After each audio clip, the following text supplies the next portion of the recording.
Sophia's POV.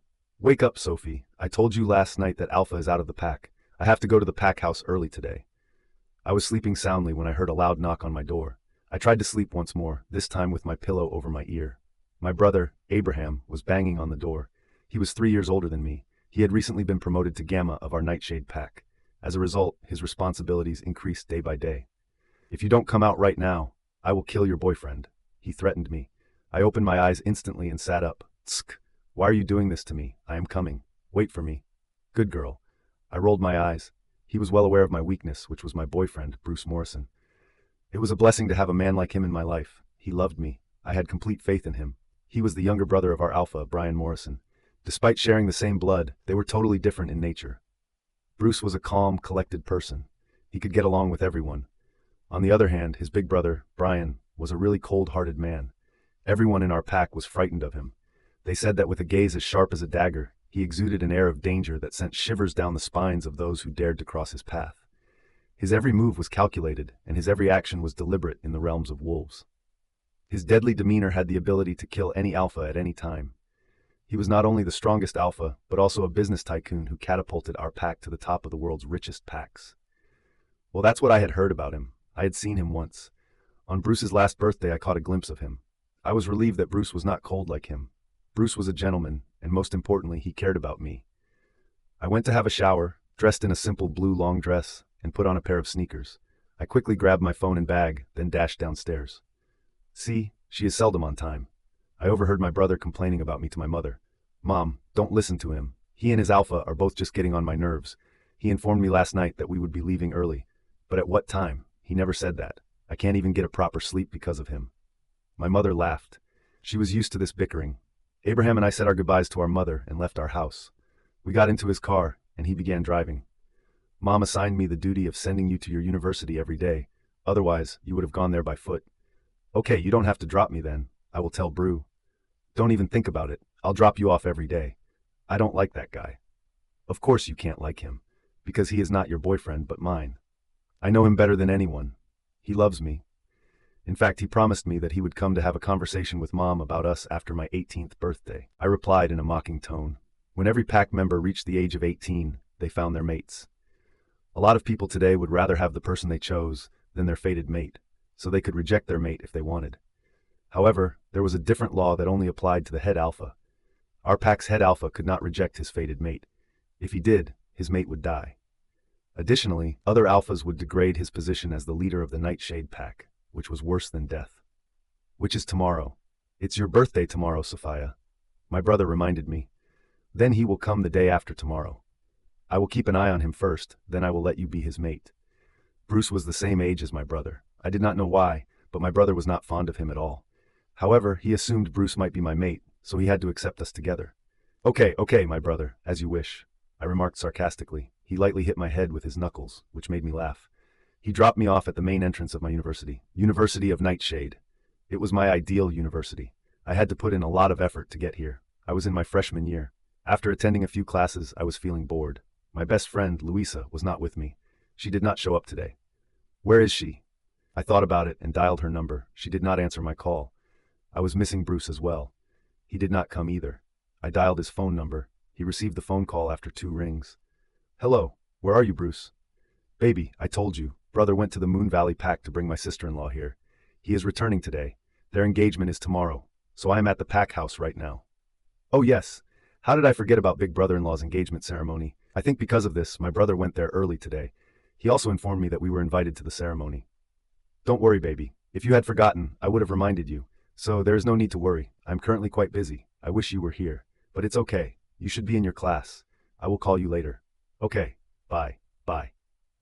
I sighed as Bruce hung up the phone. He was doing the right thing by helping his family. Suddenly, an idea popped into my mind.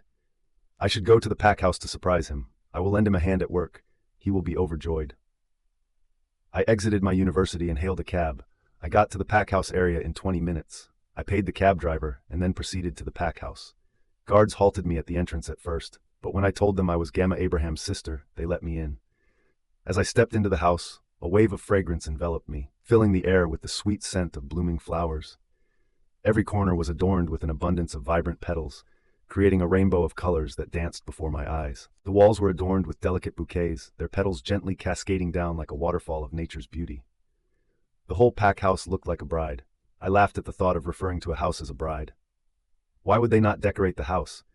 It was Alpha Bryan's engagement. Everyone would get their Luna tomorrow. I looked around to find Bruce, but he was nowhere to be found. "Excuse me, where is Bruce?" I asked the maid. "He is not here." The maid responded with a gentle smile. I assumed he might be in his room. So I asked, "Where is his room?" "Upstairs in the corner," she replied before returning to her work. "Thanks." I went upstairs and looked at the two corners. Which one? The right one or the left one? I asked myself, remembering that I had forgotten to ask about which corner. I followed my instincts and went to the far left corner. I realized the room was at the end of the corner. I walked slowly and came to a halt in front of the door. I opened the door and gasped. It was a master bedroom. A sense of order and cleanliness washed over me. Every corner was meticulously arranged, as if each item had been carefully placed with purpose.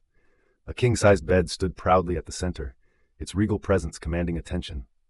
The room itself had an air of elegance, with flawless white furniture carefully arranged to create a sense of peace. The walls were painted a dark color. The window beside the bed gave a view of the forest. To my surprise, I felt completely different vibes in this room. "Bruce," I called his name, but I got no reply. Where was he? Didn't he say he was in the pack house? I tried to dial his number, but his phone was unreachable. I thought he would be back soon. So I took my time studying the entire room. My gaze was drawn to a photograph on the nightstand. I took a slow step toward it and took the photo frame. It was a picture of two brothers, Bruce and his big brother. Unknowingly, I sat on the soft mattress and stroked Bruce's face through the glass frame. It looked like this picture was taken in their teenage days. Bruce looked cute, and his brother looked frigid, as others said about him. When he arrived at Bruce's birthday celebration last year to wish him, I had only seen a glance of his face from afar. Bruce couldn't even introduce me to him since he had to leave in a hurry for a pack meeting. The age difference between them was only 2 years. However, Bruce respected his brother a lot. In this picture, his brother looked handsome, but was a very arrogant boy. Who had thought that one day this boy would become the most powerful alpha? Whispers of his name echo through the corridors of power, spreading like wildfire among those who have witnessed his ruthless attacks in the war. I was lost in the picture. All of a sudden, a cold voice behind me made me come out of my thoughts and trembled me to the core. "How dare you enter my room without my permission? How dare you enter my room without my permission?" I immediately stood up and turned to the door. The man standing at the door was none other than Bryan Morrison. He possessed an undeniable charm with his striking appearance, but the chill in his gaze sent shivers down my spine. His dark eyes glared at me. I let out a gasp and my hand began to shake. The photo frame slipped out of my grasp and onto the floor without my knowledge. I did not know that it was his room. "Big brother-in-law," I said with a trembling tone. "Brother-in-law? Is what I've heard correct, Bryan?" After entering the room, a woman positioned herself next to Bryan. She was a stunningly beautiful woman. She had a beauty that men usually worship. She was wearing a white dress that reached her knees. Her curves underlined her slender and attractive figure. After giving me an in-depth look from head to toe, she turned her attention to him. "Is she Bruce's girlf?" Bryan raised his hand to stop her from continuing to speak. His gaze moved down to the floor. I slowly lowered my eyes and saw that the glass of the photo frame was broken. My eyes widened when I saw the crack between the two brothers in the picture. In a hurry, I sat down and reached out to touch the photo. "I am cleaning it," I said. "Leave." I heard him. I turned my head to look at him. His eyes were still on the photo, as if he were angry to look at me. And if he did, he would kill me. I gulped and tried to apologize. "I am sorry. Leave," he yelled at me. I flinched at his cold tone, and a shard of glass pierced my finger. I lowered my head and stood up. I rushed out of his room while trying to control my tears. The moment I came out of his room, tears began to stream down my cheeks. I stopped and bit my bottom lip to prevent myself from crying. No one had ever talked to me like that. I sobbed and was about to move when I heard the woman talking to him. "Bryan, she is so cheap. Did you see her dressing sense?" I looked down at my clothes. What was wrong with my clothes? I was wearing a decent dress. "What's wrong with our Bruce? Does he really like that girl? I can't believe this. He has such a bad choice." I frowned and made my way to the stairs. I did not want to stay a single second here. I did not come here to take any humiliation. I climbed down the stairs and directly headed to the main door. "Sophia?" I heard someone calling me from behind. As I turned around, I saw Bruce's mother, Bryan Morrison. She tilted her head and smiled at me. "Hey, how come you are here, and why are you leaving?" In an effort to get myself back under control, I smiled at her back. I had seen her last year at Bruce's birthday party, just like his big brother. But the difference was that Bruce could introduce me to his parents. They knew me. His mother was a very nice lady. "Luna, how are you?" I asked and walked to her. She held my hands and told me to sit on the couch with her. She glanced at the maids who were working there. They bowed to her and left the living hall. She chuckled and shook her head in reply. "I am not your Luna anymore. Mila will be your Luna very soon," she said. Mila? I thought about this name. She was talking about Bryan's fiancée, the woman I had just seen in his room.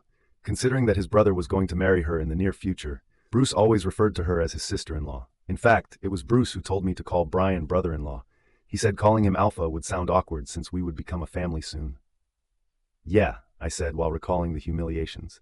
"She is the daughter of the head Alpha of the Moon Valley Pack. She is the best choice for my son. She is an eligible woman. She will treat the whole pack well. At least, I hope so." She described her soon-to-be daughter-in-law with a very bright face. I experienced a sense of unease. I would be her daughter-in-law too. But I was not from any different pack with any high status.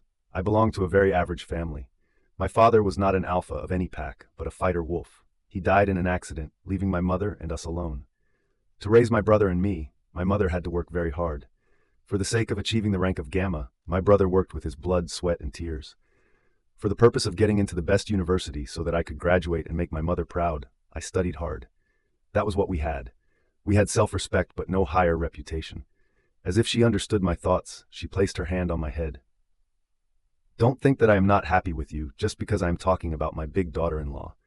Every time Bruce speaks, he mentions you.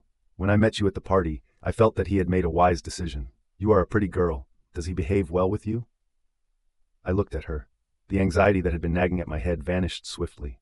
With a smile on my face, I gave her a nod. "He is really good with me. I am very lucky to have him."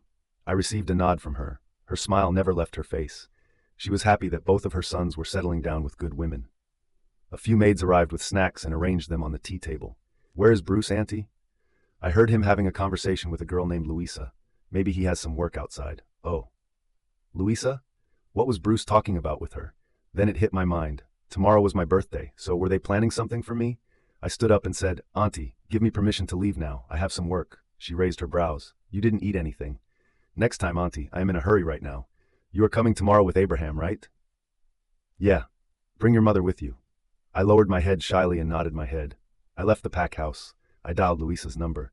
She did not receive my call again. I took a cab to go to Louisa's house. "You both are planning a surprise for me and thought I would never know that?" I thought with a chuckle.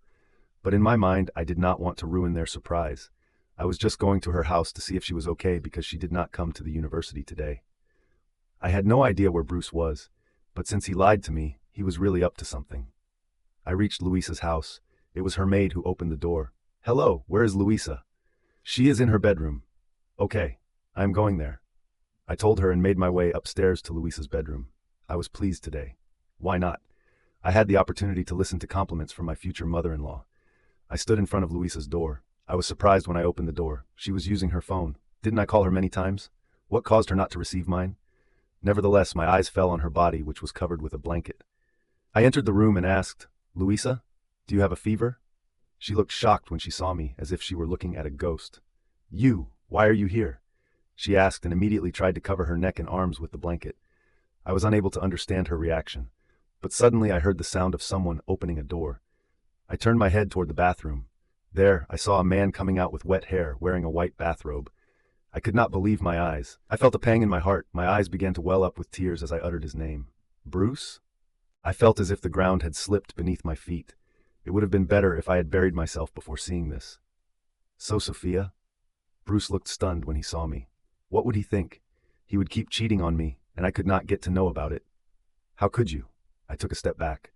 I felt heavy in my chest. The person I most trusted betrayed me. I had always wished to spend the rest of my life with him. I thought I was a lucky girl to have him, but what did I get in return? Cheating? Sophia, whatever you are thinking, nothing is like that, baby. Bruce attempted to approach me, but I stopped him by lifting my hand. I shook my head. I felt like passing out. I turned my head toward Louisa. Her head was down.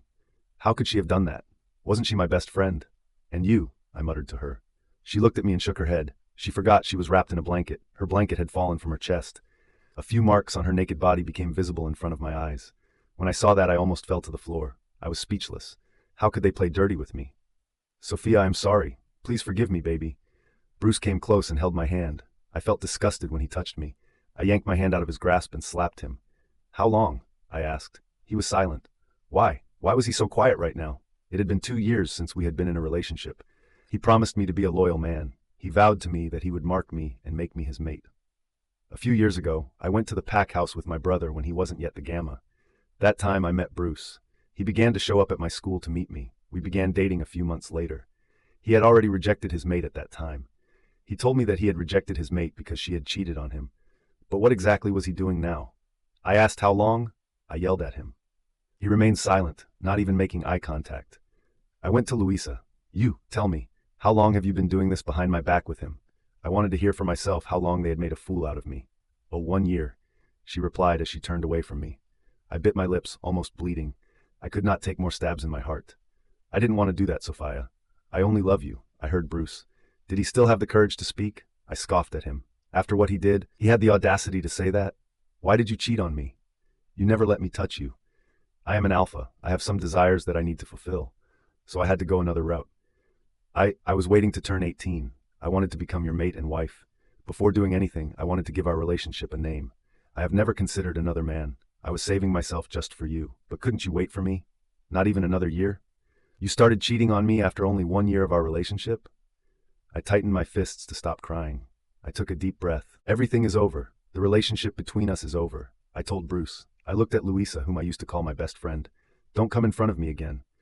She did not try to justify herself, as if she had nothing to say. I turned around to leave. I ran downstairs while crying. Sophia, Bruce rushed down the stairs and grabbed my arm. Don't touch me. How dare you say that you broke up with me? You can't go anyway. No one will accept you. Everyone knows that you are my girlfriend. You are a weak omega. No one will make you his wife, but a plaything. You should be relieved that I am still in love with you. So just forget everything and pretend you haven't seen anything. I stared at him. How could a man be so shameless? I wanted to slap myself for falling for him. His words made me even more despised. I pushed him hard. You don't have to think about me. Go play with your Louisa like you have been doing all these times. Saying that, I walked out of the house. My legs felt shaky. I had no idea where to go. What should I do now? What would I do with this betrayal in my life? How would I explain Bruce to my mother and brother? I promised to introduce him to them soon. My brother appeared to be very knowledgeable about people. He had warned me about Bruce before, but I never paid attention to his words. How stupid I was! I made my way to the road. I didn't have the strength to wait for a cab. My thoughts were jumbled. Tomorrow was my 18th birthday. Fate really gave me a great present. I thought they were preparing something for my birthday, but little did I know they had been cheating on me for a long time. Why did all of this happen to me? I was a simple girl who was happy with her small family. Why did he come and break me so badly? He called me a weak omega. He thought about me like this all the time. I walked like a crazy woman to the road. I had no idea where I was or how long I had been walking. My steps became slower as I began to feel the sun, and its intensity nearly drove me insane.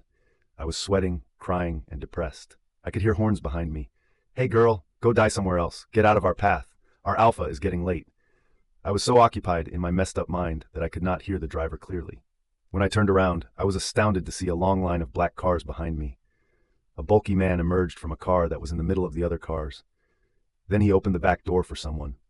A man in a black suit came out and made his way towards me. Because of the sunlight in my glossy eyes, I could not see his face. He took a slow stride forward and came to a halt in front of me. His presence blocked the sunlight from falling on my face. I blinked to get a better look at him. It was Bryan Morrison. How did I end up meeting him twice on the same day? I was unable to think of what to call him now. Big brother-in-law? Bryan? Alpha? He had a frown on his face as he stared at me. He might be wondering why I was in the middle of the road. I wanted to tell him about what his brother had done to me, but before I could, I felt unsteady. Darkness began to descend around me. I felt myself slamming into his hard chest. His strong arms encircled my waist almost immediately. When he touched me, I felt a strange sensation that I had never felt before. Before I could comprehend the unfamiliar feeling, I passed out in his arms. When I opened my eyes, it was already evening. A few times I blinked my eyes. I could see the ceiling of my room. I sat up and rubbed my forehead. For a minute, I could not understand what had happened. My thoughts immediately went to the scenario in which Bruce was with Louisa. At first, I was under the impression that it was a nightmare, but then I realized what I witnessed today. Bruce cheated on me. I will never forgive you, Bruce. I hate you. I wanted to get out of bed. However, my mind stopped when I thought about how I got back home. My eyes widened. I covered my mouth with my hands. I fainted in Alpha's arms. How? Why? Did he send me home? I went downstairs to ask my mother. She was cooking something in the kitchen. "Mom? Sophia? You woke up?" My mother turned to me and asked. She cupped my face and said, "What happened to you, my child? Are you feeling okay now?" "I am fine, Mom. Who sent me home?" "Your brother took you back home." "Brother?" I was confused. He said he was going with Alpha to a pack meeting. They were in a hurry. But a girl appeared in front of one of their vehicles, and Alpha went to check for himself. Since Abraham was the Gamma, he also went to check on the situation and make sure everything was in order. But then he saw you unconscious. He told Alpha that you were his sister and brought you back home. I lowered my head. He must be feeling embarrassed because of me. "No, my child, why are you saying this? You are his sister. You are his responsibility." I nodded my head. My mother told me to eat something, but I refused. I was not in a mood to eat anything. I went back to my room. I cried a lot in my room. I tried not to cry out loud because I did not want my mother to be aware of my shattered heart, at least not at this time. When it was midnight, my mother and brother came to my room with a birthday cake. "Happy birthday." I was stunned by their sudden appearance. I immediately wiped my eyes and tried to hide my face with my hair. "Sophie, what happened?" Abraham asked. "Nothing, brother." He placed the cake on the bed and sat beside me. My mother sat on the other side. "I didn't ask you about today. What happened to you?" "I was just tired, brother. Nothing else. I am sorry that I wasted your time and embarrassed you." "No worries, silly girl. This is not something you should cry for," Abraham said, and he patted my head. "Now make a wish and cut the cake." My mother told me. I closed my eyes. "I don't know what to wish for. From now on, I will follow my fate wherever it may lead me." I said to myself and blew out the candle. I cut my birthday cake. I had to smile because I did not want to show my sorrow to my family. After eating pieces of cake and giving me 2 envelopes, Abraham and mother left my room. I put the envelopes in a drawer. I did not have a mind to open them. They worked hard, and the money in those envelopes was their earnings. How could I always use those without giving them anything in return? I lay on my bed and tried to fall asleep with a broken heart. The next day, I spent the entire day confined to my room. Due to the fact that I did not go out for lunch, my mother brought lunch to my room. She informed me that I needed to get ready in time because Abraham would send someone to take us to the pack house. "I don't want to go, Mom," I told her. "How could I go to that house? It was my ex-boyfriend's house. I had no relationship with him now. I did not want to see his face again." "You have to go. It's Alpha Bryan's engagement ceremony. Your name is clearly stated on the invitation card. You can't deny it, my child. It's a rule." I was an Omega. If there was any rule that I breached, I would not be able to survive any royal retribution. Therefore, I had no choice but to consent to going. I started to get ready in the evening. I wore a simple white dress that my mother bought for me as a birthday present. I put on a pair of white heels. Then I put on some light makeup and let my hair down. My mother saw me when I went downstairs. "You look so beautiful, Sophia." "Thanks, Mom." She hugged me and cried. "If your father were here, he would have been happy to see you." I patted her back. She was right. I was missing my father. "I am not going with you." "Why, Mother?" My back pain returned. She replied with a low chuckle. "Then I am also not going as well." "No, you have to go. We talked about this before." I sighed and told her to take care of herself. Then I left my house. A car was parked outside. The driver came out and opened the back door for me. As soon as I got in, he returned to his seat and started the car. The car reached the pack house. I got down and called my brother. He came out to take me inside the house. He held my hand and headed to the other side. "Not this side?" "No, this is the residential area. We are going to the next building, which is a massive hall that is used for all kinds of events." I gave him a slight nod and continued going. I was praying not to see Bruce. I did not want to see him and lose my sanity there. I entered the hall. It was large. The hall was decorated beautifully, just like the pack house I had seen yesterday. "Stay here and enjoy the party. I have to go somewhere now. I will be back in half an hour." "Call me if you get bored," Abraham said to me. I turned to him. "What are you saying? What would I do here alone?" "Just enjoy the engagement ceremony. Your boyfriend is here too, so I don't think you'll need me here, but don't get too close before our confirmation, okay?" I lowered my head and nodded my head. If he knew what Bruce had done, he would have been very angry and probably killed him in anger. After my brother left, I stood in a corner for a while. I looked around and noticed the former Alpha and Luna. They looked delighted. All the guests were waiting for the ring exchange moment. Suddenly my view turned foggy. I smelled something I had never smelled before. It was a mixed smell of rain and forest.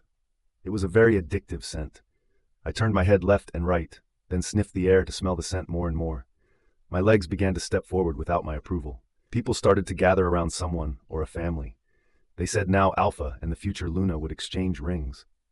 But who could control my wolf? She disagreed to stop my steps and tried to take over me. I felt like I would pass out if I could not reach the owner of the scent. I took another whiff of the air and then proceeded to the direction where the scent was coming from.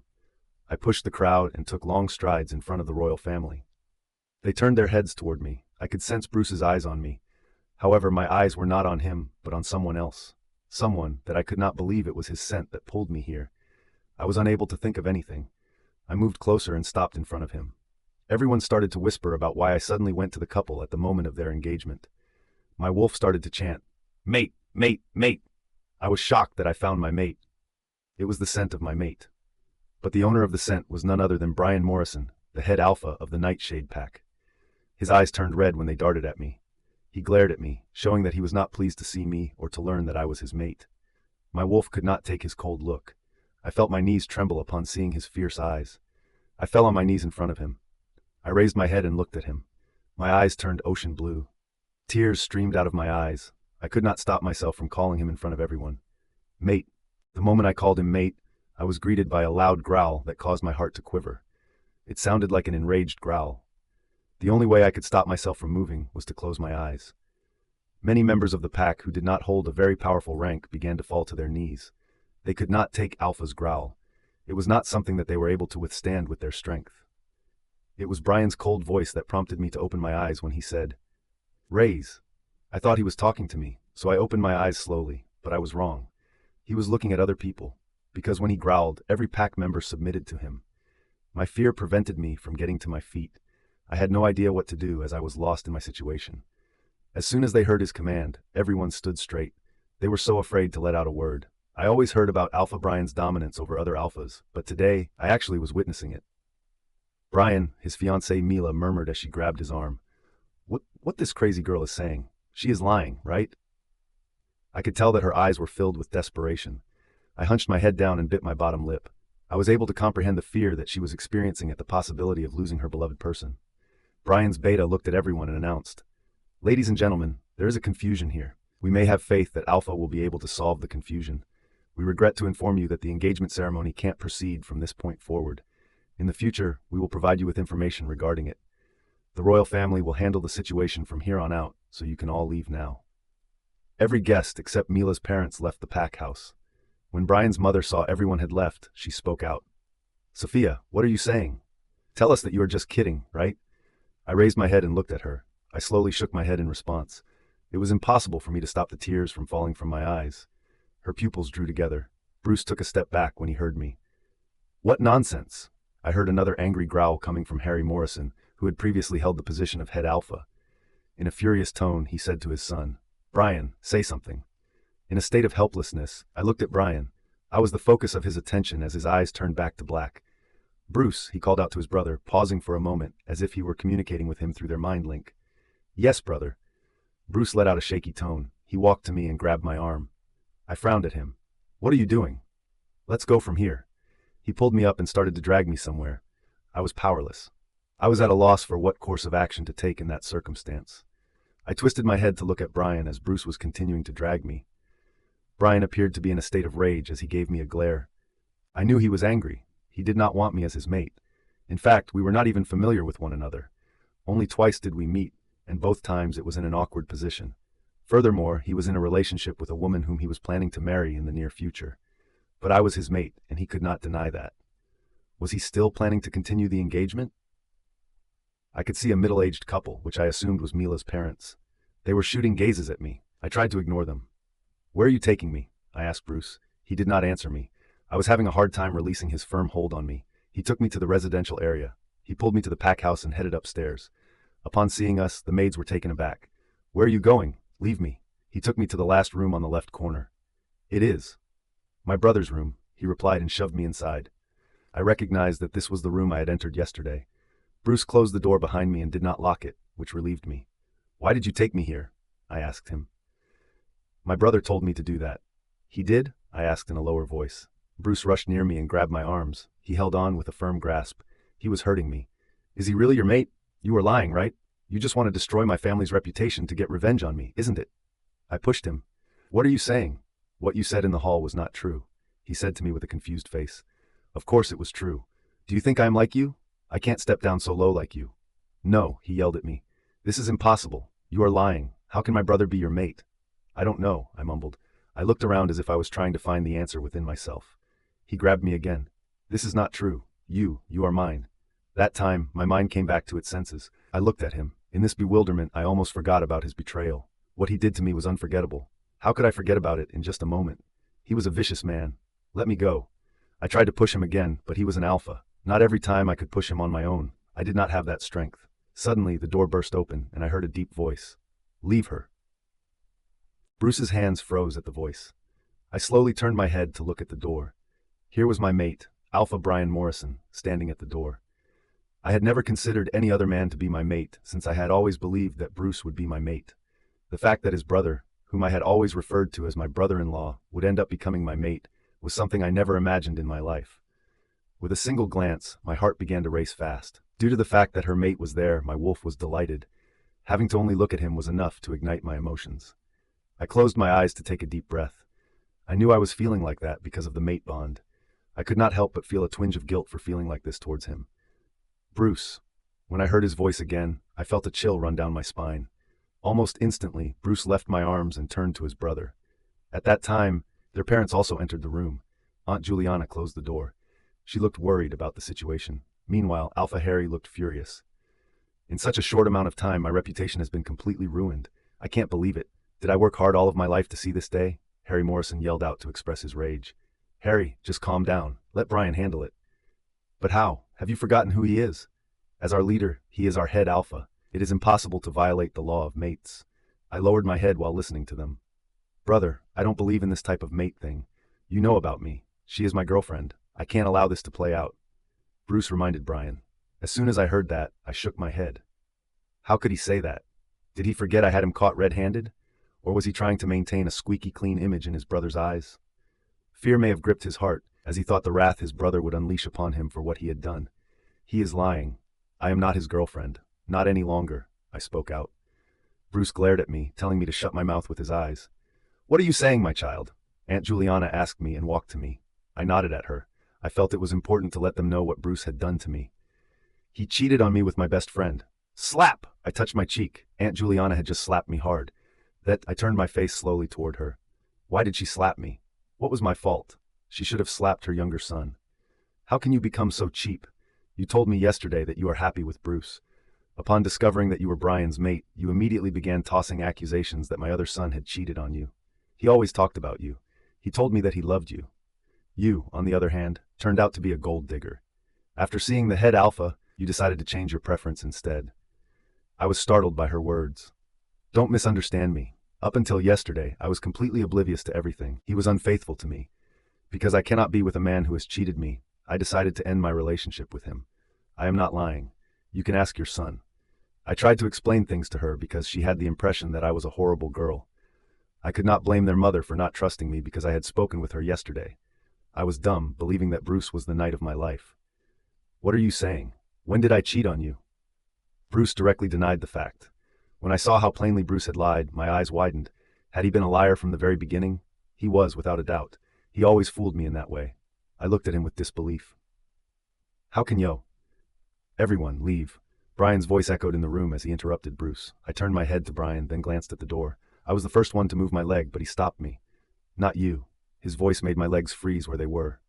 Bryan, what are you saying? It is not the time to talk. It is time to make a decision. Harry Morrison told his son.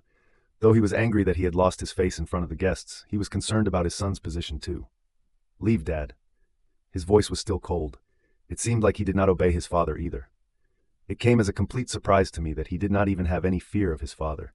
His words were like commands that others would have to obey. Broth. Bryan interrupted Bruce with his sharp gaze piercing into him. Bruce lowered his head. His anger was noticeable, yet he remained silent in the presence of his big brother. Reluctance filled his eyes as he did not want to leave this room, yet the weight of his brother's authority compelled him to comply. He glanced at me and then left the room first. His parents followed him behind. Bryan made his way to the door and locked it. His actions made me feel nervous. In the blink of an eye, he came in front of me. It was an instantaneous speed. Before I could understand anything, he grabbed my throat and asked, "So what were you calling me in the hall room?" I gazed upon his striking face, which left me feeling captivated.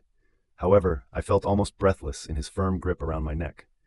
I held his hand and tried to pull it away from my neck. But when I heard his next sentence, my hand trembled. I will kill you before accepting you as my mate. My eyes began to well up with tears. I was unable to take a breath. I gave him a pat on the hand, but he did not appear to be willing to let me go. I felt like it was time for my death. He would really kill me before accepting me. I was not greedy. I was aware that he had feelings for someone else. She was with him in the hall, and maybe he had already worn the ring of her name. I took a brief glance at his left hand. There was no ring on the ring finger. Did he cancel the engagement? As for me, I did not want to be the homewrecker either. I cursed my fate to make me stand in that situation where death was my only way. If he rejected me, I would die anyway. I closed my eyes and waited to embrace my death. At that time, he removed his hand from my neck. I felt like a rush of air pushed to my mouth as I breathed. I started to cough and fell to the ground. I carefully raised my gaze to look at him. He was glaring at me. "You are lucky that you are my Gamma's sister," he said. Did my brother tell him? Or Bruce? How did he get to know about it? Then I remembered, when I fainted yesterday, my brother took me home. He might get to know at that time. I was taking long breaths. I looked around to find water, but was unable to get a glass of water. He bent down and grabbed my jaw. "You dared to destroy what my father earned all his life." I stared at him in a helpless manner. I had no other choice but to go to you. I tried to make him understand that it was not in my hand. His grip almost broke my jaw. He tilted his head. "That's why you planned to come in front of the whole guests of my pack, because you thought it was the right time to conquer everything. No. You could have waited. You could have come to me, not in front of everyone, but you chose the opposite. By claiming the mate thing, you grabbed everyone's attention so that I cannot reject you." I stared at him. Did he mean he would have rejected me if I had not said that in front of others? What would have happened after that? "I will die if he rejects me, right?" I thought. I nodded at him. "Me." He loosened his grip. He looked stunned by my words, but then his eyes turned dark. "What a pretentious woman you are. You would have never entered the hall in the first place if you truly wanted a rejection." He released his grip on my jaw and stood up. He proceeded to the door and opened it. "I don't want you either. Just reject me." I spoke out. I did not want to get more humiliation. He turned his head to me. His glare caused me to lower my head. There was no way I could avoid completely submitting to him. "Alpha." I heard my brother's voice. I sprang to my feet and sprinted towards the door, almost colliding with Bryan's body, who was still standing at the door. "Take your sister and leave my pack house," Bryan told Abraham with a cold tone. Abraham looked stunned. "I could not understand, Alpha. I don't want to see her face, and you are fired from your job." Abraham did not have the opportunity to utter a single word. Bryan walked to the stairs and went downstairs. I was horrified. I looked at Abraham. "Brother, what did you do? Why is he so angry? Why are you in his room? I told you to stay in the hall." I could see he was taken aback by the statement. I told him the truth. I told him about what Bruce had done. I told him that Bryan was my mate. I told him everything. He was shocked. "What are you saying?" "Yes, brother." He held my hands and took me downstairs. Mila was seated on the couch with Uncle Harry and Aunt Juliana alongside her. She was crying. I felt really bad for her. She may love Bryan a lot. I turned my gaze away from them. "Where is Alpha?" Abraham asked them. "Just now, he left." "But what did he say?" Uncle Harry asked while glancing at me. "Nothing," Abraham replied, and was about to leave with me when Mila spoke out. "Stop." We came to a halt and turned our attention to her. She got to her feet and walked toward me.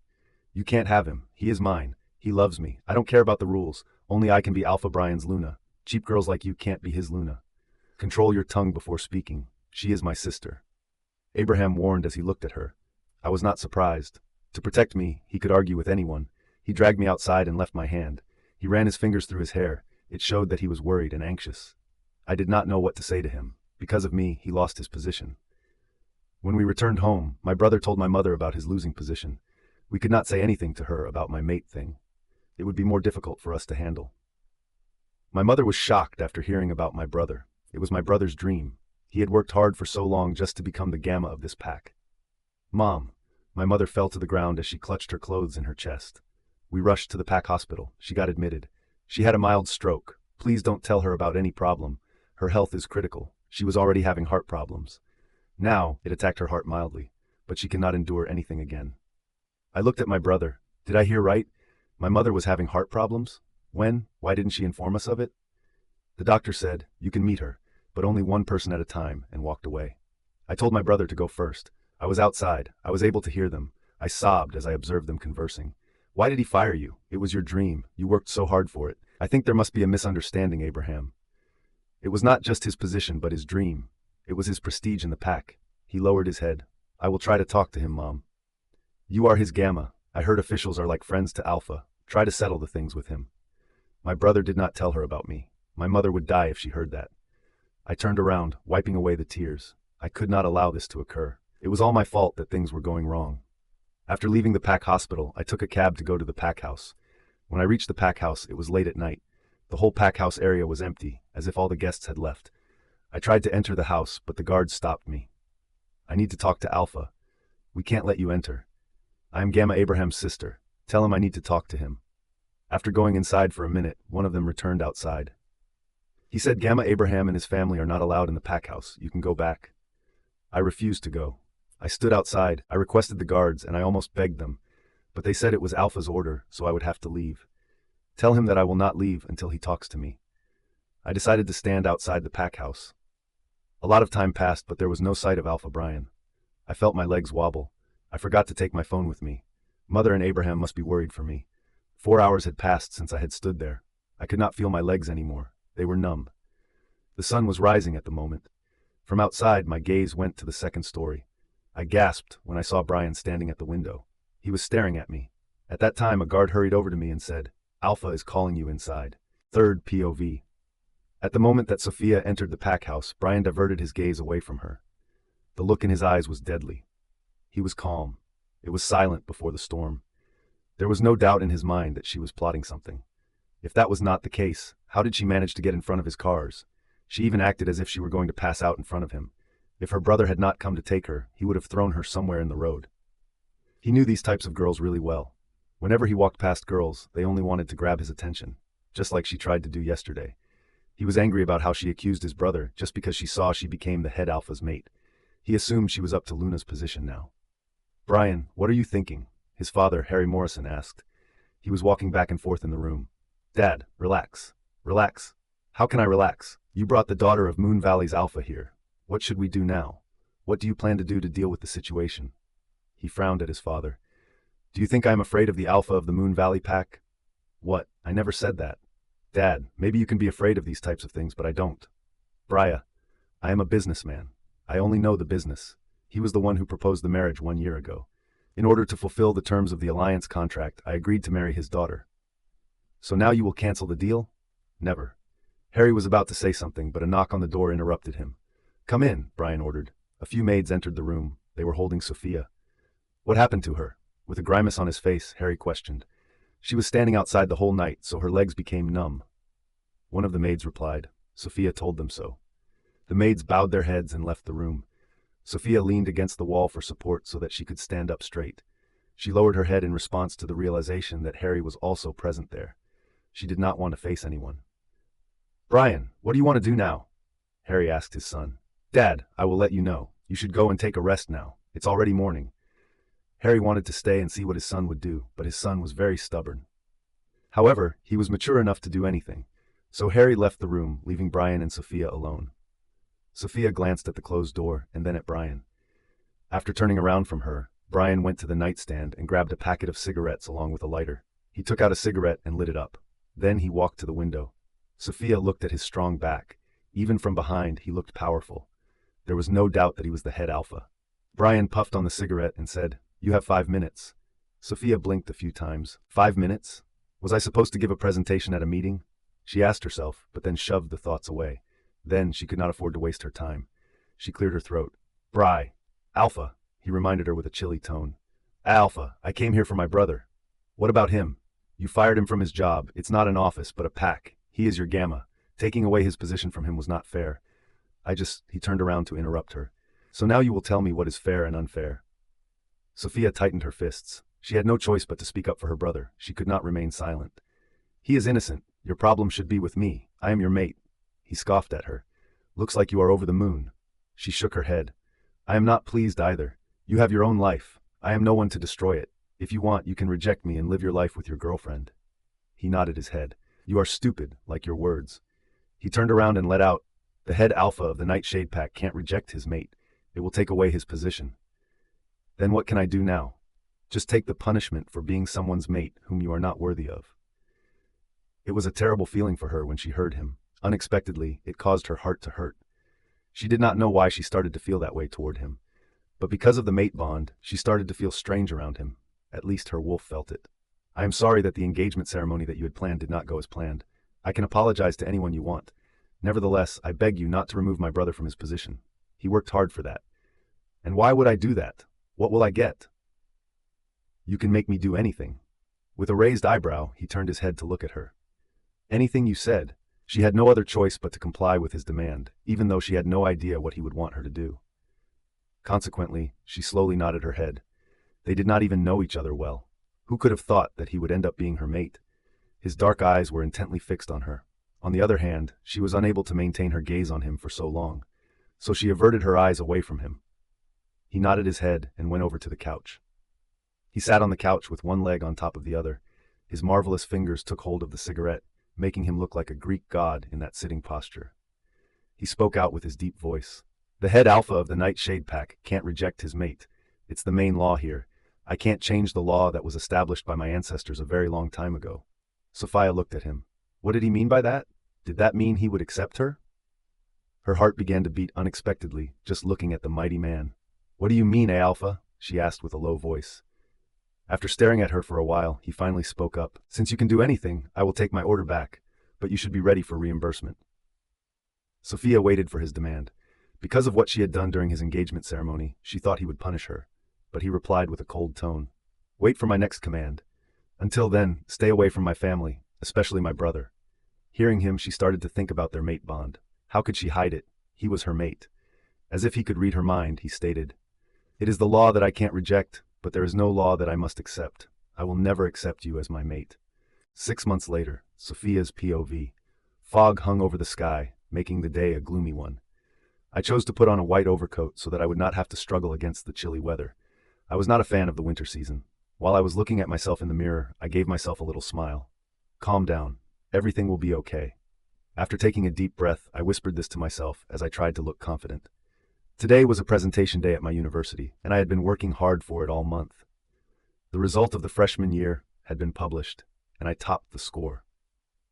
Now that I was in my sophomore year of university, I was looking for a job that would allow me to work part-time. So winning this presentation was really important for me, because they would provide me with the opportunity for an internship at a big company, which would ultimately lead to a permanent job if I were to win. In the past 6 months, my life had totally changed.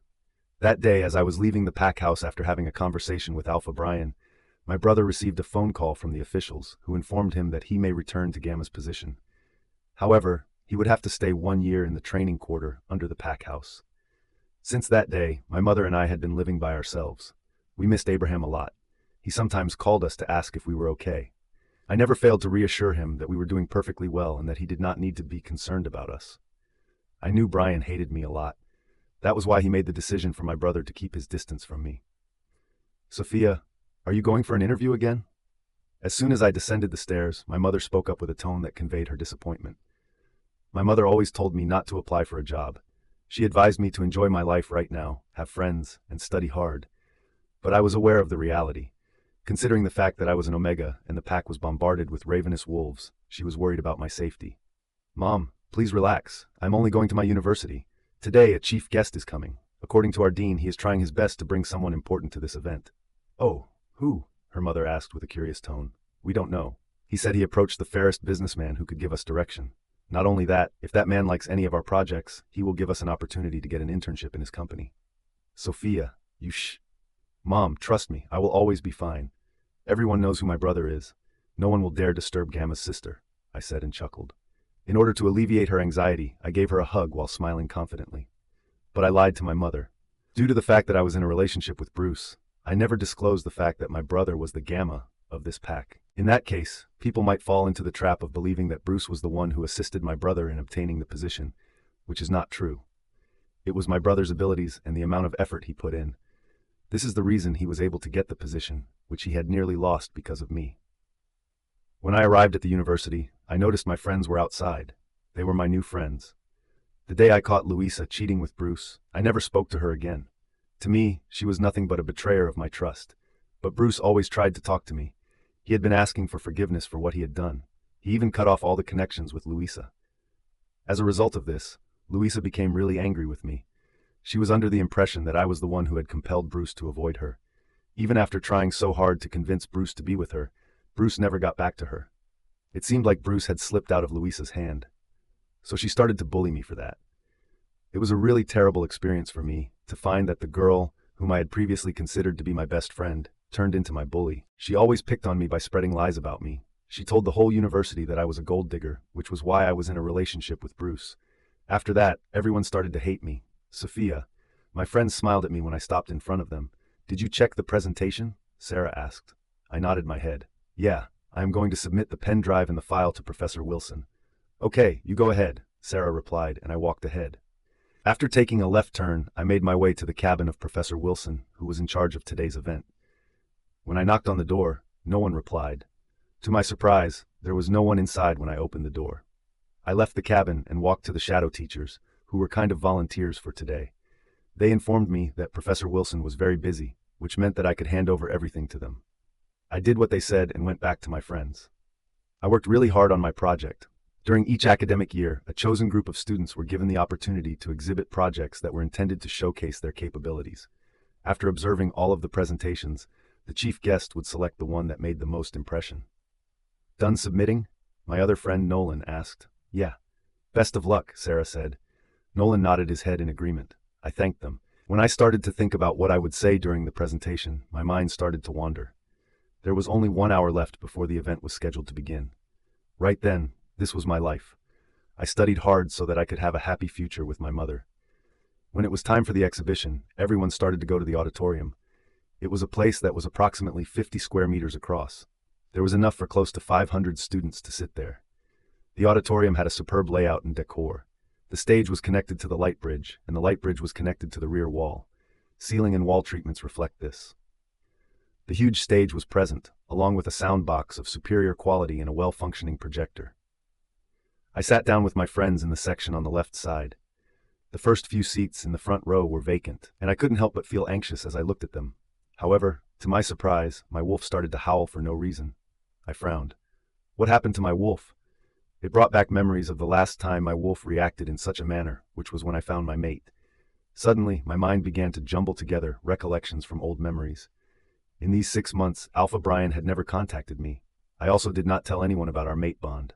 "May I have your attention, please?" A senior year student spoke into the microphone. I emerged from my thoughts and gazed at the stage. Everyone focused their attention on the stage. The dean of our university approached the stage and took the microphone to say a few words. "I am pleased to organize this year's presentation competition. May the best person win." Everyone began clapping. His speech was lengthy, emphasizing how successful our former students were after graduating from this university. A few minutes later, he nodded his head as if someone mind-linked him to inform him about something. "Our chief guest has arrived at our university. He is on the way. He is the most powerful man with whom everyone wants to meet for once. So I thought he'd be the greatest person to analyze you all. We are quite lucky that he accepted our invitation. We'll be blessed to meet him." Everyone was taken aback as he spoke, as if they realized who he was talking about. It sounded like the man really had great power in the business world. Otherwise, our dean was a really strict man.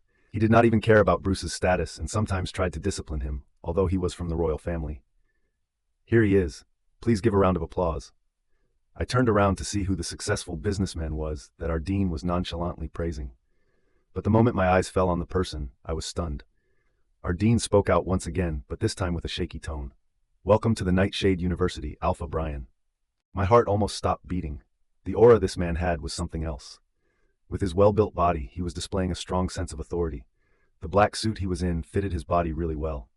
A power of dominance was screaming out of him. Almost instantly, everyone stood up and bowed their heads to Bryan. While he was making his way to the front seats, his eyes, which were dark and sinister, were gazing around. While they were bowing, the girls were looking at him with a curious glance. As they began to experience feelings of submission, a few of them narrowly avoided falling to their knees. During this time, the boys appeared to be terrified. Bryan was not alone. He was accompanied by 2 other individuals, neither of whom I was familiar with. A large number of bodyguards were standing behind him. I wished for a little moment that I could meet my brother. However, he did not bring his gamma by his side. His officials were not working in his company, so it saddened me. "Sophia, bow down hurriedly." I heard a whisper from next to me. I turned my head beside me. Sarah gestured to me with her eyes. When I looked around, I noticed that I was the only person who hadn't yet bowed. Because I was in the corner, I was fortunate enough to go unnoticed. I hastily bowed my head. "Raise." I heard his voice from a little distance away. Everyone lifted their heads as their alpha ordered it. Everyone let out a sigh of relief at the same time. On the other hand, I started to feel different. I was nearly tempted to sniff to get another whiff of his scent, as if it had just passed near me. "Are you okay?" Sarah asked me. I closed my eyes tightly and gave her a nod. "Focus, Sophia, focus," I reminded myself. When I opened my eyes immediately drew to the man who was my mate, but he never gave a glance at me for once. His handsome face with a cold attitude made me remember how he spoke to me when he found out about our mate bond. I wondered if his wolf reacted the same way mine was reacting. Bryan did not get onto the stage to give any speeches. He sat directly on the seat that was reserved for him. His men sat beside him. Suddenly, people started to whisper, "So our chief guest was Alpha Bryan Morrison. How could we not realize? We should have understood why Dean hid the identity of the guest. He was baffled about whether he would come or not. I bet he came here for his brother Bruce. But Bruce didn't participate in this competition. Ignore the reason. Just look at him." Dean told the truth. Being able to see him is a blessing. He is such a handsome man. I just can't seem to keep hold of myself. Make him at least take me as his slave. I can give him my whole. He is single. I heard his ex-fiancée leave the pack when he broke the engagement with her. I wish I could be with him. I was listening to the gossip that was being whispered by other girls behind me. My eyes remained on Bryan. I did not know why, but I did not feel good when I heard other girls talking about getting close to him. Why was I feeling like this? We had nothing between us. I used to date his younger brother. For what reason would I ever feel this way? For me, it was not a good thing. "Let's get started with our presentations," Professor Wilson announced on the microphone. One by one, students started giving presentations on their various projects. Some of them talked about the marketing of products, some of them spoke of the new products, and some of them talked about the construction business. I was waiting for my turn while watching others' presentations.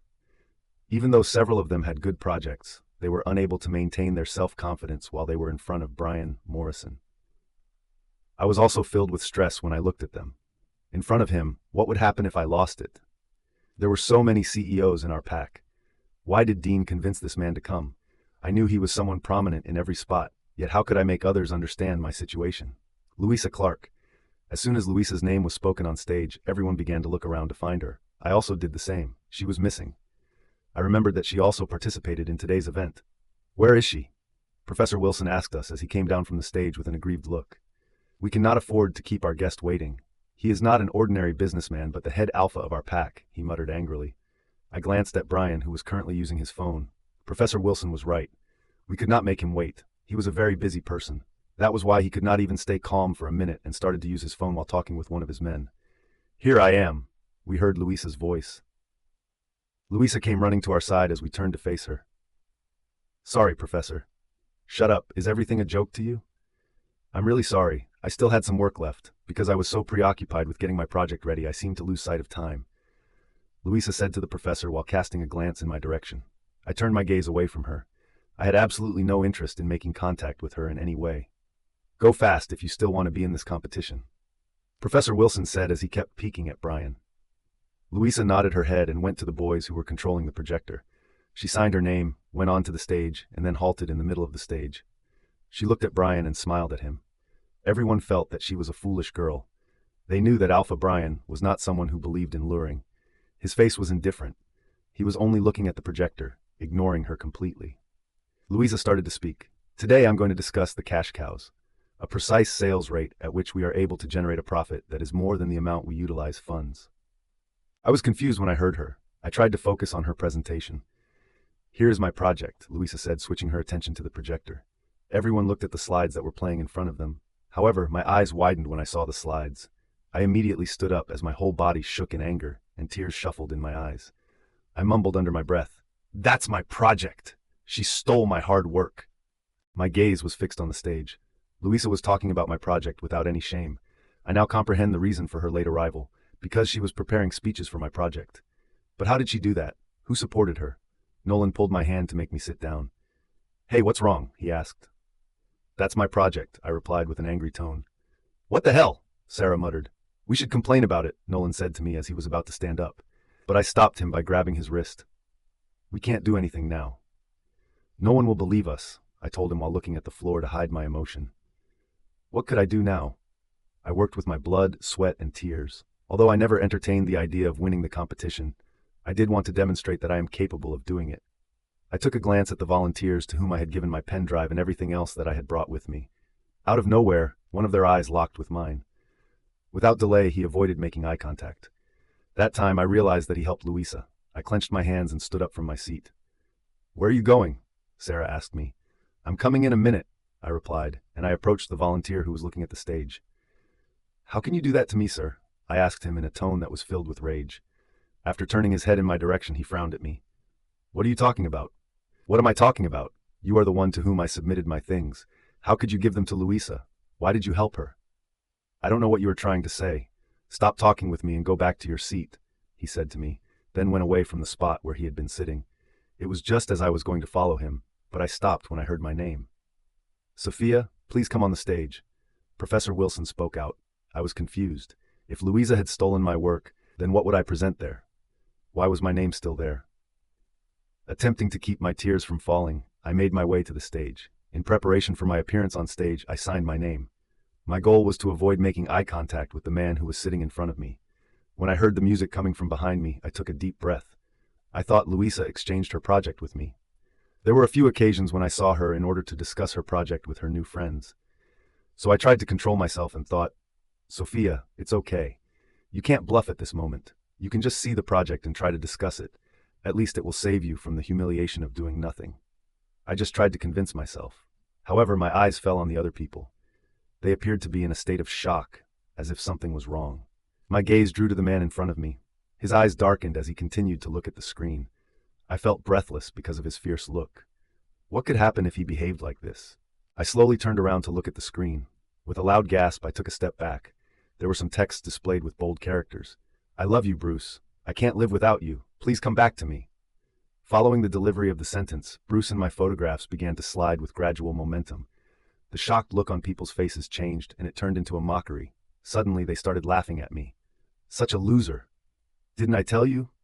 Bruce broke up with her. "Yeah, how cheap she is!" "No, she is a mastermind." In front of Bruce's brother, she wanted to gain sympathy so that Alpha would persuade Bruce to get back with her. Heading their remarks, I just couldn't hold back the tears. They rolled down my cheeks. I felt numb. I could not be in shock. In a hurry, Professor Wilson made his way to the stage and grabbed my arm. "How can you be so irresponsible, Sophia? I thought you were a brighter student. In front of Alpha, you made fun of us in this event." As soon as I heard that, my eyes sprang wide. Then I switched my attention to Bryan. His gaze remained fixed on the screen, which was in the process of presenting photographs of both Bruce and me. Those were the pictures we took when we were in a relationship. I cast a quick glance over the crowd, and my eyes fell upon a smirking face. There was a wicked sneer on Louisa's face as she looked at me, indicating that she had done everything in her power to embarrass me in front of everyone. She believed that if she could insult me in front of Bruce's brother and prove to him that I was stupid, Bruce would never make another attempt to get back at me. But I did not want Bruce. I don't want anyone. I just wanted a peaceful life with my family. "How dare you do such a nonsense thing?" Our dean spoke out with an angry tone. I took one last look at Bryan, who was completely silent during the entire time and never once looked directly into my eyes. Next, I left the stage hurriedly with tears in my eyes. I tried to leave the hall, but my friends Sarah and Nolan stopped me. "Sophia, calm down. We will talk to the professors." I shook my head. "Please leave me alone for some time," I pleaded with them, and dashed out of the auditorium. I kept running in the hallways. I had no idea where I wanted to go right now. In no corner would I find peace. As I walked past the students, most of them looked at my face in a bewildered expression because they were unaware of what had occurred in the auditorium. I sobbed in agony. I felt a throbbing pain in my heart. What was the reason that my old wounds came back to me? I wanted to move on and try to start a new life. How come everything seemed to be dragging me back? Why couldn't I have a normal life like others? I was about to go to the entrance area, but suddenly a hand grabbed my wrist and pulled me to a hard chest. I knew who was behind me. I had spent 2 years with this boy. I was so mad at him that I turned around and pushed him hard. "I hate you, Bruce," I said while giving him a hostile look. The force of my push nearly caused him to lose control of his movement. He frowned at me as if he were bewildered by my reaction. "I heard what happened in the auditorium. You did not have to worry about us. I was waiting for a signal from you. Baby, I have always been yours," he said in a convincing tone. A sense of relief that had been absent for the past few months could be seen in his handsome face.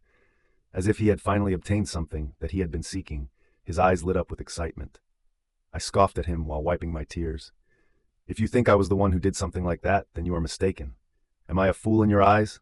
Never in my life will I want you back. That was a scam. His brows shot up after hearing me. However, his eyes became frantic when he heard about me not wanting him again. He stepped toward me and grabbed my arms. How can you say that? I love you, and you know that well. You want me, but you are just mad at me. I know you still love me. I tried to remove his hands from my arms. I began to feel disgusted by his touch. A thought came to my mind about the things that he had done with Louisa behind my back. I could not help but shrink from those thoughts. I shut my eyes and clenched my jaw in outrage. Leave me. Everything is happening because of you, I muttered in a low tone. Because of me? Did I make that project? Why can't you accept that you still have feelings for me? I opened my eyes. My eyes are digging, glaring at him. I hate you from the bottom of my heart, Bruce Morrison. You betrayed me by sleeping with the girl I once considered my best friend. She was my close friend from childhood. You both are the same, traitors. His grip loosened. He appeared to be upset when looking at the hatred in my eyes for him. He deserved that. I will in no way interact with that girl again. She used to tell me how I should not control myself and all. I tried to resist, but as a man, I couldn't. It's my fault and I apologize. Now, there is nothing I can do about this, but you can do everything fine between us. Whether you like it or not, you have to come back to me. If you dare to choose someone else, I will kill him.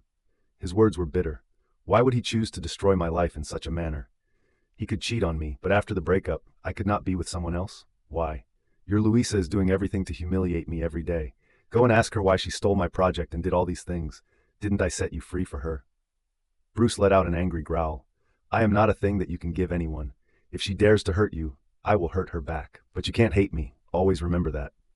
I had nothing to say. He was a dominating man. He wanted to cage me with him. Why was he doing that?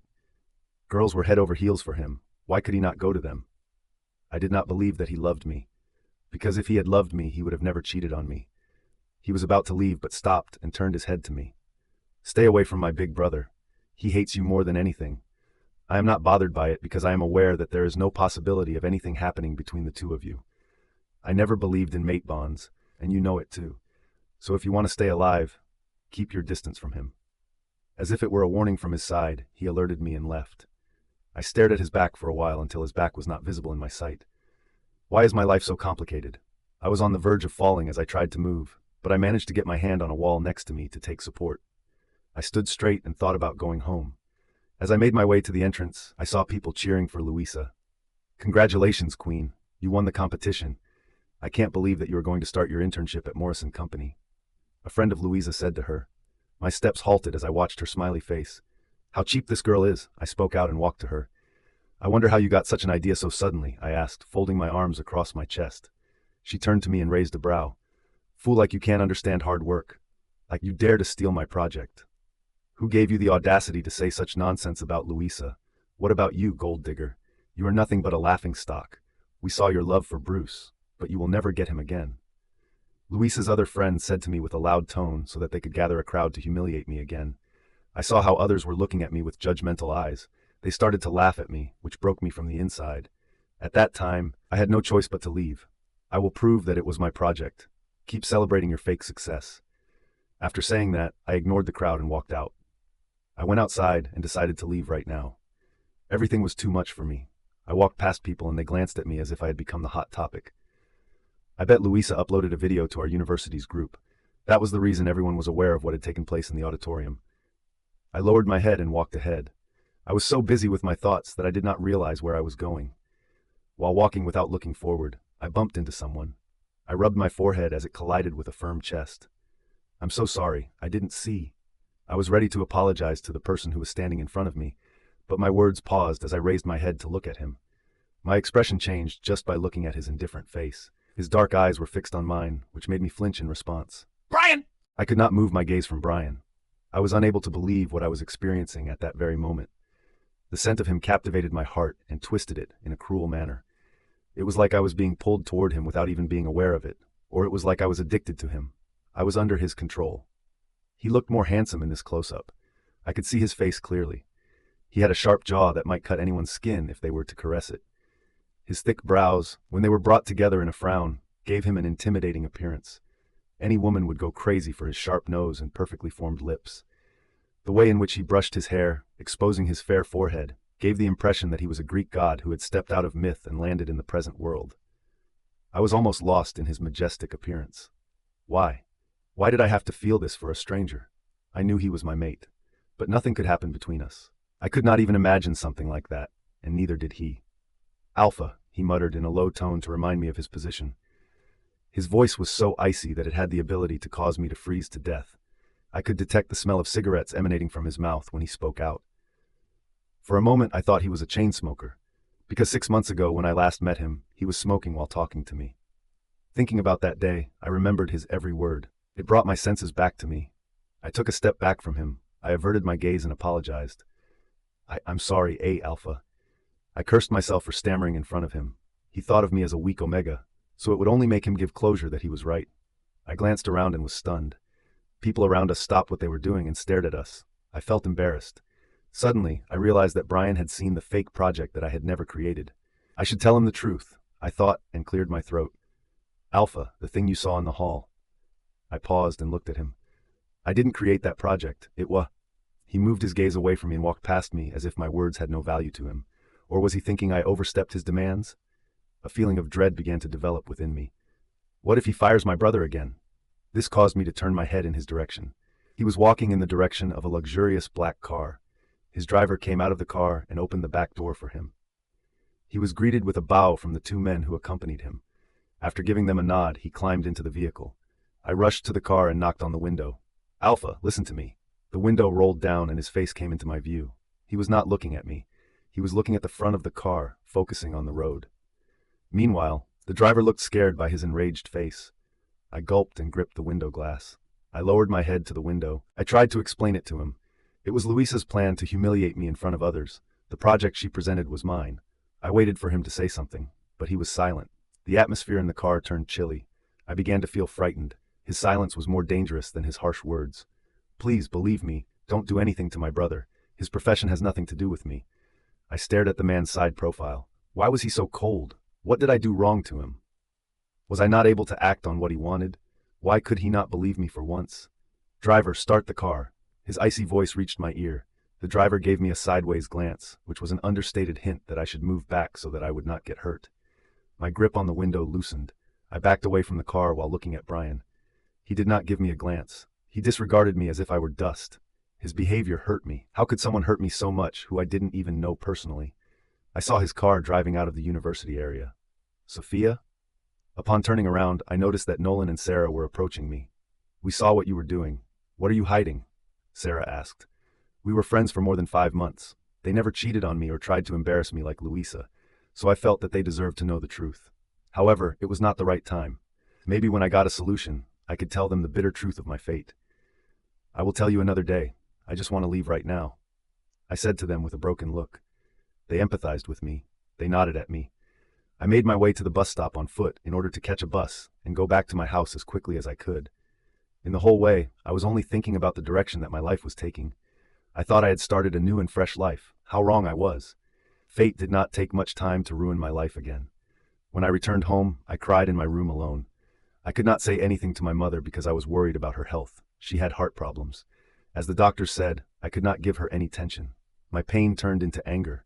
I was mad at my fate. It was all my fate's fault. How could it play like this with me? The next day, when I went to university, I noticed that everyone was talking about me. Some pictures of me and Bryan went viral on the social media of our university group. They said that I tried to persuade Bryan to be my future brother-in-law and convince him to give me the chance to get an internship at his company. They did not stop there. They went so far as to discuss how I expressed my love for his brother in the hopes that he would tell Bruce to get in touch with me again. I did not care to explain anything to others. No one liked me anyway. I was taking out my books from my locker when I heard Luisa's loud voice. She sounded infuriated yet taunting. What happened to our fake Cinderella? Big brother-in-law completely ignored you yesterday, didn't he? I turned around and looked at Luisa. Her blonde hair was styled straight from the top and curled at the bottom. She looked different today. It appeared as though she had applied extra makeup to express her joy at having won the competition. Fake Cinderella? Who are you calling that? Yourself, because I am not a mirror, I replied boldly. In no way was I a weak and helpless girl who was unable to stand up for herself. It was just my mother who brought me up like that. She always told me to behave calmly and decently. I never argued with others. If someone hurt me, I took a step back from them. Luisa looked more agitated at my reply. After scoffing at me, she gazed around us. Good morning, everyone. Come here. Let me give you a new topic for gossip. As soon as people heard her, they came to our side. Since I was standing there, it drew their attention more. I was already in their discussion. Yesterday, this chick tried to disrespect our alpha. When he did not respond to her, she went after him in an attempt to provoke him to become angry with us. Imagine for a moment that he became enraged and did something to our university. Who will step up to pay for the damage? Luisa's voice was loud and clear. Everyone nodded their heads and began to whisper. I looked at Luisa with a set of annoyed eyes and glared at her. The fact that she was a part of the people who destroyed my life made me even more miserable than I already was. Now, what was it that she desired more than anything else? Luisa walked to me while swaying her waist, which could capture any man's gaze. She was in red high heels, which gave her a tall appearance. She looked taller than me with it. I was wondering what you talked about with him. Complaining about me? It's your luck that he didn't take action. If that were not the case, who would believe you? She said in a lower tone so that only I could hear her. What I realized was that she was unaware of the fact that Bryan was my mate. Bruce did not disclose any information to her. It was good for me. If she had known about it, she would have told every single person at our university. Done? I asked with a bored tone. I was completely uninterested in engaging in conversation with her. I just wanted to collect proof to tell others the truth about her. You bitch, who gives you the courage to show an attitude like this? You will never get Bruce. Always remember that, she spoke out and grabbed my neck. I was shocked by her words. Right then, I lost my temper. I pulled her hair back in anger. How dare you call me that? I screamed at her in anger. The situation turned messed up. We started to fight. I did not have any intention to get into a physical fight, but she started it first. How long would I take humiliation for no reason? She was the main reason for my despair. Luisa's friend came forward to help her and tried to remove my hand from her hair. I got mad and pulled it hard, which made Luisa groan in pain. However, she was not doing anything better. Her grip also tightened around my neck, which would leave a mark later, for sure. Hey, hey, leave her neck. Nolan's voice could be heard coming from a short distance away. After that, he quickly grabbed Luisa's hand and yanked her away from my neck, but I didn't leave Luisa's hair. You called me a bitch? Should I tell others what you did? Luisa's eyes widened at seeing my confidence. I had changed myself in the past few months.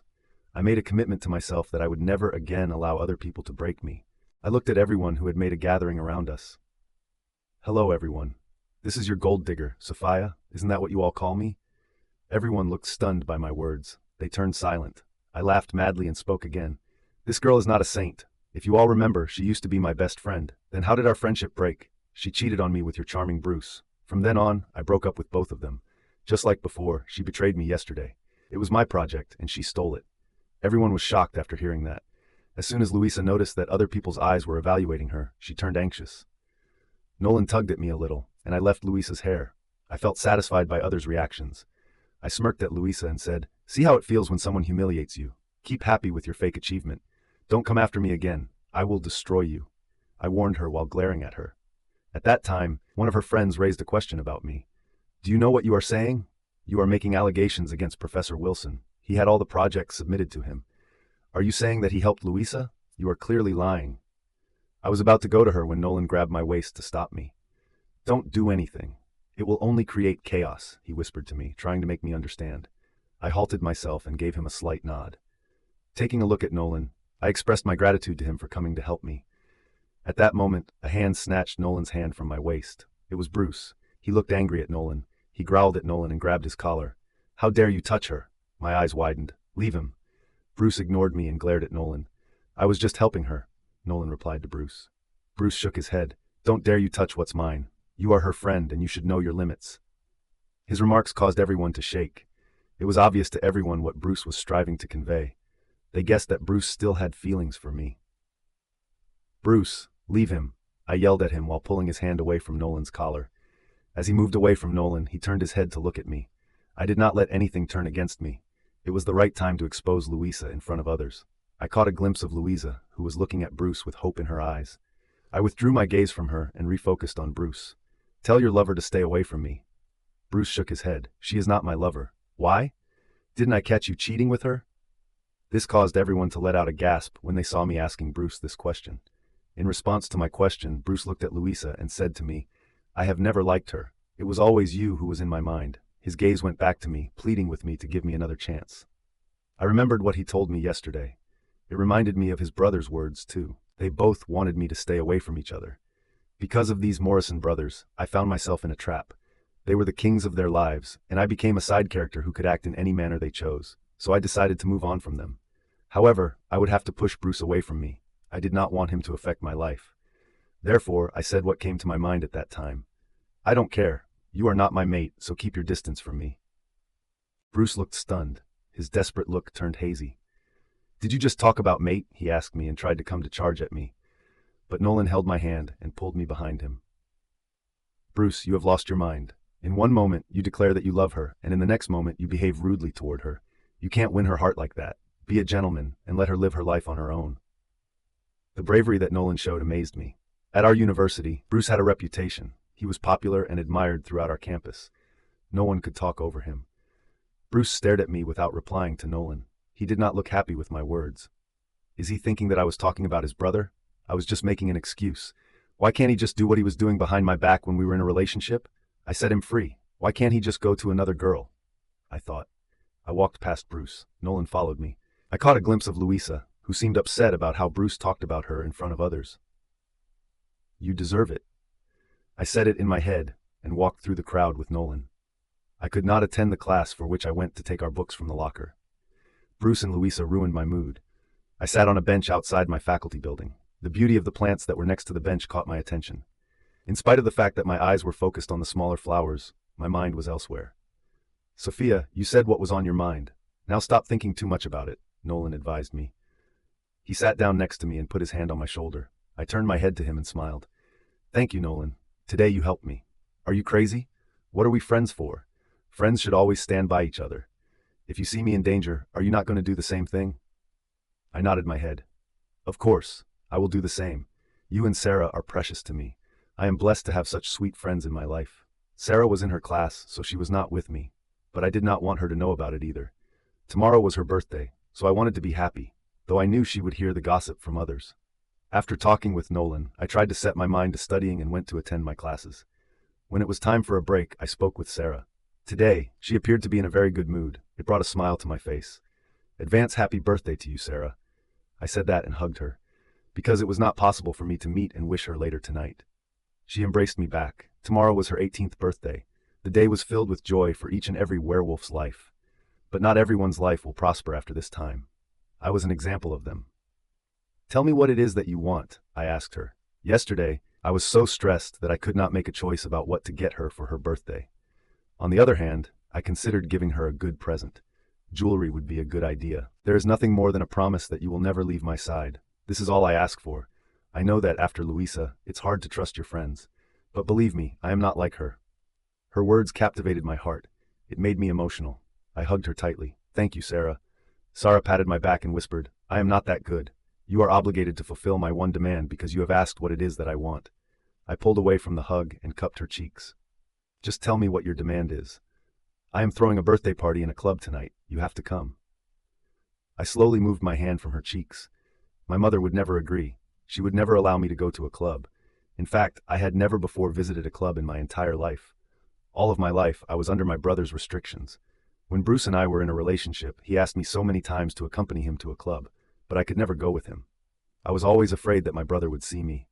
Getting him upset was the last thing I wanted to happen. Though my brother was not with us, my mother would deny me for sure. Sarah, you know I can't. She interrupted me by holding my hands. Pretty please? I promise I won't invite those two people you hate. I understood that she got to know about what had happened this morning. I know, but my mom. Don't worry about her. I will come today to your house and convince her. Sarah was so successful in persuading me that I was unable to break her heart by denying her request. Moreover, she had no other friends except me and Nolan. If we were not with her at her birthday party, it would be upsetting. After all the classes, I left my university and went to a shopping mall. I bought earrings for Sarah to give her a birthday present. It was expensive, but I used my savings. She was my friend. If she was giving me priority and caring for me, I should do the same. Later I went home. I did not say anything to my mother since Sarah said she would come to convince her. In the afternoon, Sarah came to my house. My mother looked happy to see her. Sarah requested her to let me go with her. My mother asked where we were going. In response, she stated that she was going to host a party at her house. It would be a girls' night. To my surprise, my mother permitted me to go with her. As I was getting into Sarah's car, I said, You shouldn't have lied to Mom. We were going to her house first. She said she would decide what I would wear tonight. Come on, I said, half true. You will stay at my house later at night. But before that, we just go to a club. But still, I'm feeling guilty. Sophia, relax. I gave a nod at her and turned my head to the window. You should forget that, Bruce, and move on, you know. I know. My party is in the most expensive club in our pack. My father is a member of that club, so he could manage the date for me. Otherwise, only businessmen can enter that club. I heard her while looking at the cars passing by on the road. Hey, Sophia, what about finding a guy for you? I turned my head toward her. What? She nodded her head and smirked at me. You are single now. You also want to move on. Who knows? Maybe your dreamy boy is waiting for you there. After hearing Sarah, I could not help but laugh. I laughed at myself. People were unaware of the person with whom I was bonded. I was the mate of their head alpha. Due to the fact that my life had become so complicated, even if I wanted to be with another person, it would only end up in a series of new problems. But I did not say anything about it to Sarah. I kept listening to her. When we arrived at her home, I met her parents. Such a beautiful girl you are. Her mother said to me as she lightly stroked my hair. Yeah, she looks decent. Our daughter is with good people. The statement was made by her father. Hearing compliments caused me to flush. When we went to Sarah's room, she said, My parents like you a lot. If I had a big brother, I believe that they would have attempted to get your hand in marriage. While thinking about it, we both laughed out loud. Sarah was a rich kid. In spite of the fact that she was the daughter of a well-known businessman, she never displayed any signs of arrogance toward me and was always very kind to me. Sarah went to her closet. This one, she said as she retrieved a dress from there. This one will suit you well. I never wear it. My father brought me some dresses 2 days ago when he returned from abroad. This dress is one of them. Carefully, I examined the outfit in question. The dress was a black one with a turtleneck. However, it did not have any sleeves. It was a body-fitting, stretchy dress. It will show my curves. I thought and shook my head. What, you don't like it? Sarah asked. Let's try something else. She gave me a nod and pulled out another one. This one was a hot and short dress. I realized that the black one was more decent than this one. Sarah gave me a sly grin. Guess who will look hotter today? I grabbed the black dress hurriedly before she could put it back in the closet and replied, Black dress is fine. Sarah looked at me with a surprised expression on her face. Girls want to show their beautiful bodies, and you want to hide it? The black dress will show it too. Okay, as you wish. She showed me a stunning blue dress that she had chosen to wear to the party that was being held today. It was a pretty hot dress. Since it was her birthday party, she would need to look absolutely stunning. After a while, we got ready. I looked at myself in the mirror. In this black dress, I looked different. I did wear stylish clothes, but I always avoided revealing clothes that could grab men's attention. My bare arms looked fine with the black dress. The dress ended up 2 inches above my knees. Luckily, I was wearing black high heels, so I did not have to borrow any shoes from Sarah. I glanced at Sarah. Our birthday girl is so pretty. She smiled at me. Thank you, Sophia. For what? Because of you, I can call someone my best friend. The phrase best friend made me feel uneasy to hear. For a moment, I reflected about Luisa's betrayal. On the other hand, I recalled how Sarah helped me in moving on from Luisa. She became my friend, and I got good company. Then we found Nolan, and the three of us became really good friends. At that moment, I suddenly remembered that I had purchased a present for Sarah. I grabbed my bag and took out a small gift box from inside it. This is for you. No, you don't have to give me anything, Sophia. Please take it. As soon as Sarah opened the box, her face lit up with joy because she saw the earrings. Oh my, so beautiful. I'm going to put this on right now. She put on the earrings with a gleeful expression. I broke into a grin as I observed her joyful expression. As she turned to face me, she gave me a hug. Later, we styled our hair by ourselves. I let my hair down in a straight form, whereas she wore it in a curly style. When we had finished saying our goodbyes to her parents, we left her house. We got inside her car to go to our destination. Sarah spoke about many things related to the club. According to what she claimed, the first floor was reserved for rich people, but the second story was reserved for VIPs of our pack. I heard her quietly, since I did not care about these things. I would stay there on one side anyway. I did not have any plans to move. When we almost reached the club, I got a call from Nolan. Where are you both? He asked. We are on the way. I have been waiting for an hour. Oh, come fast. As I was having a conversation with Nolan, I noticed that we had already arrived. After we got out of the car, he raised his hand to us and waved at us. I could see Nolan looking stunned by my appearance. What pretty you are looking, he muttered. The art, I said while pointing a finger in my direction. I then shifted my attention to Sarah, who was coming closer to us. After pointing my finger in her direction, I continued by saying, the artist. He chuckled and hugged me. That's good. How are you feeling right now? His question reminded me of what had happened earlier today. I almost forgot about it. Fine. To give Sarah a hug, he broke the hug. Have a wonderful evening, birthday girl. Happy birthday. But you are late at your own party. Today I am the most important guest, so I am allowed to come late. We all laughed and entered the club together. The smoke and music grabbed me totally the moment I stepped inside the club. I looked around and saw different scenarios. People were dancing without any worries for the outside world on the dance floor that was located in the center of the club. In the corners, people were making out. Not everyone came here for anything other than to take a drink. There were a few of the girls who were attempting to entice the men there to get into their pants. I felt disgusted by those girls. Sarah invited many students from our university. They came to greet her. Considering that she was capable of throwing a party in this club, I was willing to bet that people would talk about her in our university community tomorrow. At all times I remained close to Sarah and Nolan. I started to get feelings of boredom. All of a sudden, I felt a gaze on me. My eyes wandered around the club. Many boys were looking at me, which I ignored by moving my gaze away from them. Unknowingly, my gaze moved to the second story. My eyes stopped on someone and I was stunned. Together with a few other males, Alpha Bryan was seated on the couches that were located near the half-glass wall.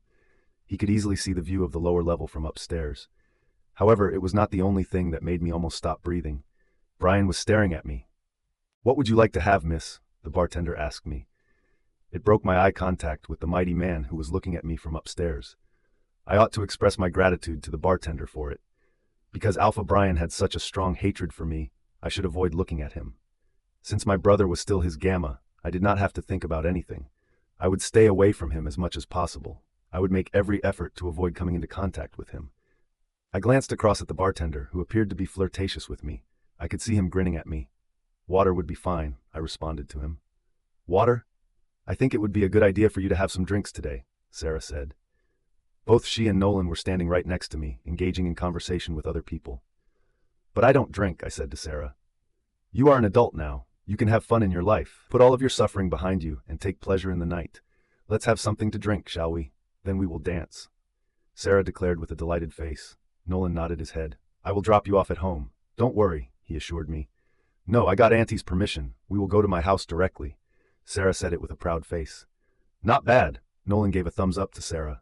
At first, I did not want to drink, but then my thoughts wandered to everything that had occurred in my life up to that point. The blaring music was making my head even more messy. "Okay," I replied to them. While I was striving to keep my eyes from gazing upstairs, Sarah placed an order for drinks for us to enjoy. The bartender placed drinks on the counter. I reached for a glass and tried to chug it down. A sour grimace appeared on my face. "It's burning my throat. It will ease soon. Try it again," Nolan said. I nodded my head and tried to drink it again. My throat became accustomed to the flavor after I took some gulps. It came as a complete surprise to me that I drank a few glasses. The club around me started to look different to me. When I first entered the club, I was not a fan of the smoke or the music, but as time went on, I had a change of heart. "Let's dance," Sarah said and grabbed my hands. "Hey, what about me?" Nolan asked. "Do I need to invite you?" It was Sarah who inquired. The expression on Nolan's face made me laugh. Each and every person who had been invited by Sarah made their way to the dance floor. A few girls were frowning at me. On the other hand, some boys were glancing at me. I assumed people did not like me. Who cared? Because I didn't. As if the drinks had truly taken control of my mind, I started moving in time with the beat of the music. At this very moment, all I wanted to do was dance. I tried to forget everything around me. I wanted the alcohol to make me forget my every pain. Sometime later, a big cake appeared in a corner. After leaving the dance floor, we gathered in that corner. From 10, we were counting backward, one by one. It would be midnight in a few seconds. At the exact moment that we reached 0, the lights in the club were turned off. Then we heard an announcement from the DJ. "Let's celebrate the birthday of our birthday girl, Sarah." We all applauded in the darkness.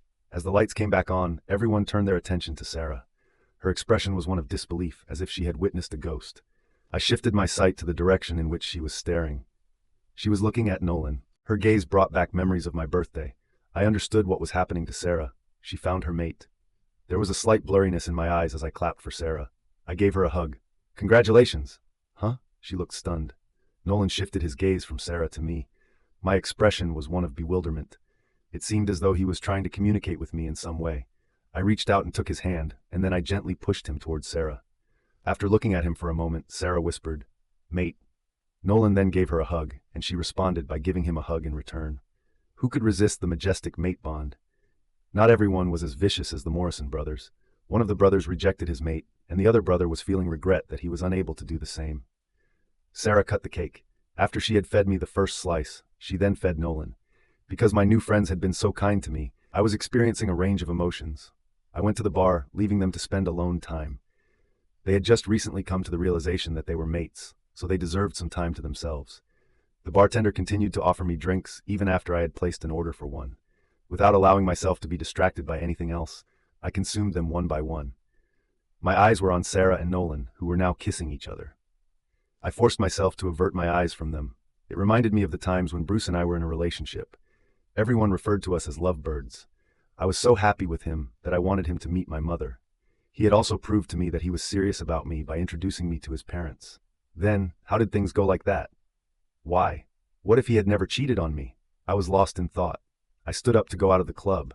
I wanted to have some fresh air. I started to feel suffocated because of the pain in my heart. To my surprise, a man approached me and asked, "Where are you going?" As best I could, I focused my gaze on him. However, I was unable to recognize him. Why did this unknown person choose to talk to me? As he pointed his finger in a certain direction, he stated, "He is there." I frowned at him. Did he think I was lost and trying to find someone? I turned my head in the direction in which he pointed. I saw a man holding a glass while looking at the dance floor. He was sitting alone on the couch. He was wearing a black suit. In my blurry eyes, I could only notice these few things. My legs moved toward him without any delay.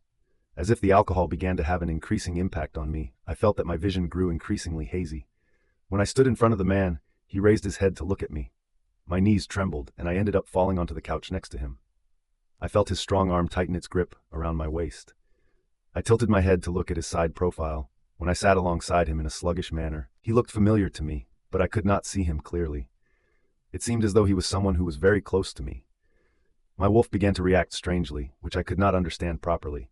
In blurry vision, I thought he was the person who broke my heart. I could not remember anything at that moment. I felt pulled from inside, as if there was a string that connected us and pulled me closer to him. I leaned my head on his chest and whispered to him, "Bruce." Third POV. Sophia closed her eyes as she hugged the man who was sitting next to him. Under the influence of alcohol, she thought it was Bruce. Little did she know, it was Bruce's big brother, Bryan Morrison. Bryan came to this club often.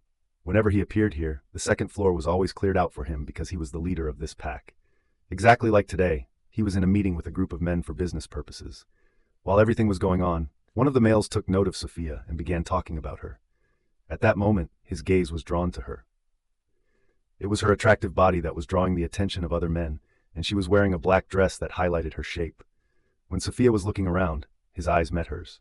However, she broke eye contact and started to flirt with the bartender. He could see how the bartender was replying to her, showing that she was doing the same. Bryan assumed that she was not a good girl, so his brother was fortunate that they ended their relationship so soon. Despite the fact that he was here for a meeting, he was unable to concentrate on it. Incessantly, his dark eyes kept glancing at the girl. The fact that his wolf desired his mate was bothering him. Usually people tried hard but lost control over their wolves, but he was exceptional. He was a powerful alpha who could control his own wolf. Now, he did not understand why this girl came to him. Wow, what a breathtaking view. Bryan looked at the man who had approached him. He was Delta Edger. Bryan gave him an angry look. Edger raised his hands up. "I just told her that you were here. She was going somewhere." Bryan moved Sophia's body away from him by pushing it aside. "So, what is it with me?" Beta Robert walked to him and halted his steps. "Isn't it our responsibility to protect our Pax Omega's Alpha?" Even though she was able to hear them, Sophia was unable to comprehend what they were discussing. She rubbed her eyes. The push made her a little conscious. On the couch, she sat back with her head leaning back. In a garbled voice, she asked, "Bruce, why are you doing this? Why can't you let me live peacefully for once?" Bryan glared at her. "Is she blind or what?" he muttered under his breath. He had no idea what was going on, but the fact that Sophia had called him Bruce made him feel irritated. Beta Robert burst up laughing and announced, "We are leaving. You can handle her." In agreement, Delta Edger gave a slight nod of his head. Bryan gave them a stern look. "I will throw her in the middle of the street. I don't care." Beta Robert turned in the direction of the main door of the club. He said loudly, "Yeah, that's why you keep eyeing her all the time." The sight of Bryan becoming enraged caused Delta Edger to take a deep breath. "See you in the pack house." Both Robert and Edger left. Bryan had 4 officials, but these 2 were his closest friends. They were involved in business with him as well. In other words, they spent most of their time together. Bryan tried to find Sophia's 2 friends, with whom she had been spending time, but he could not see them. As he turned his head to gaze at Sophia, who appeared to be sleeping on the couch, he let out a sigh. In his mind, Bryan thought, "I don't care." He looked away from her. After grabbing his coat, which was lying next to him, he rose up and was ready to leave. A hand gripped his wrist, preventing him from moving ahead and stopping him from taking a step forward. He looked at the soft and fair hand that was holding his hand. His eyes shifted to Sophia. She stood up with shaky legs. It looked like she grabbed his hand to get support for standing up. "Where are you going?" she asked him. He could smell liquor in her mouth, yet the scent of her body made him feel addicted. He assumed he was feeling that way towards her due to the alcohol that he had drunk. He yanked his hand out of her grasp and glared at her. Sophia looked stunned by his behavior. "You dirty man, what did you think? I would come to you to get back together?" she asked, and was about to fall down. But Bryan grasped her waist to catch her. She placed her hands on his shoulder and raised her head to look at him. He was so tall. The flickering lights on the dance floor made his face unclear to her. "You are a dishonest person. Cheater, cheater, cheater." He stared at her, trying to understand whom he was talking to. With Bruce, or with him? Their bodies were very close to each other. Her eyes turned teary, which he caught a glimpse of. She shed a tear and bit her bottom lip. Tears sprang out of her eyes as she pointed her finger at his chest. "Why did you cheat me with Louisa, Bruce? Why did you do that? Because of you, I have to bear so many things now." It was brought to Bryan's attention that she had told everyone that Bruce had cheated on her. But at that time, no one believed her. "I broke up with you that day. We are done. Why can't you let me live peacefully now? Why do you come every single day to win my heart again?" Bryan's eyes were fixed on her. Although he was silent, he was listening to her. The loud music was not able to prevent him from paying attention to every word that she said. They were so close that he could hear her very clearly. Sophia had no idea what she was doing or what she was saying. She started to feel that her head was spinning. "Don't follow me again, Bruce." When she turned around to leave, she felt a coat draped around her shoulder. Before she could understand anything, Bryan lifted her. She was not in a condition to let out a scream. She felt him holding her in his arms. He started to walk to the entrance. "I don't want to go with you," she mumbled with a broken voice. Bryan walked out of the club while carrying her in his arms. There was no expression on his face. He was receiving a bow from the guards. He walked to his car directly. The driver rushed out of the car and opened the back door for him. He looked surprised to see Bryan carrying a girl. Bryan had never done that to any other girl, as far as he could recall. After forcing Sophia to sit in the car, he then got himself into the car. The driver was terrified, but he started the car nonetheless, even though he had no idea where to go. Meanwhile, Sophia hugged Bryan and kept muttering things. "Is this your first time drinking?" he asked with a cold tone while looking out the window at the outside world. But why are you talking so coldly like your big brother?" "Big brother," he muttered. She nodded her head and replied, "Your brother." She paused as if collecting her words, then said, "Bryan Morrison is the most arrogant man I have ever met." At the moment that Bryan heard her, he turned his head to look at her face. He realized how close their faces were. Her eyes were closed. Her long eyelashes were beautiful. This was the first time that Bryan had ever looked at her in such detail. He did not have any interest either. However, his gaze continued to focus on the features of her face. She was a beautiful girl. Her soft features made her look innocent. However, Bryan did not fall for her innocent look. He believed she was a pretentious woman. "Did you just call me arrogant?" he asked while gritting his teeth. It came out as a whisper. Sophia opened her eyes, and they met with his eyes. She could not reply to him. She thought she was dreaming, and everything she was saying was just a dream. Suddenly she saw Bryan instead of Bruce in her vision. "Why do you hate me? It's not my fault that I am your mate." Bryan raised an eyebrow and shoved her away from himself. "I should have known this. You were acting all the time," he said in anger. When he saw that Sophia recognized him, he assumed that Sophia knew it was him from the beginning. She was just acting like a drunk girl. It was the shove that brought Sophia to a momentary state of consciousness. Despite the fact that she wanted to inquire about her whereabouts, the motion of the car made her feel nauseous. "Stop the car," she said to the driver. Bryan narrowed his eyes on her. The driver did not stop the car since it was not Bryan's order. Sophia yelled at the driver, "I said stop the car." Almost instantly, the driver pulled the car to a stop on the side of the road and turned his head toward her. Upon opening the car door, Sophia knelt down and threw up. She was feeling dizzy. As she threw up, tears appeared to be streaming down her face. All the liquor came out of her mouth, and she started to feel conscious. The driver got out of the car. He brought a bottle of water and a box of tissues with him when he went to see Sophia. "Thank you." Sophia thanked him and then used the tissue to wipe her mouth. She took a drink of water while holding the bottle. She leaned against her seat after closing her eyes. After closing the door, the driver entered the car. He turned to Bryan, who was staring at Sophia with an indifferent expression on his face. Alpha. To my Gamma's house, he replied. Sophia's eyes flung open when she heard Bryan's voice. She moved her head to the side and felt her heart skip a beat. Bryan was looking at her intently. Although her voice was scratchy, she attempted to apologize to him by saying, Hey Alpha, I am sorry. When she saw he was not replying to her, she lowered her head. She started to search for her bag. It dawned on her that her bag was sitting on the lockbox that was located behind the bar counter. It was before they went to the dance floor that Sarah and she put it there. My phone. The driver started the car. She shook her head. No, I can't go to my house tonight. Hearing her, Bryan scoffed. In that case, where would you go? In someone else's house? He was sarcastic, but she was so naive that she failed to comprehend his sarcasm. She nodded her head. Yeah. Bryan glared at her. I have never seen a shameless girl like you before. The cold tone and rude remarks that he used caused Sophia to flinch. She was still under the effects of alcohol. However, she was now starting to understand everything. I want to go to Sarah's house. Would it be possible for you to drop me off there? She asked with a lower tone. Bryan was taken aback. Was she talking about her friend's house? He thought she was talking about going to another man's house. Tell the driver her address, he said, turning his head to the window. Sophia told the driver Sarah's house's address. Following a nod of the head, the driver turned the vehicle in the direction of the new destination. Sophia stayed quiet. She was afraid to glance at Bryan. She had no idea what she had said or done to him. By looking at his angry face, she was able to deduce that she had once again offended him. She did not know when her eyes closed. She fell asleep in the car. The entire time they were in the car, Bryan did not look at her.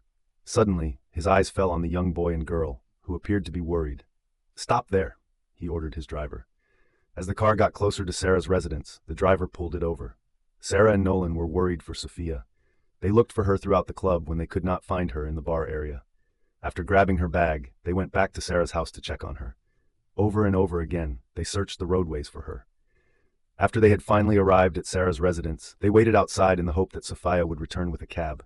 But they were surprised to see a luxurious car parked in front of them instead of a cab. From outside the window, they could see who was inside the car. The moment that Sarah and Nolan recognized Bryan, they bowed their heads in respect. Alpha.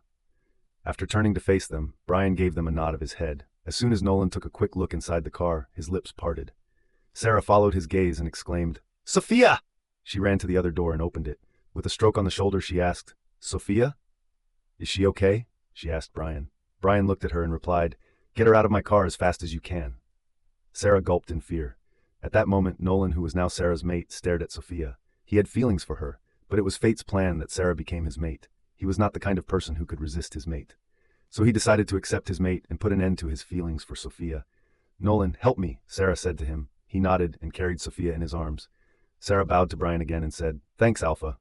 Although Nolan gave a small bow to Bryan, Nolan's attention was focused on Sophia. A glint of anger shuffled in Bryan's eyes when he observed how Nolan was looking at Sophia. He did not know that Nolan was Sarah's mate, but being a guy, he had the ability to read the gazes of other men. It was clear to him that Nolan liked Sophia. Bryan's eyes were on Sophia until Nolan entered the house. When the driver noticed that Bryan was not speaking, he asked, Alpha, where to go? After lighting a cigarette and taking a few puffs, Bryan replied, Pack house. Sophia's POV. I felt a light fall over my face. It was hard for me to open my eyes. At first I opened them cautiously, and then I nearly instantly shut them again. Good morning, pretty girl. I heard Sarah's voice and felt a pair of arms encircling my waist at the same time. I turned my head and opened my eyes to look at her. Sarah appeared to be in a good mood. She sat up and turned to me. Feeling good? She asked. I could not say yes because my head was aching like hell. I slowly sat up straight and said, Morning. I looked around and found myself in Sarah's bedroom. I frowned when I thought, I was in the club last night. How did I come here? Nolan carried you here. You passed out last night. Sarah explained it to me. Oh, I mumbled while pressing my hand to my head. Just after that, my eyes widened as I was driven by memories of what I had done last night. Oh shit! I covered my mouth with a shocked face. What happened? Sarah asked with confusion. Oh my goodness! Oh no, how can I be so dumb? I said, and in a state of disbelief, I got out of bed. My response left Sarah bewildered and confused. Sophia, what are you saying? I met Alpha Bryan last night. Sarah's expression slightly changed. She nodded her head. Yeah, but he is the one who dropped you off here. Sarah, how am I supposed to explain what I did last night? I started to groan. My stomach began to churn. I felt like giving myself a slap. My idiotic decision to call him Bruce was engraved in my memory. I even hugged him. Why did I do that? He may think that I'm still after his brother, which is not true. I thought and felt regret. What exactly did you do? It was clear that he was angry last night, Sarah inquired with doubt in her eyes. I called him arrogant in his face. What the hell? Sarah appeared to be in complete astonishment. She shook her head. But you were drunk. It's okay. Just calm down. It is certain that he was aware of it. No, he won't understand. He is an arrogant man. He will never understand me. Sarah placed her hands on her waist and said, See, this is the problem. You are calling him arrogant again. That's why you called him that in a drunken state. When people are under the influence of alcohol, they speak the truth. I pulled my hair in stress. The memory of him pushing me once and then shoving me again in his car kept repeating over and over in my head. I was feeling embarrassed. How could I push myself toward a man? I could remember that he called me shameless. Now I felt that I really behaved like one. He hates me already. After what happened last night, I have no doubt that he despises even more. I thought. Sarah told me that nothing had happened. Although Bryan looked cold, he did not say anything about me, which gave me a little relief. I can't believe that Nolan is my mate. I am so happy, Sophia, Sarah said to me as she explained her feelings after she discovered who her mate was. It was shocking for her at first, but later, her wolf reacted well, and she felt happy to find such a good boy as her mate. In front of me, she admitted that she had feelings for Nolan for a long time. I am happy that you are happy, I told her. After talking with her, I took a shower, and then I changed into the same outfit that I wore yesterday before switching out the black one. I wanted to go back home right then, but Sarah's mother invited me to join them at the table. I could not say no to her, so I joined them. From what I've heard, you participated in the last event. How was your experience? Sarah's father asked. When I heard his inquiry, I immediately stopped eating. After a brief peek in my direction, Sarah cleared her throat. Dad, it was great. She did well in that competition. Yeah. She won the competition, didn't she? Sarah's mother asked Sarah. I shook my head sadly. No, Auntie, I didn't. It's okay. Better luck next time. Sarah always talks about you. You are a top scorer. There is a great future ahead for you. Sarah's father said. I stared at Sarah's father with a small smile. He was a businessman. He valued this type of event a lot. If I wanted, I could tell Sarah to talk about me to her father to get me a job. In fact, Sarah proposed to me about it 2 months ago. But I declined it. I did not want to take any opportunity on behalf of our friendship. I was looking for a job based on my skills. Thank you, Uncle. I left Sarah's house after breakfast. She instructed her driver to drop me off at my home. On the way, I was thinking about last night. I was upset with myself. I should not have drunk last night. The next day, I arrived at the university at an early hour. The way people looked at me today was different from how they looked at me the day before. It looked like the news about how I talked to Bruce yesterday had spread throughout the whole university. Since my behavior was rude to him, others believed that I did not make the video to get Bruce back. Some of them even doubted that Louisa was a liar. It was a relief to know that the tag on my head would be removed soon. Exactly like everyone else, I would live a normal life. What I needed to do was get a job that I could do part-time and keep myself active in between my studies and my work duties. I noticed Nolan, who approached me with a smile. I'm happy for you and Sarah. I expressed my happiness. Nolan nodded at me. Me too, he replied with a lower tone. After giving him a thoughtful look, I said, Nolan, let me request one thing from you. Always cherish your mate. She is someone the moon goddess created specifically for you. You both are part and parcel of your lives. Even though anyone wants to leave, your mate will always feel for you and your suffering till the very end. Nolan stared at me for some time, then eventually gave me a gentle nod. I promise you, I will always cherish Sarah. Just as I was about to smile at him, Sarah came up behind me and gave me a hug. Thank you so much. I love you, she said to me. I thought you were mine, Nolan said to Sarah in a joking tone. Yeah, but I love her too, Sarah replied. Her adorable behavior caused Nolan and me to chuckle. She looked more beautiful after finding her mate. We were all busy talking. At that moment, we heard a voice calling me from behind. Sophia Berg? I turned around and saw a boy. Professor Wilson is calling you in his office right now, he said and left. Why did he call me? I muttered in a worried tone. Everything will be okay, Nolan assured me. Sophia, it's possible that he found evidence against Louisa, which is the reason he is calling you, Sarah said. After giving it some thought, I came to the conclusion that it could be the fact. That might be the reason behind it. If it were true, then it would be great news for me. I would get back my project. I glanced at my friends, and they nodded at me. I made my way to Professor Wilson's office with a fear in my heart. My mind was suddenly filled with new suspicions, and they came one after the other. What if he restricts me for what happened in the event? I knocked on the door. Even though I was outside of the office, I couldn't help but feel anxious. Upon hearing his voice, I entered his office. He raised his head from a file and looked at me with a simple smile. I was feeling dumbfounded by his smile. What caused him to smile? Had Professor Wilson become so evil that he was smiling after restricting me from this university? I called you for good news. I experienced a slight sense of ease. Sarah's assumption might be true. They found the proof against Louisa. But the following sentence that he spoke shook me. We got a call from the Morrison Group. When I heard him, I gulped. Morrison Group? It was Bryan's company. Yeah, they called you for an interview, Sophia. I was stunned. What? Why did that company want to interview me? Professor, I can't understand what you are trying to say. He took off his glasses and set them down on the desk in front of him. He looked relieved when he started to speak. You are very fortunate that you are still enrolled in this university. In that event, Dean wanted to restrict you, but Alpha Bryan stopped him. He saved you from Dean throwing you out of this university, and now his company is interested in hiring you. I was taken aback. Did Bryan help me? Why did he do that? Didn't he hate me? I was confused with everything. You requested me to see a job for you. Somehow the Morrison Group learned about it, and as a result, the manager requested your CV and instructed me to send you to the company for an interview. I felt relieved when I heard about their manager. The manager might have seen the CV. Maybe I could get a job there. Joining Morrison Group was a dream for every student of our university. It was hard to get a job there. Everyone put in a lot of effort over the course of several months in order to increase their chances of getting an internship there.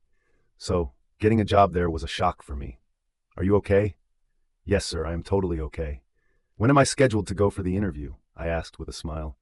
Tomorrow at 8 in the morning. Don't be late. It is a great opportunity for you. Thanks a lot, sir. I left his office and went to my next class. I had various thoughts. Even the people who worked in Morrison Group could not get a chance to meet Bryan. So it was good for me. It was not like we would see each other often. When I was walking, I wondered to myself, does he know that his company has offered me a job? Once I had finished my classes, I met my friends again. I shared the news with my friends. Oh, wow, I am over the moon. The Morrison Group has offered you a job. A scream of excitement nearly escaped Sarah's lips. I covered her mouth with my hand. Shh, I don't want anyone to know about it. She is right.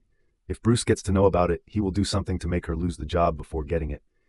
Nolan alerted Sarah. He was right. I did not want Bruce to know about it. I needed a job, and they would give it to me based on my qualifications, so I should stay quiet for now. As I made my way back to my home, I noticed that my mother was in the kitchen preparing lunch. I approached her on my tiptoes and hugged her from behind. Mom, there's good news. What, my baby? I am going for an interview tomorrow. Turning around to face me, she gave me a shake of the head. Again. Mom, the Morrison Group's manager called my professor himself. He wants to see my CV. He will offer me a suitable job after watching my qualifications. I tried to persuade my mother. I did not want to hurt her and go to get a job. I wanted her to smile at me and tell me the best of luck. Morrison Group? Isn't it the company that Alpha owns? She asked. I was amazed that almost everyone was aware of it. Oh, what a fool I was. The name Morrison was the reason everyone knew about it. Yes, Mom. Then I can feel relief. Alpha Bryan is a man who is known to be quite strict. There is no one who can harm you there. Where did you hear that from? My friends told me. When it comes to matters of work, they stated that Alpha is quite tough. No one in his company is capable of committing any kind of wrongdoing. My friend's son works there. Oh, I mumbled after hearing her. She was praising Bryan, which made me feel awkward. She did not know how her head Alpha behaved with me. Throughout the entire day, I thought about what would happen tomorrow. For the purpose of practicing how I would introduce myself to the person being interviewed, I tried to talk in front of the mirror.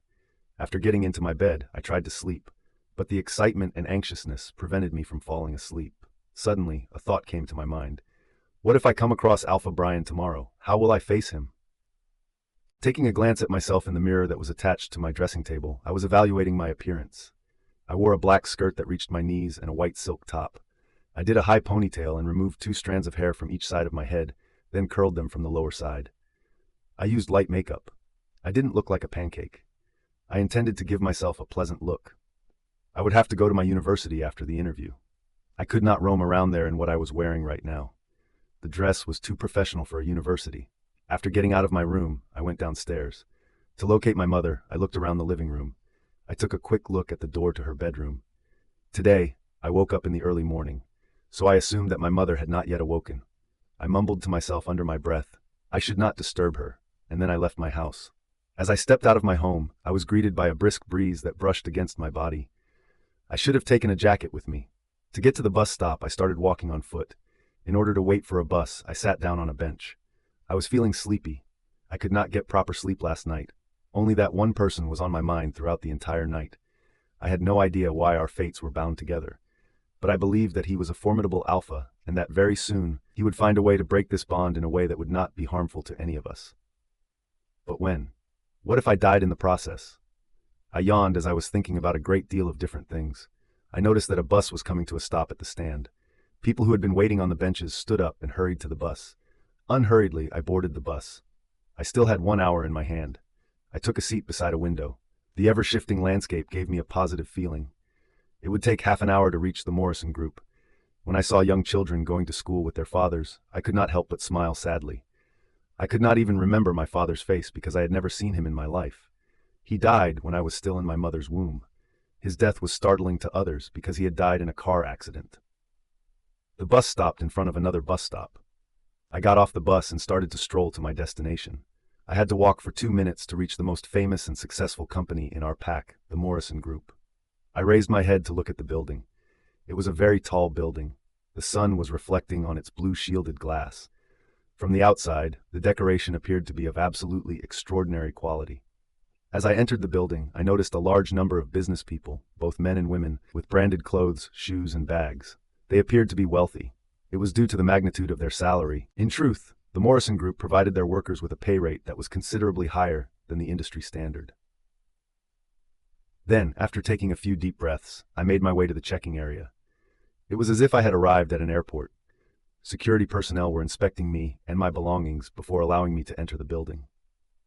The moment I walked through the magnificent entrance, I was immediately greeted by the sight of something that filled me with awe. The intricate tapestries adorning the walls, meticulously hand-woven with threads of dark hues, whispered tales of the company's rich history and unwavering commitment to excellence. The ornate chandeliers hanging from the lofty ceiling cast a warm, ethereal glow, illuminating the whole area. The company was, in general, adorned with exquisite embellishments, which contributed to the enhancement of its aesthetic appeal. In the moment that I was thinking about the interview, I was overcome with a wave of nervousness. I walked to the reception area. A woman was typing something while sitting on her chair. There were 2 other women who were working in the reception area. "Excuse me," I said. The woman paused her typing and shifted her gaze to me. She flashed me a grin with her cherry-red lips. She had an attractive appearance. She might be a few years older than me. She looked to be in her early 20s. "May I help you, miss?" "Hi, I'm Sophia Berg. Your manager asked me for an interview today. Could you please kindly check it?" "Sure, give me a second." She hurriedly typed something into the computer in front of her. After taking a look at me, she inquired, "You are from the Nightshade University, right?" "Yeah." The woman gave a slight nod. "You are free to take a seat on that couch. I'm going to give you a call soon." When I turned my head, I noticed that the couch was located a tad further away from the reception table. I thanked the woman and proceeded to sit down on the couch. When I looked at my watch, I noticed that there were 20 minutes until 8 o'clock in the morning. I waited there while conducting a check of my folder, which contained all of the certificates that I had prepared to present to the manager. When it was almost time, I glanced at the receptionist. She was talking with someone on her phone. A frown appeared on her face as she glanced at me, but she then nodded her head and hung up the phone. She called out my name, Sophia Berg. I got to my feet and walked to her. "Please, come with me," she said politely. I followed her behind. We entered an elevator. Other employees were also with us. I could hear their conversations. Who knows when we will get a chance to meet Alpha? He will come to see around the financial department tomorrow. Can we come there for a few minutes? No way. He is a very strict man. If he sees your ID card and finds that you are not from that department, you are over. Such bad luck. By hearing them, I understood that Bryan Morrison had fangirls like celebrities. I caught a glimpse of the ID cards they were holding in their hands and learned that they were from the management department. Those females stepped out on a level. I assumed the receptionist would inform me that it was where I needed to go. To my surprise, once everyone had departed the elevator, she pressed the highest level. I looked at her and asked, "Where are we going?" She turned her head to me and replied, "You are going for your interview." "But we left the management level." She shook her head. I was confused by her actions, but when I heard her again, I was shocked. "We are going to the CEO's office. He said he would interview you himself." I could not believe what the receptionist had just said. "What did you just say? Who will take my interview?" I asked her again. "Alpha Bryan, the CEO of the Morrison Group." Her reply was very detailed, and she believed that I was unaware of who the CEO was. When I heard that, my eyes widened in shock. Why, I thought it was the manager. Before she could say anything more, the elevator door opened. As soon as she left, I was compelled to follow her out once more.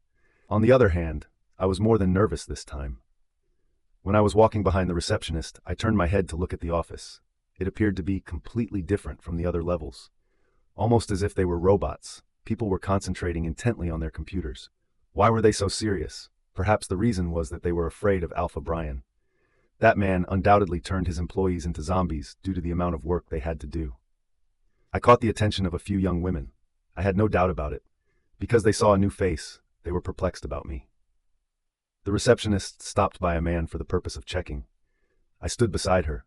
The receptionist communicated with the man through their mind link and said something to him. The man nodded at her and gestured for me to follow him. The receptionist left me, and I had to follow the new man. He came to a halt in front of a large wooden door.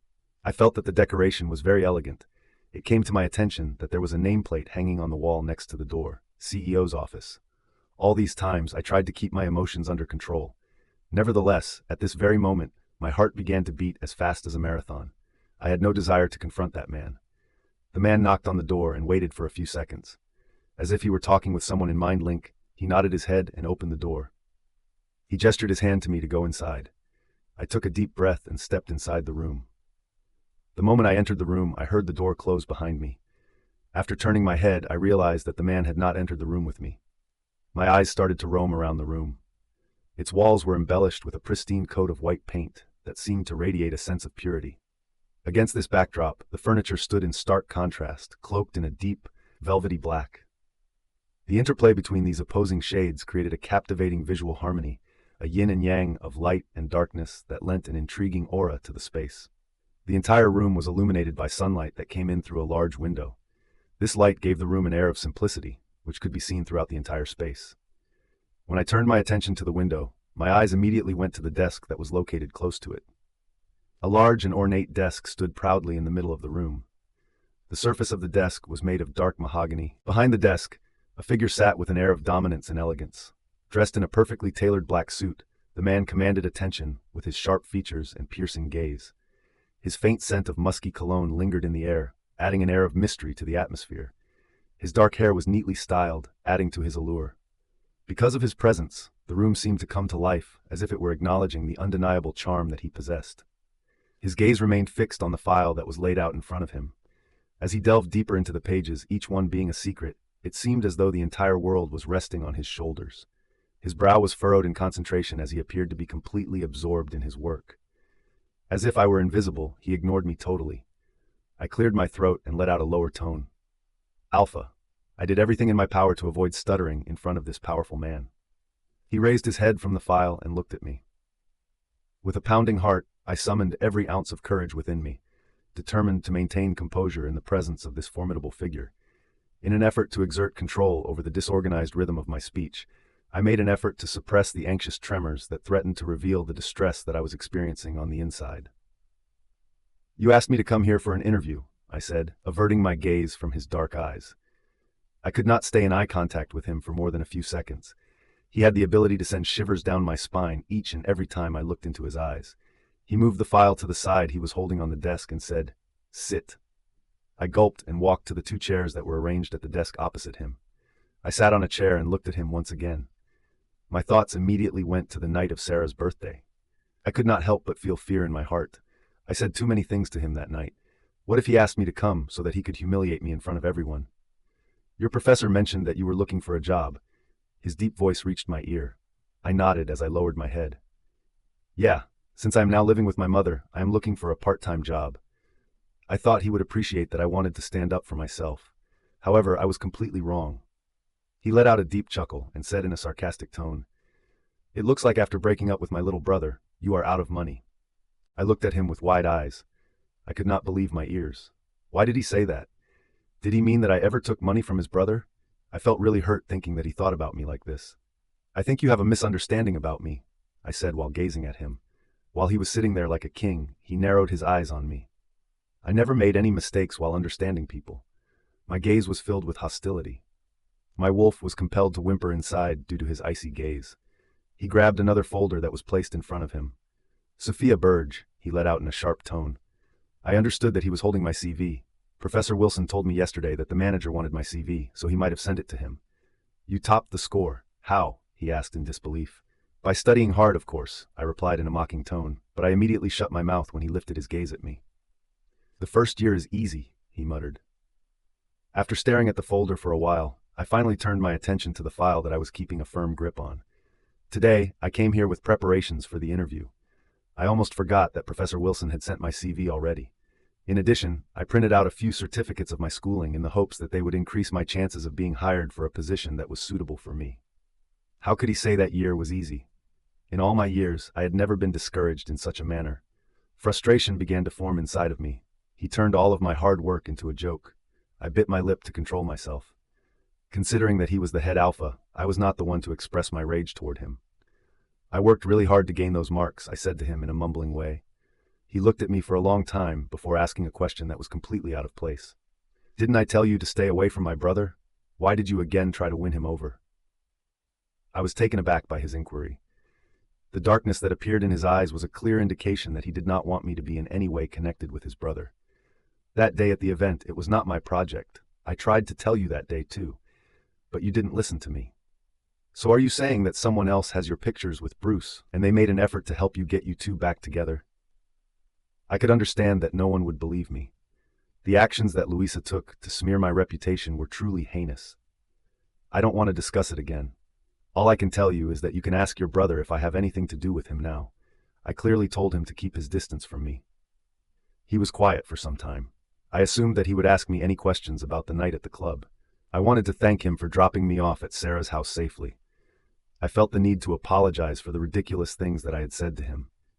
Suddenly, he tossed the folder in front of me, which caused me to flinch. I don't think you have any capability to work for the best company in this pack. The man in front of me broke my heart totally. The words he spoke made me feel numb inside. The amount of hatred he had for me was so immense that he ignored my skills like they were dust. How could he say that I did not have any capability? In fact, the project he chose as the best project at my university was my project. However, he would never trust me. Just like when I told him that his brother had been cheating on me, he did not believe me. I looked away from him and got to my feet. It was not me who came for an interview myself. Your manager told Professor Wilson to call me here. I should have understood his intention before coming here. This man did not call me into his company to give me any jobs. He just wanted to humiliate me for all that had happened on that particular day at the event. He was quiet, so I did not try to start another conversation either. I had already felt humiliated enough. The longer I continued to be close to this man, the greater the risk to my life would be. So I turned around and headed to the door. Only the feeling of sorrow was going to be something that I would take away from this place. I reached for the doorknob in an attempt to open the door, but my hand trembled a little as soon as I heard his voice. Did I permit you to leave my office? I slowly turned my head in his direction. I found myself captivated by the intense gaze of his dark eyes.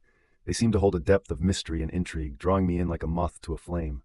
As our eyes met, a silent connection formed, transcending the boundaries of words. At that moment, I felt a flutter in my heart. I turned to the door immediately as I tried to ignore the feelings. My eyes widened and I reminded myself, no, I can't feel like this. Even though I had no intention of doing so, my wolf could not help but feel a growing desire for him.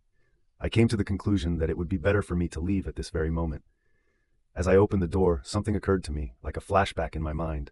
Without looking at him, I said, "Thanks for that night, Alpha." Third POV. As Sophia left the office, her presence continued to linger in Bryan's mind. The black eyes of his eyes were fixed on the wooden door that was closed. The entire room was permeated with her scent, which caused him to have a sense of unease. In a fit of anger, Bryan couldn't help but see that the audacity displayed by Sophia's sudden leaving of his office. How dare she, he muttered under his breath. His mind raced with a mix of dissatisfaction and outrage, struggling to comprehend the sheer impertinence of her actions. He glanced at the folder that contained her curriculum vitae that had been attached.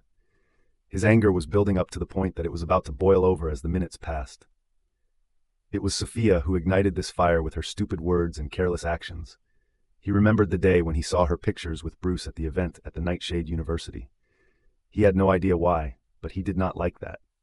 He believed it was his wolf who reacted like that, not him. The principal of Nightshade University bowed down to him when he went to his office after the event. When he was on his knees in front of Bryan, the principal pleaded for forgiveness. He even said that he would restrict Sophia from that institution. During that time, Bryan was the one who strongly opposed him, taking that kind of action against Sophia. Bryan thought he would let her go.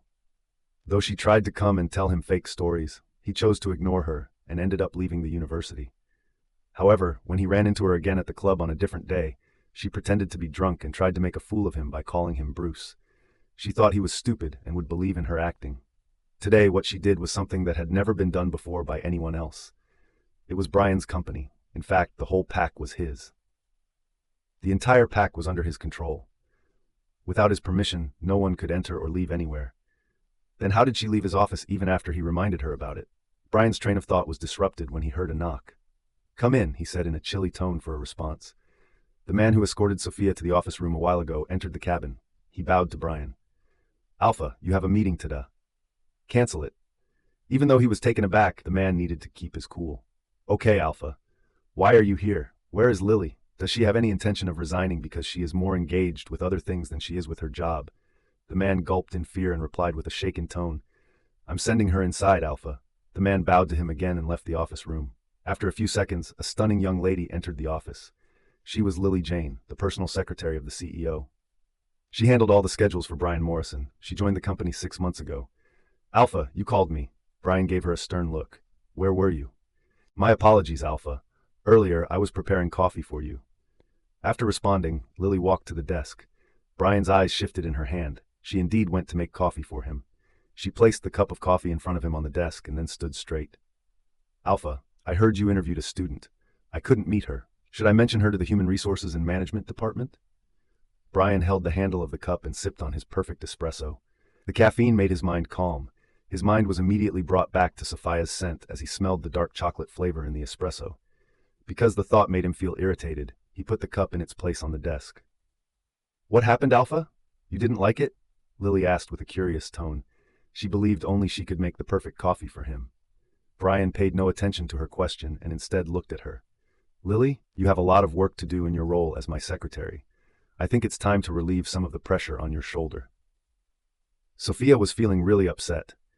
As soon as she walked out of Bryan's office, she instantly began to have a bitter feeling in her heart. Everyone's attention was focused on her. Some of the females were making fun of her because they had come to the conclusion that she would not be able to find a position in their company as an employee. She left the company as soon as she could. From outside the company, she was able to observe the lives of those who worked there. How she wished to be someone like them. But Bryan Morrison broke her confidence level today. She walked for a while until she arrived at the bus stop. Taking a bus, she made her way to her university. "It's okay. I will apply to another company," she tried to soothe herself. She thought about her mother. In what way would she respond to her? It was her mother's belief that she would be safe working at Morrison Group, which led her to agree to her daughter's employment there. Now, if Sophia told her that she had not been selected for the position, would she now be okay with her working for a different company? The bus came to a stop in the vicinity of her university. She walked with a gloomy expression on her face after entering the campus. Some of the other students on her campus were gazing at her as she entered a building. It dawned on her that she had completely forgotten to change her clothes before arriving here. She was considering going to the washroom, but before she could move ahead, her phone began to ring. A call from an unknown number was displayed on her phone when she pulled it out of her bag and looked at it. Answered it by asking, "Hello?" She heard a young woman's soft voice. "Am I speaking to Sophia Berg?" "Yes, I am Sophia." Sophia gave her response while looking around at the other people. She could not identify the woman's voice she was speaking with, but she was shocked when she heard the woman's next sentence. "Hi, I'm Lily Jane, Alpha Bryan's personal secretary. The reason I am calling you is to let you know that you have been selected for the role of assistant secretary to the CEO. Sophia's POV. When I heard the woman, I was very shocked. How could that man assign me to such a high level? An assistant secretary was someone who would assist the secretary. It was a position that offered a very high salary. In actuality, it was of great value in the field of employment. In the end, the person would be the assistant secretary of the CEO, not any manager's assistant secretary. "Hello? Are you listening, Miss Berg?" I heard Lily's voice again. Yes, I am listening to you, Miss Lily," I replied to her. Nevertheless, my thoughts turned to the remarks made by Alpha Bryan. Apparently, he did not believe that I was qualified to work for his company. So what caused him to change his mind? Was he again planning to insult me? I could not just believe him. "Due to the fact that you are a student, it is necessary for us to arrange your schedule, Miss Berg. Join us tomorrow at 9 o'clock in the morning. I will determine the time for you. At the same time, you will be able to participate in a brief training session. That would be best for me. Thank you, Miss Lily." At any time. Have a good day. See you tomorrow. Following her statement, Lily hung up the phone. I was in a state of haze. The tone that woman used struck me as being professional. It was a clear indication that I got the job. What exactly was going on? Did he believe what I said to him in his office today? Is he now able to release me from the misconception that he had about me? I felt someone hugging me from behind. What are you thinking? How was your interview? It was Sarah. I turned to her and replied, it didn't go well. But what? And why didn't it go well? Did that manager ask any difficult questions? She inquired with a concerned expression on her face. I could see that she also wanted me to get this job. I got the job, I mumbled in a hurry. Immediately after her lips gaped open for a few while, she embraced me. Yes! I knew it, she exclaimed joyfully. I gave her a hug in return. Those who were in the vicinity of us stared at us with a confused expression. As she pulled away from the hug, she asked, what is your job? Even if it's from the lower sector, don't lose hope. I believe you are going to shine in the near future. I held her hand and replied, I became the CEO's assistant secretary. You what? Her scream burst out much louder than before. I pressed my palm to cover her mouth. Calm down, Sarah. People are watching us. She removed my hand from her mouth. Who gives a damn? This should be a cause for celebration. The job left me with a lot of questions, but Sarah's cheering was making me feel better. I gave her a nod. Okay, I'm giving you and Nolan a treat today. Hooray! But where is Nolan? He will be late today. He has some stuff to do. We will have him join us during our break. Okay. After having a conversation with Sarah, I walked to my class. We all have different schedules today. On my way into the classroom, I changed into my regular clothing by using the restroom that was close to the classroom. I attended my classes while trying to be attentive, but my mind kept thinking about Bryan Morrison. Why was it that he had such a profound impact on me each time we met? How could my wolf react like that in front of him? After all the classes, I checked the time. It was 15 minutes past 1 at noon. In order to catch up with my buddies, I headed to the canteen. I noticed Sarah and Nolan seated at a table. Once they noticed me, they waved with their hands in my way. I marched to them and took a seat beside them. Congratulations. I heard you got a job? Nolan asked with a warm smile. That's right. To add to that, I am grateful. However, I am not in the mood to feel anything at the moment.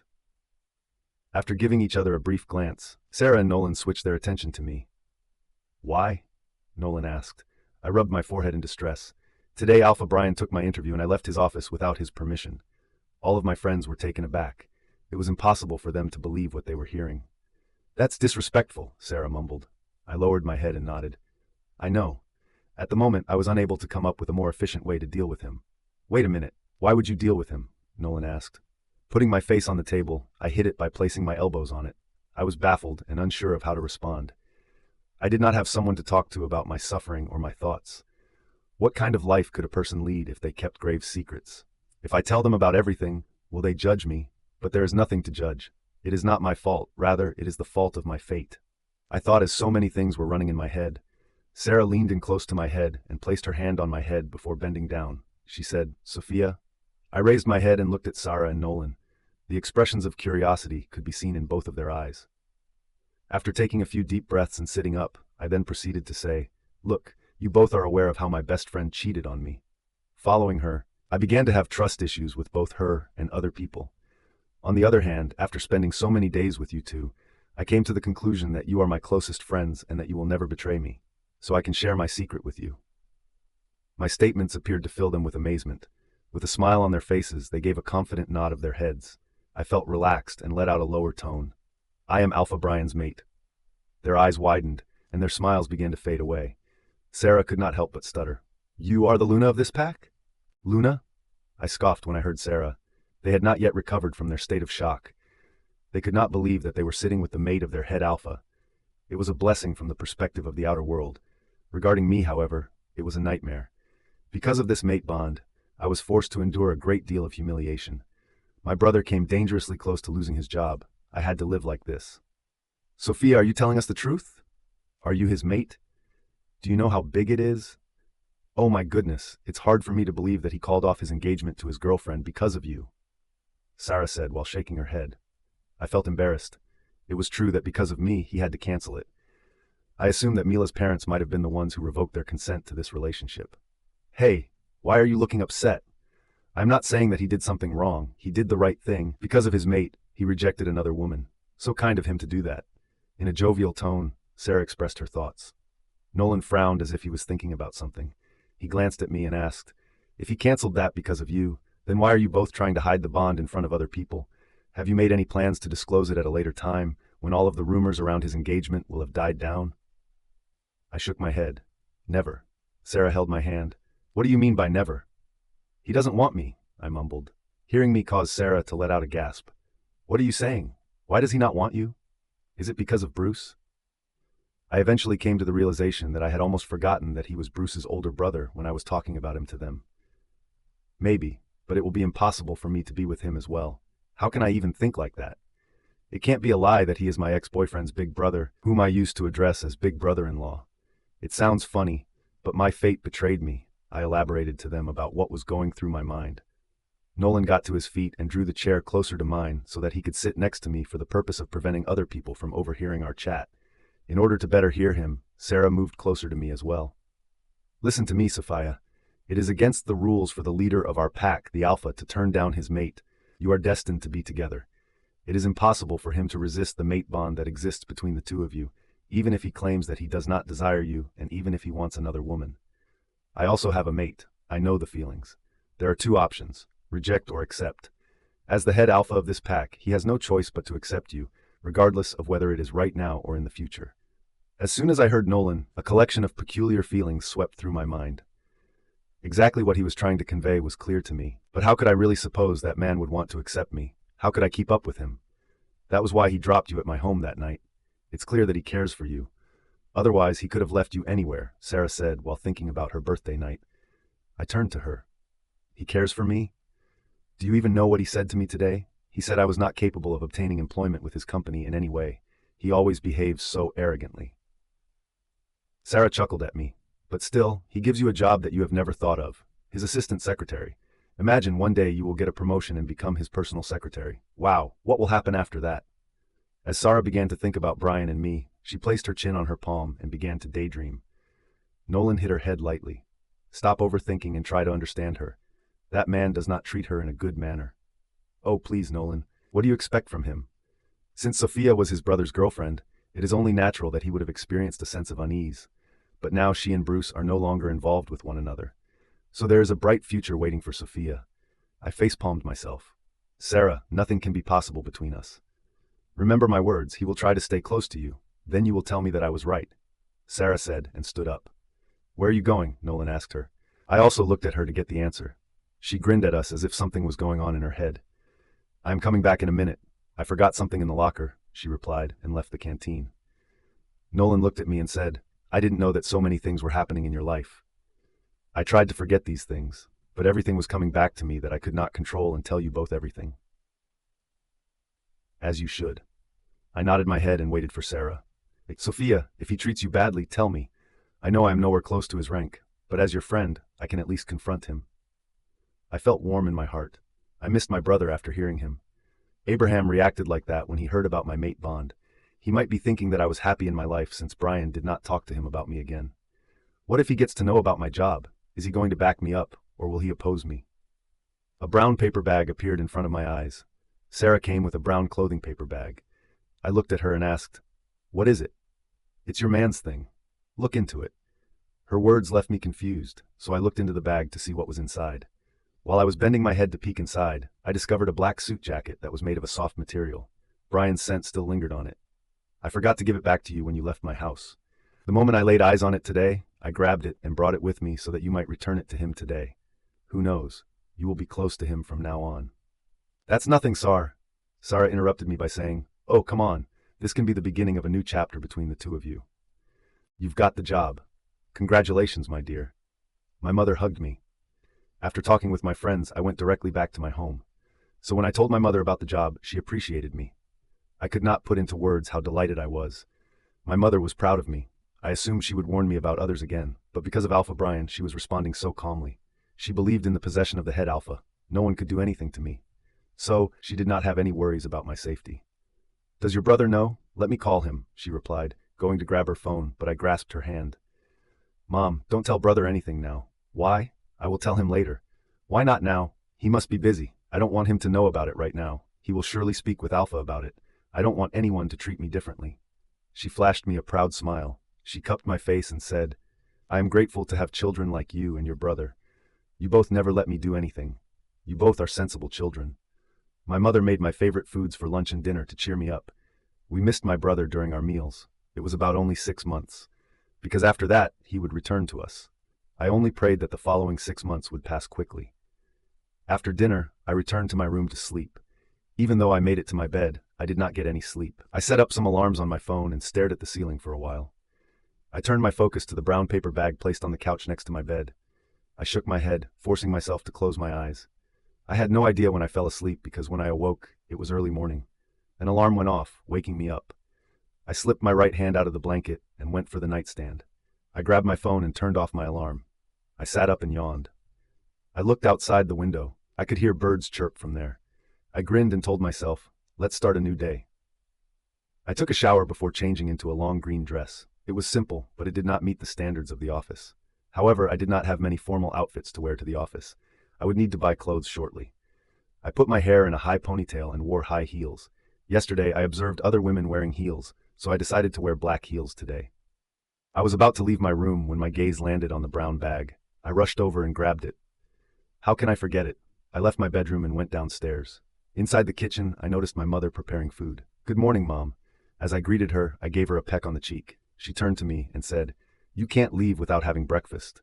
Yesterday, you didn't have your breakfast. I was sleeping. Mom, relax. I can have breakfast outside too. No, come here. Let's eat together. I gave her a warm grin and helped her set the table. When we finished eating breakfast together, I left my house. For today, I took a cab. It was already 8:15, so I did not want to be late on the first day of my job. It took some time for the cab to arrive at the Morrison Group. After getting out of the cab and paying the driver, I hurriedly went inside the building.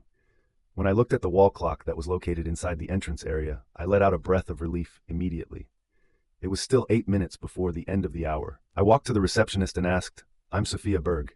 Did Miss Lily tell you something about me? The familiar receptionist nodded her head at me. You can take the elevator and go to the top floor like tomorrow. I was afraid that today Bryan would again take my interview or something. During the course of today, I was concerned that Bryan might once again take my interview or something like that. Despite the fact that I was filled with nervousness, I went inside the elevator. I slowly exited it as it reached the highest floor of the building. A few other people appeared to be peering at me. Since I arrived here yesterday, it was possible that they had recognized me. Miss Sophia?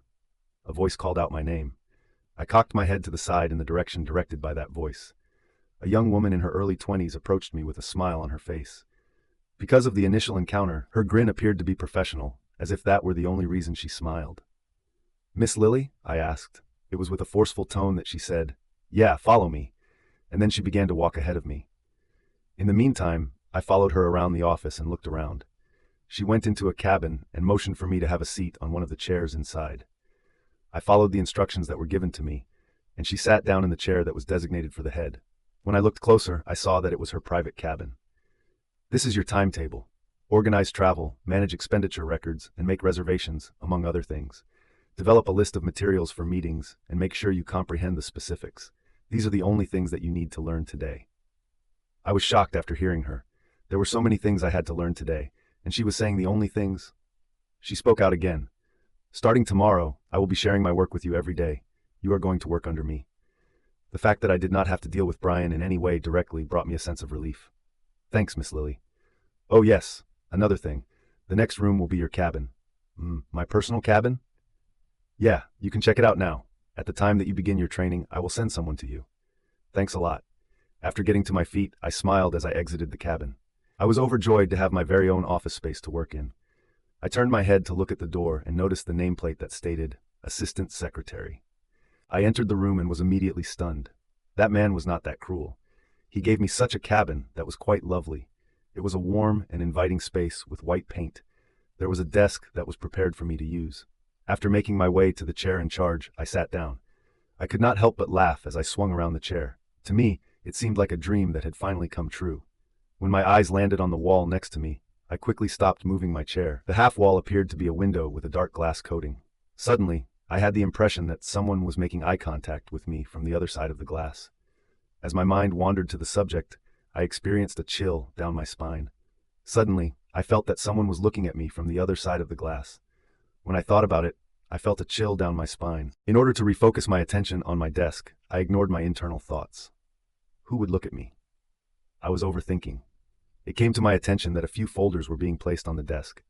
The file was a handwritten one, as I discovered when I grabbed it. The first step was to jot it down on the computer, and then I had to print it out. While I waited for Lily to send someone to my cabin, I put the file back in its original location. I was feeling bored, so I started to chat in our group. Sarah was active. She immediately asked me how everything was going on. When I told her that I got a private cabin for myself, she urged me to send selfies to her. I chuckled and clicked a few selfies of me while sitting in the head chair. Then I walked to the bookshelf, where a few books related to business were arranged. I clicked a selfie there, too. I sent them to our group. Sarah said she was very happy for me. She reminded me to return Bryan's jacket to him. I said I would do that before leaving the office. After some time, a man knocked on my cabin's door. "Please come in," I said. An unknown young woman entered the room. As soon as I saw her, I stood up since I had the impression that she was a senior.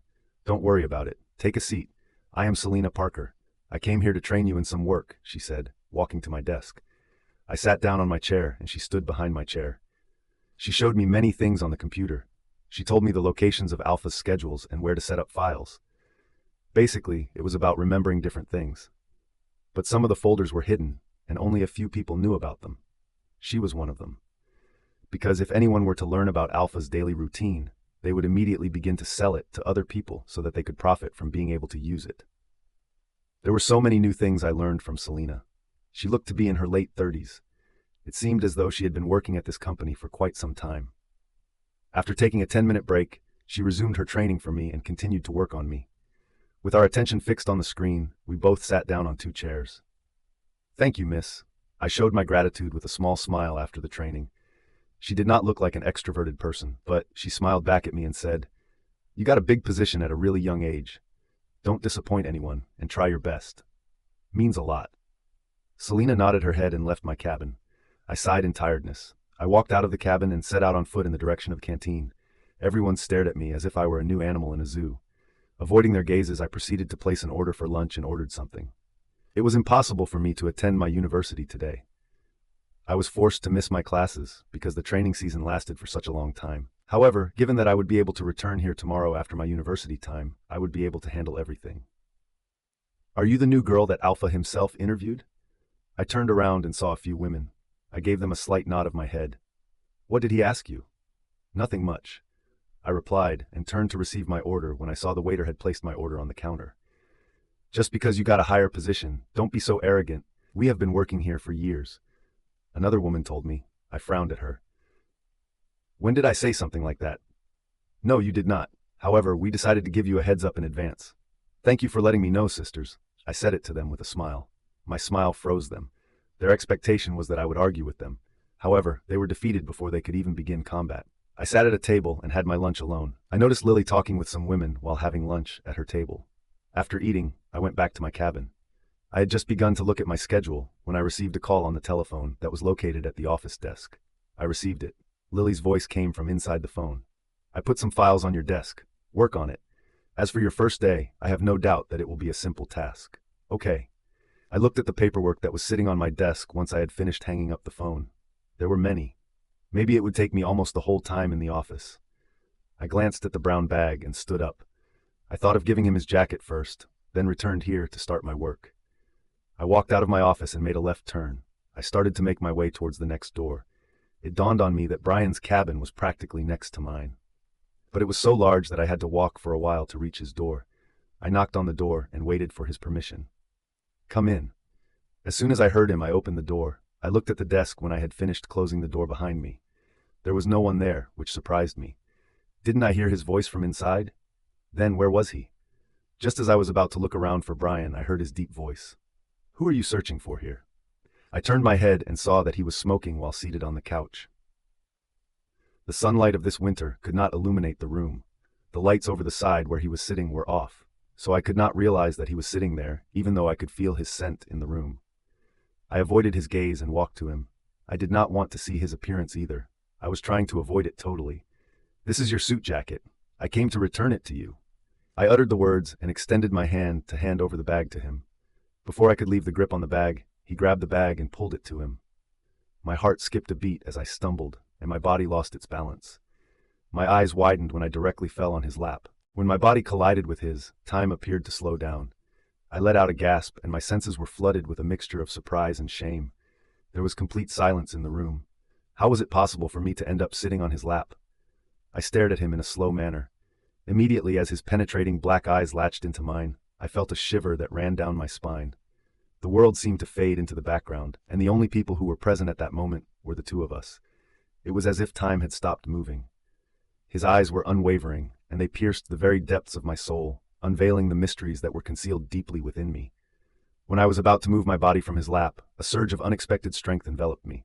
He threw the cigarette, which was in his hand, and encircled my waist with his muscular arms, holding me firmly in place. I stared at him in shock. I could feel his warm breath gently stroking my face. My heart began to pound in my chest, and I found myself breathless. "It's just your first day, and you have started to seduce me?" he asked me with a chilly tone. I shook my head in response. Because of that, our noses brushed against each other's. That time, I realized that our faces were very close to each other. I moved my head back and said, I didn't mean to do that." Hearing me, his arms pulled me closer. A wave of electrifying sensations coursed through my body. What was happening to me? There was a flame that had been simmering quietly and diligently for what seemed like an eternity, and it seemed as if his embrace had the power to ignite it. "Stop pretending like you are naive. I am not Bruce, who would believe you're acting." The way he spoke to me made me feel completely opposite from what I was experiencing inside me at that time. Why was I even feeling something for this man that I had never felt for someone else before? It was difficult for me to comprehend the whirlwind of emotions that had taken hold of my heart. "No, I can't," I said to myself. Before the enigmatic fascination of this man captivated me, I should stop feeling like this. I placed my hands on his chest. "I am sorry, Alpha." Just as I was saying that, I put pressure on his chest in order to stand up. I came so close to achieving my goal, but circumstances may have brought about my demise today. Because the moment I tried to stand up straight, my high heels twisted, and I plopped on his lap once again. I heard a groan coming out of his mouth. It caused me to feel ashamed and embarrassed. I am really so. Shut up." The tone of his anger caused me to flinch. I lowered my head in fear. I did not want to look at his fierce face. At that time, someone knocked on the door. My eyes widened. I raised my head and looked at him. This time he gripped my waist more tightly. He raised his brow and asked, What are you afraid of? Didn't you dare to seduce me? Now why are you thinking about others? Could it be that Miss Berg is trying to maintain a positive reputation in front of others?" I stared at his eyes, which were full of mockery for me. Did he always think that I was this cheap? I averted my gaze from him as tears began to smear themselves across my eyes. "May I come in, Alpha?" Lily's voice came from outside. "Yes, come in," I heard Bryan speak in a louder tone. As soon as I noticed that the doorknob was twisted, I hurriedly pushed Bryan before standing up. I let out a sigh of relief when I realized that he had not insulted me in front of Lily and had instead let me leave. Lily opened the door, and her eyes immediately fell on me. She looked stunned, watching me there in the CEO's office room. "You are here?" she asked me while approaching Bryan. I lowered my head without replying to her. I glanced at my dress to see if it was fixed or not. Luckily, my long dress saved me today. As Lily stood directly next to me, she asked, "You haven't responded to me yet." Her question was directed toward me. I was. "I called her here." Bryan interrupted me. I gave him a quick glance as he lit up a new cigarette. While he was puffing on it, he exhaled the smoke that was coming out of his mouth. "Oh, I see," Lily said as she glanced at me with doubtful eyes. "I'm leaving." I let out a lower tone. Lily gave me a signal to bow to Bryan just as I was going to leave the cabin. How could I be so irresponsible? Though he was a businessman, he was the head alpha of our pack. There was no way I could show him disrespect, regardless of how badly he humiliated me for no apparent reason. I bowed my head to him. He did not utter a single word as he fixed his stare on me. I stood straight and looked at him. The weight of his silence hung heavy in the air, creating an atmosphere charged with anticipation. I found myself unable to break free from the magnetic pull of his eyes. What the hell is wrong with me? I scolded myself and turned around. I hurriedly left his office. As I walked out of his cabin, I pressed my back against the door after closing it, and I shut my eyes to take a deep breath. I believed all the things that I was feeling for him were only because of the connection of the mate bond. If we were strangers like before, I would never have felt like this. "You need to stop reacting to him like this.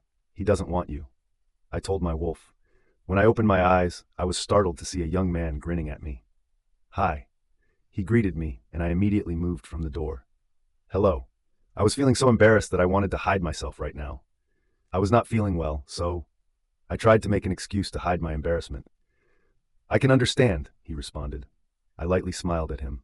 But something came to mind when I looked at his face carefully. "I think I saw you somewhere," I said to him while I was attempting to recall the location where I had seen him. "Of course you did," he replied, stretching his hand toward me. "I am the Delta of this pack, Delta Edgar." "Sophia Berga," I replied, shaking my hand with him. "Nice to meet you," he said to me with a grin. He looked like a happy guy to me. He was not as serious as his alpha was. It was good. At least a few officials were not that moody like their alpha, including my brother. "You must have seen me in the club that night." His words reminded me of where I had seen him. He was the one who told me that someone was waiting for me, and I ended up meeting Bryan on Sarah's birthday night. "Oh, yes," I mumbled. But why did he do that? I wanted to ask him. But before that, the door of the CEO's office pulled open and Lily came out of the room. She looked at me, and then her eyes shifted to Edgar. She slightly bowed to him and turned her attention back to me. "Return to your work," she said, and she started to proceed to her cabin. I nodded at her and began to follow her since my cabin was on the way. "Can I have some time of yours?" Delta Edgar asked me, which halted Lily's steps. Lily turned around as she thought Edgar was talking to her. I was talking about her. Edgar cleared up her confusion. Lily was surprised, as she could not understand why the Delta of this pack wanted to talk to me. But she gave him a nod. "Sure." Then she continued to walk to her office like a professional woman. "Can we walk?" Delta Edgar asked me. I agreed and started to walk with him. I did not know where we were going.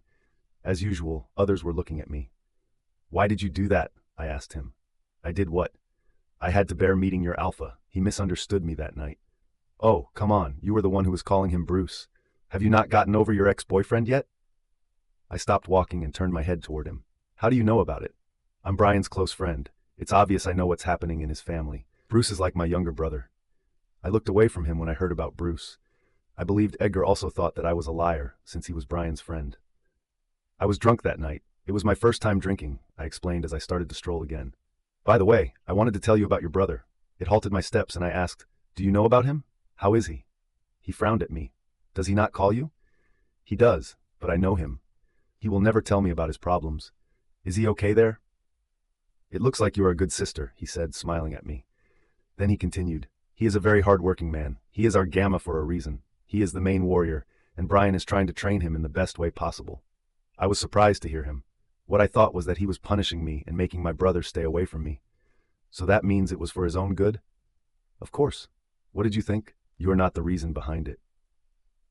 Suddenly, the heaviness in my heart that I had been holding for the past 6 months left my heart. All this time, I was thinking that it was a kind of punishment, and because of me, my brother was away from me and my mother. As officials, we always have to prepare for war at any time. So if our Gamma is not well prepared, how can we move forward to take any action in battleground? Delta Edgar remarked. I realized why Bryan told me 6 months ago to wait for repayment. It was because he had not asked for anything yet. He only helped my brother all the time. He is not a bad guy like I thought, I mumbled to myself about Bryan. Delta Edgar laughed when he heard me. I felt embarrassed. I did not mean to say that out loud. He is not a bad guy, but he is a dangerous man. No one can move a bit without his permission here, so I hope you will do your best to be in his good books. As I heard him, I felt like it was an alert for me. I paid no attention to his warning and replied, "I don't know about good books, but I will work hard in his company, that's for sure. By the way, thanks for letting me know about my brother." After taking my leave from him, I headed to my cabin. The moment I entered, I was stunned as I saw so many files loaded on my desk. But when I left, there were only a few files there. Lily came to my cabin and said, "You have to work on these files." "But there are too many." I only joy.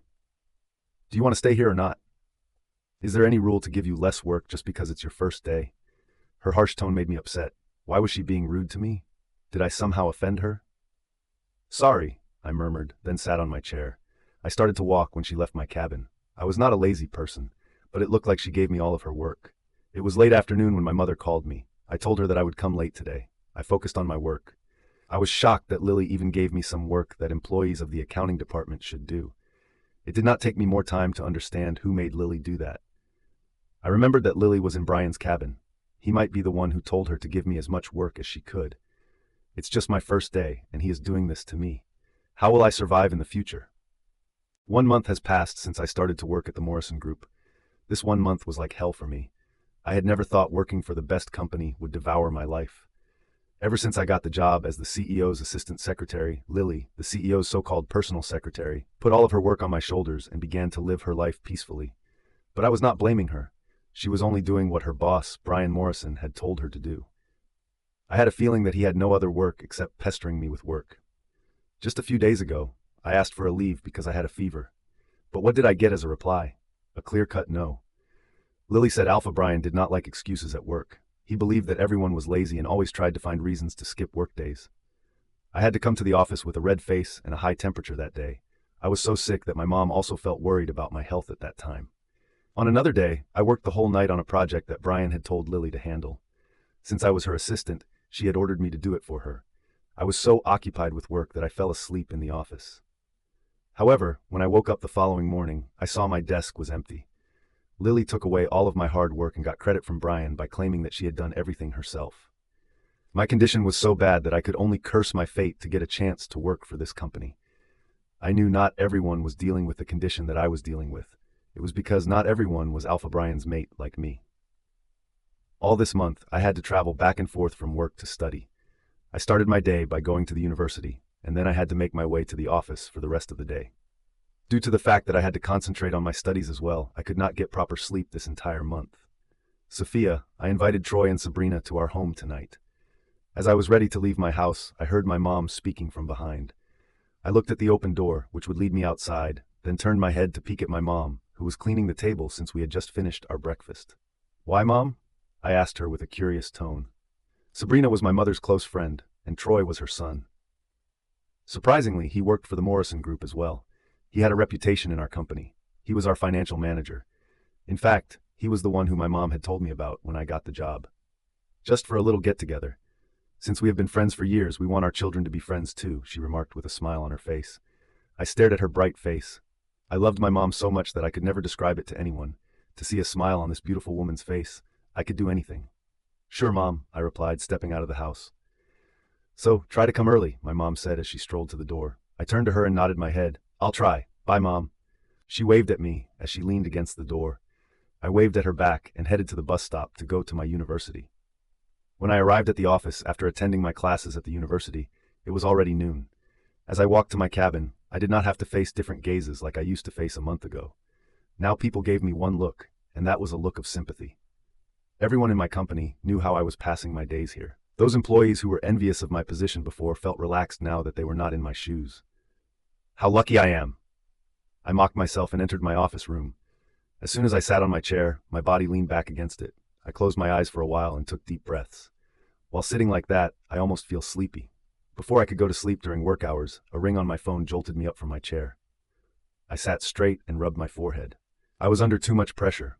It was getting hard for my body to keep bearing it. I heaved a sigh and extended my hand to my bag, which was sitting on the desk. I reached for my phone inside my backpack and took it out when my hand found it. Actually, my backpack was stuffed full of things. It was not like I used makeup kits or something. It was full of marker pens, my identification cards for both my office and my university, my phone, as well as the clothes and shoes that I wore to the university. I unlocked my phone and tried to see who sent me messages since the ring was set for text messages. I gasped when I saw I had received a message from my bank. My bank had just sent me a statement saying that a large amount of money was transferred to my account a little while ago.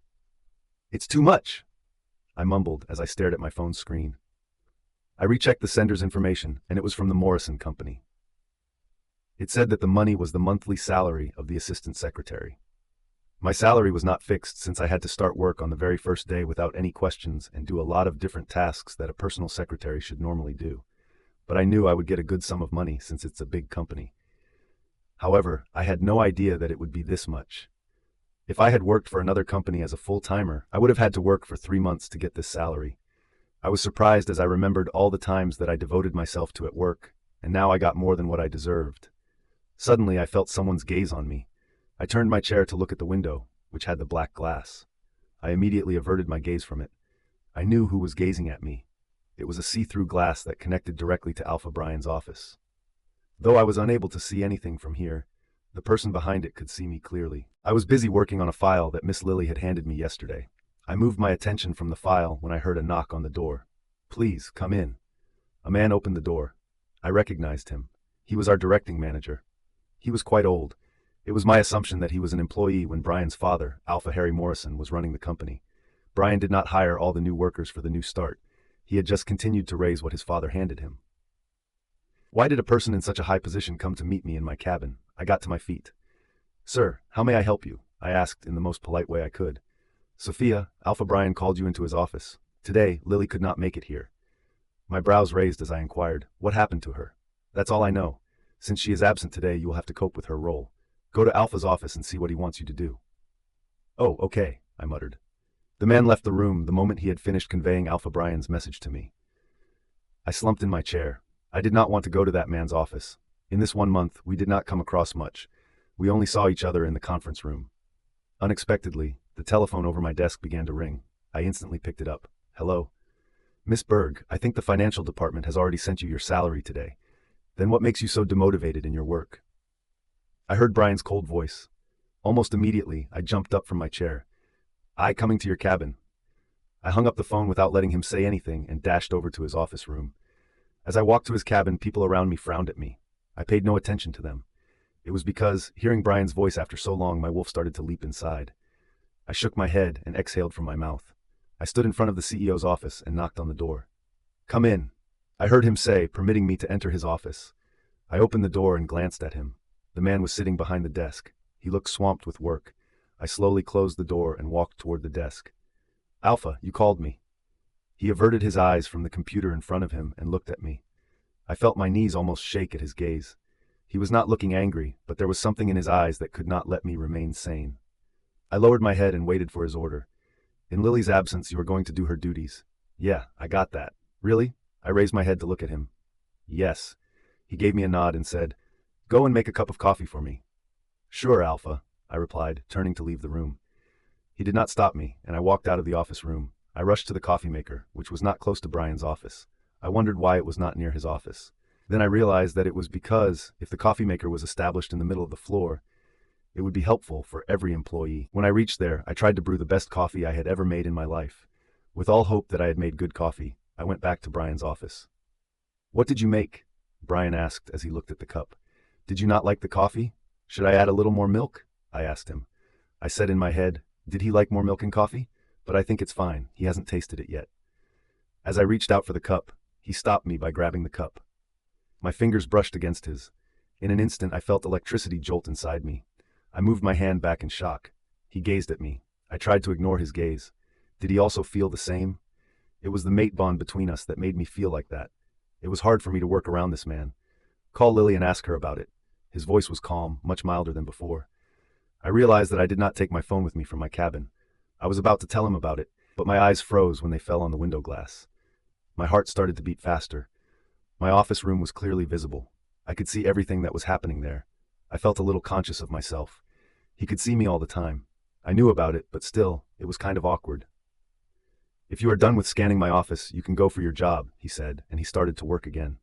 I turned to him. I grabbed the cup as he removed his hand from it. I left his office and went to my cabin. I grabbed my phone and called Lily. Lily told me that she was a little sick and could not come today, but she apologized that she could not notify me about it. She told me to make espresso for Bryan. I listened to her very carefully, then returned to the coffee maker. I made a cup of espresso for Bryan. "How can anyone drink this coffee? It looks bitter. A little sugar won't ruin anything." I thought about adding a little more sugar. I went to Bryan's office and placed the cup with a bright smile on my face. He held the cup and sipped the coffee. I was expecting that he would appreciate my coffee. However, he made a disgusting face and threw the cup to the floor. I flinched when the cup shattered on the floor, making a loud crashing sound. My eyes widened as I stared at the broken coffee cup that spilled on the floor. My heart trembled with his chilly tone. "Can't you do one thing properly?" I slowly turned my head toward Bryan with a pair of shocked eyes. Instead of appreciating me for the coffee, he threw it to the floor to humiliate me. "Why? I see, you can't be professional. It's my office, not your university, where you are passing a cup of coffee to cheer up other students." "I am sorry," I whispered as tears started scrambling in my eyes. I tried hard not to let a drop of tears fall from my eyes. "Go and make another cup. This time, I want you to make the exact coffee Lily makes." "Yes, Alpha." While wiping the corners of my eyes, I left his office. I was unable to take his rude behavior. Why was he doing this to me? I was trying hard at my job, wasn't I? Did he want to fire me? Was that why he was behaving like that? I called Lily again and asked where I had gone wrong. "Why did you add more sugar?" she asked with a disappointed tone. "But it looked bitter, Miss Lily, so I thought." She cut me off in the middle of my sentence and said, "He likes bitter coffee. Sometimes he likes double espresso. It helps him to refresh his mind." I made a disgusted face by thinking about how I would feel if I tasted such bitter coffee. I ignored my thoughts and concentrated on her words. He told me to make the exact coffee that you always make. Impossible, Lily murmured. Sorry? I mean, it is impossible for you to make coffee like me. It's about people's hands, you know. Nevertheless, you can try to make the coffee again. This time, don't make any mistakes. I don't want you to lose your job. After talking with her, I started to make coffee again. I found Lily's statements a little weird. She was puffed up that she could make the perfect coffee for Alpha Bryan. After making another cup of coffee, I started to walk to Bryan's office. I saw a few women talking about me. She is lucky to make coffee for Alpha, but I think she is doing it on purpose. I frowned at the woman's words. You are right. Since Miss Lily is not here today, she wants to go to Alpha's cabin again and again to see him. There was no way I would ignore their nonsense. I walked in their direction, which stunned them. It was not like they were whispering so that no one could hear. They were talking so loudly to make me hear that. Excuse me? I said to them. Yes? What were you both talking about? Nothing. We were just discussing some people's inner thoughts. I nodded my head at them. I am going to Alpha's office. Mind me if I share my thoughts with him about some people too? They were taken aback by my question. We are just talking, another woman said, chuckling awkwardly. I hope you all will focus on your work rather than discussing others. They gave me an angry look, which I did not give a damn about. I turned my heels in the direction of the CEO's office. When I was about to open the door of Bryan's office, I saw a cleaner exiting the room. I understood that Bryan had called him to clean the spilled coffee off the floor. I gulped while entering Bryan's office. As I walked to his desk, I prayed in my mind. I did not want to make him angry again. I put the cup on the desk, and my hand shook a little in fear of getting scolded again. When he took a sip from the coffee cup, I started to get nervous. He put the cup back on the desk and looked at me. I was trying to observe his look to see if he liked the coffee or if he would send me to make coffee again with some new excuse. The room turned colder as I could not analyze his gaze.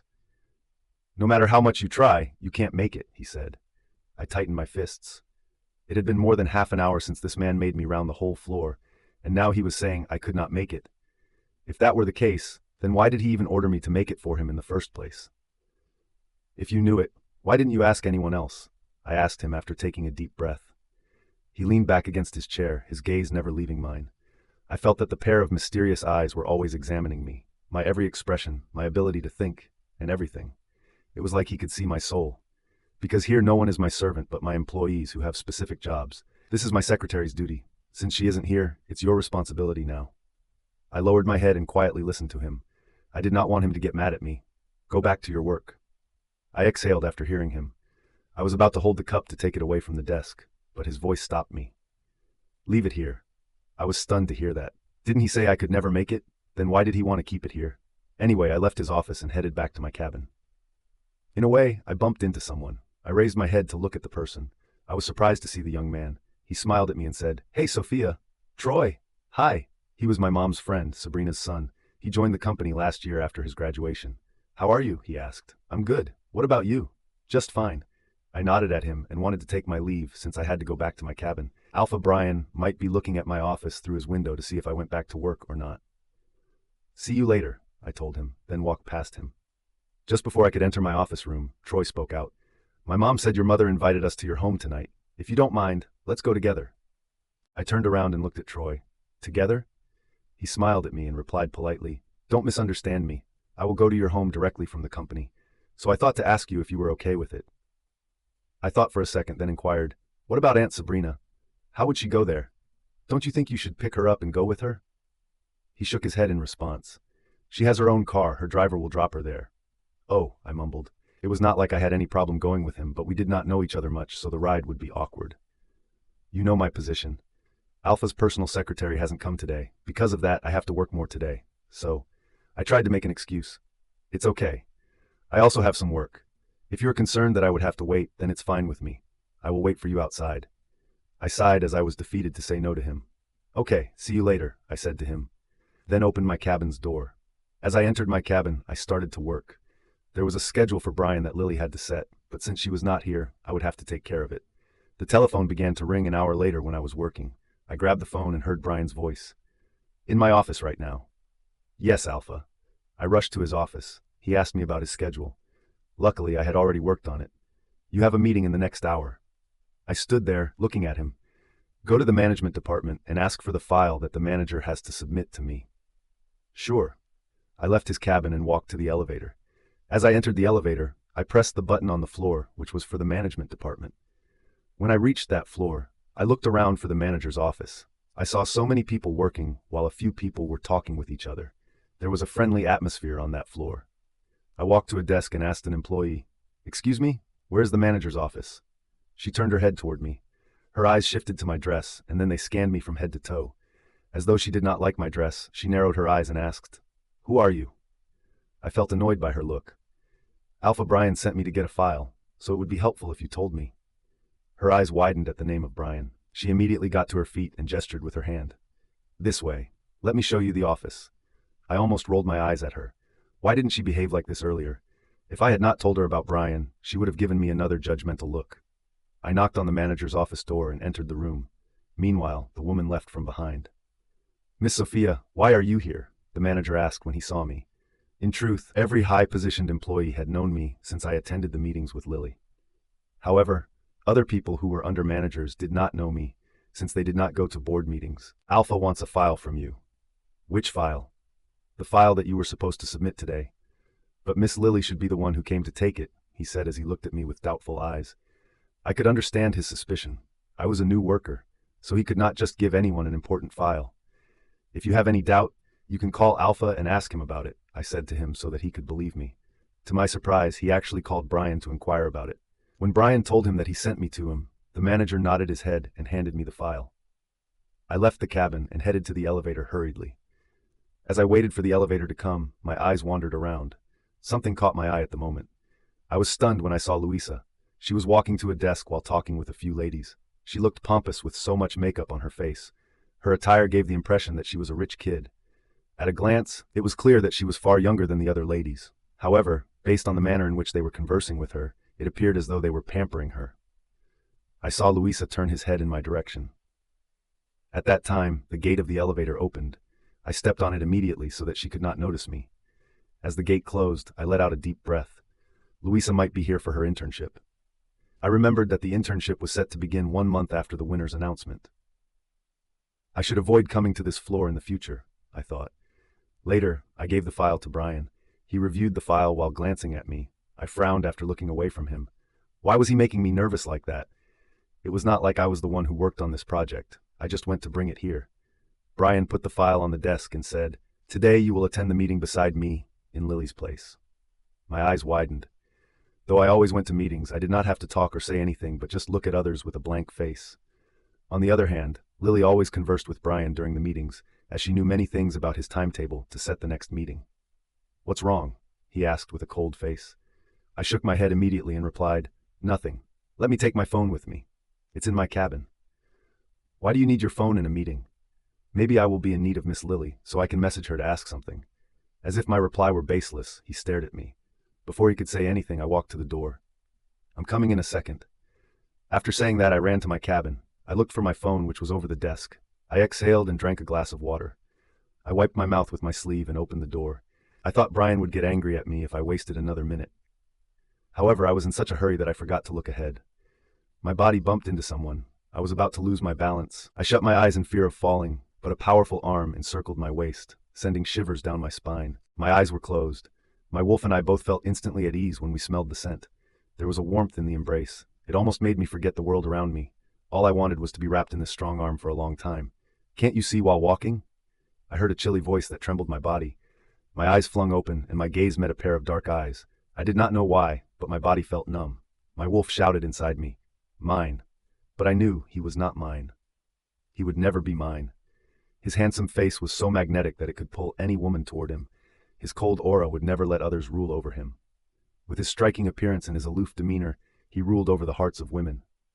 "If you are done staring, let's go to the meeting room. I'm getting late, and I don't have any interest in holding you the whole day." I put pressure on his shoulders and stood straight. I lowered my head and said, "Thank you, Alpha." Bryan ignored my gratitude and walked past me.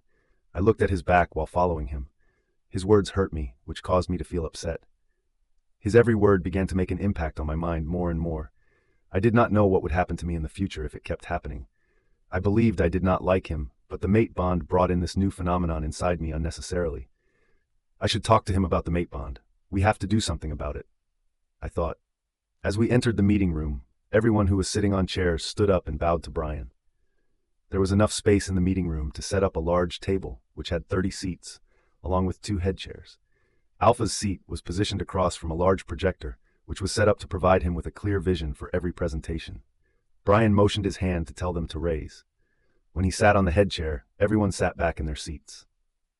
I stood beside Bryan while lowering my head. I could feel others' gazes on me. "Start the meeting," Bryan said while looking at everyone. The meeting proceeded long, almost more than 1 hour. I was glancing at Bryan during the meeting. He was entirely focused on what people were discussing. I was shocked when I heard his different opinions from others.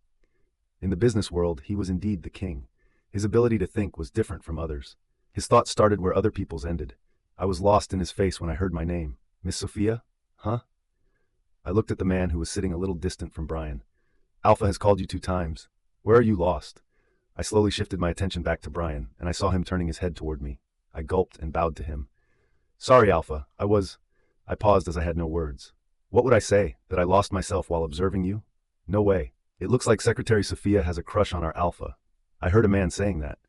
Others started to chuckle. Bryan's eyes were on me, and he did not break eye contact. I felt my cheeks getting hot. I averted my eyes from him as I felt embarrassed in front of others.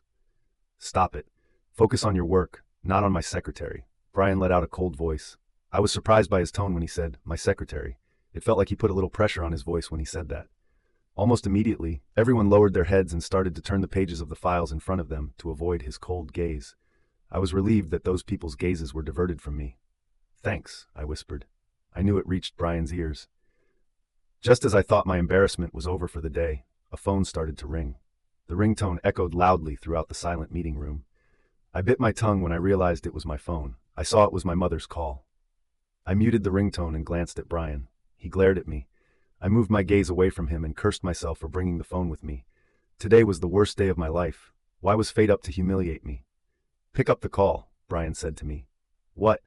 He did not answer, but only stared at me. I understood that whenever he reacted like that, it meant he would not like to repeat his words. I received the call while looking away from him. "Sophia?" My mom's voice reached my ear as I put the phone close to my ear. "I'm in the meeting room," I whispered to her, as I placed my hand close to my mouth so that others could not hear me and only my mom could hear me clearly. "Oh, I'm so sorry, my dear. I just wanted to ask if you are coming early today." "I'll try to come earlier." "Okay, bye." My mom was intelligent enough to cut the call without wasting time. After talking with Mom, when I looked at others, I found them staring at me. They looked shocked. It was forbidden to receive phone calls in the meeting room. They could not understand why Alpha permitted me to break the rule. I twisted my head to peek at Bryan. Nervousness began to spread over me as I assumed he would yell at me and that the order to receive the call was a trap to humiliate me. But nothing happened, as I thought. He was calmly looking at the page that was opened in front of him, as though analyzing the report. After a while, he looked at everyone and instructed them, "Continue." As the meeting came to an end, I felt a huge wave of relief wash over me. I couldn't help but let out a big sigh of ease. I saw everyone start to walk out of the meeting room. I waited for them to leave and then turned to Bryan. He was still looking at some files. As a secretary, I could not leave his side until he told me to do so. As if he could feel my gaze, he turned his head toward me and raised an eyebrow. He asked, "What?" "Nothing." He got to his feet suddenly. I was not ready for his sudden action, so my body got imbalanced. Nevertheless, in order to keep myself from falling, I firmly grasped the edge of the table. I had felt enough embarrassment for today. I did not want to feel more. He walked past me without giving me a glance and made his way to the door. I turned around and began to follow him. My thoughts regarding the mate bond, which had been going through my head, caused me to halt my steps. "I think it's the best idea to talk to him about it right now," I thought, following him till he entered his cabin. After closing the door of his cabin, I turned my attention to him. I saw him walk to his chair. I spoke out. "Alpha, I need to talk to you." "About what?" he asked. He was about to sit in his chair. I replied, "About the mate bond." His steps froze as if he did not like the topic of my conversation. Or perhaps he hated it. He turned around to face me and asked, "What about it?" I took a deep breath and said, "I am asking if you have found the solution." "What solution?" "The mate bond between us. We can't be bonded with each other like this forever, right? So I thought about the solution to break it." The moment I let out my thoughts, his eyes darkened. I immediately looked away from his dark gaze. Why was he frightening me? Did I say something wrong? Didn't he also want the same? My eyes were on the floor as I waited for him to say something about it.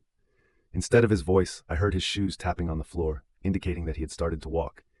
In a few seconds, I realized he was coming in my direction. I raised my head and looked at him.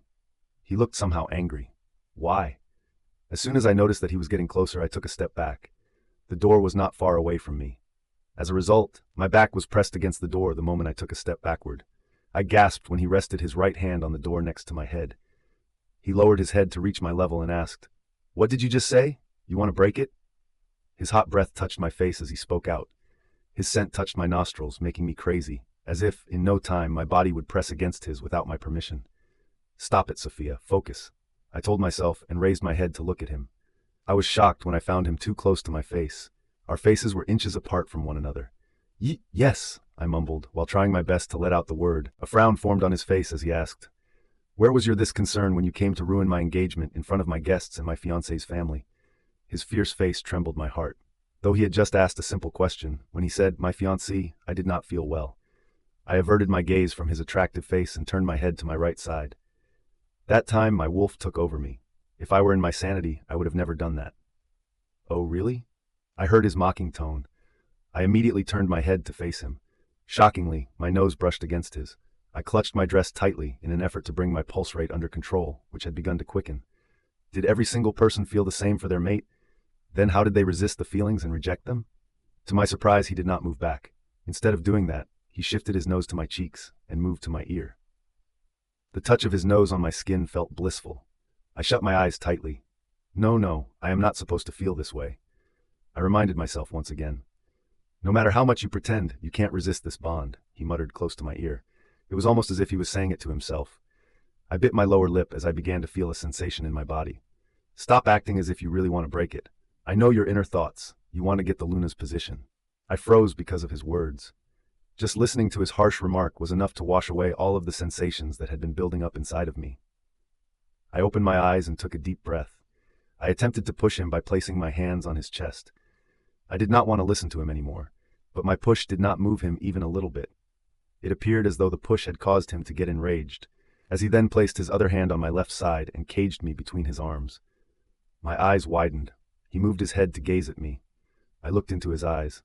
Suddenly, a smirk appeared on the left side of his mouth, and the dusk that had been lingering inside his eyes began to fade away.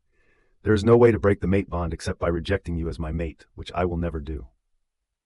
I let out a loud gasp as my eyes stared at him. As if he enjoyed my response, his lips curved up into a mischievous grin, which became more prominent and deeper as he continued to observe my reaction. His devilish look made my knees shake. What did he mean by saying he would never do that? Was the reason behind it only to keep his throne in his hands? I knew I would never survive the rejection either. But still, I wanted to ask why he would never do that. Why? His eyes began to scrutinize my face. It was like his eyes were touching me. I felt them brushing my skin. His gaze halted for a second on my lips, and I felt my lips quiver. He shifted his gaze from my lips to my eyes. I could not describe how I was feeling right now. His eyes were piercing my soul. "The reason is clear. I don't want to lose my position," he replied with a calm tone. I broke eye contact. I was so mad at myself that for a few seconds, I thought he would say something else. What happened to me? Why was I thinking something impossible again and again? "Then what about me?" I asked with an angry tone. "What about you?" he asked right away. I looked at him and asked, "How will I live my life?" He looked confused, as if I had asked a dumb question. "Did I stop you from living? You are totally fine standing in front of me, having a good job, and living your life fully." Did he think that was called a good life? I was hanging between him and his throne. My fate betrayed me. I could not even force him for the rejection, which would only risk my life. "That means I can live however I want. You don't have any problem with it." He scoffed at me. "Why would I?" I nodded my head at him. "Okay, but stay away from my brother." I frowned at him. "As I told you before, I am not the one who goes to him. That scumbag comes to me for saying sorry for the cheating he did, but who will believe in me? You think me a cheater and your brother a good man." He glared at me, demonstrating that he did not like how I was talking about his little brother. I guessed he really cared for him. As a big brother, he wanted to protect Bruce from me. Bryan moved his hands from my sides and stood straight. "Don't dare talk about him like that again. This is my last warning. Don't forget that he is Alpha Bryan's brother." His chilly tone echoed throughout the office room. I lowered my head. "Yes, Alpha." He turned around and walked to his chair. I felt empty inside me the moment he moved away from me. I could not believe he could come this close to me, only to turn his back on me as if he did not feel the mate bond as much as I did. I did not know where my fate was taking me. I felt lost without direction, and I had no hopes for my future. It was a complicated time in my life, and I struggled to find my purpose and meaning. I left his cabin in a gloomy mood. I had no idea why I was feeling sad. Shouldn't I be happy that he would never interfere in my life as long as I stayed away from his brother? The problem was my wolf. She was not happy with her mate's words. I was so done with my wolf and my confused heart that I felt hurt for such a cruel reason. I returned to my cabin and started to work. While working, I couldn't keep track of time. A knock on the door interrupted my work. "Please come in." Miss Selina opened the door and reminded me, "Dear, it's already 8 p.m. Won't you go home?" I was stunned and turned my head to the wall clock. "Oh no," I mumbled and got to my feet. I told my mom that I would go back early today, but I was so into my work that I had forgotten about time. "Thanks, miss," I said to Miss Selina. She chuckled at me. "You are a really hard-working girl." She left my room, and I started to gather up my things from the desk and then put them in my backpack. I grabbed my phone and noticed a few messages from my mother. I replied to her messages, saying that I was on the way. When I stepped out of my cabin, I noticed Bryan also came out of his office. I ignored him as I hurriedly walked to the elevator. There were 2 elevators, one for the other employees and another for the CEO to use. I waited in front of the ordinary elevator. Miss Selina was there too, waiting for it. I smiled at her, and she gave a nod at me. She was also working until now. I glanced beside me and saw Bryan entering the other elevator. With him was another man talking to him. I assumed he was giving him details about some project. It took me a minute to wait for the elevator to arrive at the top floor of the building. Together with Miss Selina, I walked in as soon as the door opened. After saying my goodbyes to Miss Selina, I exited the elevator and made my way to the entrance area as soon as it reached the ground floor. As I walked out of the company, I saw Bryan talking with Troy. I parted my lips as I remembered that Troy had told me he would wait for me outside. When I realized that I had almost forgotten about him, I shook my head. He might be waiting for me for an hour. I walked in his direction. As I moved closer, I was able to hear them talking to each other. "What are you still doing here?" Bryan asked Troy. "Alpha, I was waiting for someone," Troy replied politely. At that time, his eyes fell on me and he said, "There she is." Bryan turned around to look, and his gaze met mine. Bryan frowned at me as if he did not expect me to be the person Troy was waiting for. I shifted my attention to Troy, who smiled at me. I stopped in front of him. "I'm sorry for being late." "It's okay," he replied to me. Bryan turned to Troy and asked, "You know her?" "Of course, Alpha. She is." "Let's go, Troy. We are getting late." I cut him off. He glanced at Bryan and bowed to him. "Permit me to leave, Alpha." Bryan gave him a nod. Troy started going in the direction of his car, which was directly across the street from where we were standing. I was about to follow him when I heard Bryan say, "I think you forgot you were in front of your boss. Why did you cut him when he was talking to me?" I turned to him. I did not know where I got the strength to talk back, but I replied, "Working hours are over. You are not my boss, and I am not your employee right now." He raised an eyebrow and stepped toward me. I took a step back. He stopped in front of me and muttered, "Is that so? Then don't forget, I am the head alpha of your pack." "Even if I want, I can't forget that," I mumbled in a lower tone. He stared at me with a pair of angry eyes. I did not know what I had done to this man to make him angry. However, I turned in the direction of Troy's car. "Goodbye, Alpha," I said to Bryan without looking at him, and I walked to Troy's car. Troy started the car as he waited for me while sitting in the driver's seat. I climbed onto the passenger seat and glanced at the window. I saw Bryan gazing at me. I ignored him as the car started to move forward. "How do you know Alpha, Bryan?" I asked Troy while looking at the road. "What are you saying, Sophia? He is our head alpha and the CEO of our company." "I didn't mean it. I mean, he doesn't talk to his employees much, but he was talking to you, so—" "Oh, I think he likes my style of working. Since I am the financial director, I usually talk to him much more than other managers." I remembered when I came across Troy this morning, he might be going to meet Bryan. "Oh," I uttered in response. "What about you?" I turned to him. "What about me?" "You look on good terms with him." My brows shot up at hearing that. "Really? Why did you think so? You cut me off in the middle of the conversation when I was talking to him, but he still did not say anything to you. Then you didn't bow to him. Both of your actions were kind of disrespectful to Alpha, but if you are close to him, then he can consider it as he did just now." I frowned as I thought about how he scolded me for trying to leave his office room without his permission on the interview day. But then today, I left his cabin a few times without his permission, and he did not scold me for that. "Only a few people have the luck that Alpha Bryan appreciates. I hope you are one of them." I heard him again. I nodded my head without replying to him. How would I tell others who Bryan was to me? As a mate, he should not only appreciate but also behave well toward me, which he did not do at all. During the whole ride, I was silent. My mind kept replaying the moment when Bryan came close to me in his office. The sensation was something I had never felt with someone else. His words did not leave my head. I could not believe that there was no way to break the bond. How could I live like that? The car stopped in front of my house. Troy and I knocked on the door. Immediately, his mother Sabrina opened the door. "Oh, my beautiful girl, Sophia." She pulled me into a hug. I hugged her back. She was a really close friend of my mother. Her eyes shifted toward Troy, and they immediately brightened. "Did you both come together?" He nodded at her. She chuckled and stepped aside to let us enter my house. "Where is Mom?" I asked her. "She is in the kitchen. Go and freshen up. I'm going to inform her that two have come." "Okay." I went to my room and took a quick shower. I put on a yellow t-shirt and a long white skirt. Then I left my room and went downstairs. I saw my mom sitting with Aunt Sabrina and Troy on couches. They were all talking to each other. When they noticed me, I went to join them. Aunt Sabrina told me how her husband died a few years ago, but then my mom supported her.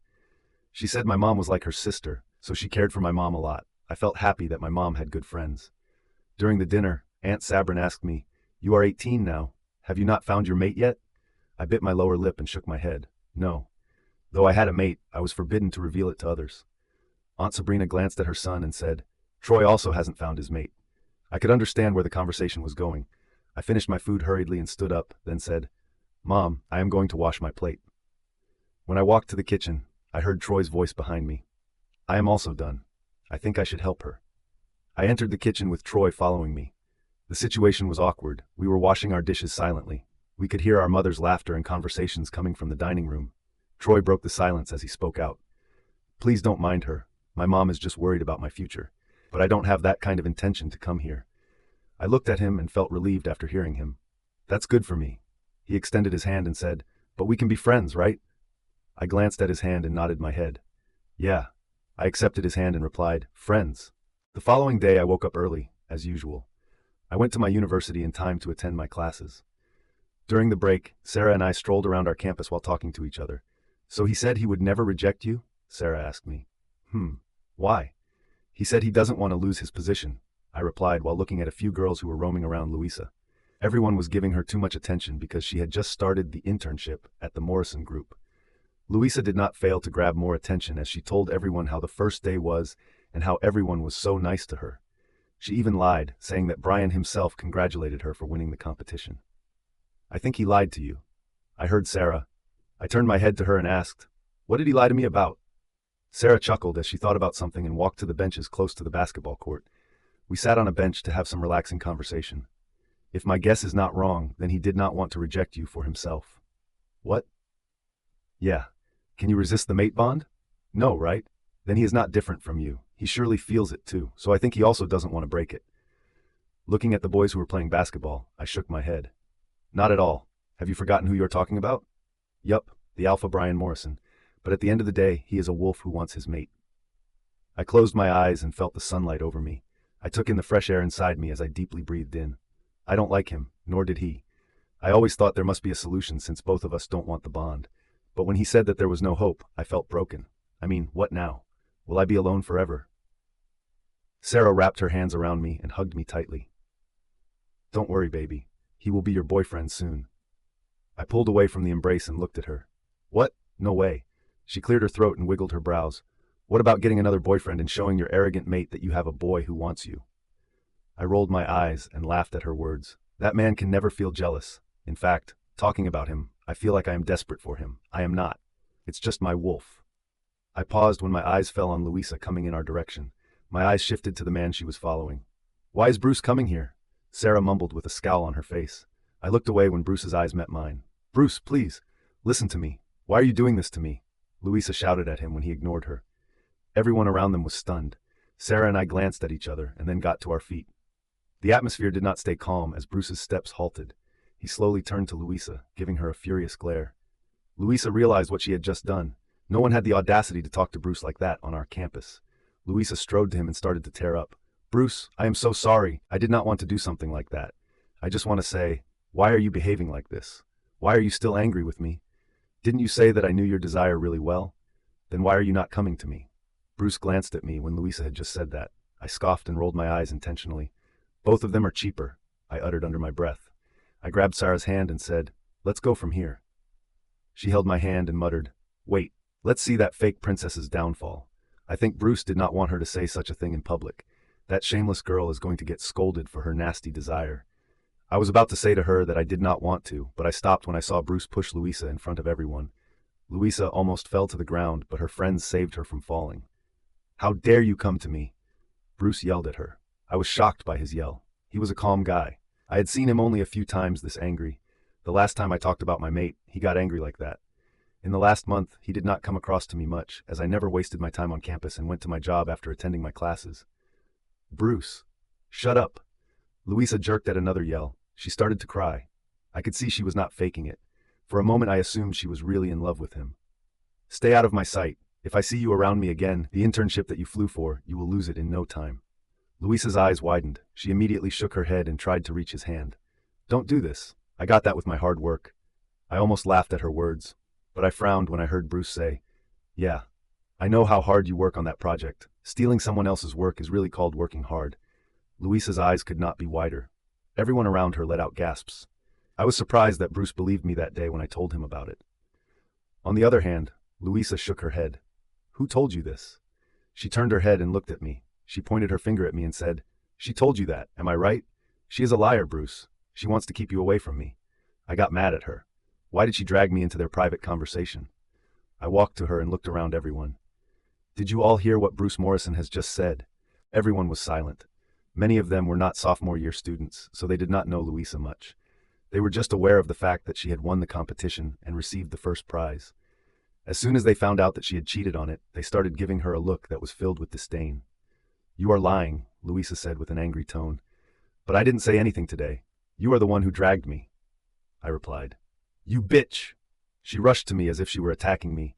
Her behavior astounded me. She looked like a mad woman. Before she could get to me, a hand grabbed my wrist and pulled me.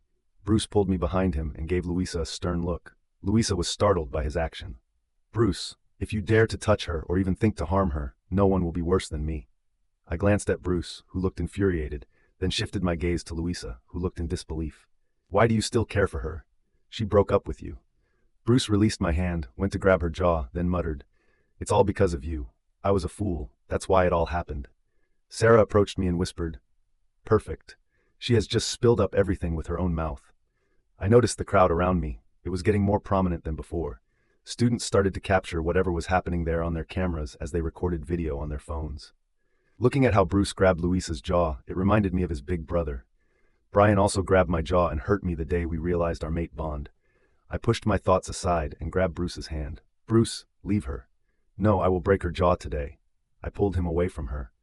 "What's wrong with you? You can't charge at a girl like that." Bruce looked at me and asked, "You are still thinking about her after what she did with you? But you have problems with only me, right?" I realized that he carried the matter in the same direction. I shook my head and replied, "She is no one to me. I would do the same if someone else were here in both of your places." Bruce nodded his head while looking at me, then left the place with a furious face. I glanced around me and saw people start to discuss me. Louisa looked broken, but more than that, she felt insulted in front of others. That time I realized that I was wrong. She was not in love with Bruce, but only after his reputation. "Let's go," Sarah mumbled. She held my hand and pulled me out of the crowd. Suddenly, I felt lighthearted. People would now believe that Louisa lied about the project. At least people around me were aware of the truth, even though it would not restore the status that I had lost or the opportunity that she was getting. After attending his classes, Nolan made his way over to meet with us. "This weekend, I plan to hang out. You have to join us," he said to me. "You know how I am passing the days. I don't have time." He said this weekend. You can't deny us. Sarah tugged on my sleeves and wiggled her brows to persuade me. I thought for a moment and gave them a nod. "Okay, yes, then I'm going to tell my other friends," Nolan said it cheerfully. "Wait, what? Other friends?" "Yeah, we should hang out in a group," Nolan replied. Sarah looked at my almost denied look and said, "You can call your new friend Troy too." But he is in the same company as you. It would help if you had a good friendship with him. Otherwise, you will feel bored all alone at work." I thought about Troy. I accepted his hand for friendship last night. "Should I invite him?" Nolan cleared his throat and replied, "If you want, you can. We should see if he is a good boy or not." "Bro, he is my friend, not my boyfriend that you have to see." "Oh, come on. We can't trust any guy. Friends are part of our daily lives," Nolan replied. Okay. I will tell him about it." Sarah and Nolan both looked happy that I would join them this weekend. I also felt that I needed a hangout. I left the university and headed to the company. When I arrived at the company, I saw that the atmosphere was not so relaxed. Everyone was rushing here and there, as if something had happened. I walked toward my cabin while glancing around at others. "Who are you?" A man's voice could be heard coming from behind me. Upon turning my head, I noticed a man who was not familiar to me standing behind me. I turned around to face him and asked, "I am the CEO's assistant secretary. May I know you?" The man smirked as if I said something very interesting. By looking at his expensive suit, I had the impression that he was not an employee of this company. He reached out his hand to me and greeted me with the name, Alpha Oliver. At the time when he introduced himself, I extended my hand to shake his. "Sophia Berg," I replied, withdrawing my hand after shaking it with his. "Your look gave me the feeling that you don't know me," he said, chuckling. I stared at him. Who was he? Why was he even there? Should I know him? He was a young man in his late 20s. Was he an official of Bryan? No, he could not. He was an alpha in rank. I saw another man approach him and bow his head to him. Alpha. My eyes widened. Alpha? Okay, he can be alpha in rank, but why did that man bow to him? I thought, he is my beta, Jasper. The man named Oliver said this to me while directing his head toward the new man. I was taken aback. Beta? Was he the alpha of another pack?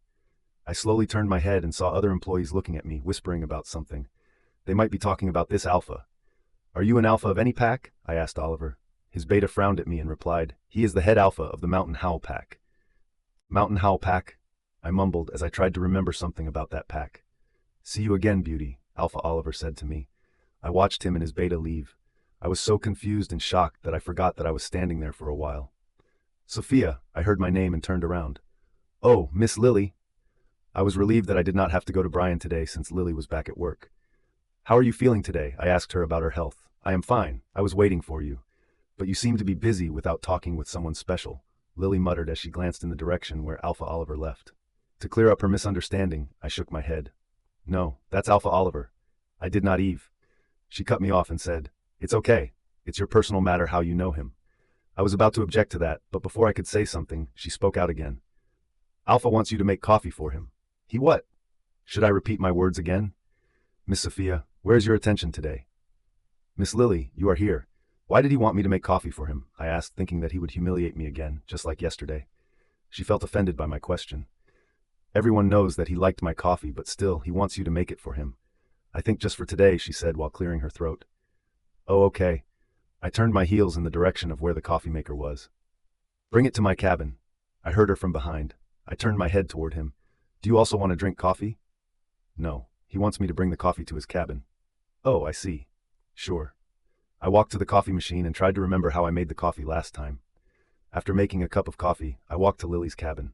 The door was slightly open, so I thought she let it open for me to enter. As I pushed the door lightly and stepped inside, I heard her talking on her phone. "Congratulations." "No, thanks to you." "Yeah, sure." I stood at the door while looking at her. She noticed me and appeared to be caught off guard. I could not understand her look. "Okay, I will talk to you later," Lily said, hung up the phone, and then gazed at me. "Why didn't you knock before entering the room?" I thought yo. Anyway, give it to me." She grabbed the cup from my hand. I walked out of her cabin as I saw her heading to Bryan's office. I went to my cabin and started to work on the files that Lily had already placed on my desk. A few hours later, I stood up for a small break. As I walked out of my cabin, I saw the atmosphere was not so good. All the employees looked scared as if someone had attacked them. I went to a female employee and asked, "What happened? Don't you know about the pack meeting?" "What pack meeting?" I asked with confusion. "The pack meeting that had taken place this morning," she replied. "This morning? But I did not know about it. It was noon when I arrived here." She shook her head as she glanced at the CEO's office. "We lost a project to the Mountain Howl pack." I was surprised to hear that. "But I saw that pack's alpha when I came here." "Yeah, many alphas from different packs came to the meeting today. Alpha Oliver himself came to meet Alpha Bryan to show off his success. That's why we are all afraid of Alpha Bryan's mood." Is he okay?" "No, he is furious." I gulped and nodded my head. I should not discuss him with other employees. I went to the cafe of the company. It was in the lobby area. Surprisingly, I met Troy there. "Oh, hi." I gave him a friendly wave and smiled. When he saw me, he appeared to be delighted, and he approached me. During the time that we spent eating together, we chatted for a while. "I heard about the meeting. Why did we lose the project?" I asked him while eating. "We don't know, but the Mountain Howl pack cheated on us." "What? How did they cheat us? Did they play the same project?" I inquired. "No, I must say that their project was good." "Then what happened?" "Everyone assumed that there was a spy around us who was providing them with all of the information regarding our project." "Who can that be?" "Anyone. Maybe someone we know, but someone close to Alpha since he always secured every piece of information." It would be really shocking if someone important who Bryan trusted betrayed him. I felt that he might be very upset that he lost a project. I had only seen him concentrating on work. After talking with Troy, I went back to my cabin. I began to wonder who could betray our company. The telephone over the desk began to ring, breaking the silence in the room. I received the call. "Hello?" In my cabin. Saying that, Bryan cut the call. I turned my head to the glass window and thought about why he had called me to his cabin. I left my cabin and went to his office room. I knocked on the door and entered the room. "You called me." I walked to his desk and stopped close to it. I noticed him looking at some photos. I let him watch that and waited for him to speak. He lifted his gaze from the photos and looked at me. "Alf." I got interrupted when he threw the photos in my direction. I hissed when I felt pain in my left cheek. The sharp edge of a photo cut my skin. Although his actions shocked me, I lowered my head to look at the pictures. The photos were scattered on the floor before me. The photos were taken about noon when Alpha Oliver and I were having a conversation. I flinched when Bryan let out an angry growl. I slowly looked at him, who glared at me and asked, "Why did you do that?" "Woo, what did I do?" I asked, stuttering at his behavior. Tears were sprinting into my eyes. He rose up from his chair. He approached me and grabbed my arm in a firm grip. As soon as he drew me closer to him, I experienced pain in my arm. "How much?" I did not understand his question. I only stared at his hostile eyes. "How much did he give you to betray me?" he asked once again, this time giving clarity to his inquiry. My eyes widened as I shook my head. "I didn't do." "Ah!" I could not speak properly as his grip tightened, hurting me more than before. Tears rolled down my cheeks. He ignored them like a speck of dust. "I thought you were a woman of words, but you turned out to be a voracious woman. You never let go of a single opportunity, do you? Just like that engagement party, you tried to destroy me today." "Why are you saying this? I didn't do anything." "Then what are these?" he yelled at me. The way he yelled caused my body to jerk. My eyes darted to the photos as I sobbed. "These are today's pictures." "Exactly. Why is he talking to you?" "I don't know." He asked who I was and talked to me. He let go of my arm and chuckled at me as if I were telling a joke. In a matter of seconds, his chuckle transformed into a sarcastic laugh, and then it vanished entirely as his face became more ferocious. "Do you think everyone is after you? Who do you think you are?" I did not have any answers to his question. He did not believe me. "Are you thinking that I was the one who gave him the information?" He raised a brow. "Did I mention giving information? You yourself said it. Why did you do that? To destroy me? By just one project? What do you think? Who am I? This one project can't shake me a little bit. I just hate betrayers." I wiped my tears and let out a lower tone. "I know you won't believe me, but I heard about the information thing from my friend Troy. It's been only 1 month, and you made my financial director such a close friend that he started to talk about the PAC meetings with you." I was startled that he would scold Troy, so I tried to explain to him. "No, I was the one who asked him. I overheard people talking about losing the project." "You must be very happy." "No, I am not." As though speaking with me was making him more enraged, he looked away from me. "Just get out."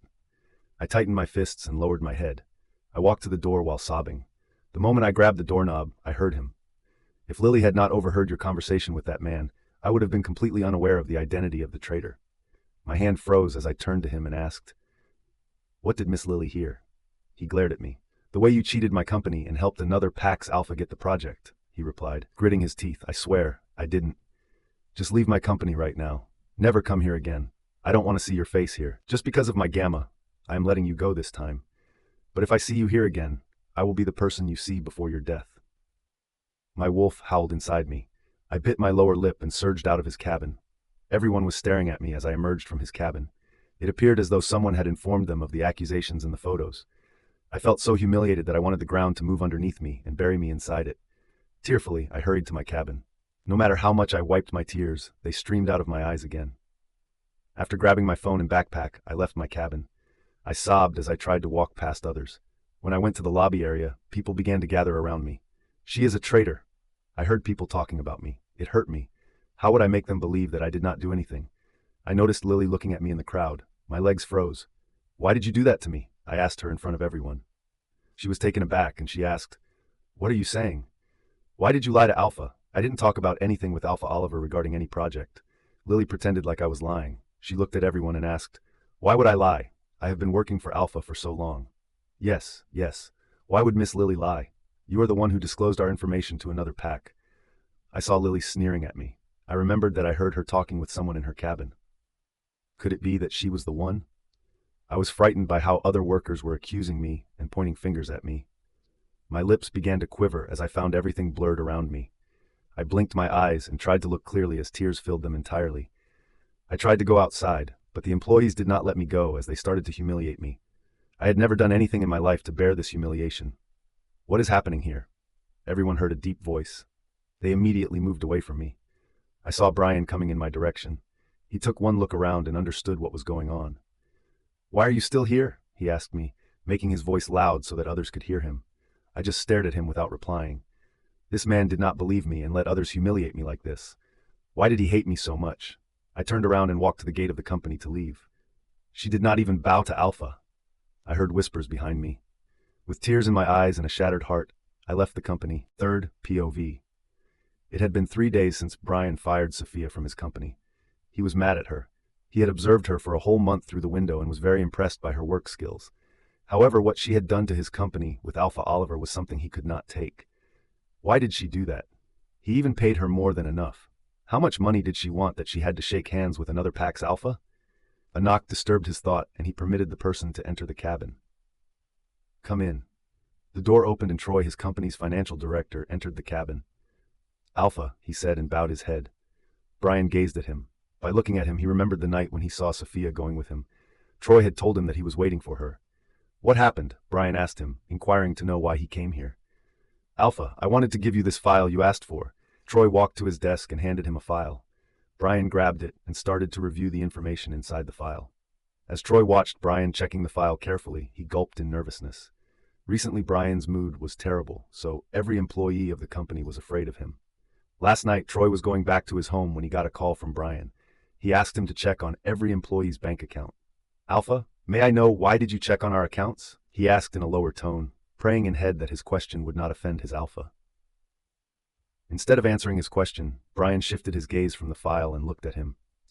"How do you know Sophia Burge?" Troy was taken aback by the question. Everyone in the company knew that Sophia got fired from the company 3 days ago. Though people said that it was her who betrayed them, Troy did not believe it. However, he was an employee of the company. How could he provide justice to her? He could only say to the people around him that there might be some misunderstanding. "She is my mom's friend's daughter, so we are family friends." Bryan raised an eyebrow when he heard Troy. He thought Troy would say something else, or even if Sophia became his friend, the reason behind it would have been something else. "Family friends?" Bryan muttered. "Yeah, Alpha," Troy replied. He thought for a brief moment and said, "Alpha, please forgive me if I say much, but I think Sophia is innocent. I mean, she didn't even know about the pack meeting. I was the one who discussed it with her. I told her that we all were assuming that someone had disclosed our information to another pack." His words reminded him that Sophia had said the same thing to him. "You can go back to your work now." Bryan's voice came out in a cold tone, which sent shivers to Troy. He bowed his head once again and left the cabin. Bryan glanced at the door which Troy had just closed after leaving the room. His eyes shifted on the window from where he could see the empty room. Watching Sophia from the window had become his habit, so now whenever his eyes fell on the empty room, he felt unease in his heart. He refocused his attention on the file. As Troy told him a while ago that there might be some misunderstanding, he also felt that in these 3 days, for some unknown reason, his heart did not agree with the fact that Sophia had done that. Though Lily herself was the evidence of Sophia's truth, still something was urging him inside. Surprisingly, only a few people received a big sum of money last week. One by one, he reviewed every single employee's last transaction. His eyes paused on the account who got the largest figure. His eyes narrowed when he looked at the name of the account. Lily Jane. He grabbed his phone and dialed a number. When the call connected, the other person spoke out. "Alpha." It was Noble, the Delta of his pack. "I'm sending you a bank account number. I want every single detail of the transaction ID of the people who sent her money," Bryan said to him. "Okay, Alpha. I got it." Bryan hung up the phone and called Lily's number. In a few minutes, Lily came to his cabin. She walked to his desk with a cup of coffee. "Sorry for being late, Alpha. I was making coffee for you." When she put the coffee on the desk, Bryan glanced at it. It reminded him of Sophia's coffee. Though he told Sophia that she could not make coffee properly, he really liked her coffee that she made for him for the 3rd time. That was why he asked for it the next day too. It was just he did not want to let her know about it. "Alpha?" Bryan heard Lily's voice, which made him turn his head toward her. "Miss Lily." She caught off guard when she heard Bryan calling her formally. He never called her Miss. "Yes?" Bryan looked at her nervous look and asked, "I wanted to know what had happened that day." "Which day?" "The day when you heard Miss Sophia talking with Alpha Oliver. You said you heard her talking with him about the project and congratulating him about it. Yeah. I want to know the whole conversation. Lily's brows shot up. At that time, Bryan's phone rang as he got an email from Delta Noble. He checked on it while waiting for Lily to speak. When he looked at the email, which had the information of the transaction ID, Bryan's eyes darkened. He lifted his gaze and looked at Lily. Lily thought he was mad at her because she was making him wait, so she spoke out. I heard her saying that she helped him for money. Money? How much? Bryan asked, gritting teeth. I don't know. 1 million? Bryan asked. Lily's eyes widened when she heard him. Bryan stood up from his chair and walked to her. She took a step back in fear. Alpha! Bryan did not let her complete as he grabbed her by her neck. His eyes turned red as he growled loudly. How dare you deceive me and put all the blame on her? It was the weekend, and Sophia was ready to go out. She was upset and heartbroken. She could not tell her mother about losing her job. To avoid her mother's inquiry, she remained in her university's library till the evening. She did not lie to her friends, and she told them everything that had happened in the company. Bryan's actions had also upset them. They said at least Bryan should have believed in her. Sophia.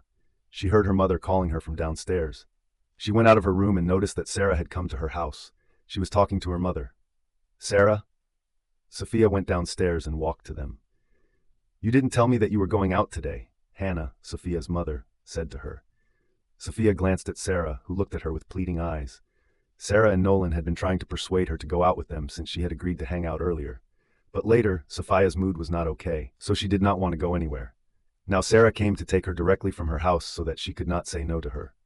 I didn't want to go, Mom, Sophia mumbled, lowering her head. She was sad because of what had happened to her.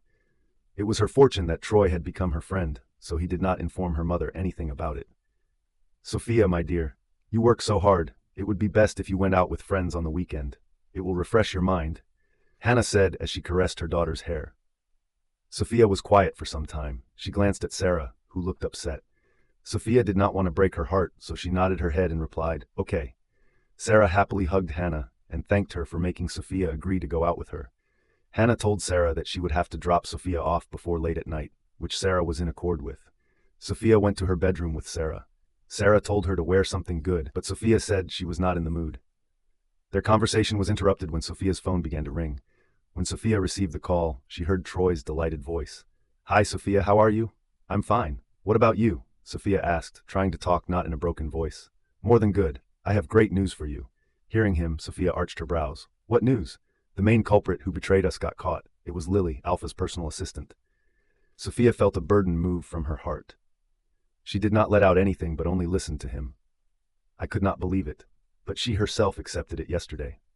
She glanced at Sarah, who was eager to know what they were talking about, so she put the phone on the loudspeaker. Why did Lily do that? Sophia asked, as she knew it was Lily. She said Alpha Oliver approached her and offered her $1 million to give him all the information about the project. He assured her that he would never reveal her name. So she did it out of greed. Sarah gasped as she stared at the phone while listening to Troy. How did she get caught? Sophia asked. You know our Alpha. He is so wise that we can't even think about it. You won't believe me. He asked me about checking all the employees' bank accounts. Can you imagine? He caught the culprit by their bank account transaction. No one can think like him. He found that someone had transferred $1 million to Lily's account on the day when the meeting was held. When he searched for all the information of the ID, he found that it was a bank of the Mountain Howl Pack. Sarah and Sophia both glanced at each other. They were amazed by Bryan's intelligence. He could have done that before humiliating an innocent person, Sophia muttered in a lower tone. Troy heard her and said, I am sorry for what happened to you, Sophia, but there is another piece of good news for you. And what's that? Alpha told me to inform you that you can rejoin our company. Sophia was silent upon hearing that. Sarah looked at her and sighed. Sarah held Sophia's hand and rubbed it with her palm to comfort her. I don't want to rejoin the company, Troy. Troy was shocked after hearing that. But why? I just don't. Thanks for trusting me and now informing me about it. It was really great news for me that the accusation had moved from my head, but I don't want to go there again. Troy tried to persuade her, but she was firm with her decision. She did not want to go and meet that man again, who did not believe her at first. With a defeated heart, Troy hung up the phone. Meanwhile, Sarah hugged Sophia and jumped. Yes, finally the worry has come to an end. Sophia smiled after letting out a deep breath. She was smiling after 4 days. A tear escaped from her eye as she felt relaxed. Sarah wiped her tear and said, Now you can dress up for tonight, right? Sophia chuckled and nodded her head. Sarah chose a cherry red dress for her that was backless and sleeveless. Sophia put on makeup with a smile on her face. She was happy today. She did not want to do a job at that company again, but at least no one would call her a traitor. After saying goodbye to her mother, Sophia left her house with Sarah. I'm driving the car today. What? Babe, I got my driving license. Let's go, Sarah said in a singing tone. Both of them got in the car and headed to the place where Nolan was waiting for them with his friends. You could have invited Troy, Sarah let out while driving. I forgot, but it's okay. I will invite him another time, Sophia replied. A ringtone intervened, just as Sarah was about to advise her to call Troy right away to invite him. Sophia took out her phone when she realized that it was ringing. When she looked at the screen, she saw an unknown number. She received the call. Hello? A deep and chilling voice came from the other end of the phone, which sprinted her heartbeat faster. Why did you refuse to rejoin my company? Sophia's POV. Who? Sarah asked me as she glanced at me. I slowly turned my head toward her and replied to her in a lower tone. Alpha Bryan. Her eyes widened, but she focused on the road as she was driving the car. As Bryan heard me, he waited for my reply. I cleared my throat and responded, I don't want to, that's why. Why? He asked. How did he ask why? Did he not know the reason? How could he behave like that to me that day?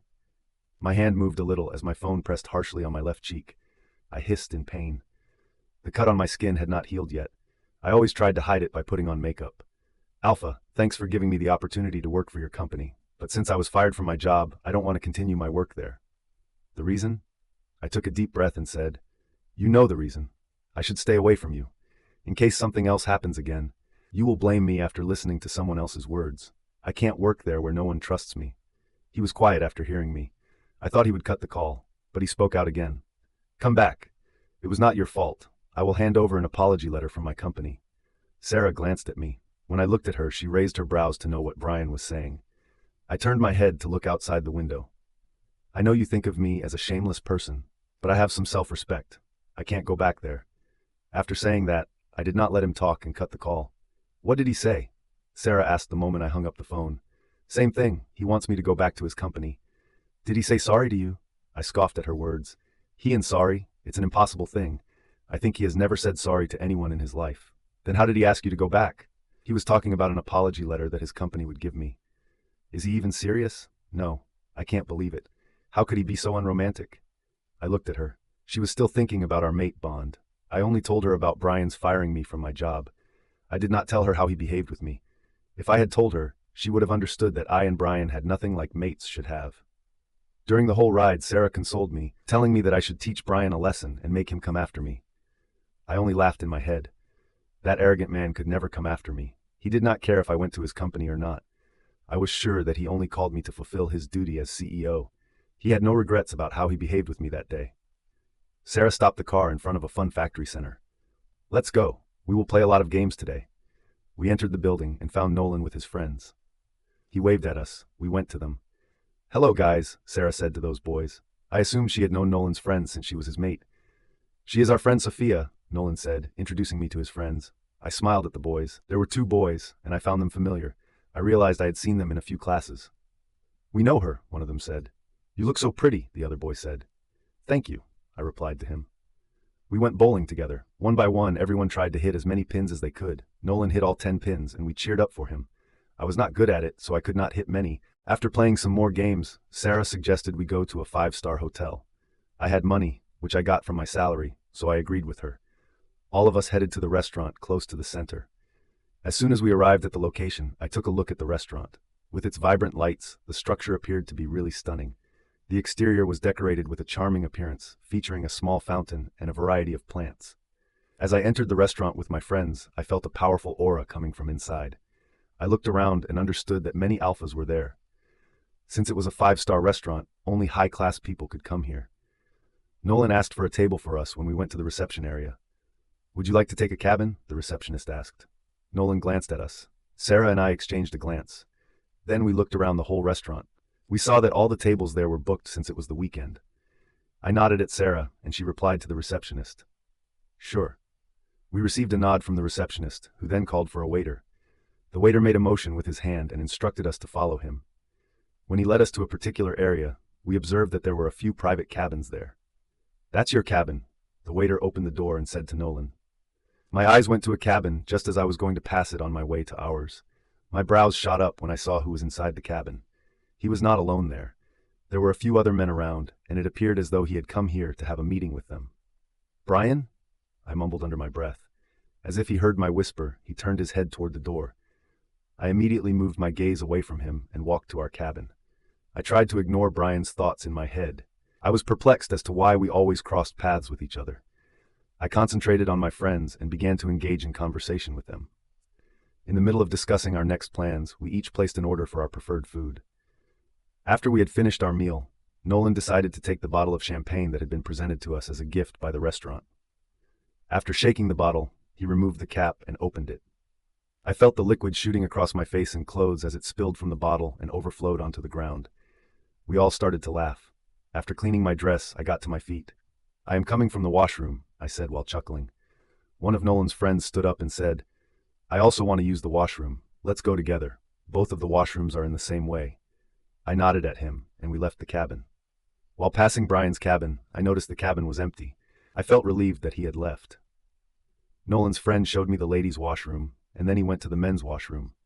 After going to the washroom, I noticed that there was no one else there. My cheeks were damp, so I glanced in the mirror and wiped them off. I realized that the wipe was exposing the wound that was on my left cheek. I sighed and leaned down to the sink. I washed my cheek. I thought I would have to apply makeup to my cheek once more in order to conceal the scar. Just as I straightened up and glanced at myself in the mirror, I let out a loud gasp. I saw Bryan standing behind me, leaning against the closed door. "You!" I turned around to him with wide eyes. He looked at me with a calm face. "You almost scared me to death," I said as I placed my hand on my chest. My heart was beating faster, and my wolf was jumping inside. The two emotions made me feel strange at the same time. I tried to control my heart and compose myself. "What are you doing in the ladies' washroom?" Instead of responding to me, he moved over to me. I tried to take a step back, but I found my body pressed against the counter. "What are you doing here?" he asked as he stood in front of me. He was very tall, so in order to look at him, I had to raise my head. "I came here with my friends, but what's that to you? And who was that boy?" I frowned at him when I heard his question. "Which boy?" "The boy who led you to this washroom." It was my assumption that he followed me to this washroom. The boy he was referring to was Nolan's friend. "That was my friend." He was silent. I could see his eyes looking directly into mine. I could not read them. I started to feel unease inside me from his profound gaze. "Why do you not want to go back to my company?" he asked. I sighed as I realized his reason for following me here. He could not take no as an answer, so he came here to force me to go back. "Alpha Bryan, I'm requesting you. Please don't make my life harder again. I'm not after you or your brother. As you can see, I am happy with my life. I'm really enjoying it, so please leave me alone. I am not going back to your company to gain your attention again." I said what came to mind at that time. It was not my words, but his words, which he told me on the very first day of my job when I went to his cabin to return his suit jacket. His each and every word had pierced inside my heart, and I never forgot them. Suddenly, his gaze darkened as his eyes shifted from my eyes to my left cheek. I lifted my hand to touch my cheek. I turned to the mirror and saw that the wound was clearly visible now. I turned to him and said, "I think you should leave the washroom right now." I wanted to fix that by applying makeup again, which I could not do in front of him. I was stunned when he grabbed my hand and pulled it away from my cheek. "What happened there?" he inquired. I turned my gaze to him. He was observing my cheek. I tried to snatch my hand from his hold, but he tightened his grip. I asked what happened. I could not help but scoff at him. "Don't you know?" His gaze returned to my eyes as if he really did not know where the wound came from. "That day when you behaved so nicely with me, a photo touched my cheek to brush against it," I said with a mocking laugh. My words were sarcastic enough to make him angry. As if he was able to remember that day, his expression abruptly changed. I looked away from him and attempted to walk past him. However, I forgot that he was still holding my hand. He turned around and drew me closer to him. My body collapsed with his. With a horrified expression on my face, I placed my hands on his chest and looked at him. The closeness was too much for me. My wolf began to react within me at that moment. I shut her close inside me and asked Bryan, "What are you doing?" He stared at me for a while. The look in his eyes was neither dark nor soft, but he did not speak. I had the impression that it was the silence before the storm. The intensity of his gaze caused my knees to begin to shake. Since our bodies were pressing against each other, he could feel it as well. I felt a rapid heartbeat as he released my grip and proceeded to encircle my waist. I gulped at the feeling of his touch. It was like magic. I almost wanted to close my eyes and feel it deeply, but I tried to stay conscious. He lifted his other hand and brushed my bare arm with his fingers. It gave me the feeling of shivering all over my body. I parted my lips because of the sensation. I gripped his black shirt, which he wore under his black coat. "I did not know you could dress up like this too," he muttered, moving his finger to my neck. His gaze shifted to my dress, which hugged my body perfectly, showing all the curves in his eyes. I grabbed his hand and stuttered. "Alpha, yeah, yo! Shh!" He placed his finger on my lips. My hand loosened the grip of his hand. My lips quivered under his touch. He studied my quivering lips for a moment before meeting my eyes. He chuckled as if he were enjoying the response my body was giving him. He reached over to my cheeks and gently brushed his thumb over my wound. I hissed in pain. I was an Omega. My wounds needed a long time to heal. In a blink of an eye, he turned my body to face the mirror. My heart began to run faster when I felt his body press against me from behind. He leaned down on my neck. As he grasped my right cheek, he tilted my head to bring my left cheek close to his lips. I stared into the mirror with wide eyes. I almost stopped breathing when I saw him brushing his lips over my wound. I tried to move, but he firmly wrapped his other hand around my waist to restrain me from moving. "What are you doing?" I asked, trying to gather all of my strength to speak out. Looking at me through the mirror, he licked my wound with his tongue and replied, "Healing your wound." When he continued to lick my wound, I shut my eyes and remained silent. In the beginning, I experienced a slight amount of pain. However, as time went on, it started to feel strange. My body was almost completely numb as a result of a new sensation that occurred inside of me. As my heart rate increased, I squeezed the corner of the counter tightly in my hands. Because of the amount of pressure I applied to the grip with my fingers, my knuckles turned white. Upon opening my eyes, I let out a breath that was shaking. Without warning, my gaze landed in the mirror. I could see our reflections. Bryan's eyes were closed. Upon observing his action of opening his mouth and kissing on my wound, my lips began to part. The color of my eyes changed to blue, as if my wolf was trying to take me over. I closed my eyes once again when I saw he was going to open his eyes. I felt him moving from my cheek, but his body was still pressed against me. I could feel the warmth coming from him. I wanted to lean my head back against his chest as my mind lost its sanity from just processing the healing. It was too intimate, maybe more than a kiss. He was quiet. I reopened my eyes to look at myself. When his gaze caught mine through the mirror, I struggled to catch my breath. "What?" he asked. You were done," he said in a deep voice.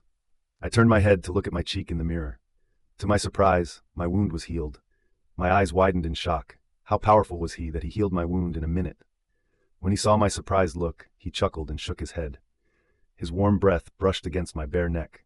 I felt tickled on my skin. "Thank you," I said as my eyes wandered to the sink. I tried to collect more words. Alpha Bryan was here, and he had just healed my wound. It was more than shocking to me. I could not believe that this was all happening to me. Bryan broke the silence and said, "I hope you will return to my company tomorrow." I heard him, which made me furrow my brows. Did he do all these things just to make me go back to his company? Thinking about his intention, I felt upset. I turned around to him to ask him about it. However, I forgot how close our bodies were. I cursed myself when my body brushed against him. My breasts were pressed against his, which made me feel even more embarrassed than I already did. He lifted his hand and touched my chin, then turned it to the right side so that he could see my left cheek. "Done and dusted," he muttered. I pushed his hand away from my chin and looked at him. I tried to show the anger inside me for him. "The reason behind helping me is because you want me to go back to your company, isn't it?" He raised an eyebrow. "No." His response helped to lessen my rage a little. I tried to halt my faster heartbeat. His attractiveness captivated my attention deliberately. The descriptions that people made about this person were accurate. Alpha Bryan Morrison was a man who had both looks and power. His handsome features had the ability to bewitch women. For once, I had the thought, what if we were not mates? Were we going to come across each other in this manner? "I want to correct what I did wrong. I should not have behaved like that to you." I pursed my lips and lowered my head. Though his voice was emotionless, he was saying all these were not possible things. I jerked up when I heard a knock on the door. "Sophia, are you inside?" Nolan's voice came from outside the door. I raised my head to look at Bryan, who looked indifferent. "My friend, he will see you here." I mumbled and pushed him. Bryan pulled me toward him with my hand and frowned at me. "Why are you behaving like this? You are in the ladies' washroom. What will he think?" "There's nothing to think about. We were doing nothing." I was stunned. "We were doing nothing?" I whispered the question in a low tone. "I was only helping you to heal the wound that I caused you. Nothing else." Out of disbelief, my brows rose. The way he spoke was simply as if he did not feel anything the moment earlier, as if all of these were only a procedure for him. I took a step back as I felt a pang in my heart. "Oh," I replied, as only it came out of my mouth. The intimacy between us was nothing to him. I was the only foolish girl here who started to think and feel so many things for this man. "Sophia, are you okay?" Nolan's worried tone reached my ear. He began to bang on the door. I am fine, Nolan. I'll be back in a moment. I almost shouted to make him hear me. Okay, we are waiting for you. And I heard the sound of footsteps fading away. I understood that he had gone to our cabin. I turned my head to Bryan, who was calmly looking at me. Alpha, thanks for your help, but I can't go back to your company. It's my final decision. His calm face darkened. Why? I even healed you. Now what do you want me to do? When people said Alpha Bryan always thinks before doing something and makes calculative moves, they did not lie. Indeed, he was a very calculative man. If you think your help can change my mind, you are wrong. I turned to the door and made my way to it. As I opened the door, he spoke out from behind. You can't deny. I haven't given you a resignation letter, and you forgot my company's contract that you signed 1 month ago. I turned to him and asked, what contract? He walked to me and held the doorknob. I immediately let it go when his fingers brushed mine. Without my wish, you can't quit your job. I could not help but feel astonished. He looked at my shocked look and sighed. As if he wanted to say something, he averted his gaze from me and looked outside the door. I am sorry for that day. After saying that, he left, leaving me in confusion. I stared at the open door. Did he just say sorry to me? I knew it was what he should have done. However, I had never thought that he could apologize to anyone. Oh my goodness.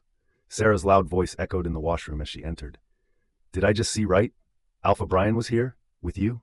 Did he lock you here? What were the two of you doing? Sarah threw me a bunch of questions as her eyes began to scan me from head to toe, trying to find something. Bare neck, yet no hickeys? She said it with a disappointed tone. I was still in a state of shock. Sarah patted my shoulder and asked, you said he was too arrogant to say sorry, but he just broke your perception of him. I think he can say sorry to only his woman, Sarah remarked, winking at me. Her words made me come out of my thoughts. Did you also hear him saying sorry? Sarah nodded her head with a smirk. I was standing there, resting against the wall, outside of the washroom. When Nolan informed me that you were going to come later, I had a feeling that something had occurred. Nevertheless, when I arrived, I overheard you having a conversation with him. The door was slightly opened. Then Alpha Bryan opened the door and said sorry to you. As he was leaving, he cast a glance in my direction. I swear I was so terrified of him, but I can't deny that he is quite impressive in terms of his appearance. Your man is damn handsome. I sighed and walked to the mirror to look at my cheek. But what were you doing? Sarah asked with confusion. I told her everything. She got mad when she learned how Bryan behaved with me that day, but when she heard him heal me, she gave me an evil grin. He is a scumbag like his brother, but he changed my thoughts. He is not an unromantic person. I mean, healing is such an intimate thing. We can't just go and get healed by anyone. I caressed my cheek. I could still feel the feeling of his licking. I ignored that feeling and replied, for him, it's nothing. He just helped me because I got this wound from him. Oh, come on. He could have told you to go to a clinic or help you by asking for an ointment from his private physician. But what did he do? Come close to you and heal you with his saliva. Sarah said this and stuck her tongue out. I covered my face with my hands. No, stop teasing me. Sarah laughed and took out the foundation from her purse. Okay, I won't tease you. Now let's fix the makeup. I nodded at her and started to apply makeup to my clean cheek. While combing her hair, Sarah said, I wish Nolan could heal me like that, but he can't even think like this, and not everyone is Alpha Bryan, who can heal a wound in a few minutes. I glanced at her through the mirror. She raised her hands.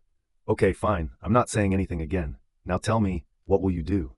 Will you go back to his office or make him come over to you again? This time, Sarah looked serious. I shook my head in response. No, Sarah asked. I have no other option but to go back. Why? He had the right to decide how long I would work there. If that's true, then why did he even come to you? He could have said that in calls or messages. I turned to face Sarah as I leaned against the sink counter and replied, I am also confused about it. He has the power to force me to go back. Then why did he even heal me in the first place? In fact, after healing me, he said it's nothing to him. But he also said sorry to me for that day. Sarah moved to my ear and whispered, I think he fell for you. But he doesn't want to tell you. I was shocked upon hearing her. Fell for me? No way. If he falls for you, what will you do, Sophia? Will you accept him? I was completely taken aback by Sarah's question. Though I started to feel something strange around him, I could not say that I fell for him. I knew he would never fall for me either. I was his brother's ex-girlfriend. It would only create problems between two brothers. But then why did he behave totally differently today? He did not even insult me for anything, like he always did. I don't know, I replied. After a while, we returned to our cabin. Others asked me what had happened. Sarah replied to them, saying that I was just fixing my makeup. As Sarah promised to my mother, she dropped me off at home before late at night. The whole night, I thought about Bryan. My wolf got new hope from the closeness we shared today with Bryan. After trying a lot, I could fall asleep late at night. When I opened my eyes, it was late in the morning. I almost forgot that I would have to go to the company today. I would have to miss my classes at the university. I went directly to the company. I was nervous to enter since I had to feel a lot of humiliation last time. When I stepped inside, I saw people turn their heads towards me. They began to gather around me like last day, which scared me. "We are really sorry, Sophia. We misunderstood you." I heard from a man who was our executive manager. He handed me a letter and said, "From all the employees of our company, we are apologizing for ruining your reputation. We will take care of it in the future." I looked around the people and saw they had respect in their eyes for me, which made me emotional. I thanked them and went to the top floor. On that floor, everyone congratulated me on my return and apologized for not trusting me. I was about to enter my cabin when Miss Selena told me that Alpha Bryan had called me to his cabin. I took a deep breath and made my way to his cabin. When I knocked on the door, I heard his voice. As I entered the cabin, my eyes fell on him. I walked to the desk, avoiding his gaze. His eyes were reminding me of what had happened between us last night. "I hope my employees are treating you well," he said. "Yes, Alpha," I replied while looking at the floor. Since my personal secretary cheated on my company, I couldn't trust her anymore and fired her with papers. I knew he was talking about papers for me. I need a trusted person who is suited for the position, so I thought about it a lot. I quietly listened to him without replying, but his next sentence made me lift my head with a stunned look. "From today, you will be my personal secretary." "I'll be what?" I asked with wide eyes. He gave me a bored look as if he did not like my reaction, but not everything would be what he wanted. "I can't be your personal secretary," I told him after taking a long breath. Being his assistant secretary was enough for me to live in hell. How would I survive if I had to work with him every day? Personal secretary meant I would have to do a lot of additional work for him, such as making coffee, going everywhere with him to attend meetings, going on international trips, and even I had heard Lily had to accompany him to club parties. No, I can't do all those things," I mumbled under my breath as I shook my head. "Why are you overreacting?" Hearing his cold tone, I frowned at him. "Alpha, I can't accept this position." "Why?" I want a reason. I thought for a moment about a bunch of excuses and started to speak. "I am not capable of this job. That's me who will decide it. As you can see, I have to rush from my university to this company. It would be tough for me. Your timetable will be the same, just a few additional work hours won't harm you. I am a part-timer. I can't do a full-time job. You will get a higher salary. If I say I am okay with what I am getting and I don't need the higher salary, then you have no choice." I huffed as he continued to beat me with my excuses. Since I did not have another option, arguing with him about it would not help me anyway. I sighed and gave him a defeated look. It was as though he enjoyed the look. He smirked at me. "If you are done making excuses, start your new job." "Yes, Alpha," I muttered, avoiding his mocking gaze. "Go to Selena. She will hand over the list of your activities that you will have to do from now on." "Okay," I said and turned to make my way outside. However, my eyes drew to the window through which my cabin was fully visible. I turned my head to Bryan and said to him, "Alpha, I'm going to shift to a new cabin, right?" "Why?" "What do you mean by why? You changed my position and work, but why do I still need to stay in that cabin?" "That's what I know you are the CEO, but I have some conditions too. I can't work in that cabin. I feel uncomfortable." He was taken aback by my remarks. "Uncomfortable by what?" I felt like someone was staring at me all the time. "I know you never do that, but it's kind of a disturbance in my work. I hope you can let me shift into the next cabin." Bryan was quiet for some time. When I saw he was not replying to me, I took his answer as yes and left his cabin. I exhaled deeply after closing the door behind me. I started to walk and tried to find Miss Selena. When I found her, she waved at me. I walked to her. She handed me some documents, which I guessed were the list of my activities as the CEO's personal secretary. I did not go to my cabin. Instead, I went to the cabin that Miss Lily used to use. I started reading the terms and conditions of this position as soon as I sat down on the chair that was located behind the desk. I was aware that I would be required to attend each and every meeting that Bryan participated in, even his business trips. Nevertheless, what drew my attention was the fact that he might call me at any moment, and I would be obligated to go to him regardless of whether or not it was a work hour. I can't go to assist him in the middle of the night. I rolled my eyes while looking at the papers. What the hell? Why is there so much work? I will have to be with him like his shadow. I felt like I was trapped. That man caught me in a job where he could annoy me more. Suddenly, I remembered how he healed me last night. I bit my bottom lip as it reminded me of the touch of his lips and tongue. I pressed my hands on my forehead. He doesn't care much about it. As I can see, he already forgot about it, so I should ignore it too. I put all of my effort into starting my new duties. I turned on the computer and began to set up Bryan's next schedule. There were a lot of people who wanted to meet him for business purposes, and I noticed them sending him mail. Due to the fact that Bryan's personal secretary had changed, I was required to send them an email, alerting them that they would have to contact me to get in contact with Bryan. I was so preoccupied with my work that I completely forgot about the time. I was surprised to learn that our company was in the process of negotiating new alliances with other packs. The thought occurred to me to go to Bryan and inquire about the date on which I could schedule the meetings with the other packs. I stood up while thinking about going to Bryan's cabin. As I stepped out of the cabin, I saw other employees walking around. I glanced at the wall clock and realized it was lunchtime. "Hey, Miss Sophia, let's eat together," a young woman said as she approached me. I could see other employees also wanting to have a good relationship with me since I became the personal secretary of the CEO. I knew their intentions. They used to do the same with Lily. They always tried to connect with her so that she could help them with promotion. I was not Lily, but to work for a company, I would have to be social. "Sure," I replied as she and a few women began to walk to the elevator with me. When we reached the lobby area, we headed to our company's cafe. As I was busy talking with the women, I bumped into someone. I turned my head and saw Louisa. "Are you Blynn?" She paused when she noticed me. She appeared to be taken aback. "You, what are you doing here? Who allowed you to enter our company?" she asked with an arrogant tone. I did not want to tell her the truth. I saw the women were about to speak, but before I could stop them, a familiar voice spoke out from behind me. "She is Alpha Bryan's personal secretary. Everyone is bound to let her enter this company." I turned around and spotted Delta Edger. He waved at me, and he then moved to stand next to me. "Hey, what's up?" he asked me. I smiled at him in a very slight way. It had been a very long time since I had last seen him. The other women who were standing close to me appeared stunned as they looked at him. Meanwhile, Louisa frowned at Edger. "What nonsense? She and the personal secretary? Alpha Bryan will not even allow her to be his maid. Making her personal secretary is something impossible." Louisa stated it arrogantly and folded her arms. She looked at me and asked, "Who is he?" "You lied to him by stating that, didn't you? Why do you care? Just leave me alone," I replied, trying to walk past her, but she took hold of my hand and refused to let me move from my position in front of her. "What you did that day on campus, I haven't forgotten it yet." She looked at the women from head to toe who were beside me. "What are you doing with this girl? You don't know anything about her. She was Alpha Bryan's brother's E. I think you are talking too much right now. What is your level?"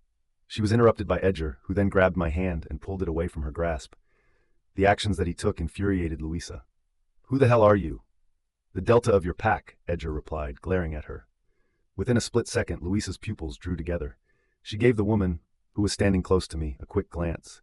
They had already lowered their heads. At that time, a few women rushed to Louisa. "Louisa, what are you doing here?" They turned their attention to Edger and greeted him. "Delta Edger." Edger did not move his eyes away from Louisa. Louisa experienced trembling as a result of his dark gaze. The moment she realized what she had done, she immediately dropped her head in embarrassment and stammered. "I am really sorry. I had no idea who you were until right now. So that reason can give you approval to do whatever you want to anyone. Who do you think you are? Some princess of another pack?" This made Louisa feel humiliated. She gave me a look. My gaze was fixed on her, and I did not show any sign of emotion. I guessed she was having a bad time running. She had only received humiliation from others in the last few days. I would say it was her karma. She never failed to make an effort to target me, but she ended up insulting herself instead. "She is a new intern here," I said to Edger. "Do you need me to complain to Alpha about how she behaved with his secretary?" Edger asked me. "No, let it go. As you wish." Edger disregarded Louisa fully and began to talk to me. I walked past Louisa, not creating any scenes there. But I was concerned about one thing. My job was brought to her attention. It was impossible to predict how she would stretch out this incident at my university. Who knows what she will spread on campus, I thought. I found myself alone with Edger as the women who were accompanying me went to fetch their lunch. I watched them leave me alone. "Why didn't you teach her a lesson?" Edger asked me. "She used to be my best friend, and then she cheated on me with." Upon realizing that I was about to bring up Bruce, I stopped talking. "What?" "Nothing." Edger did not force me. We walked to a table. I saw Troy.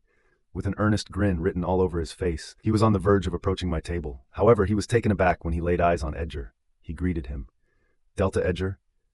"How are you, Troy?" "All good. You are here. It comes as a surprise. What is the current state of affairs in the pack house? Is everything okay there?" With great attention, I looked at Edger. Was there truly something that took place? "I came here for some business." "Oh, see you later then." Troy then turned his attention to me after he had finished speaking to him. I signaled for him to sit. In response to my request for him to have a seat, he shook his head and said, "I have some work to do." See you soon. I assumed that he might have felt uncomfortable in the presence of Delta of his pack, which is why he did not sit at the same table with him. Even though I wanted to express my gratitude to Troy for keeping what had happened from my mother, I let him leave. So how is your first day going? Edgar asked. Just fine, same as before. He raised his brows. Really? Same? But I thought you needed to do some personal things too. I looked at him in confusion. Personal things? Yeah. Nowadays, Bryan can't sleep properly, so I think in order for him to get a good night's sleep, you will need to give him a call and sing him a lullaby. I was silently staring at him for a few seconds before I suddenly burst out laughing. He was so funny. I grasped my stomach while laughing. He also joined me in laughing. Don't mind, I was just kidding. Yeah, I know. We tried to become serious but then laughed once more. At that moment we heard a deep voice which caused our laughter to halt. Done making fun of me behind my back? After slowly raising my head, I took a look behind Edgar's chair and spotted Bryan standing there. His eyes were on Edgar. I gulped and got to my feet. Alpha. While Edgar was looking at him, he moved a chair to make room for him. Alpha, come sit. Bryan ignored his words and looked at me. I thought you were my secretary, but you are having lunch with my Delta. I was dumbfounded by his words. I could not help but think, do I have to eat with him now? Third POV. When Sophia saw Bryan sitting on the chair next to Delta Edgar, she sat down carefully on her chair. Do you want me to order for you? Sophia asked, thinking that it was her duty now. Edgar chuckled and said, Yes, it's your responsibility to take care of our Alpha. Sophia blinked her eyes a few times and stood up once again. What will I order? She asked. Without looking at her, Bryan replied, Just tell them to serve my meals here instead of sending them to my cabin. What about you? She asked Edgar. I have had my lunch. I only sat here to have some chit-chat with you. Oh, okay. Sophia nodded her head and turned around to make her way to the counter, which was far away from the table. As Bryan saw Sophia waking at the counter, he turned his head towards Edgar. How do you know each other? We have met 2 times before. Bryan raised an eyebrow. Your gestures didn't look like you only met twice. Edgar laughed when he saw a little change in his Alpha's behavior. He never asked him for a girl before. She is a friendly girl. Anyone would love her company. Bryan stared at him without saying anything. His gaze made Edgar feel nervous. Don't worry, bro. I don't like to play the second lead in anyone's story. Bryan's eyes darkened upon hearing him. Edgar raised his hands as if he were surrendering. What? I was just kidding. Bryan looked away from him and started to use his phone. Alpha, I know that you don't have anything for her. It's just that you started to feel bad for her. Her life is messed up with this mate bond, and even if you want, you can't reject her. That's why you are helping her to get a good life. Bryan glanced at Sophia, who was talking to a staff member and ordering food for herself. You are right, I'm helping her because she is Abraham's sister. He shifted his attention to Edgar and inquired, Why did you show up here today? Edgar averted his gaze from him and replied, It's about the Moon Valley pack. Bryan's expression changed after hearing the name of the pack. What about it? Alpha Victor Laurent has returned to his pack. His father will hand over the pack to him soon. Bryan's face turned fiercer as he stared at the black screen of his phone. Victor Laurent was Mila's brother. He was abroad for a long time. People said he had a health problem, and he was abroad to cure it. Everyone used to think that his father fixed his sister's marriage with Bryan to get an alliance with him, or maybe later, he would give his pack's responsibility to Bryan. But his son had returned to his pack now, in good health. Going forward, he did not have any concerns about his pack. Is he fully recovered? Bryan asked. Yeah, his pack members are saying so. It's good then. That guy should take over his responsibility like a man. Edgar glanced at his grimace and asked, You canceled the engagement last time, so do you think he will? The staff said they would serve our food to the table soon. Delta Edgar got interrupted by Sophia. She took a seat in the chair that she had occupied earlier. She observed that both of the males remained silent. There were distinct expressions on each of their faces. One of them appeared to be grimacing, and the other appeared to be becoming anxious. Is everything okay? She asked after clearing her throat. Yes, of course, Edgar replied, getting on his feet. Sophia looked at him. Are you leaving? Yeah, I came here to discuss something. I'm done here. I hope you will enjoy your food. You need to eat a lot. Being our Alpha's assistant is not an easy job. Sophia smiled at him and said goodbye to him. When she shifted her gaze from Edgar, who was leaving the cafe, she fixed her eyes on Bryan. Bryan seemed to be thinking something. Alpha, one of the staff members, arrived to bring the meal to the table. Bryan lost his appetite. His mind was sulking about something else. During this time, Sophia waited at the table for Bryan to begin eating. She observed that he was not moving a little bit. After grabbing a plate, she proceeded to serve Bryan some food on it before positioning the platter in front of him. Alpha, she called him to bring his attention back to the table. Bryan came out of his thoughts and looked at her. He glanced at his plate. The slight move that she made him feel strange. He shrugged off his thoughts and began to eat. It was brought to his attention that Sophia did not take anything from the dishes that were presented to him. She was only eating from her plate. He wanted to tell her to eat from those plates, but then he refrained from doing so. He ignored her and continued to eat. The whole day, Sophia tried to focus on her work. She promised herself to take her job seriously. She decided to put aside the mate bond and work for her future. When it was time to leave the office, she walked out of her cabin and knocked on the door of Bryan's office. "Alpha, won't you go home?" Bryan glanced at his watch and sighed. He gave her a nod and stood up. Both of them left the cabin and headed to the elevator. As Sophia wanted to enter the other one, Bryan stopped her by asking, "Where are you going?" Sophia pointed her finger to the next elevator. "You can use this one." Bryan said this and entered his elevator. Sophia was stunned while standing there. Bryan gave her a look, which made her return to her senses. She rushed into the elevator before it was going to close. "Thanks, Alpha. If she used it from now on, she would not have to wait for a long time in the work hour. It would make her work easier." When they went out of the company, Sophia bowed to him with a grin. Today, she was relieved that he did not irritate her in any way. "Thanks for the job, Alpha. I promise I will try to do it properly and will never give you a chance to complain about my work." After saying that, she turned around and headed to the bus stop. Bryan ordered his driver to follow Sophia after getting into his car. The driver came to a stop across from the bus stop. Bryan stared at Sophia for a long time until she got on a bus and left. Sophia's POV. Fresh rumors marked the beginning of a new day. People started to talk about me as soon as I walked onto campus. Did I become the talk of the town once again? I glanced at a girl and asked, "What are you all whispering about? Tell me some gossip. I also want to learn new things." "Sophia, have you not seen Luisa's post yet?" I frowned upon hearing her question. "What post?" I took out my phone and checked our university's online group to see what Luisa had posted. Her new accusations shocked me. She posted a picture of me and Delta Edger laughing with each other in our company's cafe. I read the caption, which looked more like an article to me. "Our Sophia has found her new target. After our Alpha's brother, she has now seduced our Pax Delta. She lied to Bruce about my project in an attempt to prove me wrong. When she realized she still didn't have a chance to join the Morrison group, she reached for our Delta. She has suddenly been appointed as the CEO's personal secretary. Can you imagine it? We all worked so hard just to obtain a chance at an internship at that company, but one girl took the other choice and got a permanent position there." I clutched my phone with my fingers as wrath rose inside me. I almost forgot about this girl and her conspiracy.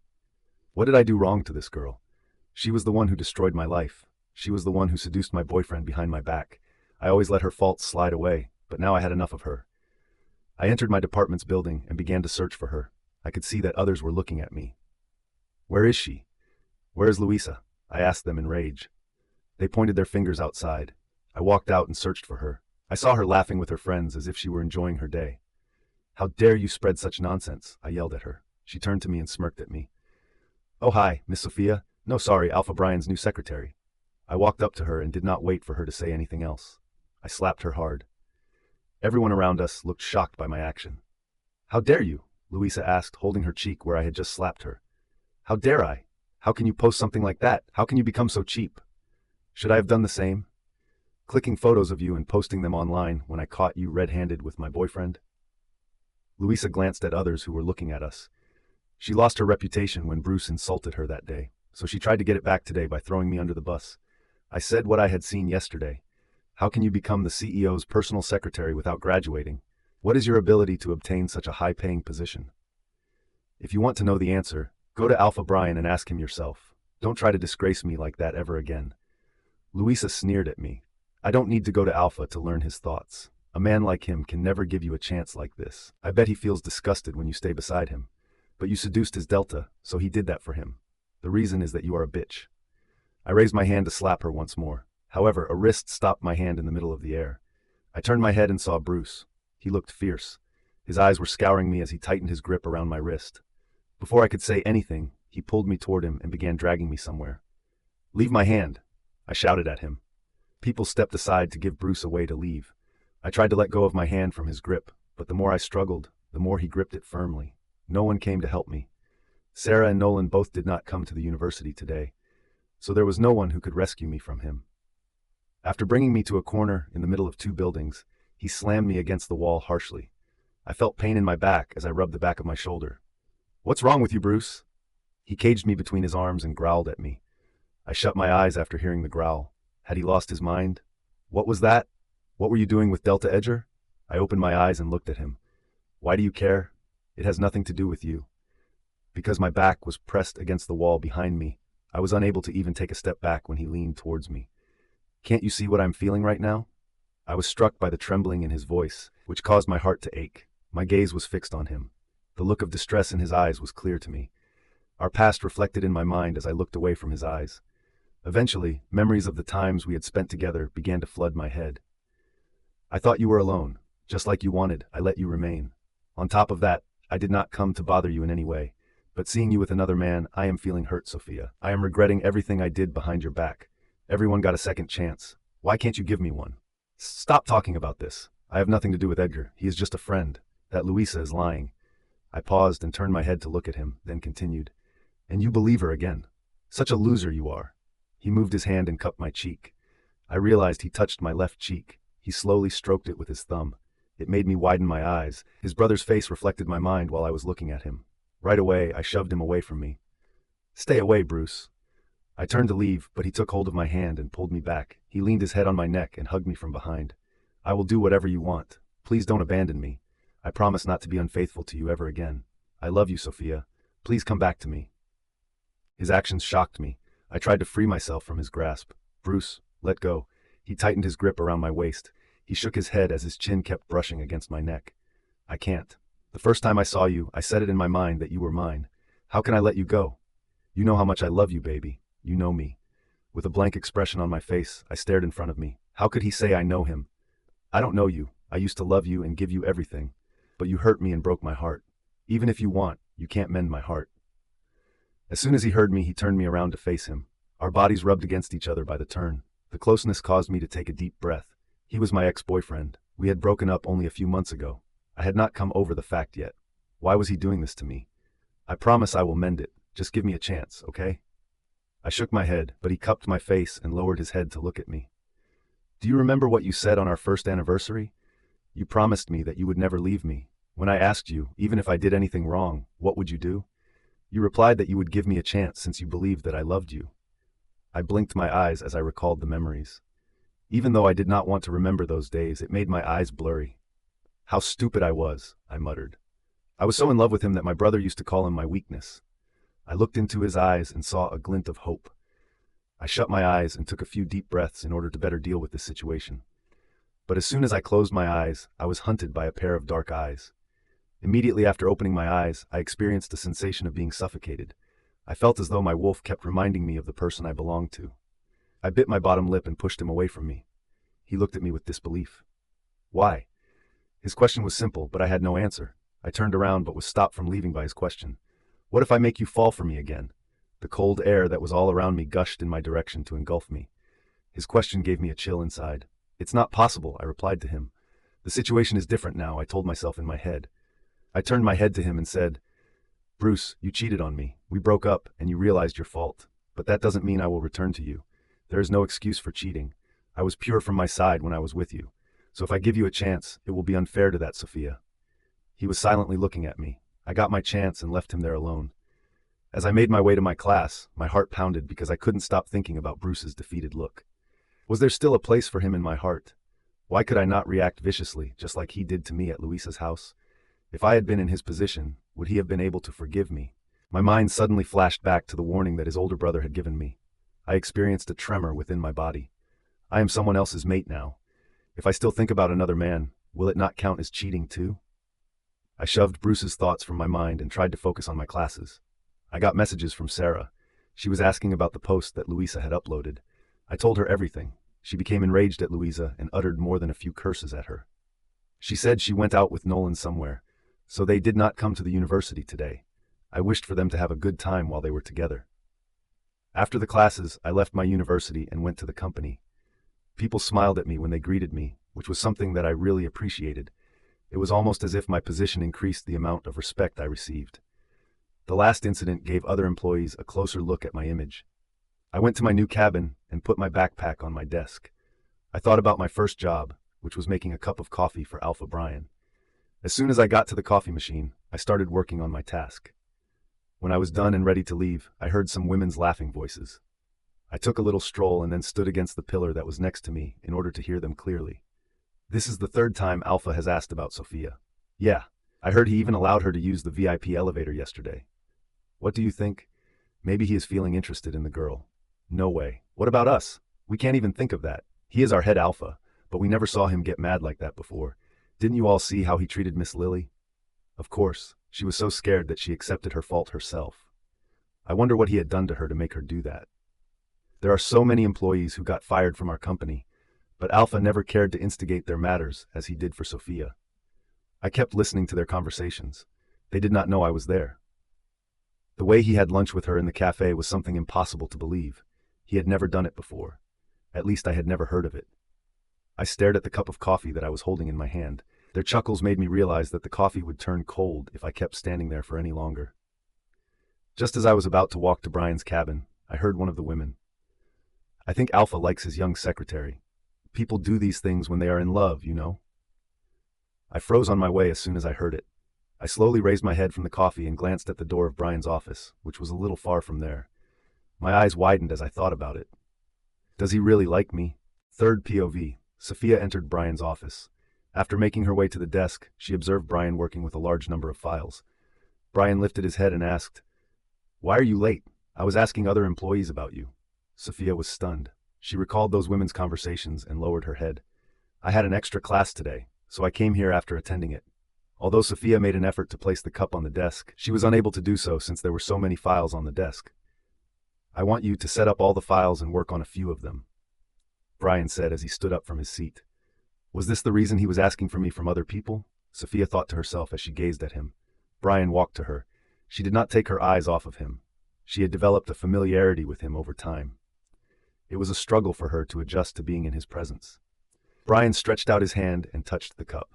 It was as his fingers lightly touched hers that she felt her heart begin to beat more quickly. She gulped and handed him the cup. "Your coffee," she mumbled and turned to the desk. Following a thorough examination of the files, she started organizing all of the files in the appropriate order. Bryan made his way to the couches and seated himself on one of them. He sipped the coffee while leaning his back against it. As he enjoyed the taste of the coffee, he closed his eyes. It was not that hot, but he glanced at Sophia, who was busy working, so he did not tell her to warm it up. He let her work. His eyes were fixed on her. She leaned down on the desk, collecting the folders. His eyes emphasized each of her movements. Meanwhile, Sophia clasped all the files together and kept looking for their numbers. She saw a few projects from some different packs. She remembered that she sent mail to those packs alphas yesterday. She turned her head to grab one file when her eyes fell on Bryan, who was looking at her. She swallowed her breath when she saw him drinking the coffee without breaking eye contact. Those women's words kept replaying in her head. She forced herself to avert her eyes from him. She felt his gaze lingering on her while she was working. When she was done with her work, she stood straight and let out a deep breath. "Done," she mumbled with a smile when she saw the clear desk. She turned to Bryan, who was still looking at her. She blushed under his intense gaze. "Alpha, may I know in which file you want me to work?" He stood up and walked past her. She glanced at him. He pointed to 3 folders and said, "I want you to read the files for me. After reviewing the files, you have to inform me about their problems." Sophia immediately moved the folders away from others and held the files close to her chest. "Got it." She turned around to leave the cabin, but his voice paused her. "Where are you going?" She turned to him and replied, "To review the files." He signaled for her to go to the couch. "You can sit there and work. I want you to continue notifying me of the problems." Sophia glanced at the couches. She was no one to say no to him. He was the boss. So she sat on one of the couches and began to review the files. He also resumed his work while sitting in his chair. Sophia started to tell Bryan about the problems she found with the projects. She saw a few, tried to set up some, and then read it for Bryan. An hour passed, and Sophia was still in one file. An employee came to the cabin to deliver Bryan's lunch since he liked to eat at his office. Bryan moved to the couch and asked Sophia to join him. At first, she was hesitant, but when Bryan told her that it came from the company, she joined him. She felt the food was really delicious. She realized that Bryan did not like spicy food very much. She got to know about his taste. After having lunch, both of them returned to their work. Time flew by while working the whole day. Sophia placed the last file and stood up. She got a backache from sitting the whole day on the couch. She gave Bryan a quick glance. He was working on his laptop. She realized today that they had spent half of the day together. She looked at him carefully. In spite of the fact that he was concentrating on his work, he appeared to be heavenly attractive. All of a sudden, he caught her gaze. She looked away from him immediately. Alpha, I am done with the files. Should I print the new papers? He shook his head. You can do that tomorrow. A bright smile reached her face. Really? What's there to be happy about? Do you think escaping from work is a pleasure? No, I am going to do that right now. She wanted to go back to her cabin to print the new papers, but Bryan stood up, which stopped her. He grabbed his suit jacket, which was resting on his chair. Let's go. Sophia was shocked. Where? He frowned at her. Don't you want to go back to your home? After a quick check at the clock, Sophia became aware that it was already late in the evening. They were both working late hours. It was later than usual. Oh yes, I have to go back home. Mom will be worried for me. After stating that, Sophia walked to the door. Bryan followed her behind. As soon as Sophia opened the door of the cabin to leave, she gasped, looking at the man who was standing at the door. Bruce? Bruce looked at her. Sophia had already opened the door before he even had a chance to knock. Sophia tried to retreat a step, recalling their talk from earlier this morning. Her body slammed back into a firm chest. She slowly turned her head to look at Bryan, and then she sent another glance in the direction of Bruce, whose gaze shifted toward his brother. They were both staring at each other. I'm leaving, Alpha, Sophia murmured in a lower tone, thinking to leave the two brothers alone. Bryan did not say anything to Sophia in reply. With a composed expression on his face, his eyes were locked on his brother. Sophia bowed her head to him and walked past Bruce. Seeing that Sophia was leaving, Bruce spoke out. Brother, I came to talk with one of my friends here. I'm also leaving. Bruce glanced at Sophia, who was headed in the direction of the elevator, and decided to go after her. But before he could do that, Bryan's deep voice reached his ears. Come inside. Bryan turned around and walked to the couches. His words were like laws to follow. Bruce could not refuse his brother, so he entered this cabin. He closed the door and walked to the couch to sit with him. Bryan was not only his big brother but also the head alpha of his pack. He had never felt jealous of his position or asked his father why he gave the throne to his big brother and not him. He was an alpha too. But Bryan was the elder son, so from their childhood, it was decided that Bryan was going to be the head alpha in the future. In Bruce's eyes, Bryan was like an idol to him and every man in his pack, maybe other men in other packs as well. He believed no one could have the aura that his brother had. Brother, he said as he took a seat on the opposite couch. Bryan looked at him as if he were scrutinizing him. His eyes were gazing at him as though he could see his soul. Under his gaze, Bruce felt nervous. Who is your friend? Bryan asked him. What? You have just said you came here to meet your friend. Who is your friend? Oh, I. Bruce paused and scratched the back of his neck. In truth, he did not come to meet any friends here. He came to talk to his brother only. It was just after seeing Sophia that he could not help but almost change his mind and choose to go with her. I'm waiting, Bryan warned him. Bruce refocused on him and replied, Forget about my friends. I wanted to meet you. Bryan gave him a nod and lit a cigarette for himself.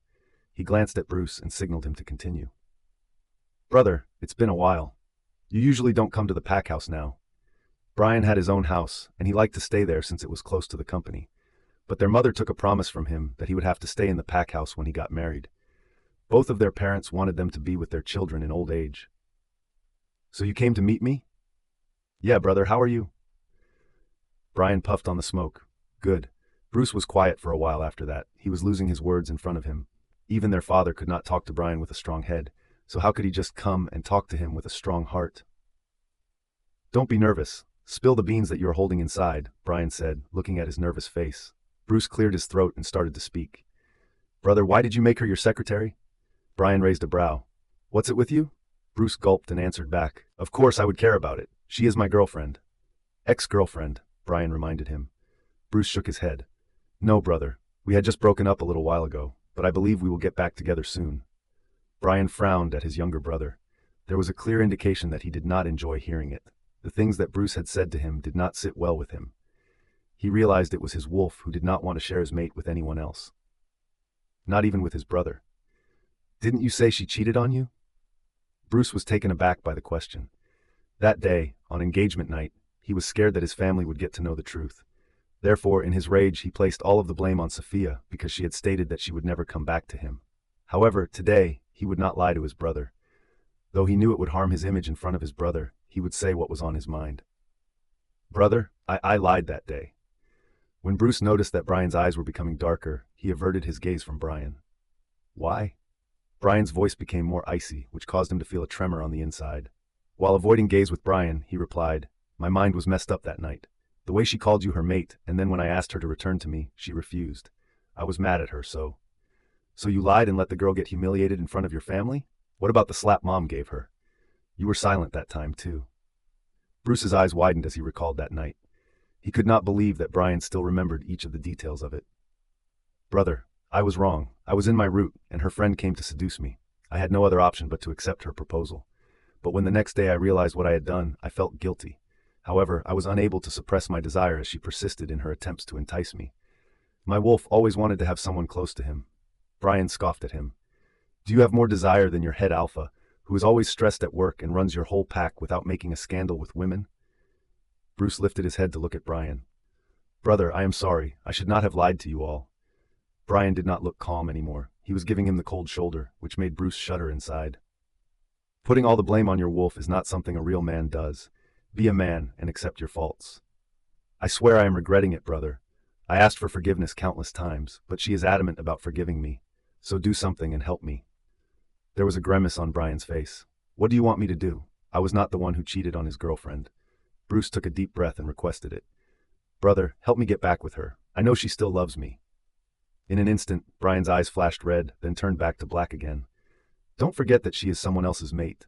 Bruce was taken aback. But brother, you... Bryan got to his feet, threw the cigarette butt away as soon as he finished smoking it, and then gave him a warning. Stop wasting your time on her. She doesn't love you anymore. Sophia had once again become extremely busy with her work. She was learning many new things as the days passed. She had only been working with Bryan for a few weeks, but she had already established herself as a professional woman. From the etiquette of communication to the eating manners, she had learned everything from Bryan. Sophia's life came to a point where she did not have to worry about her future, but rather about her present. Each day was challenging for her. There was one thing that had changed, and that was Sophia's heart. She started to develop feelings for her mate.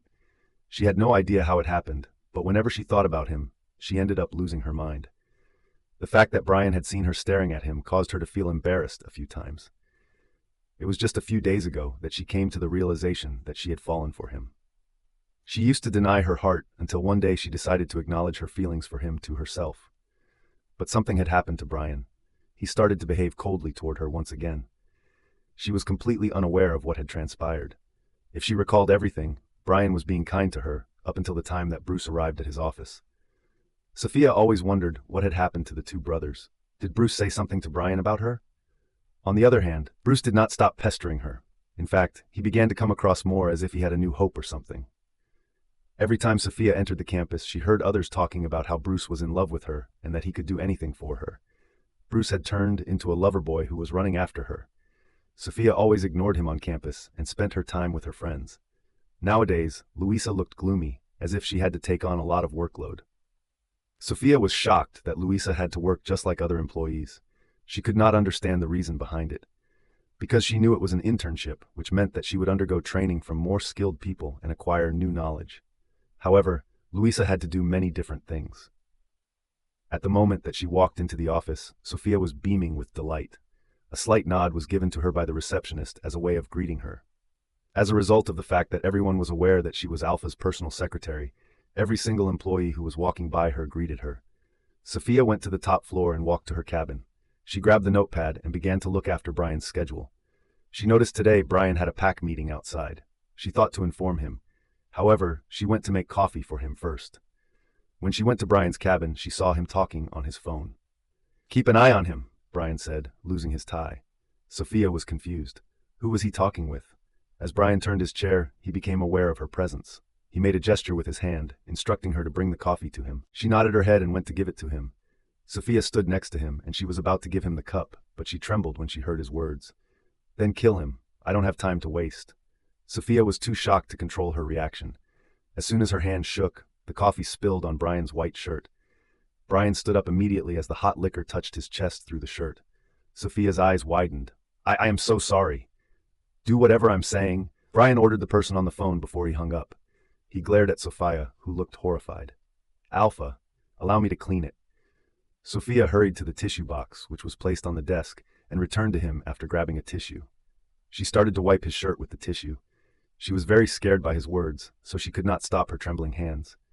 However, when she saw the skin of his chest turn red from the hot coffee, she felt distress in her heart. She had no idea what got over her. She moved closer to his chest and began to dab on his red skin. She blew a little as she wiped it slowly. Bryan fixed his eyes on her. He was watching her every move as well as the way she was reacting. When Sophia realized his gaze was over her, she raised her head and froze. His eyes met hers. She felt her heart start to run like a marathon. He did not break eye contact, nor did she. Suddenly, Sophia felt an invisible strength pulling her toward him. It was like something inside her wanted to go close to him. Bryan's eyes moved from her eyes and shifted on her lips. Sophia felt a tickle in her belly, as if his eyes had just touched her lips. She was surprised when she felt him moving closer to her face. Just as his nose was going to touch hers, a knock on the door interrupted them. Bryan looked away from her and moved back. Sophia was shocked by what was just going to happen between them. Was he going to kiss me? She thought, tightening her fist around her dress. Come in, Bryan spoke out. The door opened and someone entered the room. Sophia looked at the man and gave him a nod to greet him respectfully. It was Robert, the beta of the pack. Beta Robert, she mumbled, still unable to get over the thing from a few seconds ago. Beta Robert gave her a nod and turned to Bryan. His brows shot up as if he could guess the situation. Did I disturb you? His question made Bryan almost roll his eyes. You came earlier. Whatever, I came for the meeting. You can call me punctual. Robert replied, shrugging his shoulders. Bryan turned his head to look at Sophia. You are going to the meeting with me? Yes, Alpha, Sophia responded while looking at the floor. She could not look into his eyes. Go and change your clothes. Bryan's words made her lift her head. Dress change? Why? What? Do you want to go to a pack meeting with these clothes? Sophia lowered her head to look at her dress. She could see ruffles on her clothes. It was because she had to carry it in her backpack and change it after her classes. It looked quite old, too. She could not get a chance to go shopping to buy new clothes. I don't have another dress right now, Sophia said, feeling embarrassed. Robert was listening to the conversation and spoke out. Bryan, why don't you buy her some clothes before the meeting? Sophia looked at Robert and shook her hands. No, it's okay. Bryan frowned at her. Okay, what? Do you think this dress is okay for a pack meeting? When will you take your work seriously? Hearing Bryan, Sophia felt upset. He had returned to his cold attitude once again. He behaved like nothing had happened between them, and he was not going to kiss her a few minutes ago. By the way, what happened to your shirt? When did you start to drink coffee like this? Robert asked Bryan, smirking at him. Bryan glared at him. Shut your mouth and let's go. I don't have time for your nonsense. Sophia gulped as she realized that this man had always talked rudely with everyone. Bryan walked to the door. Robert chuckled and motioned his hand toward the door as he looked at Sophia. She followed Bryan and got out of his cabin. While Bryan was heading forward toward the elevator, Robert began to talk with Sophia. I never get a chance to talk to you, but Edgar talks about you sometimes. He says you are a hard-working girl. He is a very kind man. That's why he thinks like that. Robert glanced at Bryan, who paid no attention to them, and entered the elevator. Sophia and Robert trailed after him and went inside the elevator.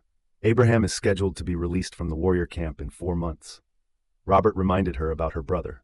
The realization that so many months had gone by and that the date of her brother's arrival was getting closer caused her to break out in a broad smile. Yeah, Sophia responded with a grin. From the mirror of the elevator, Bryan could see her smiling face, but he had no reaction after looking at it. In the moment that they were leaving the company, everyone looked at them. She was able to observe everyone bowing their heads in respect to Bryan. From the way in which they treated him with reverence, she felt shivers.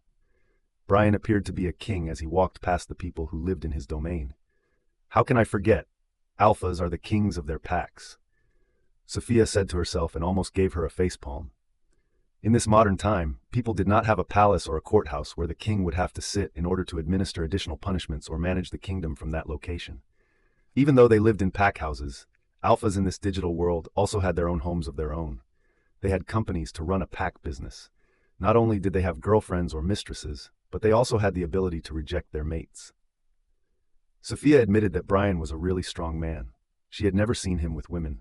In fact, he never failed to keep himself occupied at work, despite the fact that other pack alphas were forever embroiled in controversies for having sexual encounters with a variety of women on every night.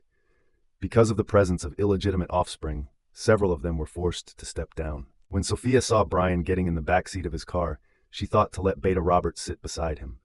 So she went to grab the door of the passenger seat. However, Robert stopped her and told her to sit next to Bryan. After sitting with Bryan, Sophia felt nervous. She did not look at him and stared outside the window during the whole ride. She heard Bryan and Robert talking about the other pack. They discussed the things the other pack's alpha could raise in the meeting. The car stopped in front of a shopping mall. Sophia went out of the car and gasped under her breath. It was the most expensive shopping mall in their pack, which only had branded showrooms. Let's go, Robert said, entering the mall. When Bryan made his way to the mall, he glanced at Sophia, who was still looking at the building. Are you wasting my time? His question made her come out of her thoughts and shake her head. No, Alpha, I was just looking at it, she mumbled, stepping inside the mall. Sophia looked around the showrooms. So many costly clothes were displayed there, which she could see through the glass wall. I will pay for my own dress. I can't let him pay for me. It's my dress. I can't take expensive clothes from him. Sophia set her mind when three of them entered a showroom. All the employees bowed to Bryan. Alpha, please have a seat and tell me how I can help you, the manager said to him. When Bryan went to sit on the couch, he crossed one of his legs over the other. She needs some clothes. Give your best designs to her, Bryan replied to him. Sophia was stunned by his words. Best design? No way. It will be more expensive, she thought. The manager returned with his team, who had a bunch of clothes. You can choose the best one, miss, the manager asked Sophia politely. She went to the clothes and began to look at their price tags. She could not believe that each dress cost 1/3 of her last month's salary. She glanced at Bryan and Beta Robert, who were looking at her, waiting for her to choose one. She turned away from them and picked the one that was the least costly of the other clothes. This one. Go and change fast, Robert said to her. One saleswoman showed her the changing room. She thanked her and was about to enter when she heard Bryan's voice behind her. Pack all the clothes for her. She immediately turned around with a shocked face. No, I don't need all these clothes. Bryan gave her a stern look, which made her slap herself in the head to come here with him. She hurriedly went inside the changing room to change the dress. When she put on the new dress, she was nervous to go out of the room. She took a deep breath and opened the door. The moment she stepped out of the room, her eyes fell on Bryan, who had changed his white shirt into a black one. Wow! Robert spoke out after looking at her. It made Bryan turn his head to look at Sophia, and then his eyes landed on her. Bryan was staring at Sophia. She looked beautiful and nostalgic. She decided to wear a dress that was violet in color, which brought out the natural glow of her complexion without drawing attention to it. Her hair was down, which gave it a wavy appearance. She had her hair placed over her breasts, concealing their shape behind it. Meanwhile, Sophia was nervous under his gaze. She rubbed her fingers together in worry about her looks. Doesn't she look beautiful, Alpha? Robert spoke out. Good, Bryan said while turning his gaze away from her. Sophia blushed when she heard him. Bryan turned around and made his way out of the showroom. Robert began to follow him behind. Sophia hurriedly ran over behind them. Behind her, the manager called out, Miss, your clothes. Three of them came to a halt and turned their attention to the manager. As Sophia approached him, she noticed that he was pointing toward the saleswoman who was working behind the counter. The woman placed so many bags on the counter. Our men will assist you in taking your clothes to your car, the woman said to her, because there were too many bags for her to handle on her own. How much? Sophia asked her. She was surprised. Sorry? How much do I need to pay? Sophia asked her, pulling out her bank card. Because she had some savings in her bank account, she decided to pay using her savings, even if it meant that she would have to pay a high amount today.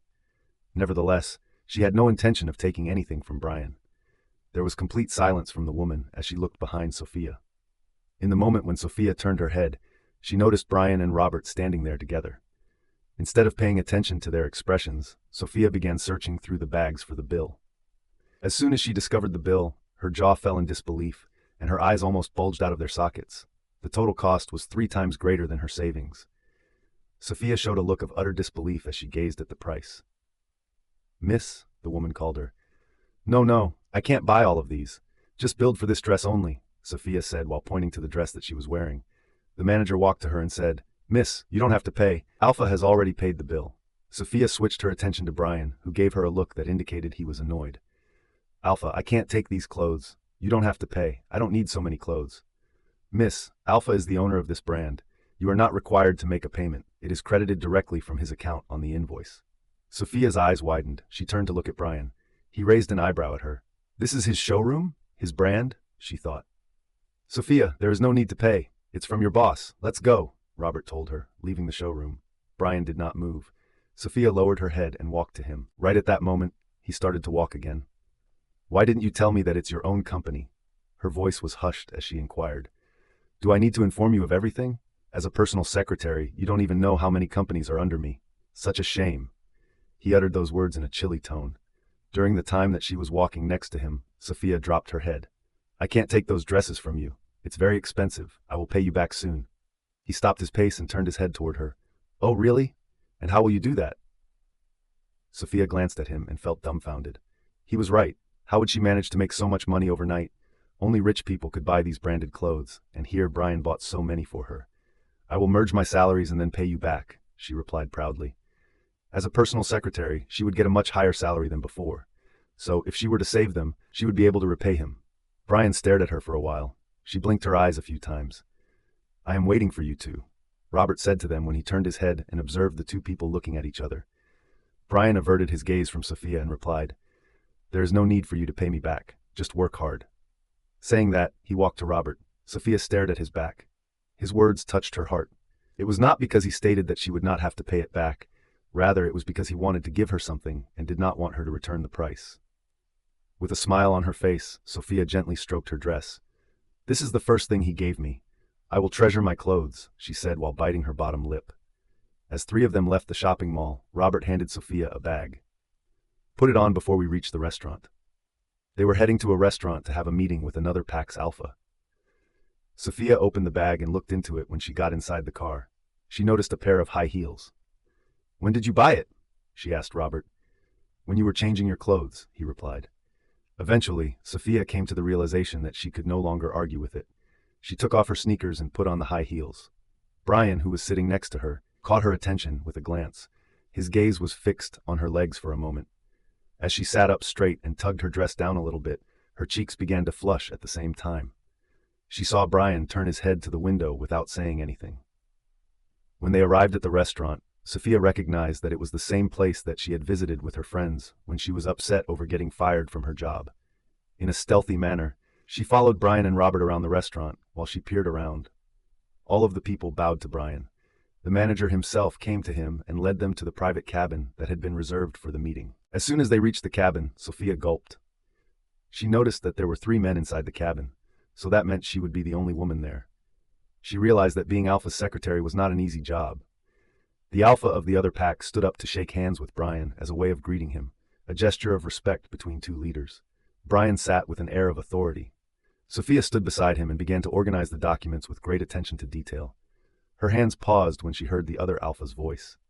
I see. You have a stunning secretary. Is that the reason why Alpha Bryan always buries himself in work and can't focus on his private life? Sophia stood straight and glanced at the Alpha. He made his way to her by extending his hand toward her and introducing himself. Alpha Anthony, the head Alpha of the Red Moon Pack. After shaking hands with him, Sophia cast a peek in the direction of Bryan, who appeared unconcerned. Sophia Berg. She took back her hand and greeted Alpha Anthony with a small smile. Alpha Bryan, you haven't answered me yet. I am not answerable to anyone. I hope Alpha Anthony will focus on his private life rather than others, Bryan said with a warning tone. The Beta of the Red Moon Pack glanced at his Alpha. Alpha Anthony gave him a gaze not to argue with Bryan. Let's start the meeting. Robert let out as he found the situation awkward. Even though it had been an hour since the beginning of the meeting, it was still going on. Sophia continued to stand next to Bryan. Due to the fact that she was wearing high heels, her legs were hurting, but she did not show it through her face. She tried to calm her expression. Throughout the entire meeting, she maintained a gentle smile on her face. After finishing the meeting, Alpha Anthony left with his Beta and Gamma. He came here for a deal. It seemed to him that Bryan would be willing to make that bargain to him without any difficulty. But he was wrong. Bryan was the king of the business world. The reason he did not end up giving him the deal was because he did not see any gains in that deal, which was something he desired. With a broken heart, Alpha Anthony had to leave the pack. In spite of the fact that Beta Robert had asked that they share meals together, they declined the offer and left as soon as the meeting was over. He thought you would give in. So from the start, he started buttering you, Robert remarked. Bryan scoffed when he heard that. I am not here for charity but for business. If they can't impress me, my company will not assist their packs. As simple as that. Sophia was listening to their conversations. The Alpha and Beta's conversation was serious yet very friendly. She learned that Robert was Bryan's good friend. She had seen Edgar talking friendly with Bryan too. Did that mean her brother was also his good friend? Thinking about Abraham, Sophie's heart was overwhelmed. He would return to them very soon. All she could do was keep her fingers crossed that everything would be okay before he came back to them. When they left the private cabin, it was already evening. When Sophia was walking into the lobby area, she noticed a couple standing there. Her eyes brightened. Luckily, the couple noticed her and waved at her. She lifted her hand and waved back at them.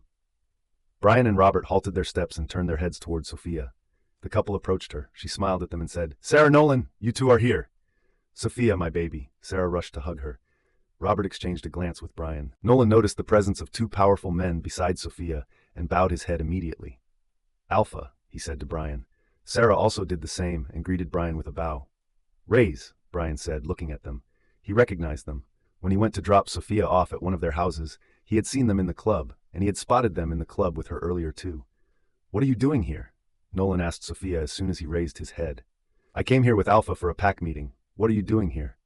Sarah blushed, which made Sophia understand that she just asked a silly question. Of course they had come here for a date. We were just about to leave. Oh, let me introduce you to our beta. He is Beta Robert, Sophia said, introducing Robert to her friends. Meanwhile, Bryan was standing there without any expression. He was only watching Sophia as she had a conversation with them. We plan to go to the club. Will you join us? Nolan asked. Sophia was taken aback by the question. She came here for work. Though the meeting was over, she had no idea if Bryan would let her go home or give her more work to do in the office. No, I have some work, Robert interrupted her and said. Yeah, she can. In fact, I think we all should go there together. Sophia's friends were shocked. Sophia's eyes widened in reaction. Bryan slowly turned his head toward Robert while arching his brows. He laughed at everyone's gaze. Come on, I know I am an official. That doesn't mean you have to always be afraid of me. I sometimes like to live like ordinary people, you know? Sarah nodded her head and locked Sophia's arm with hers. Yes, Beta Robert is right. Let's go together. We will have fun. Nolan gave her a glance when she agreed with it. She raised a brow to signal him that they had no other option than this. Sophia looked at Bryan, who did not look okay with it. Alpha, if you have work, you can leave. It's okay, she said politely.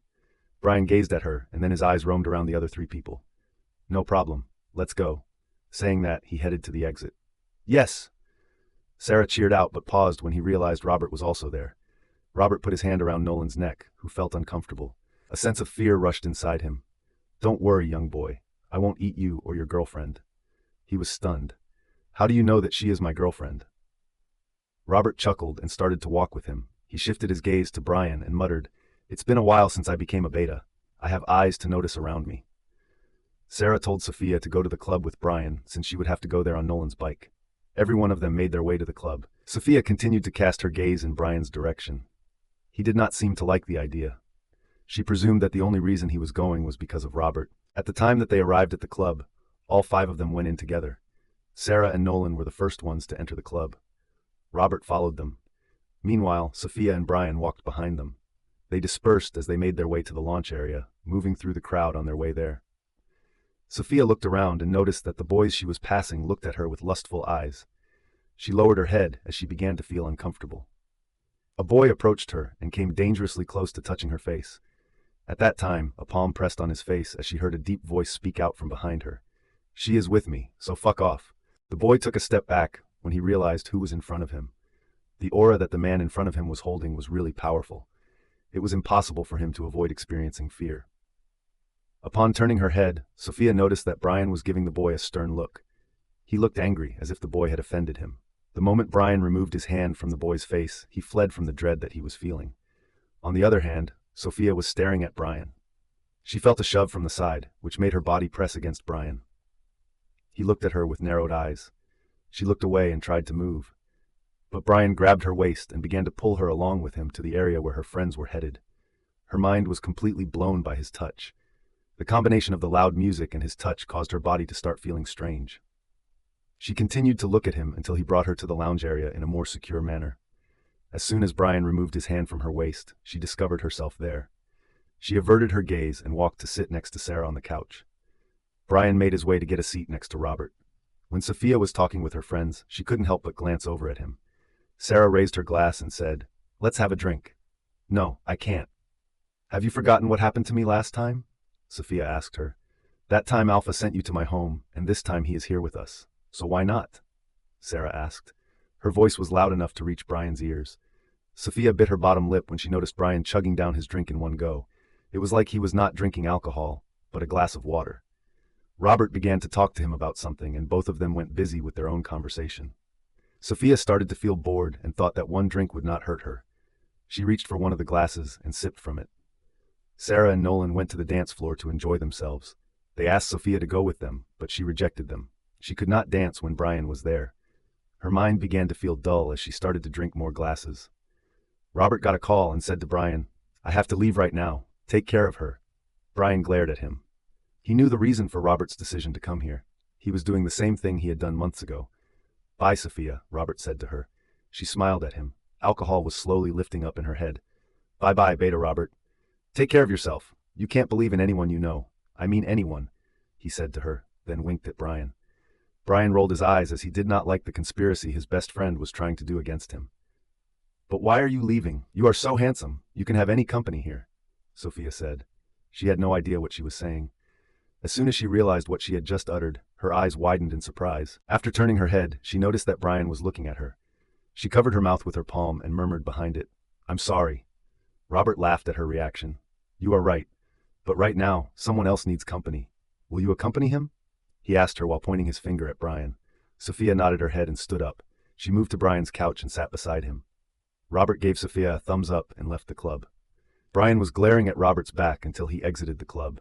"I am sorry. I am not drunk. I just drink a little bit," Sophia said to him. She did not lose consciousness. It was just her mouth that was out of control. "Keep your mouth shut," Bryan muttered as he reached for another glass, which was placed on the tiny table close to the couch. By the time he was able to reach the glass, Sophia had already snatched it and gulped it down. Bryan grabbed her arm and said, "You are not even capable of withstanding the load of beer. How will you deal with the effects of that wine?" Sophia chuckled at him. Her mind began to mess with her.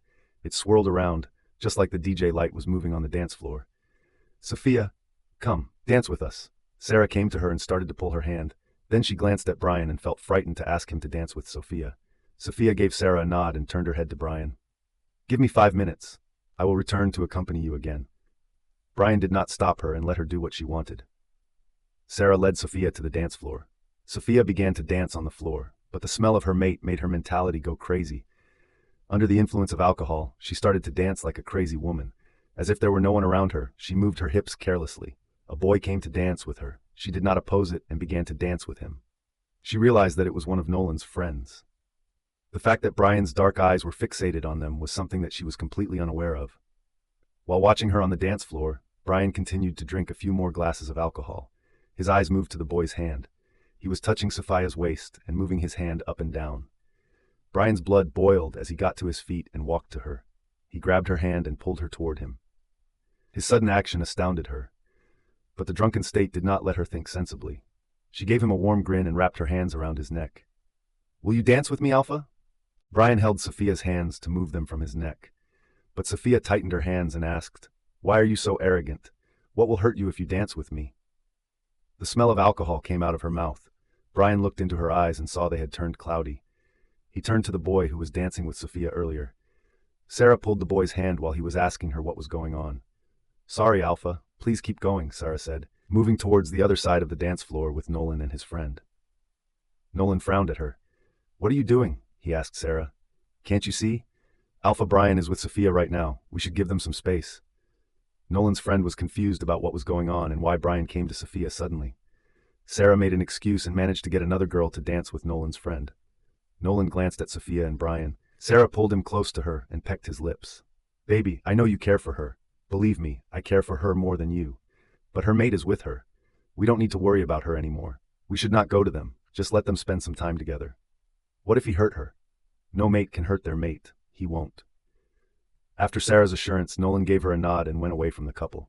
He then pulled his mate into a deep kiss and began to enjoy his time with her. Meanwhile, Bryan was scolding Sophia in his head. Why did she even drink when she could not handle herself? He got mad when she called him arrogant. She said that last time too, when she was drunk. "You are not in your right mind. You should go home," Bryan said to her. Upon hearing his remarks, Sophia chuckled. His eyes fell on her attractive smile. She appeared to be fragile and delicate. It was like anyone could break this girl at any moment if they went with her. After looking around, he discovered that men were looking at her. The fact that she was beautiful with a flawless body was something that he could not ignore, even if he wanted to. Almost everyone wanted her there. "I understand. You won't dance. Let me find another company for me." Sophia broke her hold around his neck and turned around. During the time that she was looking for someone, she turned her head to the left and right. She had no idea how drunk she was. The only thing she wanted was to dance. Both the music and the lights began to flicker as the DJ made a shift. It drove her completely crazy. As she observed the people dancing as if there were no tomorrows, she stared at them. Just as she prepared to approach them, an arm encircled her waist and compelled her to fall to her back, colliding with a rigid chest. She turned around and saw Bryan looking at her. She took a step back and smiled at him. "Have you changed your mind? Will you dance with me?" He pulled her close to him. "You wanted to dance? Let's dance then." Sophia's face brightened.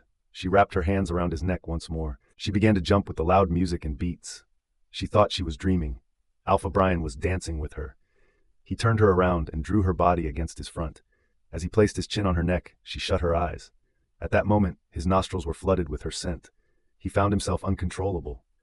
She felt goosebumps all over her body, which did not go unnoticed by him.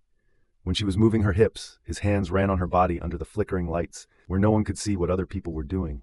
His touches were like heaven to her. She let out a moan, and no one heard her except Bryan. His eyes turned red for a second, but he controlled his wolf. He felt himself tighten inside his pants, which made him grab her firmly. "Stop playing with my mind, Sophia," he said in her ear as his lips brushed against it. Sophia gasped when she felt he bit her earlobe. She turned around and looked into his eyes, which had now returned to black. She no longer appeared to be smiling on her face. She looked emotional. There was a wrinkle in Bryan's brow. He was under the impression that she did not enjoy his physical contact. He realized what he was doing. He felt that he had lost his mind a few seconds ago. He hated himself for losing control in front of her. When he was ready to walk away from her, she wrapped her arms around his torso without uttering a single word. He did not know what had just happened to her. "I will drop you home. You don't look good to me," Bryan said, pulling her away from him. She shook her head. No, carry me in your arms. I can't walk." He frowned at her. "You were dancing a while ago and are now saying that you can't walk." Suddenly she began to act as if she were crying. The other people around her glanced at them. Bryan sighed and lifted her into his arms. As he looked around the dance floor, he could not find her friends. "Your friends are very careless. They did the same last time." "What did they do? Don't say anything about them." Bryan scoffed at her and headed to the entrance of the club. "They left you all alone with another man. They don't have any concern for you." Sophia hugged his neck and muttered with a chuckle. "They care for me.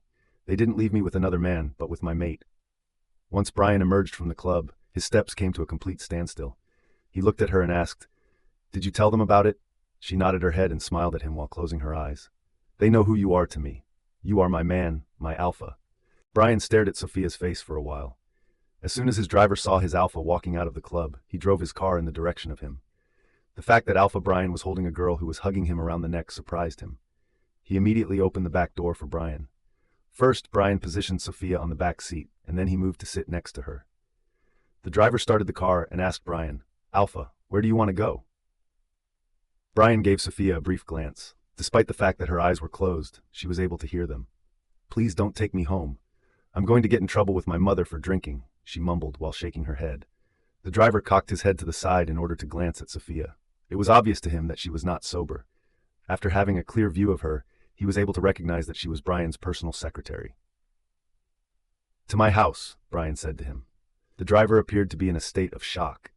In spite of this, he started the car right away and drove straight to the villa where Bryan was staying. Sophia was feeling uncomfortable in the seat. Bryan was staring at her. He had a feeling he should scold her for discussing the mate bond with his friends. Nevertheless, her delicate face prevented him from scolding her. Sophia suddenly stepped closer to him and placed her head on his chest.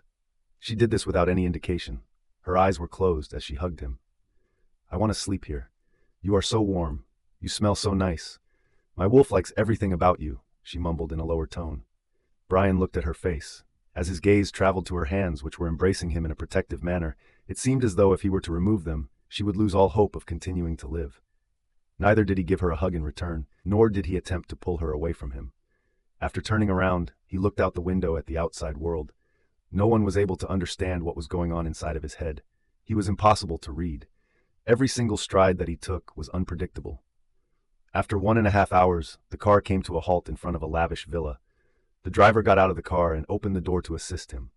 Bryan removed Sophia's hands from around him and got out of the car. He glanced at her and noticed that she was asleep. He bent down and held her in his arms, then carried her inside his house. The driver stared at him and thought, "I have never seen Alpha carry another woman. Who is she to him?" Bryan went to a bedroom and laid her on the bed.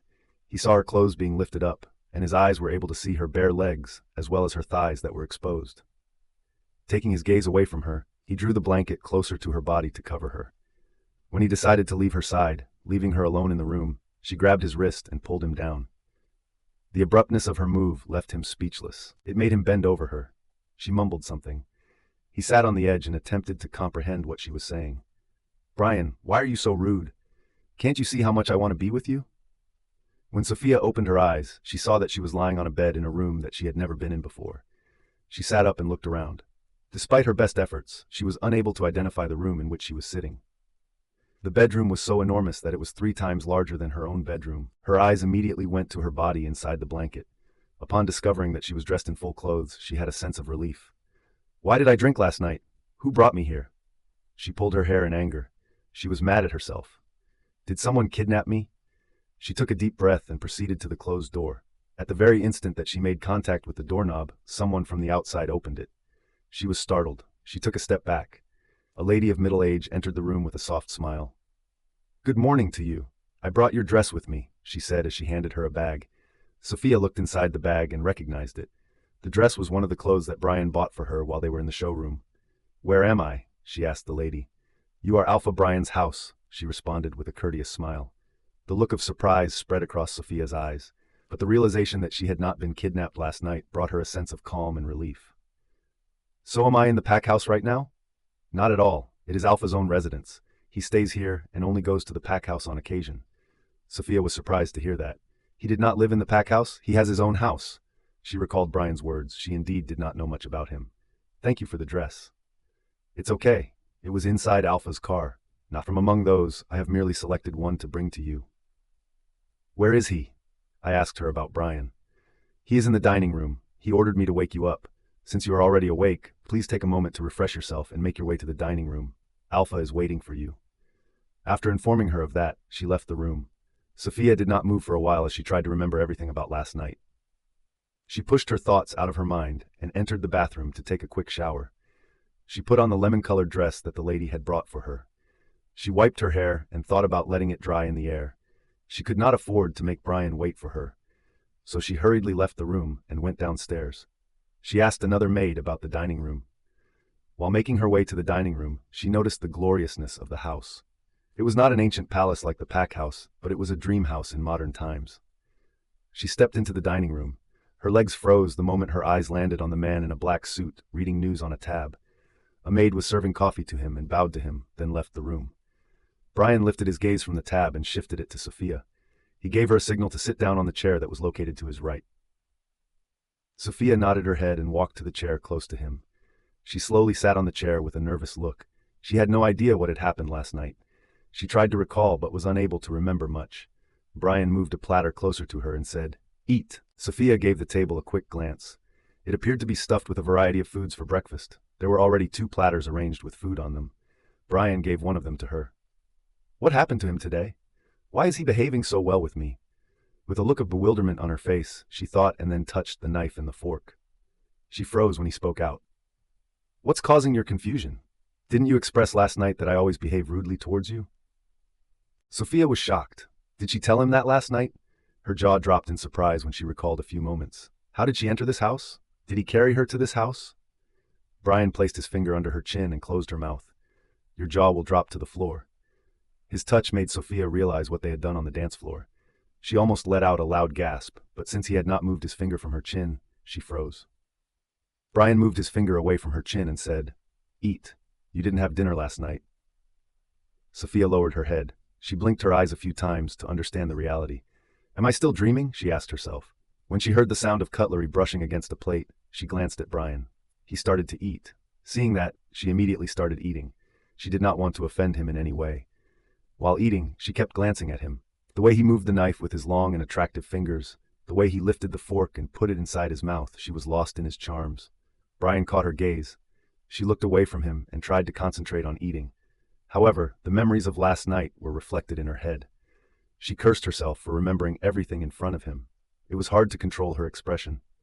After having breakfast, Sophia stood up and said, I am leaving, Alpha. I have to go to my university. He gave her a nod, permitting her to leave. Sophia turned around and walked out of the dining room. There was a blush on her cheeks. The way Bryan had started to treat her was so new to her. He talked to her so softly today. As she walked to the living room while heading to the main door, she patted her cheeks. Calm down, but she could not stop her heart from beating faster. She recalled how she wrapped her hands around his neck and how she asked him to lift her into his arms. Why did I do that? What if he thinks that I am desperate, she thought, feeling embarrassed. Nevertheless, he was behaving well with her after last night, so she could not blame her actions. Are you leaving? She heard someone's voice. She turned around and saw the middle-aged lady. Yes, she replied with a polite smile. Here's your phone. You forgot to take it from the room, she handed her phone. Sophia realized that she had to contact her mother. She immediately unlocked the phone and saw that there were no missed calls. She was stunned by it. She thought her mother was worried about her. Did someone call her mother and inform her about her? Thank you, Sophia said to the lady. Come here again, the lady said with a bright grin.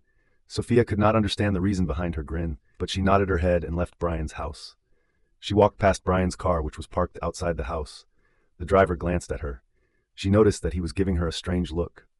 She ignored him and walked down the street. She took a cab and decided to go to her university directly.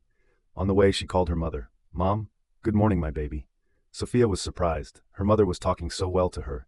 What she thought was that she would scold her for last night. Good morning. Did you and Sarah enjoy your girls' night?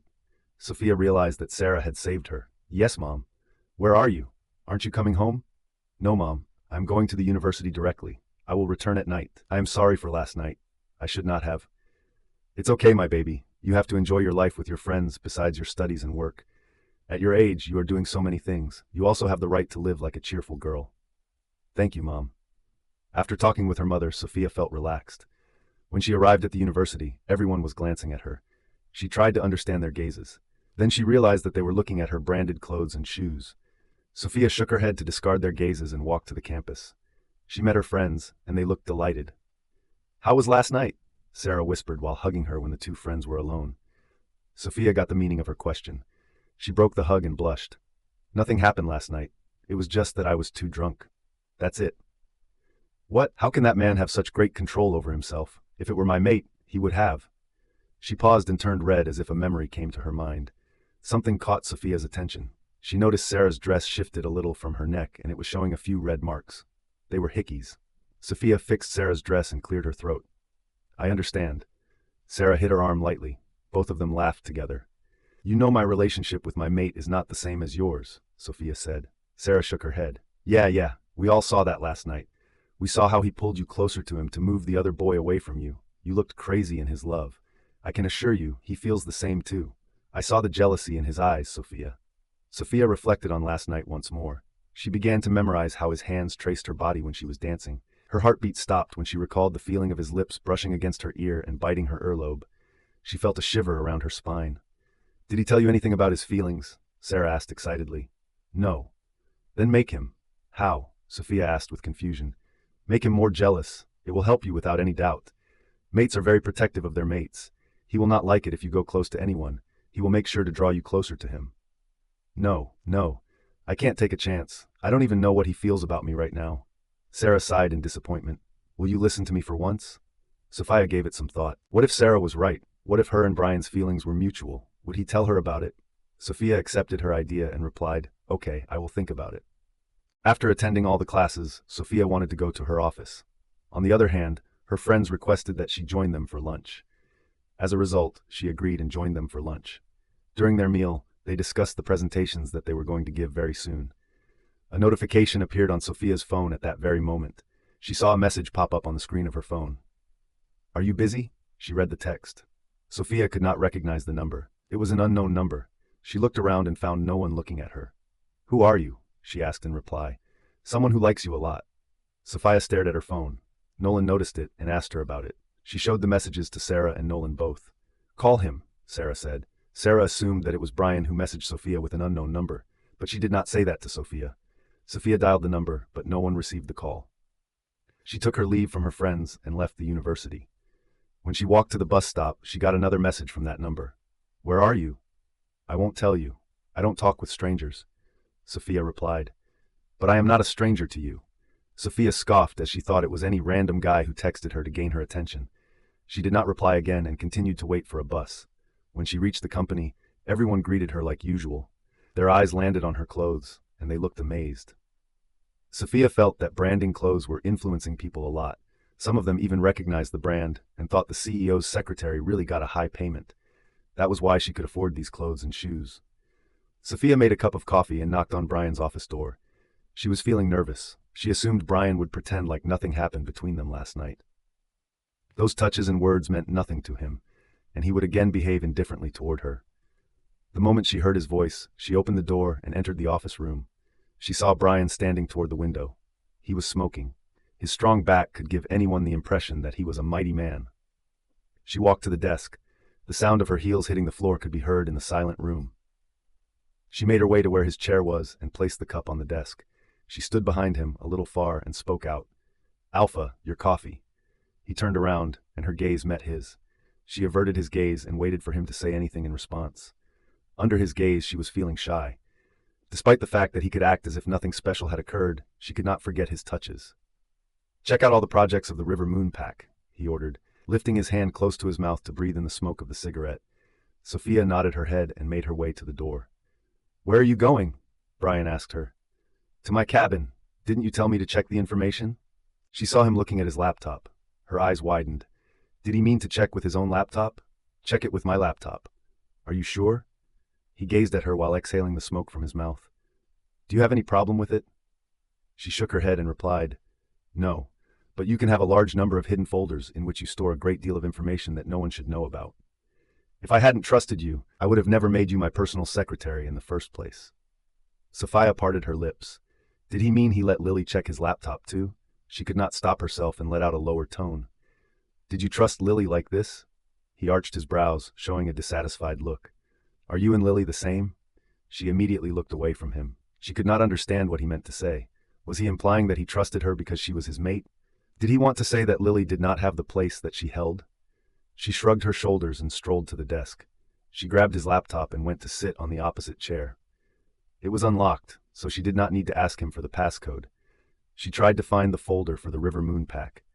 She contacted many people after tagging her email account and inquiring about all the projects of that pack company. She searched online about their success in the past few months and noted everything. She focused on the screen so much that she could not notice the man in front of her, leaning against the window and watching her intensely. "Alpha, got it. Our men sent us about that pack's agreement with every alliance." Sophia cheered up while looking at the emails that she had just received. Bryan made his way towards her, but he walked past her and stood behind the chair she was sitting on. "We got all the information we needed," she said with a bright smile. Unexpectedly, she sensed him lowering himself towards the chair and moving close to her. Her heart raced as she felt his presence just behind her. His breath gently caressed her neck. She remained still. He gently placed his hands on either side of her on the desk. She gulped in the warmth that engulfed her. He moved his right hand to press the keyboard to check the emails one by one. It caused his hand to brush against her arm. Her cheeks turned red at the touch. "I see. You did a great job," he muttered in her ear. She blinked her eyes as she was nervous and tried to calm herself. She gasped when his nose brushed against her ear, and he said, "I must give you a reward." "Reward?" Sophia was confused by his words. On the other hand, his touch was driving her mind crazy. "Yeah, you deserve a reward," he muttered. She could not help but twist her chair to move to the other side. However, Bryan grabbed the handrest and turned the chair to make her face him. She was shocked. She gulped when she found his face close to hers. "Alpha, I don't need any reward." His eyes scrutinized her expression. Her cheeks turned red. Her eyes were avoiding his gaze. "Where is the confidence you were showing me last night?" Sophia looked at him. Her attention was drawn to his handsome face. His sharp jaw was stunning and attractive. Suddenly, Sophia wanted to caress her fingers over his jawline. But when she realized what she was thinking, she shook her head. No, Sophia mumbled while looking away from him. He frowned while looking at her. "No? What no? You don't want any reward or—" He paused. She thought he would move away from her, but she was so wrong. He leaned forward in her ear and asked, "Or do you only get your confidence when you are drunk?" She bit my bottom lip to control her heart, which started racing. Bryan's scent was moving her heart. It was like an addiction. She almost closed her eyes and sniffed his neck. Alpha, what happened to you? Why? Didn't you want me to behave well with you? I am trying to fulfill my secretary's wish." Saying that, he brushed his lips on her earlobe. She almost moaned, but immediately pushed him and stood up from the chair. I think I have other things to do right now," she said, pushing the hair strands behind her ear. Bryan stood straight and looked at her nervous expression. When she just took a step to go to the door, Bryan stopped her. "Wait." Sophia turned to him. "Yes?" He walked to the side of the desk where his chair was and opened a drawer. He grabbed something from inside and closed the drawer. He returned to her. "Take it." Sophia looked at his hand. He was holding a bank card. He glanced at him and inquired, "What is it?" Buy anything you want from it. She shook her head. No, I can't take this from you. He reached for her hand and placed the card in her palm. Return it to me after buying something for you. You can't deny it. It's a reward for your work. Sophia stared at the card. What would she buy from it? She did not want anything. He had already bought so many things for her. She did not want anything else. So you were talking about this? No, I can't take it, she said, trying to return the card. He lowered himself to her level and peered at her nervous face as he observed her. Why? What did you think? What reward was I talking about? His voice was tempting her. Her wolf began to jump inside as he approached. She wanted him to remain with her. I am going to my cabin, Sophia said, hurriedly moving back to place the card on the desk and walking to the door. She opened the door and turned to glance at him. As he stood there, he looked at her intently. She left the cabin, closing the door behind her. During the time that she was walking by other employees, Sophia had a smile on her face that she carefully tried to hide. What happened to you, Sophia? Why are your cheeks red? Did you eat something allergic? A woman asked her. She patted her cheeks and felt them hot. She smiled at the woman awkwardly. Maybe, I don't know. She tried to make an excuse, but it was not caused by any allergies. She was blushing so much at how Bryan was trying to get close to her. Do you need a checkup? No. Thanks for your concern, but I think I will be fine in a few minutes. Saying that, Sophia went to her cabin. She rushed to her chair and sat down. Was I dreaming? What has happened to Bryan? He was acting like a whole different person. Sophia dropped her head on the desk and started to think about Bryan. Was Sarah saying that right? Did Bryan also like her? She covered her mouth in shock. She had never thought Bryan would feel something for her or ever try to be near her. Hope was growing inside her to be with that man. What if he wanted to accept his fate and stay with his mate? Sophia made an effort to concentrate on her work. Work caused her to become quite busy. A tone of receiving a message came in from her phone just as the work hour was drawing to a close. She got a text from the earlier unknown number. Why are you running from reality? Don't you know concealing your feelings is a cowardly thing? Sophia was surprised. From whom was she hiding something? Who could be the person who sent her text again? She dismissed the thought of replying to the person and got to her feet to leave the office. She grabbed her backpack and walked out of her cabin. She did not want to be the last one returning home tonight. She was fortunate enough to have her mother allow her to spend last night outside. She wanted to thank her mother and hug her for a while. To have a mother like her was surely a blessing for her. During the time that Sophia was waiting for the elevator, she became aware of Bryan coming in that direction. Taking a single look at him caused her to blush once again. Calm down, Sophia, she reminded herself. Bryan walked over and stood next to her. The moment she looked at him, she noticed that he was gazing at her. What are you waiting for? He asked her. Sophia understood he was talking about entering the VIP elevator with him. Despite the fact that he had previously given her permission to use it, she did not utilize it without him. She felt like she was taking advantage of something other employees could not use. Together with him, Sophia stepped into the elevator. They remained silent as they stood there. Nobody let out anything that could have broken it. As they exited the elevator and made their way outside, Sophia bowed her head to him and uttered, "Goodbye, Alpha." Sophia turned around and headed in the direction of the bus stop.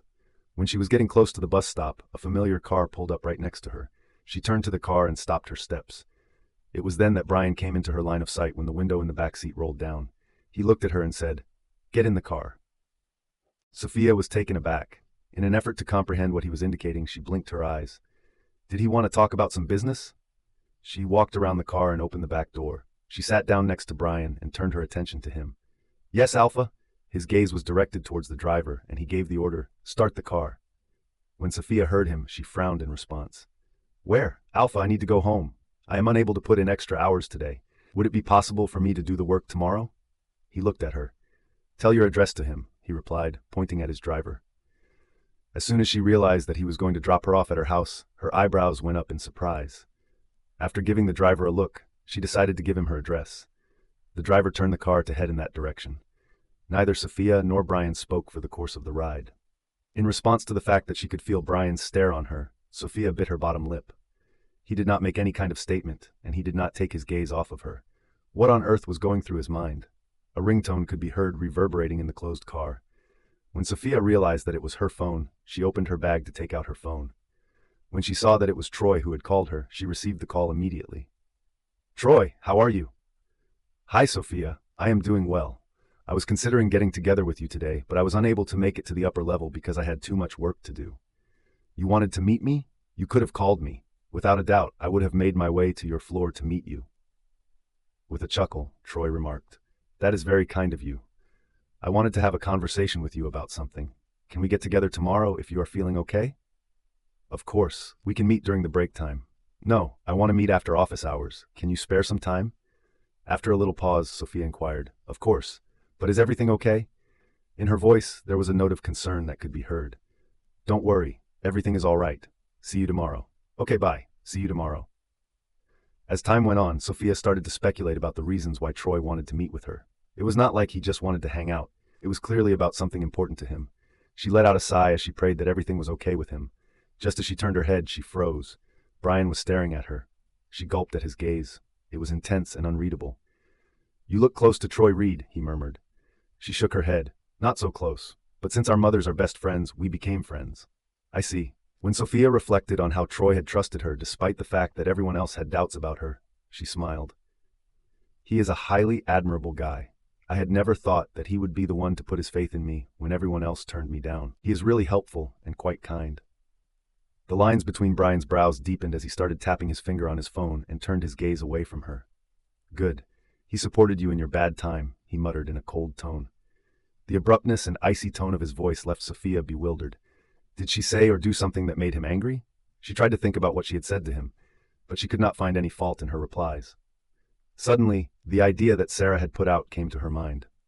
While she was staring at him, she pondered, is he beginning to feel jealous? As she cocked her head to the side in order to get a better look at his face, a smile flashed across her face. When he turned his head and caught her gaze, she looked at him with wide eyes. Instantaneously, she retreated and slumped back against the seat she was seated in. "What?" he asked. "Nothing. I just wanted to see that side of the street, too." To make such a ridiculous excuse, Sophia bit her tongue in disbelief. Bryan stared at her for a while, then averted his gaze from her. Sophia was feeling bored, so she tried to break the silence. "By the way, Alpha, why do you leave another house when everyone in your family lives in a pack house? Shouldn't head Alpha stay at the pack house?" The driver glanced at the rear mirror with a terrified look in his eyes, which did not go unnoticed by Sophia. She became anxious when she noticed that Bryan did not respond to her. It was a very personal question. How could she ask that question? I am sorry if I crossed my line," she mumbled. "I like to live alone," Bryan replied. Sophia was stunned.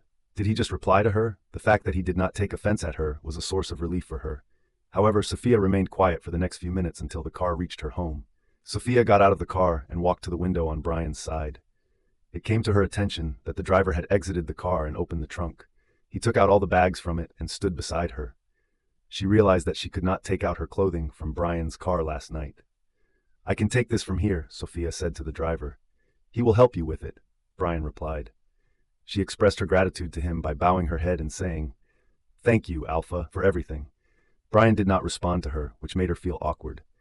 When she headed to the door of her house, the driver followed her behind. While opening the door with the keys, Sophia thought, what happened to him? Is he jealous, or is he mad at me? When Sophia entered her house, her mother walked to her. "Sophia," she halted as her gaze eventually landed on Bryan's driver. "Who is he? And what's this?" "Mom, he is Alpha, Bryan's driver. He came to help me with my dresses," Sophia replied.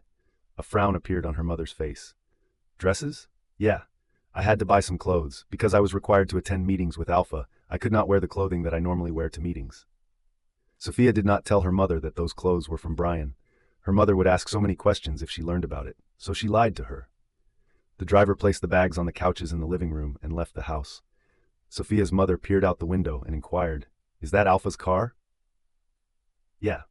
"Did he come to drop you off?" The tone of her mother's voice conveyed a sense of surprise to Sophia. "Yes, Mom." "Then why didn't you ask him to come inside?"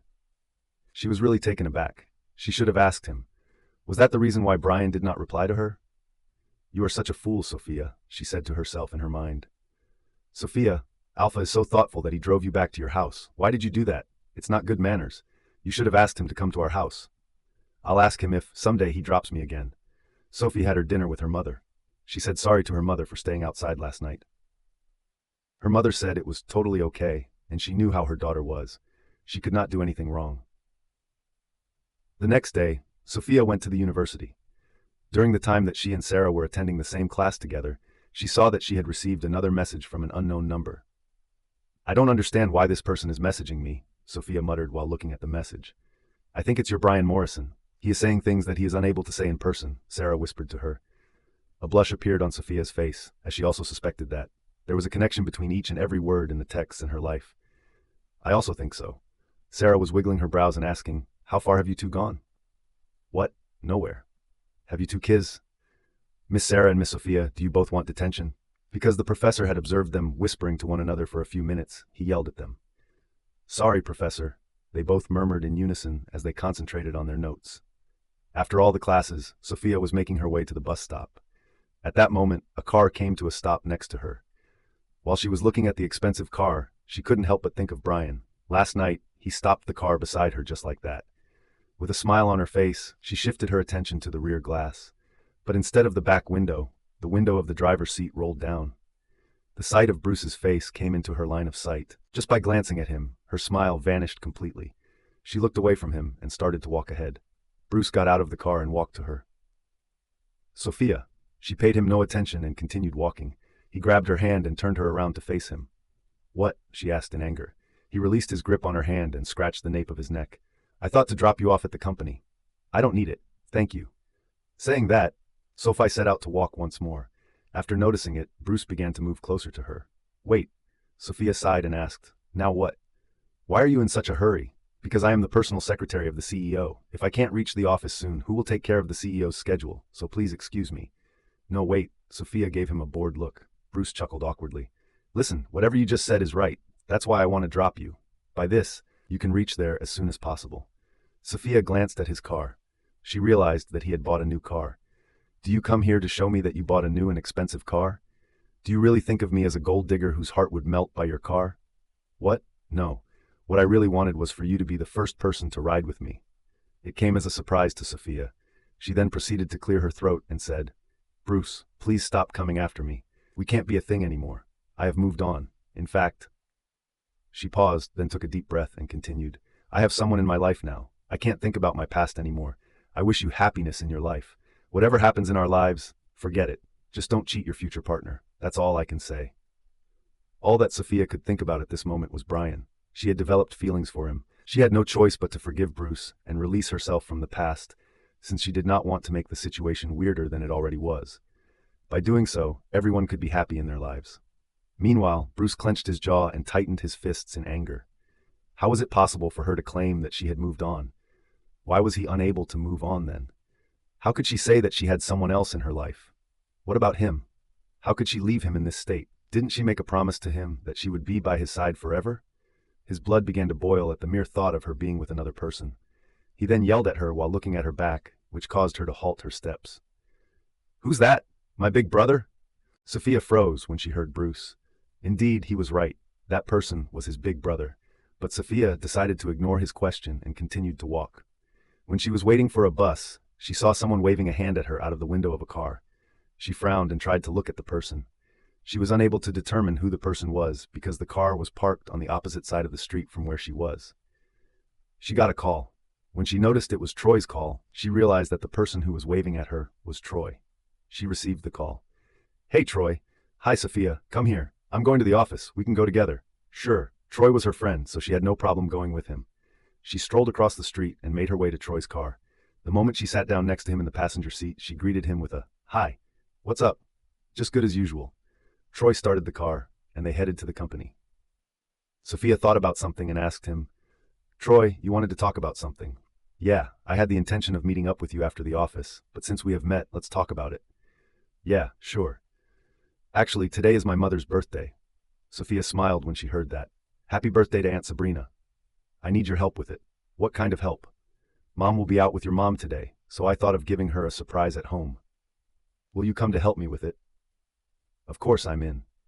During the ride, they discussed several concepts that they could use for decorating the living area of the house. He agreed to her ideas and asked if she had decorated a home before. You look professional, Troy said, chuckling. I always decorate my home for my mom's and my brother's birthdays. I have never met Brother Abraham, Troy said. He will return in a few months from the camp. Mom will introduce you to him. You will like his personality. He is an extraordinary man. Without a doubt, he is. After all, he is the Gamma of this pack. She felt proud when she heard that. To become the Gamma, her brother had put all of his effort into it. When they reached their company, they walked in together. They entered the elevator as they were still conversing with one another. He left on his floor and she proceeded to the highest floor in the building. After making coffee for Bryan, Sophia took it to Bryan's office. "Alpha, your coffee." Bryan did not look at her, as his focus was on the file he was holding in his hand. Sophia fixed her gaze on him. He had not yet touched the coffee cup, which made her feel strange. He always sipped his coffee the moment she placed it on his desk, but today, he did not do that. "Alpha, your coffee will turn cold." "You don't have to worry about it. Go back to your work," Bryan replied to her in a cold tone. His chilly tone startled Sophia. He was fine yesterday. What happened to him suddenly? "Alpha?" He raised his head from the file and looked at her. "What?" Sophia felt a tremor within her as she looked into his dark eyes. Averting her gaze from him, she lowered her head in submission. "Okay, Alpha. I'm getting back to my work," she said softly, leaving his cabin. Sophia was really confused throughout the entire day. She had no idea what she had done last night that had caused him to feel such rage at her. Is he bipolar? Why does he always change his moods? Today, she got no other message from the unknown number, which made her believe that the person was surely Bryan. Is he angry because I did not reply to him? She checked the inbox and read the last message that he had sent this morning. "Seeing you every day is like getting fresh air." Sophia blushed and replied to the message. "I don't know you, but I think you are someone close to me." She covered her face in embarrassment after sending it. She waited for a long time to get a reply, but surprisingly, Bryan did not send her any messages again. She was upset and worked on some projects in her cabin. She would have to transmit some files to other employees that Bryan had sent her via email. By the time Sophia left her cabin and made her way to Bryan's office, it was already late in the evening. "Alpha, I'm leaving." Bryan gave her a nod without looking at her. She did not know what her fault was. Her eyes swept over his phone, which appeared to be sitting unmoved on the desk. "Alpha, I believe that people ought to respond to the texts that they get. Don't you think so?" Bryan frowned at her and asked, "What do you mean?" Nothing. I was just talking nonsense. Don't take me seriously. Ha ha ha!"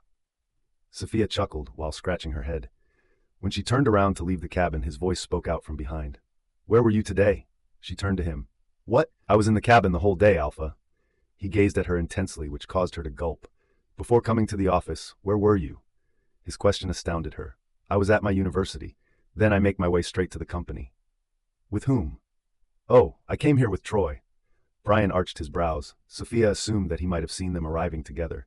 "Actually, he was on the same way, so we came here together." Sophia tried to clear up any confusion in his head. She did not want him to misunderstand her. After rising from his seat, Bryan reached for his suit jacket and rested it on his hand. "Let's go," he said to her. "Where?" she asked with a surprised look. "Aren't you leaving? I'll drop you." Sophia's eyes widened. Would he drop her again? But why? "No, Alpha, I'm not going to my house right now." He glanced at his watch and asked, "What do you mean? It's already late in the evening. During this hour, where do you plan on going?" "I will go to Troy's house with him. Her mother is not at home, so he invited me to." She was interrupted by her phone call. She saw it was Troy. She immediately received the call. "I'm waiting for you outside." Troy spoke out the moment she received the call. "Yeah, I am coming in a minute. Just wait for me." She replied and cut the call. She looked at Bryan and said hurriedly, "Alpha, I have to leave now. He is waiting for me." She bowed her head and rushed out of the cabin. She was in such a hurry to prevent her friend from waiting that she failed to look at the mighty man's face. His eyes turned red as his inner wolf growled inside him, repeating the same word over and over again when she was leaving. "Mine." Sophia stepped outside the company and noticed Troy's car waiting for her. She made her way to his car and went to the passenger seat when she saw him sitting in the driver's seat. She opened the door and got inside. With a smile on her face, she turned her head toward him. "I'm so sorry, you had to wait for me." Troy gave her a nod. "It's okay, you are helping me. That's more than enough." After starting the car, Troy drove the car in the direction of his house. Sophia was excited. She was happy to do something for Troy's mother. She had been with her mother for a very long time. The most important thing that her mother needed was emotional support, and Troy's mother was able to give it to her as her best friend. When the car came close to a mall, Sophia glanced at it and spoke out. "Stop the car near it." Troy was stunned. "Do you want to go shopping?" he asked, parking the car outside the shopping mall. "Yes, but for your mother." "Wait, what?" Troy asked, amazement written in his face. Sophia got out of the car and Troy followed her. Sophia entered the shopping mall and asked Troy, "What is Aunt Sabrina like? What should I give her?" "How would I know?" "What do you mean you don't know? Have you never given her a present?" Troy scratched his neck and looked away from her. "Usually, I give Mom my card. She always purchases what she likes." "Wait a minute, don't tell me you didn't get any presents for her birthday this year." "No, that's why I asked you to help me." Sophia slapped her forehead and shook her head. You are so careless, buddy. Troy felt ashamed, which Sophia noticed clearly. She patted his shoulder. He slowly turned his head to glance at her hand. He smiled at her when she spoke to him again. No worries, let me help you. Follow me. Troy noticed that Sophia was a cheerful girl who only spread positivity around her. She was quite bubbly, which she hid from others. If someone got close to her, only they could notice that. Sophia helped Troy buy a beautiful bracelet for his mother. Ma'am, this bracelet will suit you a lot, the saleswoman said to Sophia. Sophia parted her lips when she heard her. She shook her head. No, that's not for me. Troy held her hand and asked, You help me a lot. Can I give you a present too? Sophia chuckled at him. You just learned to give other presents. That's why you want to give me one. But I can't take anything from you. It's your mother's birthday, not mine. Aw, how cute you two are, the saleswoman again spoke up. Sophia frowned at her. Was she flattering them so that they would purchase more from her store? She ignored that woman's words as her eyes fell on a necklace. So beautiful, she muttered. Troy glanced at it. How much is it? He asked the salesperson. $500,000, sir. Sophia's eyes widened when she heard the price. She immediately looked away from the necklace. How can a simple necklace have such a big price? That is not even heavy, she thought. Though Troy wanted to ask Sophia if she wanted it, the necklace was too pricey. He was a new worker who had not had that much money in his savings yet. Still, just as a sweet gesture, he asked, Do you like that?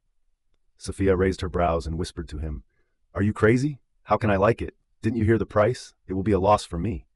Troy laughed at her words. He found her very cute. She was not adamant about getting the jewelry. Instead, she changed her choice because it was beyond her ability. She was not greedy at all. If someone were in her place, she would have said yes to him. Sophia picked up a small earring for her mother. She did not resist getting something for her mother. She had not given her anything as a present after getting paid. She knew if she asked her, she would refuse to buy anything. So she used her salary and bought a pair of beautiful earrings for her. After leaving the jewelry store, Sophia purchased a dress for Troy's mother, as it was the main reason to stop the car close to this mall. Later, they bought some props to decorate Troy's house and a small cake for the celebration. Troy asked her to have dinner in the food court since their mother would come to Troy's house after having their dinner. They left the shopping mall after dinner and got in the car to head to Troy's house. It took them an hour to reach there. When Sophia entered the house, she looked around it. Nice home. Thank you, Sophia. She did not waste her time and placed the presents and the cake on the dining table, which was close to the living room. Then she began to decorate the living room with the props they had bought from the mall. Troy helped her while glancing at her. He felt that he had never met a girl like Sophia before. He realized that his mother was right. She once told him that he would never get a better girl than Sophia. His mother really liked her a lot and wanted her as her daughter-in-law. How is it? Huh? Troy, where are you lost? I'm asking about the decoration, Sophia asked him. He nodded his head while looking around the living room. He realized that he was so lost in her that he could not notice anything. He chuckled lightly and replied, Wonderful, thank you so much, Sophia. At that time someone entered the house, which made them turn to the door. When Sophia noticed it was Aunt Sabrina, she pushed Troy to greet her. Happy birthday, Mom, Troy said with a cheerful voice. Sabrina was shocked when she saw the decorations in her house. A beautiful grin appeared on her face as she hugged her son. Thank you, my son. Her eyes drew on Sophia, and the grin turned larger than before. Sophia hugged her and wished her a happy birthday. She gave her the birthday present, and Troy did the same. Sophia thought her mother would also come with Sabrina, but assumed that she might have wanted to give the mother and son some private time to celebrate. In spite of Sophia's desire to leave, Sabrina did not allow her to do so, and instead requested that she wait until she had finished cutting the cake. Sabrina asked Sophia's mother if she could go home late, to which she agreed without any reluctance. When it was time to cut the cake, Sophia got a call. She immediately received the call without noticing the number. Hello? She asked while smiling at Sabrina, who was holding the knife. But when she heard the person on the other end of the phone, her smile froze. Come outside right now. I don't want you to remain in that house for a single second. The sound of Bryan's voice caused Sophia's eyes to widen considerably. What shocked her more was what he had just said. Is he outside? She thought as she cast a glance out the window which offered a view of the road beyond. She was unable to locate any cars. What happened, Sophia? Troy asked her. Huh? Troy's voice pulled Sophia out of her thoughts. She turned to the mother and son and gave them an apologetic smile. I am sorry. I can't stay here longer. They were taken aback. Sabrina shook her head in disagreement. What? Why, my dear? I asked your mother's permission, and she is okay with it. If you are worried about going back home at this late hour, then you don't have to be concerned. Troy will drop you off at your home. After taking a quick check at the clock, Sophia became aware that it was 20 minutes until midnight. It was hard for her to accept that time had flown by so quickly that she was unable to keep track of it. Yes, Mom is right. No, that's not the case. A message on her phone interrupted her. She read it with a shaken heart. Don't you understand what a second means? Don't make me wait or I will come into his house. She took a deep breath and looked at Troy. Alpha is outside. Wait, what? Why is he here? Troy asked, making his way toward the door. I have to leave. He sounded very angry. I don't know what's on his mind. Troy's legs froze when he heard Bryan was angry. He turned around and asked Sophia. Angry? Why? I think it's about some work. He is a workaholic man. Maybe he needs me for some paperwork. I have to leave right now. Sabrina stared at Sophia with sad eyes. Sophia hugged her and said, I'm sorry that I could not stay here with you, but I think it's your time with your son only. Celebrate with him. Sabrina nodded at her with a warm smile and patted her back. Thanks, Sophia. Sophia hurriedly dashed out of the house because she had already spent more than 2 minutes there, even after getting Bryan's message. She turned her head left and right but could not find Bryan's car. She decided to call Bryan, so she pulled her phone out of her bag. When she was about to give him a call, a car came to a stop beside her. She was surprised by the sudden appearance of the familiar car. Before she could move her hand to the back door, the front door opened. Was he so mad at her that he did not want to let her sit beside him? With a trail of thoughts, she grabbed the door and got in the passenger seat. The moment she closed the door and turned her head, she gasped. Bryan was sitting in the driver's seat. Where was his driver? Why was he driving his car today? She gulped when she noticed him looking at the road in front of him. The expression on his face became more ferocious, as if the instant he turned to her, she would pass away. She carefully turned her gaze away from him, tucked her phone into her bag, and then sat there in silence, saying nothing. She did not utter a single word. Bryan's rage was completely beyond her comprehension. Did she make any mistakes in any project? But she could not remember anything since he had checked everything. Alpha? She mumbled to break the silence as she glanced at him. Bryan started the car without replying to her. It was a struggle for her to calm the anxiety that was raging through her head. The car passed a few routes. Sophia was unmoved, as she was feeling nervous. She inhaled and turned her head toward him with some courage. Alpha, what's wrong? Did I do something? Bryan parked the car on the side of the road, where there was no one else. He turned to her and asked, What were you doing in his house? As soon as she heard his icy tone, Sophia briefly blinked her eyes. Chills ran down her spine at his deep voice. I was. She could not finish speaking as her phone started to ring. She thought it was her mother, so she opened her bag to take out her phone. Her hand was shaking as she had not processed her mind from Bryan's cold tone. While retrieving her phone, a small red velvet box fell from her bag and landed in the car. Sophia could not receive the call since it stopped ringing, so she bent down to take the box first. She opened the box to check on the condition of her mother's earrings and also to make sure they were not broken. She was relieved when she found it totally fine. After closing the box, she put it inside her bag. Meanwhile, Bryan was watching her every movement. When his eyes fell on the diamond earrings, which looked brand new, his eyes shone with hostility. So just for this cheap thing, you slept with my directing manager? He spoke out with every bitterness he was feeling inside him. Sophia's hand froze when she heard that. She turned to him and asked, What? He glared at her. How can you be so cheap, Sophia Berg? Don't dare lie to me. You slept with that man, didn't you? Otherwise, why would you stay at his home this long when his mother is not at his home? How disgusting, he roared, which flinched her body. As she listened to his harsh words, tears began to well up inside her eyes. How could he possibly have such a thought? She shook her head and said, I didn't. Stop acting like an innocent girl. She bit her lower lip to prevent her tears from falling. He was accusing her of such a disgusting thing. It was about her character. How could he do that? I can't believe I trust a girl like you, Bryan muttered as he tightened his fingers around the steering wheel. At that time, Sophia's phone started to ring once again. It was difficult for her to hold back her tears, so she did not pick up the phone when it rang. Bryan glanced at the screen of her phone and noticed it was Troy. His blood boiled as he yelled at her in anger. What are you waiting for? Receive the call. Her body jerked up at his yell. Bryan snatched the phone from her hand and muttered, Let's crack your innocent act. He received the call and put it on the loudspeaker. Hello, Sophia? Sophia did not let out anything when she heard Troy's voice. She was trying to control her sobs. I just wanted to thank you, Sophia. Mom is really happy with how you decorated our home for her birthday. She liked your present too. I hope your mom will also like the earrings that you bought for her. This time she could stop her tears as they rolled down her cheeks. Hello, Sophia? Are you listening to me? Sophia grabbed the phone from Bryan's hand and cleared her throat. Have a good time with Mom. Saying that, she cut the call and opened the door beside her. On the other hand, Bryan was shocked by Troy's words. When he saw Sophia leaving his car, he could not help but curse himself for misunderstanding the whole situation. Fuck! Sophia started to walk ahead.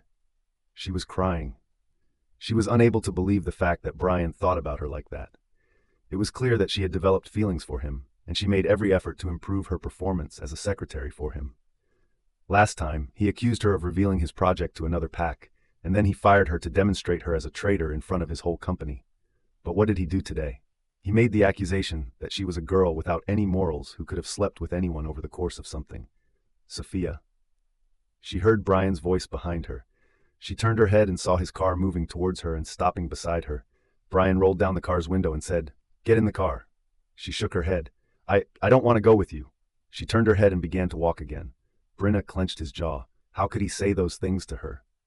She was only helping that man to celebrate his mother's birthday.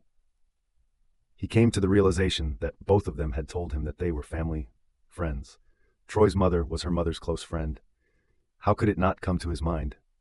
Since the beginning of the day, he had been angry with her, since he had witnessed her and Troy arrive at the office together. He was able to watch that from the window of his office room that he had. This was the reason for his anger. Nevertheless, his fury subsided when she explained to him that he was just offering her a ride at that moment.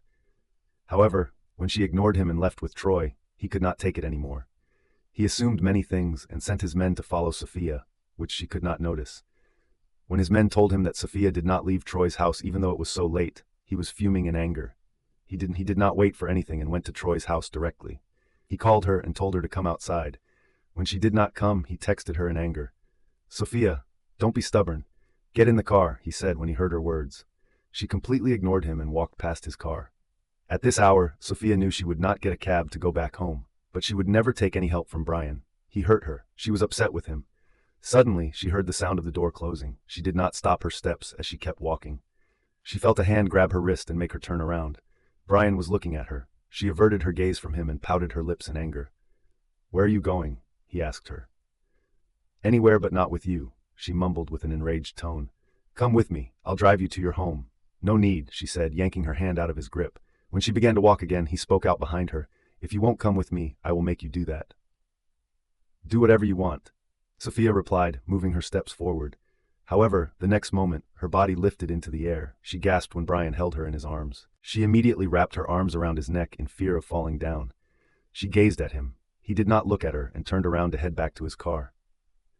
Sophia was too shocked to say anything to him. So when he opened the door to make her sit in the passenger seat, she said, "I don't want your ride." Bryan shut the door and went to sit in the driver's seat. He turned his head toward her and noticed that she was crying. "Don't cry." She turned her head to the window so that he could not see her face and wiped her tears. Bryan inhaled deeply and mumbled, "Look, You thought that I had slept with him in exchange for a pair of earrings." "Yeah, I know." Sophia cut him in while staring at the road through the window. Bryan was silent. She did not care if he got mad at her for interrupting him. Unexpectedly, she felt him getting closer to her. She turned her head and immediately leaned her head back against the seat when she found his face close to her. He moved his hand while looking into her eyes. Her heart started to race at the closeness. She shut her eyes as soon as she realized that he was leaning closer to her. A light noise startled her, and when she opened her eyes, she saw that he was fastening her seatbelt. She blushed when she realized what she was thinking before closing her eyes. How stupid she was. How could Bryan do something like that to her? Suddenly, Bryan lifted his hand, which took her by surprise. He brushed his thumb on her cheek to wipe her tears. Sophia's heart skipped a beat. She looked at him. "I'm sorry, don't cry," he muttered under his breath, which touched her face. Sophia was shocked by his words. She was also shocked like that when he apologized to her in the washroom of the restaurant after healing her. Except for her, she had never witnessed him saying sorry to anyone else. When she thought about it, Sarah's remarks returned to her mind. "I think he can say sorry to only his woman." She averted her gaze from him. A sorry could not mend everything. His words and behavior were hurtful for her a while ago, which she could not remove from her mind in a few seconds. His touch on her cheeks caused her to feel blissful. However, she did not show it through her face. "I shouldn't have said those things to you. I was just mad."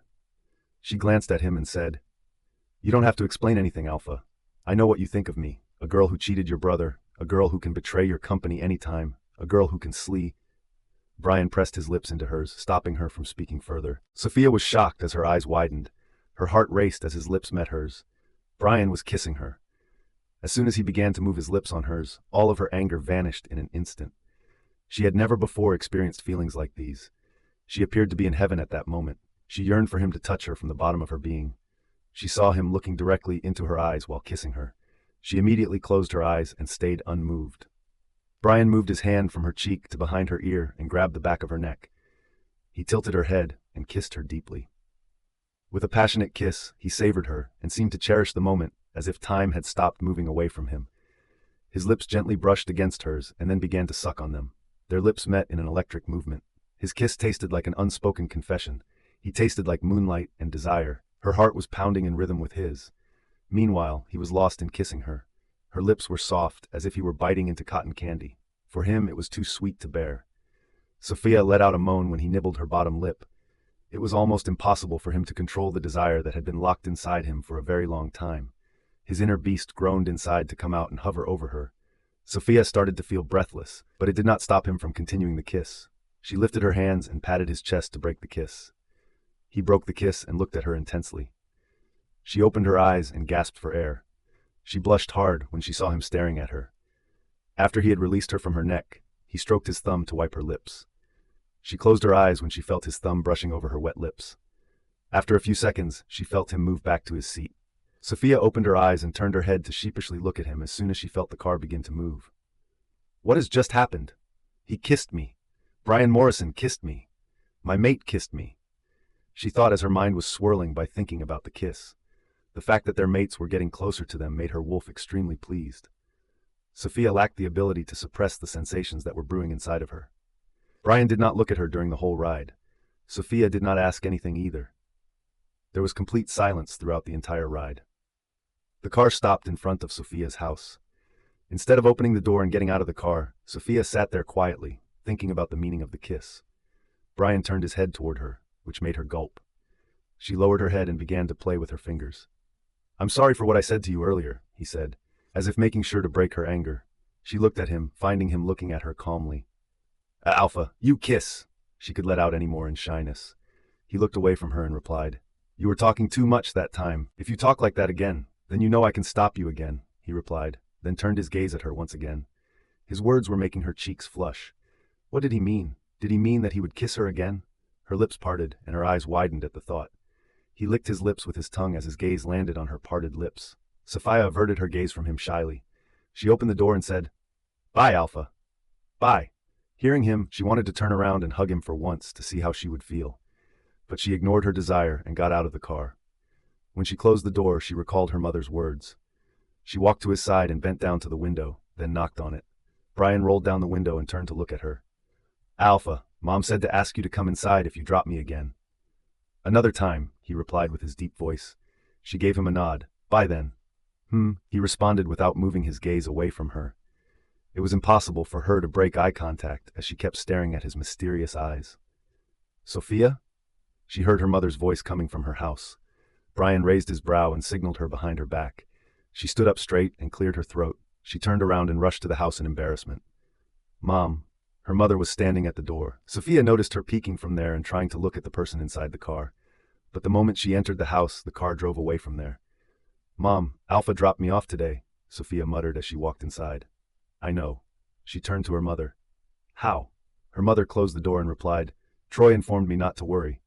Oh. Her mother saw that she appeared to be lost. She walked to her and held her hand. What are you thinking? Have you asked him to come inside? Nothing, Mom. And yes, I did. He said another day. Her mother nodded her head. That's a relief that you asked him. It is up to him to decide whether he will accept it or not, but as members of his pack, we should show respect to him. Sophia recalled that she had bought something for her mother. She took it out of her bag and handed her the box. What's this? Check it. She smiled when her mother opened the box and looked at the diamond earrings. You didn't have to, my dear. You are my child. I should give you gifts, her mother said with teary eyes. She hugged her mother tightly. Mom, it's a small thing from me. You have to accept it. After talking with her mother, Sophia went to her bedroom. She changed her clothes and freshened up. While standing beside her window, she looked at the moon, which was shining brightly. She wanted to shift and run for a long time in happiness, but she was an Omega. It was not safe for her to go into the forest alone, so she prevented herself from doing so. She stared at the moon and touched her lips. She blushed and thought, does he like me? Love me? Has he accepted me as his mate in his heart? Sophia got ready early, as she would have to reach university earlier today. Today, an assignment would be announced by a professor, in which she would have to work in a group. After eating breakfast with her mother, she promptly left her home in a hurry. As soon as she got to the university, she made a hasty trip to the classroom to attend the lesson. Students in their junior and senior years were enrolled in the same marketing class because they had chosen to take it as an elective. As soon as Sophia walked inside the classroom, she noticed a large number of new faces. She realized they were their seniors. In an attempt to locate Sarah, she looked around. Luckily, the professor had not entered the class yet. "Excuse me," a girl said, passing her. In order to make room for them, Sophia moved to the side of the door. "Why are you standing here? Are you trying to get the attention of other boys?" She heard a familiar voice. She rolled her eyes and ignored it. She did not have to turn to see her. That voice was none other than Luisa's voice. At that very moment, Sarah came to Sophia and grabbed her hand. "I was waving at you. You couldn't see me. Let's go." Sophia smiled at Sarah as she took her to their seats. Sophia sat down and let out a sigh. "I thought I came early today, but it looks like everyone has come before me." While sitting next to her, Sarah let out a chuckle. "You appear to be in a good mood today. What's the matter, baby?" Sophia pursed her lips to control her thoughts about last night. She could not forget the kiss. Every time she remembered it, she blushed. "Hey, why are you blushing? What's going on in your head? Tell me." Sarah nudged her with her elbow and asked about it. Sophia patted her own cheeks. "Oh my God, if I keep blushing, how will I face him today?" she muttered. Sarah leaned toward her and overheard her. "There is no way I will let you go before telling me. Come on, Sophia, tell me." Sophia turned her head toward Sarah and told her what had happened last night. Since they were sitting on the last bench, no one paid attention to them. Sarah gasped with a surprised look. "You two kiss." Before Sophia could utter the words aloud, she covered her mouth with her hand. Sarah pushed her hand away from her mouth and smirked at her. "Didn't I tell you jealousy is the biggest way to make his inner thoughts come out? See, he is in love with you." Sophia flushed red. She lowered her head and bit her lower lip. Sarah hugged her tightly. "My baby, I'm so happy for you." Sophia chuckled at her cute behavior. "Excuse me, girls, what are you two doing?" After breaking the hug, they turned their attention to Nolan, who was standing next to their bench with his hand on his hip. "I'm doing whatever with my baby. What's it with you?" Sarah asked him while wrapping her hand around Sophia's shoulder. Sophia could see that the couple had a fight between them. She unwrapped Sarah's hand from her shoulder and grabbed Nolan's hand. She placed Sarah's hand on his hand and asked, "You two, what happened to you? Have you had a fight?" "Ask your friend what she did last night," Nolan said, sitting on the bench next to theirs. "Don't listen to him, Sophia. I didn't do anything wrong."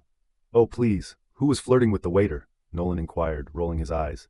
But he had not let Sarah's hand go yet. Sarah turned her head towards Sophia and winked at her, then whispered, "He wasn't giving me much time. Now look how he is coming after me. Jealousy is the medicine of love." Sophia laughed at her words. She could not deny that Sarah was kind of right. Though she felt hurt by Bryan's words, she could not ignore the kiss. That was the first kiss they shared together. When the professor entered the class, everyone kept silent. He started his lecture while talking about the assignments. Sophia tried her best to pay attention to the professor. The door flung open, and a boy stepped inside the class. "Mr. Morrison, you are late," the professor said while looking at him. During the time that Bruce was looking around the classroom, Sophia gazed at him. "I'm sorry, Professor," Bruce replied, walking in the direction of Sophia. Sophia averted her gaze and tried to ignore him properly. Bruce sat down a few seats away from her bench, which caused her to feel relieved. She noticed he sat with his friends. She almost forgot about his friends. At the end of the class, the professor called out names and told them about their groups. Sarah clapped her hands when the professor called Nolan's name in her group. But later, when he did not call Sophia's name, she felt upset. "You will get a better team. Don't worry," Sarah said, rubbing Sophia's arm. As Sophia was about to give her a nod, the professor called out two names that she was not familiar with. Then, the professor referred to her, Sophia Berge. Sophia raised her hand. After giving a slight nod at her, the professor turned his head to another person, and Bruce Morrison. As soon as she heard him, Sophia was completely taken aback. Immediately, she rose up and inquired, "Professor, is it possible for me to change a member of the group? If you want to shift me to another group, it would be fine with me too." The professor frowned at her. "Do you think all these students here will listen to you and change their groups for you? Who are you to decide it?" Bruce stood up and nodded his head. "Professor, she is disrespecting your choice. Don't change the group based on her wish. You are our professor, and only you can decide it." The professor's jaw dropped as he had never seen Bruce so attentive before. He was behaving like an obedient student. Students around them understood the situation between the two exes, and they began to laugh. Silence. The professor yelled at everyone. Meanwhile, Sophia stared at Bruce, giving him a stern look. She could have convinced the professor if he had not interrupted. Bruce turned his head and winked at her. There was a smirk on his face, indicating that she would have to stay with him, even if it was for a while. The professor looked at Sophia and said, "Get familiar with your group. From next month, you will be required to start working together with them to complete the assignment." When the class was over, Sophia was the one who left the class first. "Sophia," she heard Sarah's voice from behind. She stopped her steps after coming out of the class and turned around. Sarah and Nolan rushed toward her with a worried look. "Sophia, are you okay?" Sarah inquired. Sophia gave Sarah a nod of assurance and glanced behind her. Sarah turned her head and saw Bruce coming out of the class. His eyes fell on Sophia as he smirked. He raised his hand and acted like he gave Sophia a salute, then strolled in the opposite direction. "Bastard," Sarah muttered angrily. "Sophia, don't worry, we can talk to the professor again," Nolan said. "It's okay, guys. I am totally fine. Professor will only get angry," Sophia replied. "No, you are not fine. You looked so happy today, but that bastard ruined your mood." Sarah let out an angry tone, as if she were cursing Bruce more in her mind. Nolan gave her a confused look and raised a question. "Happy about what? Is there anything special?" Sarah pushed Nolan's arm and locked her arms with Sophia's. "You don't have to know. That's a girl thing." He rolled his eyes. "You always do this. Whenever you don't want to reply about anything, you say, 'That's a girl thing.'" Sophia chuckled when she saw they started bickering like cute lovers. "You two are lovebirds," she said, shaking her head. Later, Sophia headed to attend the rest of the classes. While attending one, she got a message from that unknown number. "Flowers and coffee both have strong smells, but I like the one the most. Do you know why?" Sophia stared at the message. Since she believed it was Bryan, she asked, "Why?" "They reminded me of you." Sophia blushed. When did Bryan become so romantic? She recalled the memories of last night. She closed her eyes and headed down in the seat while thinking about the kiss. The way he kissed her, said sorry to her, and notified her that he could do that again, it was obvious that he had feelings for her. She did not reply, and she locked her phone. She smiled like a crazy girl. She was over the moon. "I had never thought it would turn out like this. My mate loves me," she thought and grinned, looking at the sky through the window next to her bench. When it was her time to go to the office, she put all the books in the locker. She did not have to change her clothes daily, since Bryan had bought her clothes. She could wear them at both places. They were not formal, yet gentle clothes. As she closed the locker and turned around, she gasped. "What's wrong with you, man? You almost scared me to death," she said to the man in front of her. "Well, nothing will happen to you, darling. Don't worry," he replied, placing his hand beside her head on a locker. She tried to ignore him and turned to leave, but he placed his other hand on the other side and caged her between his arms. Sophia looked at him with a stunned face. "What do you want? Didn't you hear what the professor told you? You should get in touch with your group members." Sophia lifted her hand and motioned her finger between them. "Like this?"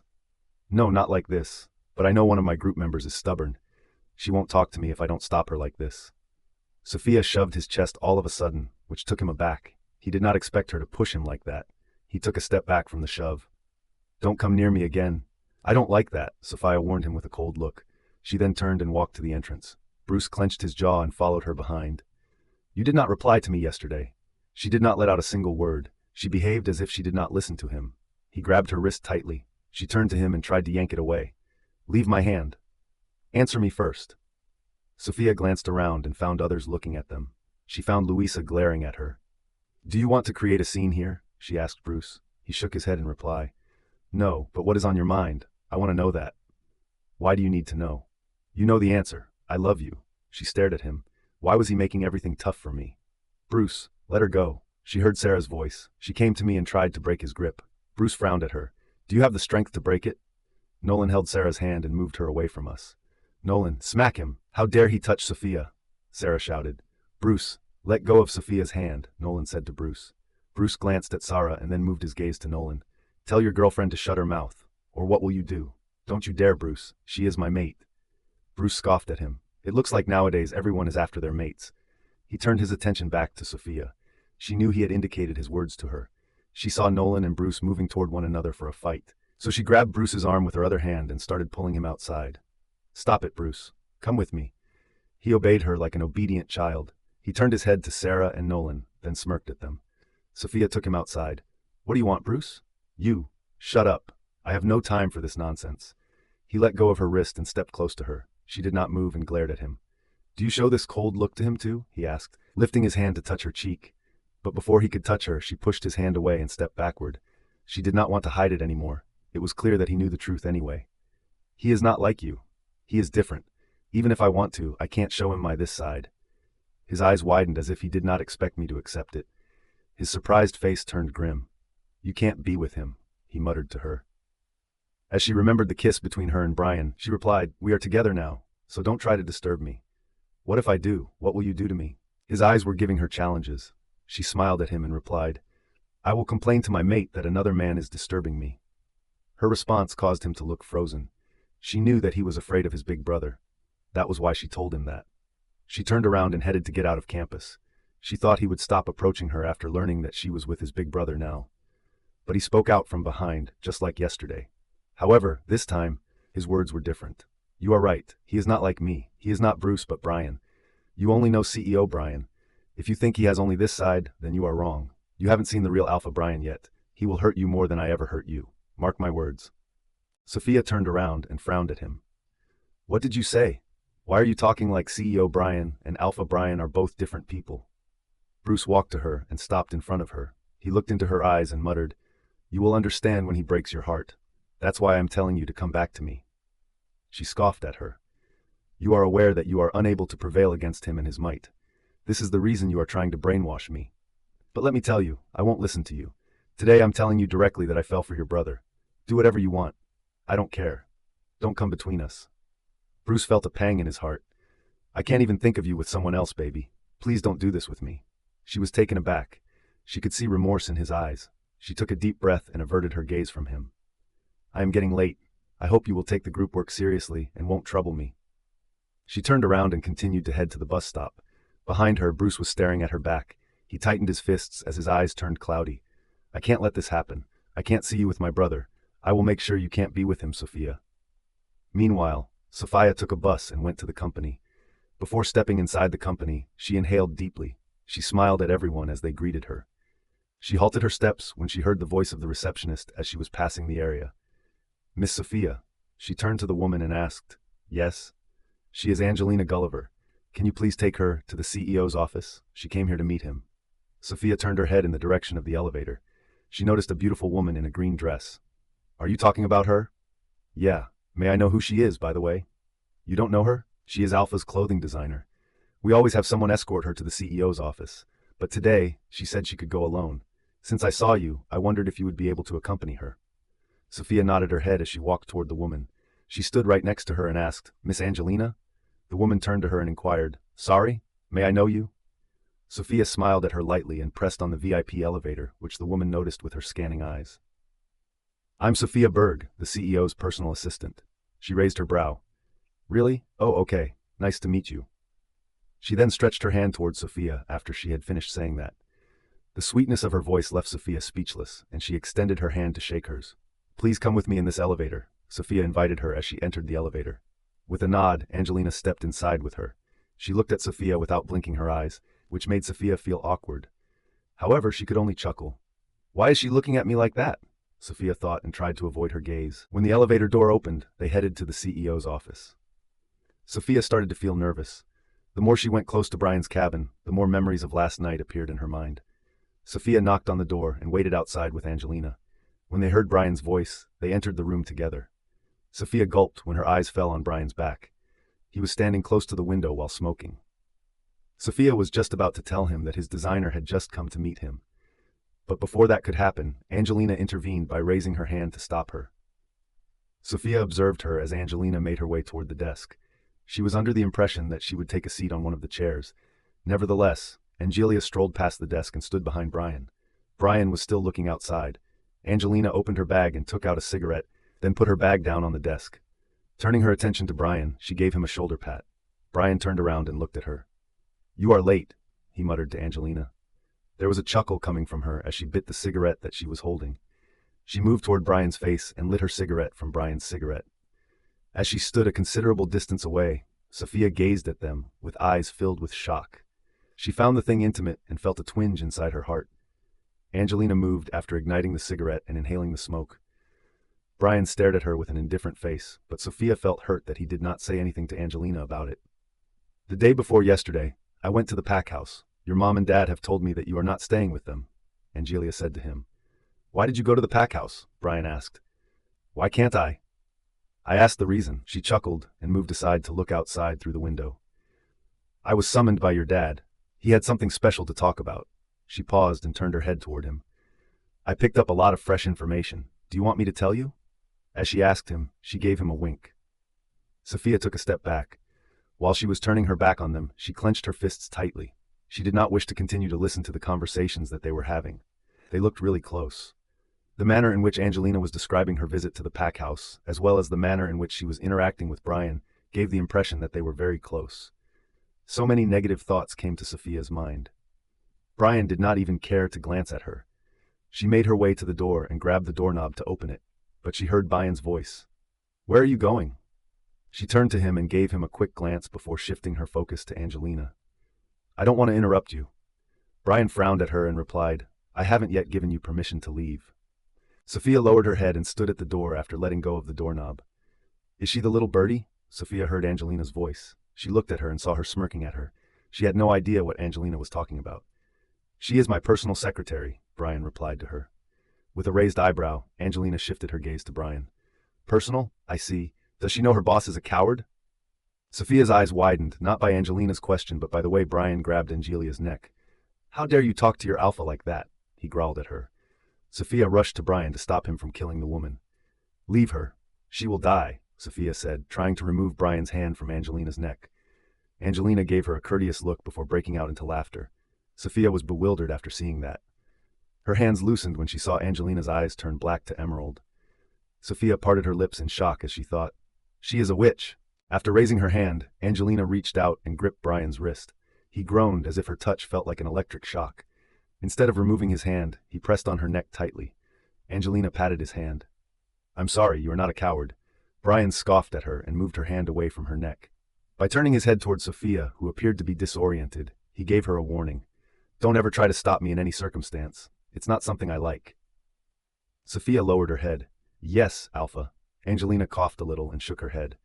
Bryan Morrison, I will make you drink the poison potion that I made 2 weeks ago. Bryan rolled his eyes. Sure, why not? The same thing that happened 10 years ago will happen again. It will fail again.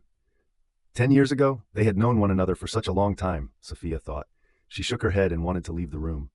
She had no idea who the woman was or what her connection was with Bryan. You made a promise to me that you would keep quiet about it, didn't you? Why did you seem to bring up memories of my troubled past? Angelina said this to him while she was standing next to him. Alpha, I think I should leave now. I have other things to do, Sophia said sadly. She did not like how Bryan was talking with the girl in a friendly tone. That was the first time she had ever witnessed him conversing with another woman. In fact, he was reacting like nothing had happened yesterday. Was that kiss nothing to him? There is nothing for you to do at this moment, so stay here. I am afraid this woman will steal something from my cabin and do black magic on me, Bryan said while glaring at Angelina. Angelina laughed and sat down on a chair as if this man had not attempted to kill her a few seconds ago. Happy to learn that you are afraid of someone, even if it's only in the mocking. Keeping her gaze fixed on the floor, Sophia stood close to the desk. She was not feeling well. She thought Bryan liked her, but his behavior was saying something else. She bit her lower lip to control her emotions.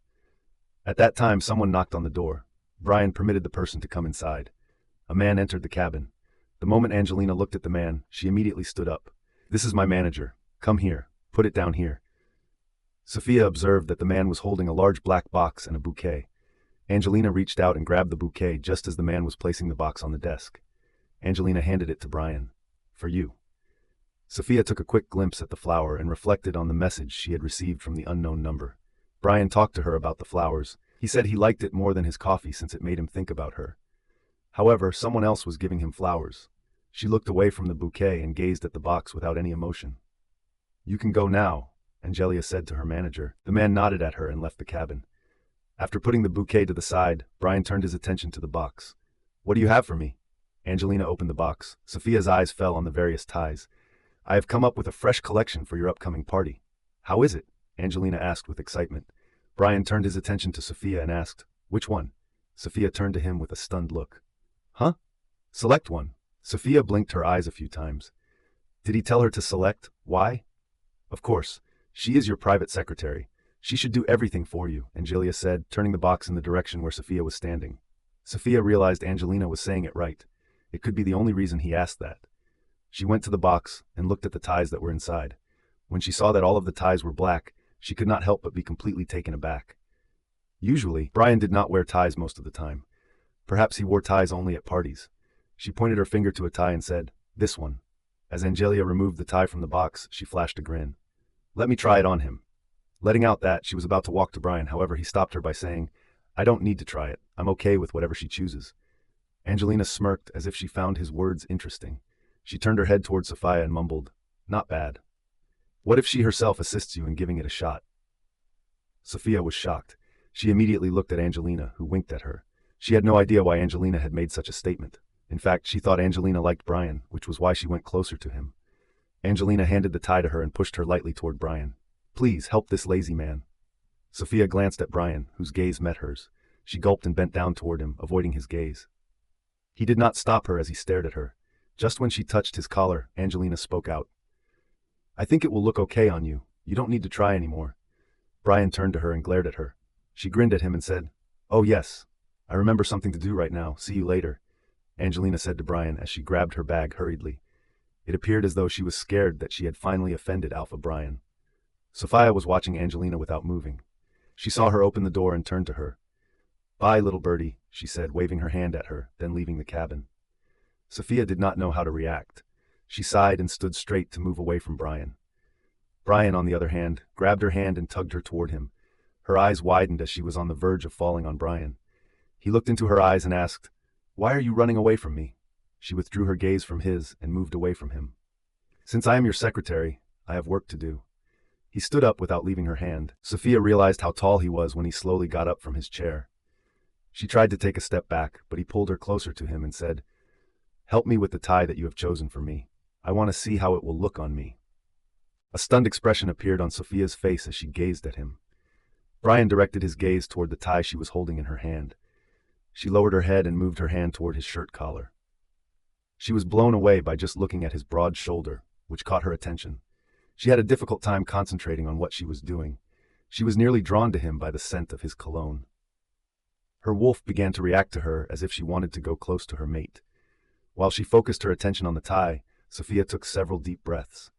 Meanwhile, Bryan continued to stand there without uttering a single word as he released his grip on her hand. Sophia put the tie around his collar and started to fix it. She was so preoccupied with ensuring that she was doing it perfectly that she failed to notice the man who was staring at her. Bryan's gaze wandered all over her face. Her beautiful eyelashes looked captivating when she flickered them. The sweetness of her lips, which he had tasted the night before, gradually came into his line of sight. It was hard for him to control himself last night.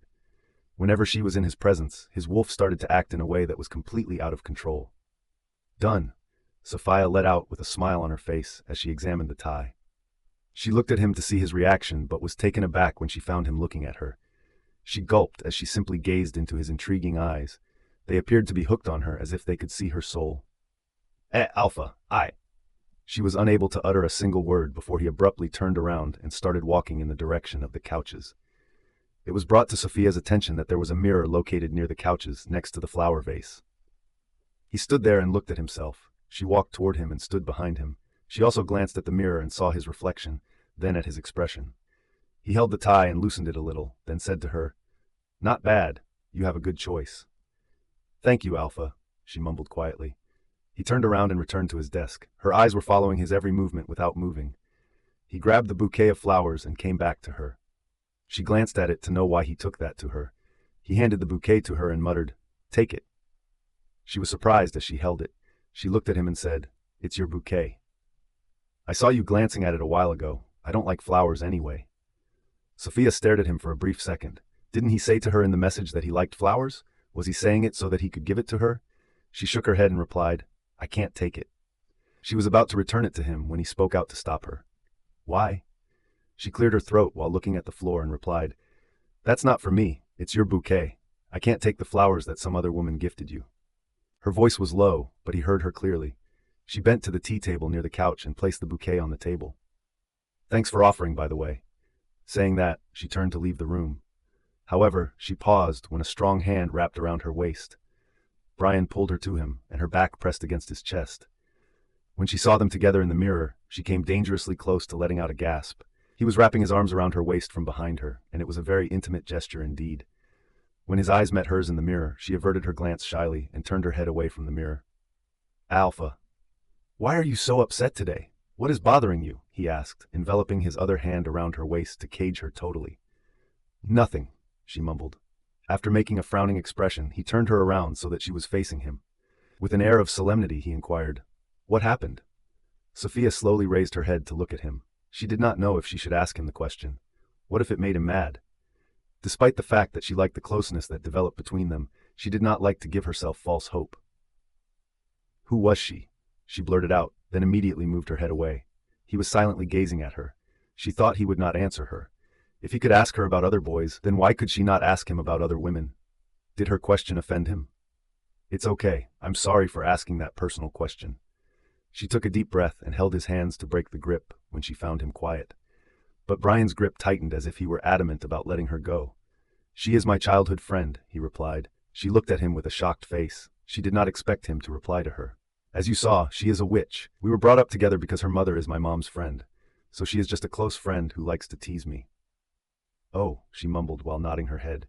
She realized that she mistook his relationship with his friend. By the way, why were you asking? He asked, lowering his head to reach her level. Sophia blushed at the closeness between their faces. She remembered the kiss and turned her head shyly. She felt him moving closer to her ear and muttered something, which gave her chills down her spine. I am not a womanizer who seeks out various women to satisfy my desire, but someone caught my attention and I find it hard to let her go. Sophia let out a moan when Bryan bit her earlobe lightly. She immediately put her hands on his shoulder and clutched his shirt to stop herself from moaning loudly.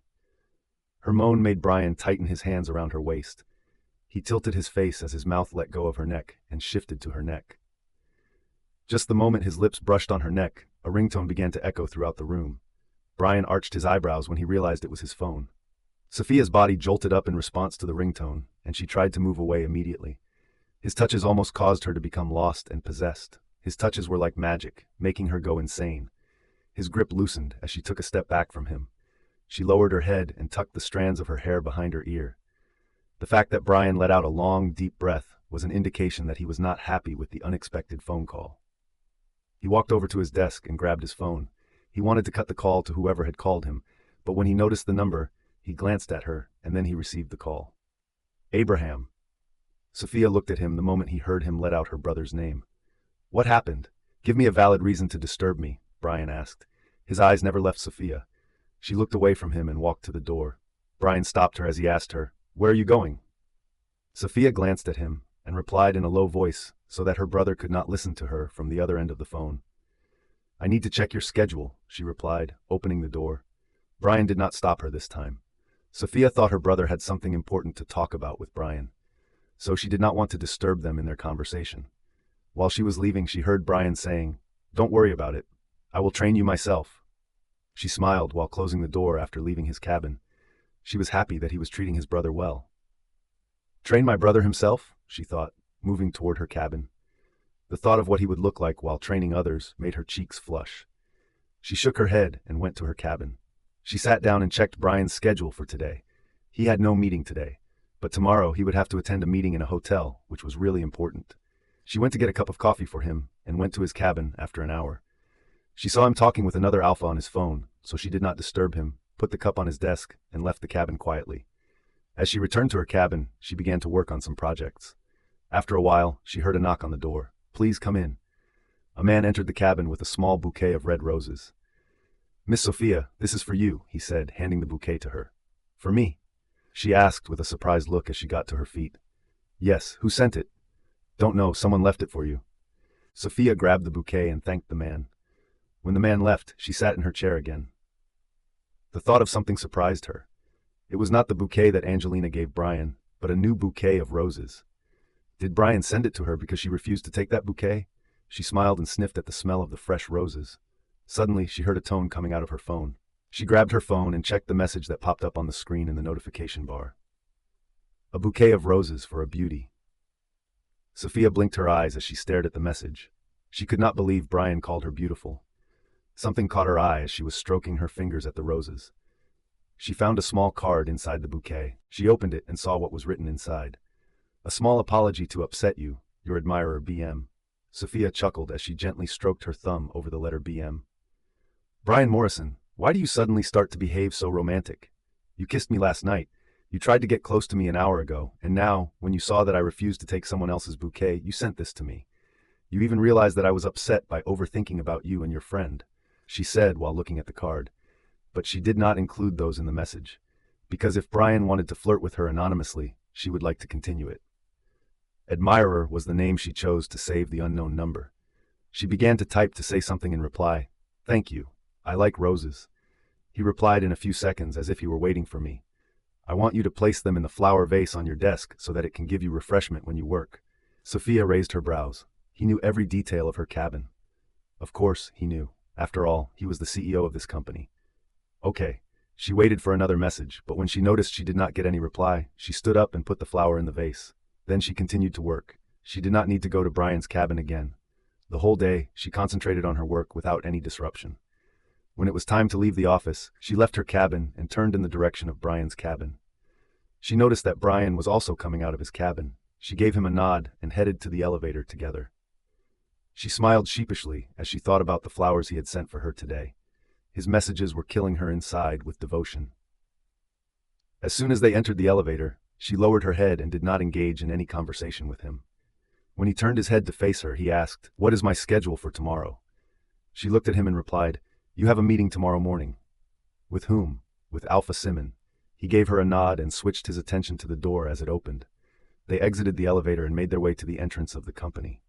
As they came out of the company, Sophia noticed Delta Edger. Edger gave her a kind wave before approaching them. "Hi, what's up?" Sophia greeted him with a grin and remarked that she was doing well. While Bryan was looking at him, he inquired about the cause of his sudden arrival. "You need to come with me," Delta Edger said to Bryan. Sophia let the Alpha and Delta talk to each other as she bowed her head to Bryan and said, "Alpha, I'm leaving." Bryan frowned at her. "Where?" "To my house. Wasn't it obvious? Why did he even ask?" She realized that he might have wanted to drop her off. "It's late. My driver will drop you off at your house," Bryan said, motioning to his driver who was standing outside his car, waiting for him. His driver opened the back door for Sophia. She glanced at Bryan's car and asked him, "Aren't you going with Edger?" Edger raised his brow as he noticed them talking. "I will go with him in his car. You can go with my car. I don't think it's safe for you to go alone." In a surprised expression, Sophia parted her lips. Bryan had demonstrated his concern for her in a straightforward manner. She blushed and got in his car. The driver closed the door and proceeded to the driver's seat. Bryan lowered himself to the window and looked at Sophia. "Don't go to the university tomorrow." "Why?" she asked while looking at his handsome face. "You must come and pick me up from my house in the morning. My secretary should be with me in the meeting." Sophia stared at Bryan's back until he got in Edger's car and left. Bryan's driver started the car and drove in the direction of her house. In order to suppress her smile, Sophia bit the bottom of her lip. The manner in which he lowered himself toward the window a short while ago almost caused her to lose her breath. She had no idea how they became so close that he started to talk so softly with her. Today, he did not show any signs of rage. In fact, he came closer to her. Slowly, she raised her hand and brought it to her neck. She let out a deep breath while thinking about how his nose touched her neck when they were in his cabin. If Abraham had not called at that time, who knew what was on Bryan's mind? Leaning her back against the seat, she closed her eyes. There was a sheepish smile on her face, which she wanted to hide from the whole world. In all of the walls of her heart, there was only one person's face that started to become clear, and that name was Bryan. He was now in her imagination and dreams. Her wolf was only howling out one name, and that was the name of her mate. It was not because of the mate bond, but she did end up falling in love with Bryan. She lost her heart to him. She recalled Bryan's words that he told her today. Assuring her that he was not a womanizer, he made it clear that she would not have to think about the possibility of him connecting with another woman. Not only that, he almost confessed his feelings for her by saying that she caught his attention and he did not want to let her go. "Miss, we arrived at your home." The driver spoke out. Sophia opened her eyes and realized that she had been drawn into Bryan's thoughts, so that she could not feel when the car stopped moving. "Thank you," she remarked with a grin to the driver and a pleasant tone of voice. Despite the fact that the driver was a young man, it appeared as though he had been working for Bryan for a considerable amount of time. It seemed as though he was taken aback by her kind behavior. He had the impression that the woman who was receiving Alpha's attention would be the one to be arrogant. After giving her a slight nod of his head, he exited the vehicle and then opened the door for her. She got out of the car and walked toward her house. As she was going to use her keys to unlock the door, she noticed someone opening the door from inside. Sophia, her mother said the moment she opened the door. She gave her mother a hug before accompanying her into the house. Today, her mother appeared to be in a high mood. "What's the matter, Mom? Is there something special?" "No, my baby. Your brother called me today." "Oh, that's good news," Sophia said as she took a seat on the couch with her mother. "What did he say?" she asked. "He was asking about you." "Mom, did you tell him about?" "No, I didn't. I told him that you were doing a job for another company. He asked me why I allowed you to go without thinking about your safety. I said my friend's son is also working there, and he took care of you." Sophia sighed while shaking her head. "Mom, no one is my babysitter." Her mother stroked her head and replied, "You know I had to say something to your brother. As you told me, I didn't tell him about your job at Morrison Group." "Thank you, Mom." I embraced her. They had dinner while talking about how they could surprise Abraham when he returned home. "Your brother was saying that Alpha promised to train him. Because he was having difficulties with some of his practice, Alpha gave him assurance about it. We are blessed to have an Alpha like him," Sophia's mother said to her. Sophia chewed her food while smiling. "You are right. We are blessed." Within her heart, she had the feeling that she was extremely fortunate to have him as her mate. After saying goodnight to her mother, Sophia went to her room. Having changed out of her dress and into her pajamas, she then climbed onto the bed. As soon as she closed her eyes, she began to recall everything that had occurred over the day. When she thought about the increasing closeness that she and Bryan had developed toward one another, she covered her face with her blanket. She tried to sleep so that tomorrow she would not be late to go to Bryan's house. When she opened her eyes, she yawned and glanced outside the window. Her eyes widened as she sat up and hurriedly grabbed her phone to check the clock. Upon seeing that she had not gotten up late, she exhaled a sigh of relief and relaxed her shoulders. She went to take a shower and wore a dress for the meeting. She went downstairs and found that her mother had just woken up. "Mom, I have to go to the office directly today." "What about your breakfast?" "I'll have breakfast in the company, Mom. Now, bye. I don't want to be late," she said, giving a kiss on her mother's cheek. "Take care." Her mother waved her hand at her while standing at the door. Sophia called a cab and made her way to Bryan's residence. After getting out of the cab, she paid the driver and glanced at the guards. They stopped her at the gate, but when she showed them her company's ID card, they realized that she was Bryan's personal secretary. They opened the door and let her enter the house. When Sophia entered the house, she discovered that there was complete silence throughout the entire house. She turned her head to the guard who was outside the house. "Where is Alpha?" "He is sleeping in his bedroom." "Oh."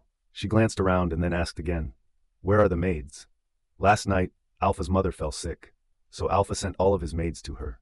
It came as a complete surprise to Sophia when she learned about Bryan's mother. Was she okay? Though she had behaved really badly with her, she still cared for her since she was Bryan's mother. When she began to walk, the guard closed the door from outside. He did not lock the main gate, but only closed it.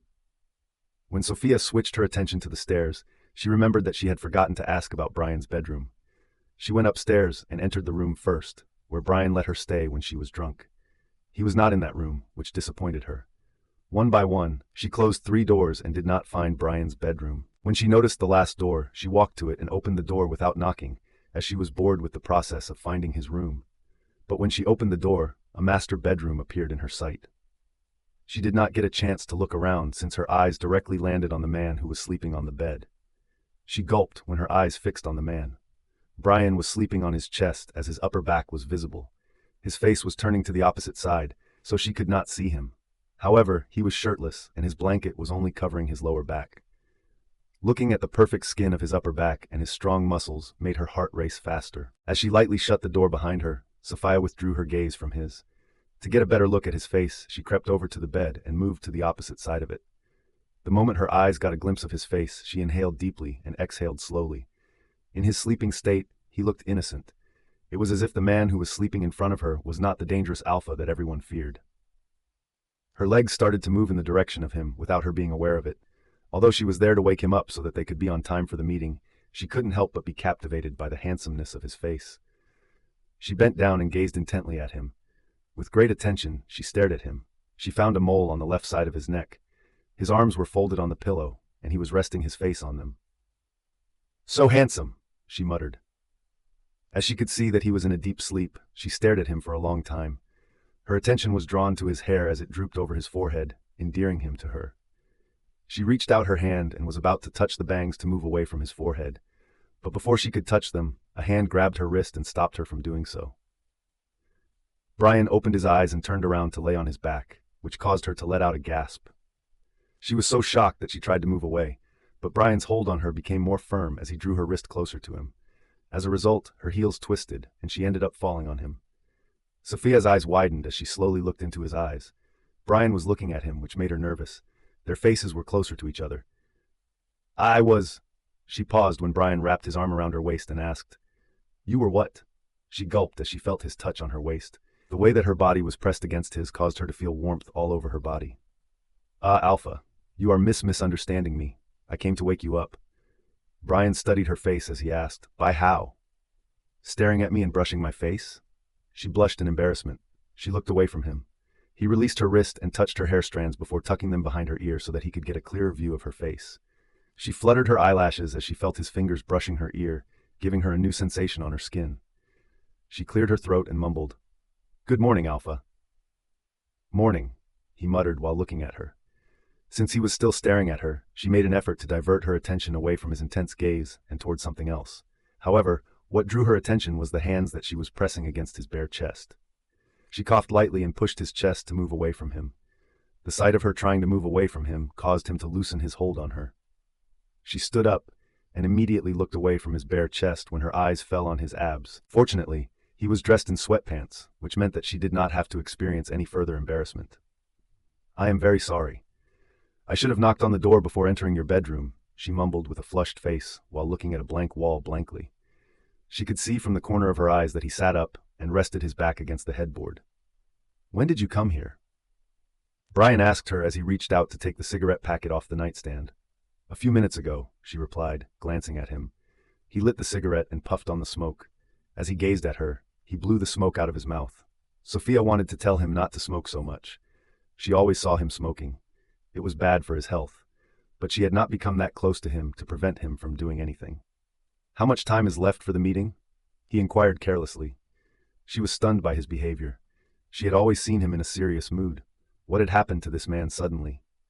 3 hours, she responded after pulling out her phone from her bag to check the time. He nodded his head and removed the blanket from his body. By the time he got out of bed, she had already taken a few steps back. She gulped when he was about to walk past her, but decided to stop in front of her. Her face turned red as she faced his sizzling abs. He was so hot that she started to sweat. With the intention of avoiding staring at his elegant body, she lowered her head. Bryan was still smoking, so the smoke made her cough a little. The moment Bryan placed his palm on her head, she became completely still. She took a deep breath. Lowering his head down, he leaned closer to her ear. "Get used to the smoke. You will have to smell it a lot from now on." His whispers caused shivers to go through her entire body. In an effort to resist the sensation that was developing inside of her, she bit her bottom lip. Bryan chuckled at her reaction and then straightened his posture. She inhaled deeply when he lifted his hand and gently caressed her chin with his fingertips. He raised her chin to make her look at him. She pressed her teeth harshly on her lower lip to control herself. His eyes began to stroke her face and stop on her lips. He moved his thumb from her chin and touched her bottom lip. Her lips quivered at his touch. He pulled out her lip from her teeth and stopped her from biting it. Slowly, his thumb brushed over her bottom lip, and his eyes returned to look into her eyes as he let out a low yet deep voice. "Stop seducing me, mate." Sophia was shocked. She could not believe that Bryan had just called her mate. She stared at him as she controlled her tears, which almost crawled into her eyes. Her attention was drawn to him by the intriguing look in his eyes, which compelled her to go closer to him. But she was lost in Bryan's one word. Finally, he had accepted her as his mate. Before today, he had always demonstrated that he did not believe mate things, but only had to stay in the bond just for the law. However, today, he himself called her his mate. She wanted to hug him and say what she felt for him. She also wanted to call him her mate. "Mate," she mumbled while looking into his eyes. Her lower lip kept brushing his thumb while she let it out. Hearing her caused his brows to raise, as if he had suddenly become aware of what he had just said. He slowly let go of her chin and moved his thumb away from her lip. He slipped one hand into his pocket and raised the other hand to continue smoking. Sophia realized that he was still holding the cigarette between his two fingers. While he was silently looking at her, he took a long inhalation of the smoke. His silence caused her to feel nervous. She was the focus of his attention. He was the one who broke eye contact and walked past her to proceed to the closet. When he opened it, he pulled out a suit for him to wear. She was unable to tear her gaze away from him because he was so incredibly hot. She had never seen him in casual clothes, so looking at him in just sweatpants was something she had never imagined. Her eyes were fixed on him as she saw him holding the shirt and pants and placing the suit jacket on a couch close to the bed. He threw the cigarette butt on the floor and looked at her. "I'm coming in 10 minutes." She nodded her head immediately as his utterance pulled her out of her analysis of him. During the time that Bryan was in the bathroom, Sophia had a peek around the room. Now she could view every corner of the master bedroom. As she walked around the room, she could smell Bryan's scent in every corner. Her wolf started acting in a wildly chaotic way, as if she wanted to shift and sniff at the scent. The moment her gaze landed on the bed, she blushed as she reflected on what had happened a few minutes ago. Her mind was completely blown by the manner in which Bryan had grasped her and dragged her into him at that moment. She covered her face in shyness. Every day, they were getting closer and closer. As she sat on the side of the bed, she cast a brief glance in the direction of the bathroom. "I want to learn you, mate. I want to be with you," she thought. After a while, the door opened, and Bryan emerged from the bathroom wearing a white shirt and black pants. She got to her feet and remained silent as she observed him. His damp hair had fallen over his forehead, and he was wiping it off with a towel. She was taken aback by the extraordinary look he possessed. She realized that he looked different with his hair falling on his forehead. He dried his hair and brushed it back. With a smile on her face, she stared at him while standing in a corner. The fact that she had fallen deeply in love with him was something that she admitted to herself, and she did not care if she was acting like a fangirl. The emotions that she had for him were different from those that she had experienced with his younger brother. She was already quite young when she went into a relationship with Bruce. However, she was now mature, and she realized that mates were inseparable. They could not feel the same for another person as they felt for their mates. Sophia noticed Bryan coming toward the couch. She reached for the suit jacket and looked at him. "Let me help you." He did not look surprised as he gave her a nod. He turned around and she stood behind him. She helped him to wear the suit jacket. She felt happy to do that. She walked out of the room with him and headed downstairs. When she glanced at the clock, she found that they still had a lot of time left for the meeting. "Won't you have breakfast?" she asked, thinking of preparing something for him. He nodded his head while making his way to the main door. "We will have breakfast in the company." "Okay," she replied, following him behind while tossing out the idea to prepare breakfast. Bryan's driver opened the door for them. She maintained her silence during the entire ride as she sat next to Bryan. However, she continued to cast a glance in his direction from time to time. Like a busy person, he grabbed his tab and began to check on the stock market. While looking at him, she never failed to carry a smile on her face at all times. The driver stopped the car in front of the company. As soon as Sophia stepped out of the car, her smile began to fade as she looked at the man who was standing outside the company. "Bruce?" she mumbled under her breath. Bruce made his way towards her and eventually came to a stop right next to Bryan's car. "Why did you get out of your brother's car?" he asked with a dissatisfied look. She rolled her eyes. "Can't you see? Your brother is also with me." At that moment, Bruce's gaze fell upon the person who was seated inside the car. Bryan got out of the car and walked to them. Sophia tried to calm herself as she was feeling both alpha males' presence. She knew Bryan loved his younger brother a lot. The photo frame that she had accidentally broken with her hand was still fresh in her mind. She had seen the photos of the two brothers. He got very mad at her that day. "What are you doing here?" Bryan asked Bruce as he stood beside Sophia. Bruce glanced at Sophia, then switched his attention to Bryan. "Brother, I am here to talk to my ex-girlfriend. Can you give us some privacy?" Sophia was taken aback by Bruce's statement. Silently, she cast a peek in the direction of Bryan, who was looking at Bruce indifferently. "No." Bryan let out a simple word. She gulped as she noticed his arched brows as he stared at Bryan. Bruce was getting angry at his big brother. On the other hand, even if he wanted to, he was unable to respond to him or show him his furious side. "Brother, but why? Why can't I talk to her?" Bryan lifted his hand to check the time on his watch. "It's an office hour." "So?" Bryan uttered. With a blank expression on his face, Bryan turned his head toward him. "She is my personal secretary. Isn't it obvious that she will be required to be present around the time that I am at the office? She will have to be with me." Sophia looked away from Bryan when he said, "She will have to be with me." She thought she would have run away from the two men at the time she noticed Bruce. They were brothers, and she did not want them to argue for her. "Bruce, why are you here?" she mumbled in a low voice. Bryan raised a brow as he twisted his head to the side and tilted his head toward her to look at her. It was as though he did not want her to speak out at that moment. "Sophia, you didn't come to the campus. That's why I came to see you. I want to talk to you." Sophia took a deep breath as she realized that Bru was speaking to her in a sincere way. She wondered whether he was referring to the new group or the future assignment when he made his statement. However, before she could say anything again, Bryan started to walk forward. She looked at him and asked, "Alpha?" He turned his head to the side and said it in a cold tone. "Miss Burge, follow me." She took a deep breath and then cast a quick glance in Bruce's direction. "I can't talk to you right now.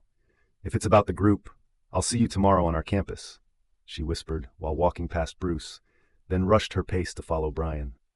Everyone stopped what they were doing and turned their attention to them as soon as they entered the entrance hall together. Sophia was astonished by their judgmental gazes. They did not look welcoming at all. Just as they were ready to make their way to the elevator, Bruce's voice could be heard coming from behind them. "Brother, I want to talk to you." By turning her head, Sophia darted a glimpse in Bruce's way. She frowned at him, as she thought he would say something to Bryan about her. Once it was brought to everyone's attention that their Alpha's younger brother had come to the company, everyone started exchanging glances with each other. It was very rare for him to come here. Bryan glared at everyone as his eyes roamed around to look at each and every one. The air of dread captured everyone's hearts as they almost trembled under his gaze. Alpha Bryan exuded a certain air that they were unable to match or surpass. "Back to work," Bryan said to them. Immediately, everyone turned their heads away from the three people who were their sole attention, and then they returned to their work. Bryan turned around to face Bruce. When Sophia noticed that the atmosphere between the two brothers had become icy for no apparent reason, she rubbed her palms together in nervousness. "I'm busy right now," Bryan replied to Bruce. He was about to turn back to the elevator, but Bruce stepped in his way. "No, brother, I wanted to talk to you right now." Sophia found him stubborn. He once told her how much he admired his big brother. He used to talk about him a lot, but she could not forget how his big brother spoiled him with money and gave him permission to do anything in his pack. Bryan did not utter a single word as he continued to stare at Bruce. His eyes were dark despite the fact that his face was calm, which indicated that he did not appear to be happy with Bruce's behavior at the moment. When Bruce saw him staring at him, he swallowed and cleared his throat. "Brother, it will take only a few minutes, please." Sophia was shocked by what she was seeing. She had never witnessed Bruce react so fearfully in front of Bryan. On the other hand, who could maintain their composure in the presence of such a powerful person? Even his father was afraid of him. "Go to the reception desk and ask about scheduling an appointment. When I have some spare time, I will give you a call." The voice of Bryan was piercing. Following the inhalation of a deep breath, Bruce nodded his head. "Okay, brother." Sophia, who was standing next to Bryan, caught Bruce's attention as he looked at her. Before he could say anything to her, Sophia went to the elevator and pressed the button to call it. Bryan walked past Bruce and entered the elevator with Sophia. In the presence of silence, Sophia continued to cast her gaze in Bryan's direction on the elevator mirror. He did not speak to her or even look at her once. Why did Bruce even come here? Bryan must be angry with me again. How can I fix his anger issues? She thought while shaking her head. As soon as the elevator door opened, Bryan made his way straight to his cabin. Sophia, on the other hand, went to make coffee for Bryan. After making a phone call to the workers of the canteen and instructing them to deliver Bryan's breakfast to his cabin, she proceeded to the coffee machine. As she stood in front of the machine, she overheard the conversations that were taking place among the other women, who were the employees of the company. How can this young girl turn out to be so clever? Sophia paused as she heard it. On this floor, she was younger than others, since she was only 18. She knew people referred that to her since they were aware that if they took names, it would create problems for them. Sophia hissed as her finger came into contact with the hot coffee when she heard one of the women's dirty remarks about her. Today she came to the company with Alpha in his own car. All of us are aware of what it entails. She slept with him for money. After all, she was able to secure the position by spreading her legs to him. "Sophia, are you okay?" Sophia heard Selena's voice. She put the coffee mug on the counter and turned to her. "Miss Selena." As soon as the women heard her voice and turned around, they were taken aback when they realized that Sophia was there. "Oh my God, Miss Sophia, what happened to you?" One of them hurried over to Sophia and gently took her hand. It was clear to Sophia that she was only acting in order to conceal the nasty thoughts they had, so she yanked her hand away. "I'm okay, thank you," Sophia muttered, turning to hold the coffee from the counter. "Sophia, treat your wound. Your finger is burnt." Sophia smiled at Selena, and she tightened her lips. "Thanks for the care, Miss Selena." Sometimes she felt that only Selena was the one who was genuine in this company, and all the other women here were fake. Before she left, Sophia turned her head to the women who were talking badly about her. "Instead of gossiping about who has come to the company with whom, I believe that you should all concentrate more on the work that you are doing. If Alpha finds out that you are ruining his reputation by spreading false rumors, you already know how he will react to this information." It caused the woman's eyes to widen. They wanted to apologize to Sophia in fear that she would complain to Bryan about it. Nevertheless, Sophia did not give them any chance to say sorry. She headed to Bryan's office. When she knocked on the door, she heard his voice and entered the cabin. She gulped when she saw him focusing on his laptop. He appeared to be utterly devastated by his work. What exactly is he focused on? The meeting is the only thing he has to do today, she thought. With a low pace, she made her way to the desk. She put down the coffee mug in front of him and said it in a lower tone. "Alpha, your coffee." She peeked over at the laptop to get a glimpse of what he was doing. The moment he turned his gaze to her, she remained frozen in her position. I was just looking." He returned his attention to the laptop and continued to type on it. She noticed that he did not touch the coffee mug. In fact, his breakfast was also on the desk. He had not started eating either. "Alpha, I think you should eat something. It won't be long before we have to leave for the meeting." Bryan looked at her and reminded her in a chilly tone. "You don't have to remind me of anything. Simply eat your breakfast and then head back to your cabin so that you can get back to work." Her gaze was fixed on him. She was hurt by his words. What was it that caused him to become angry with her once more? She had done nothing wrong today. Did I do something?" She was interrupted by a knock on the door. The knock caused her to frown because it disturbed her conversation in the middle. The expression on her face was one of obvious annoyance. "Come in," Bryan said. The door was opened, and Bruce entered the cabin. Sophia parted her lips as she saw him enter the room. Didn't Alpha tell him to wait in the lobby? After gathering her thoughts, she turned her attention to Bryan. This man has a deep affection for his brother. It was impossible for him to refrain from calling him within 15 minutes, despite the fact that he had made the decision to make him wait. Bruce glanced at Sophia. She turned her gaze away from him and maintained a quiet stance next to Bryan. "Brother, sit down." Bryan made a motion with his hand toward the chair on the other side. Bruce sat on the chair and said, "Thanks, brother. I thought you would call me in the last hour. Won't you wait if I make you wait?" "Of course." Bryan nodded his head after hearing his younger brother. He turned his head to look at Sophia. She looked at him and asked, "Yes?" She thought he wanted something. "I want to talk to him alone. Excuse us." "Sure." Having the realization that she ought to have said that before him, Sophia hurriedly made her way to the door, but she stopped when she heard Bryan once again. "Take your breakfast set with you." As she turned her attention to the desk, she noticed that the name of her box was also present there. She was confused about who sent it, because she had only told the staff about Bryan's breakfast. She gazed at Bryan, who was still looking at her. She could not help but feel that he cared for her. He was the one who asked for her breakfast, since he knew she was hungry too. "Thanks for the breakfast, Alpha." Sophia grabbed the box from the desk and turned to leave. "What happened to your hand?" Bruce asked, getting on his feet as he grabbed her hand. She tried to pull her hand away from his grip. "Nothing." "How did your finger burn? Who hurt you?" Bruce asked. Anger could be heard in his tone of voice. "I'm totally fine. It's just a little wound," Sophia replied, trying to free her hand from him. As a result of the hot liquor, the skin on her finger was swollen, and she could see that it was turning red. While trying to move away from Bruce, her eyes landed on Bryan. His eyes were on her hand, which was gripped by Bruce. "Let me treat your fing." "Leave her hand. She is not a child," Bryan spoke up. Bruce halted his movements and twisted his neck to look at him. "But bro." "Leave her hand," Bryan said once again calmly. However, his dark voice was enough to make Bruce let go of Sophia's hand. As soon as he released her hand, Sophia left the cabin to not create any arguments in the room.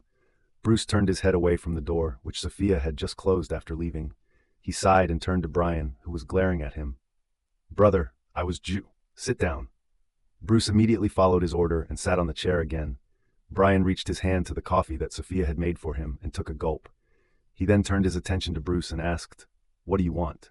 Bruce tightened his fists as he replied to what was on his mind. "Sophia." Just the moment he let out Sophie's name, Bryan's eyes turned red. Bruce lowered his head to avoid his eyes. "Brother, I can't stay away from her. I swear, I have tried, but I couldn't." Bryan stood up from his chair and lit a cigarette. He walked to the window and looked outside. "What will you take to leave her side?" he muttered under his breath. Bruce raised his head. He stood up as well, but he did not have the courage to walk over to him. "I don't want anything, brother. I only want her." "She can't be yours," Bryan replied after taking a puff on the smoke. Bruce stared at him for a while. Bryan turned to him and said, "You are done getting your answer. You can leave now." Bruce looked into his eyes as he could see how dangerous his big brother was. "I bet you have never shown her this side of yourself. She is so naive to understand Alpha Bryan."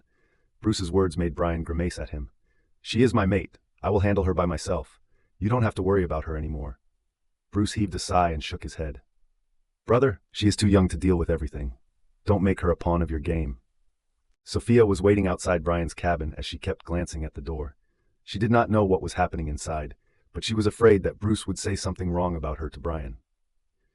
At the very moment that the door to the CEO's cabin opened, Sophia stood tall and straight while leaning her back against the pillar that was located in close proximity to the interior of the cabin. She took notice of Bruce as he emerged from the cabin. His gaze landed on her as he came to a complete stop in his tracks. She tried to ignore him and proceeded to enter the cabin by walking past him. Surprisingly, Bruce did not stop her and left the office. Sophia glanced at Bryan, who was standing behind the desk. He looked gloomy yet calm. "Alpha," she mumbled. When his eyes met hers, she took a deep breath. This man's gaze was so penetrating that it seemed as if he might shoot her heart through the eyes. "I want them to come here for the meeting. Inform them about it." He sounded commanding, which indicated that he was mad at something. "Yes, Alpha." Sophia hurriedly dialed a number. She informed the secretary of the other Alpha and told him to come to the Morrison group directly. While she was taking a quick check at the lunchbox, she observed that it appeared to be untouched. She wanted to ask him why he had not had his lunch yet, but the room had turned colder. She assumed that the two brothers had possibly had a verbal fight. She wondered who had won the argument. Sophia left the cabin to set up everything for the meeting. In light of the fact that it was a meeting with a different pack company and not with any of the inner companies of this pack, she had to make a few more arrangements, such as booking hotels for them. "Everything done?" she asked other employees who were in charge of the conference room. The employees gave her a nod in agreement. Sophia smiled at them and began to check the files for the projects. She emailed all the managers about the preponed meeting since the time had changed because of Alpha Bryan's mood. Sophia huffed while putting her hand on her waist. She had a glance around to determine whether or not everything was on the right track. Perfect. She clapped her hands and left the conference room. Then she made her way back to Bryan's cabin. "Alpha, everything is done. Now we are just waiting for Alpha Noble." Bryan heard her but did not reply to her. A sigh came out of her mouth as she expressed her dissatisfaction with his unexpected behavior. "This man is bipolar. I just can't understand his mood swings," she murmured while standing close to the desk. She jerked up when she heard Bryan. "Did you just say something?" She looked at him with wide eyes and shook her head immediately. When his eyes met hers, the room fell into complete silence. She made another attempt to read his gaze, but she was unable to do so. Because of his calculated action and unreadable eyes, he could crack anything in front of him even without touching it with his hands. She gulped when she found him staring at her. What was going on in his mind? "Alpha, what hap?" She was interrupted when the door opened. Beta Robert entered the cabin with Delta Edger. Their gaze landed on her. They waved at her. She gave them a small smile. "Hello," she greeted them. "Hello, beauty," Edger said, winking at her. She blushed and looked away from him. Robert went to sit on a chair at the desk. Edger laughed when he saw Sophia's cheeks flushing red. He turned around and his eyes fell on Bryan, who was looking at him. "Bro, come on. It was just a wink. There is no need to feel overly possessive." Sophia was stunned by his statement toward Bryan. She glanced at Bryan, who rolled his eyes at Edger. She cleared her throat and said, "Alpha, I'm going to my cabin. I will inform you when Alpha Noble arrives here." When she got no answer from Bryan, she left the cabin. She waited for Alpha Noble's arrival at the company. After receiving the news from the receptionist that Alpha Noble had arrived, she did not waste any time and headed straight to Bryan's cabin. She informed the three people to come to the conference room. All of them went there together. When Sophia entered the conference room, she noticed all the managers of every department were present there. They stood up and bowed to Bryan as he proceeded to the head chair. Alpha Noble also got to his feet when Bryan came close to his chair. They greeted each other by shaking hands. Alpha Noble was a middle-aged man who seemed to be experienced in the business world. As the meeting started, Sophia stood beside Bryan while holding a file. Troy was making a move with his hand to wave at her, and she cast a glance in his direction. Following the exchange of a smile with him, she returned to her professional demeanor. "You will get 65% profit, but what will my pack get in return?" Alpha Noble asked the marketing manager who had just presented the project on the projector. Every manager tried to put their points forward in an effort to convince Alpha Noble. "What else?" once again Alpha Noble inquired. When Sophia noticed that Alpha Noble did not appear to be willing to accept the agreement, she pondered about it and then replied, "You are receiving support from our pack. This is the most significant opportunity for you to investigate further fields. I believe this reason is enough for you to accept the deal." Everyone turned their heads at her in shock. She shrugged her shoulders. She was a business student. She could see what strategy Alpha Noble was using. He had the desire to accept the deal, but he was merely trying to get an edge through negotiation. Alpha Noble looked impressed by her words. He turned his attention to Bryan and chuckled. Your secretary is smart. She knows what to say in any situation. Bryan looked indifferently at him. Sophia was perplexed as to why, on Earth, he had not yet made an effort to convince Alpha Noble. Do you also have something to say, Alpha Bryan? Alpha Noble asked. Bryan gave him a nod. He looked at Beta Robert, who handed him the cigarette packet as if Bryan had asked for it in his mind link. Bryan pulled out a cigarette and put it between his lips. Sophia was shocked. During the meeting, smoking was considered to be a form of disrespectful behavior toward the other alphas. After all, it's a professional conference. However, he was Alpha Bryan. In no way did he follow any of the regulations. Sophia stepped aside when Edgar stood up and came to light Bryan's cigarette. She was able to get a sense of the entire room becoming anxious. The gaze of Alpha Noble was fixed on Alpha Bryan.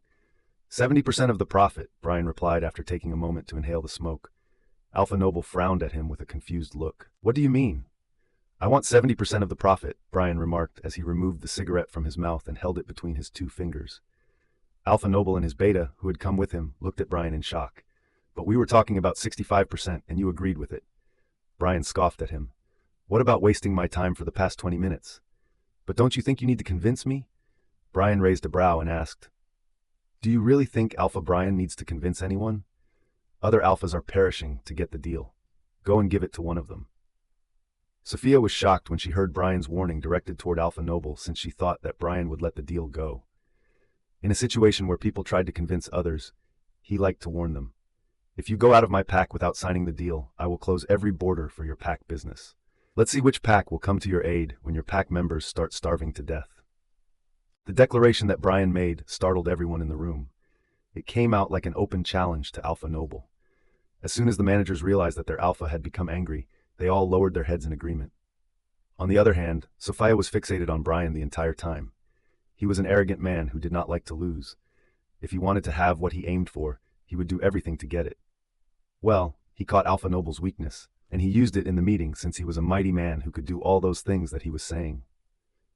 For once, Sophia felt the man she was staring at was a whole different person. Though he got mad at her sometimes, the way he was looking at Alpha Noble, it was something else. His eyes were dark and his face was relaxed.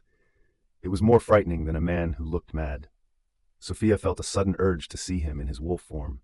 The man who was cold in front of other alphas. What would his wolf look like? Suddenly, she remembered the last time she shifted in the woods. It had been a while. She wanted to go for a run. She desired to take in the crisp air and bask in the glow of the moonlight without any restriction. While looking at Bryan, she was so lost in her thoughts that she had missed the conversation running in the room. She came out of her thoughts when she heard Alpha Noble. Alpha Bryan, take my apology if I somehow offend you, Alpha Noble spoke. Bryan nodded his head slightly in response. Sophia's eyes shifted to Bryan once again. His lips were biting the cigarette between them. She gulped when she remembered how those lips tasted. She felt them softly when they touched hers that night. How can I take your apology when you are not here to come for business but to wail for profits? Bryan asked. Alpha Noble's beta stood up and said, My alpha came here with the intention of giving the deal to your pack. However, we ended up offending you unintentionally. Forgive us. Beta Robert looked at the man and replied, Only the land is yours, but the whole investment is ours. How can you think of getting more than 35%? Delta Edger did not halt himself either, as he said, Since Alpha wanted 70%, now you will have to give us 70%. End of the discussion. Alpha Noble and his beta exchanged a glance, then nodded at each other. During the time Alpha Noble and his beta discussed it with each other in their mind links, Bryan kept his gaze on them while smoking. It looked as if he was reading their minds. Sophia bit her bottom lip as she observed Bryan carefully. No matter what he did, it always appeared to be mysterious. He was the king of mysteries and enigmas. She was confused as to why Bryan was so furious today. It was clear that his mood was not fine at all. She kept thinking about what Bruce had said to him that made him this mad. Okay, Alpha Bryan. I agree with your decision, but as you are getting more profit than we expected before, please don't forget to look after my pack. Bryan took the last puff before throwing the cigarette and looking at him. Of course. I have no reason to attack your pack.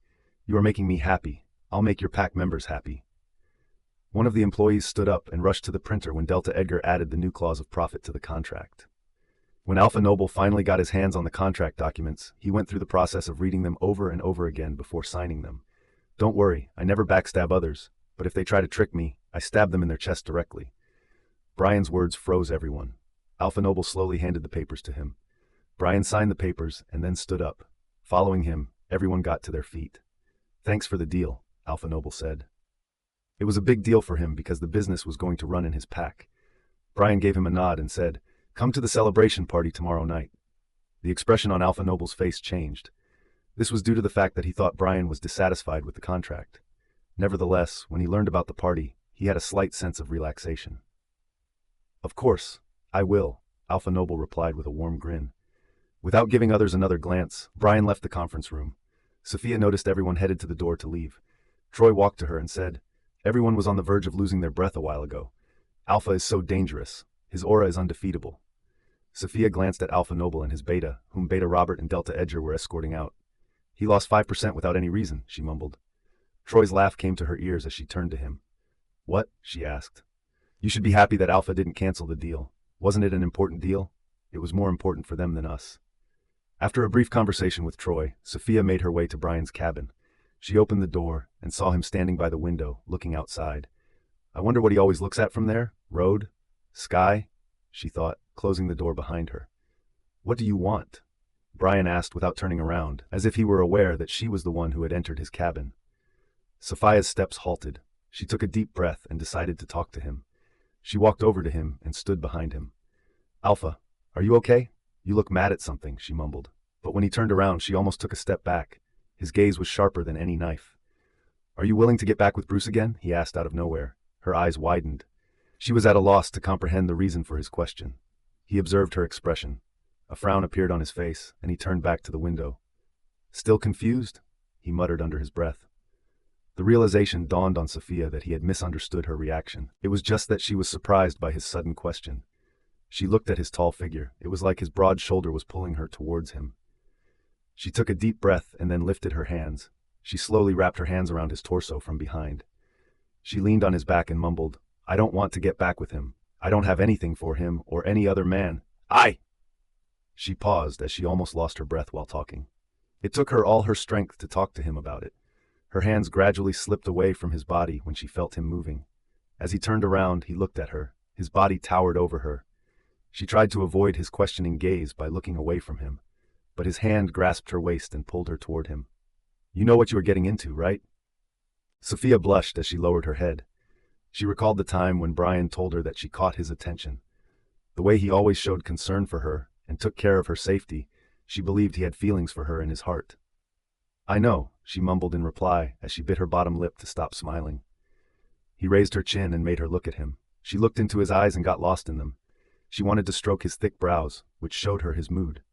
She placed her hands on his chest and tried to feel if his heart beat faster with the closeness. However, instead of him, she began to feel her heart sprint when he lowered his head. His face came close to hers, and she shut her eyes. She was waiting for his lips to take over her soft lips. But they never touched her lips. She opened her eyes to look at Bryan. He was looking at her hands, which rested on his chest. "What happened to your hand?" he asked. She immediately moved her hands from his chest and hid them behind her. "Nothing, just a little wound." He frowned at her and moved his hand behind her waist. His hand lightly touched her lower back, and she let out a gasp in response. Her lips parted in shock as she felt his finger brush her back to get her hands. His eyes were fixed on her. The way she reacted to his simple touch twitched him inside. He grabbed her hands and drew them to look at her hands. He saw she got hurt in a finger of her right hand. Without any warning, he put the finger into his mouth. Her eyes were widened by his action. The way he licked her finger was too much for her to take. Instead of feeling pain, she began to feel unknown sensations. Nevertheless, she attempted to draw out her finger, but he gazed at her, which caused her to become frozen. She looked at him shyly, then her eyes shifted to his lips, which were devouring her finger. Was he trying to heal her? But it was not a cut or a big wound. Why was the process so intimating? She wanted to hide her face in shyness. "It's okay. It's not a big wound," she muttered in a lower tone. "Who said I was healing your wound?" he asked after removing her finger from his mouth. She was stunned. Then, after releasing his grip on her hand, he stepped closer to her. She retreated a few steps, but she came to a halt when she found herself leaning her back against the desk. Upon observing that she was nervous, he smirked at her. He put his hands on the desk beside her on both sides and looked at her so closely. A slight leaning back toward the desk caused her to come dangerously close to falling on the glass of the desk. "It will be headed by an ointment anyway. I just wanted to do that. That's why I did it," he whispered on her face. He attracted her with his warmth, his breath, and his cologne. She was, however, confused by the words that he had said. "Why did you want to lick my finger?" she asked with a perplexed look. As he looked at her with a raised brow, he chuckled and then stepped away from her. Sophia stood straight and looked at him. After giving her a pat on the head, he grinned at her. "You are still very young for me." Sophia felt lost in his beautiful smile. The way his lips parted and he grinned at her, she wanted to watch it daily. His statements, on the other hand, caused her to frown at him. By young, what exactly did he mean? Was he referring to my age? "I'm not young. I'm 18 now, and soon I'll be 19, she thought. She knew he was 5 years older than her, but that did not mean he would think that she was younger. "I am not young. I am an adult," she replied, pouting her lips. He tilted his head to the side and asked, "Oh, really?" It seemed as though he took pleasure in her rage, so she gave him a slight nod. "Yes, I am." Suddenly, he leaned on her, which caught her off guard. "Then let me warn you, big girl, prepare yourself for me. Because you have awakened the beast inside me. Even if you are observing me, I am not always as calm as I am right now." Her face flushed red as she tried to process his words. Her heartbeat began to race, which was audible to him clearly. He gently stroked her red cheeks with his knuckles. "Relax, I won't hunt you alive." She gulped and looked away from him. She did not know what to say. All she wanted to do was cover her face to avoid his gaze. In an attempt to avoid being embarrassed, she carefully pushed his chest away and then fled from his cabin. He did not stop her either. Sophia patted her cheeks as her pulse ran too fast. No one had ever talked to her like that, not even Bruce. The whole day, she was in her cabin and did not go to Bryan's office room again. However, she kept smiling alone whenever she glanced at her finger. It looked less swollen, as if his saliva was a cure. She slowly lifted her hand and kissed her finger lightly while thinking about Bryan. She covered her face when she realized what she was doing. "He is making me crazy," she said to herself. When it was time to leave the company, she stood outside Bryan's cabin door. Bryan opened the door just as she was about to knock on it. She took a step back and looked away from him. He walked past her and started to walk toward the elevator. She followed him behind with a flushed face. When they entered the elevator, she thought Bryan would say something to her, but surprisingly, he was silent. He was observing her through the elevator mirror, and she became aware of his gaze. As she turned her head to the opposite side, she got the terrifying sensation that she had lost her mind. When they came outside the building, Bryan's driver opened the door for her. She turned to look at Bryan. He motioned for her to get inside. She got in the car, and Bryan sat next to her. While she was sitting next to him, she tried to calm herself by biting her lips. She waited for him to say something. But throughout the entire ride, he did not speak a word. When the driver came to a stop in front of her house, she opened the door in order to exit the car. At that time, Bryan stopped her by grabbing her hand. She turned her head to look at him. "Don't forget about the party tomorrow." She nodded at him. "Yes." He stared at her for a while, then said, "I will take you somewhere after the party." Sophia could not sleep much last night. Her mind kept going back to the words that Bryan had said. The thought of where Bryan might take her was going through her mind. She was awake, as she was smiling while looking at the ceiling. The alarm kept ringing since she had set the time on her phone last night. She turned her head and reached out her hand to get her phone, which was on the nightstand. She turned off all of the alarms and yawned as she sat up in the bed. "I couldn't sleep last night," she murmured. She got out of bed and walked to the window. The weather was cold, and the chilly breeze hugged her body the moment she stood by the window. She sneezed as a cold wind entered her nostrils suddenly. She rubbed her nose and closed the window glass hurriedly. She walked to the mirror on the dressing table and looked at herself. Thank God I didn't get to see a pair of dark circles under my eyes. Otherwise, how would I have gone to the party with that face? She glanced at the clock. She still had time for university, so she took time to shower and then got ready to go to the university. When she left her room, she noticed her mother setting up the table for breakfast. She could not talk to her last night, therefore she thought to do that right now. After she had finished helping her mother, the two of them sat down at the table and began eating breakfast together. "Mom, I have to tell you something," Sophia said to her mother. Her mother gave her a nod to continue. "Mom, I will come home late tonight, so don't worry about me and sleep in time, okay?" "Why? Are you going to Sarah's house today?" "No, Mom. We have a celebration party tonight, so Alpha said we might have some work after the party." "What work?" Sophia tried to gather her thoughts, as she could not say that they were going out. "Some office stuff, like signing papers and all. You know a CEO has so much work to do, and as his secretary, I have to stay beside him." Her mother thought for some time, then nodded her head in agreement. "If you will be with Alpha, then I don't have to worry." Sophia smiled at her mother when she saw how much she believed in Bryan. She wondered how she would react if she learned that Bryan was her mate. She assumed her mother would be really happy. After having breakfast with her mother, Sophia left her house. When she was heading to the bus stop from her house, she noticed a familiar car was moving toward her. She stopped walking and looked at the car. The car stopped right beside her, and the driver came out of the car. Sophia took a quick glimpse at the window of the back seat and tried to peer inside. The driver stood in front of her and said, "Alpha is not inside the car." Sophia looked away from the window in embarrassment that the driver had caught her. "I wasn't thinking that," she mumbled. Bryan's driver then handed her a bag. The bag, which bore the name of a prestigious brand, caught her attention as she looked into it. "What's this?" she asked him. "Alpha sent it to you. He told me to deliver it to your house early in the morning since I wouldn't be able to locate you later. It's good to see that I did not have to go to your house and find you here." "But what is inside it?" "I don't know, miss. It should be up to you to look into it. I have no right to know that." Sophia nodded her head and thanked him. The driver asked her if he would drive her to the university, but she rejected his offer and told him that she could go herself. When the driver drove off from there, Sophia opened the bag and looked inside it. She found a stunning silk dress in a crimson color. It looked like a dress of great quality at quite an expensive price. She noticed a small card inside. She quickly grabbed the card and opened it. "Wear this for tonight's party. You don't have to come to the office today. See you at the party." She stared at the beautiful handwriting, which captivated her mind. A bright smile appeared on her face. She let out a long, deep breath as butterflies began to flit around inside her stomach. She put the card inside the bag and proceeded to the bus stop in a good mood. She took a bus and went to the university.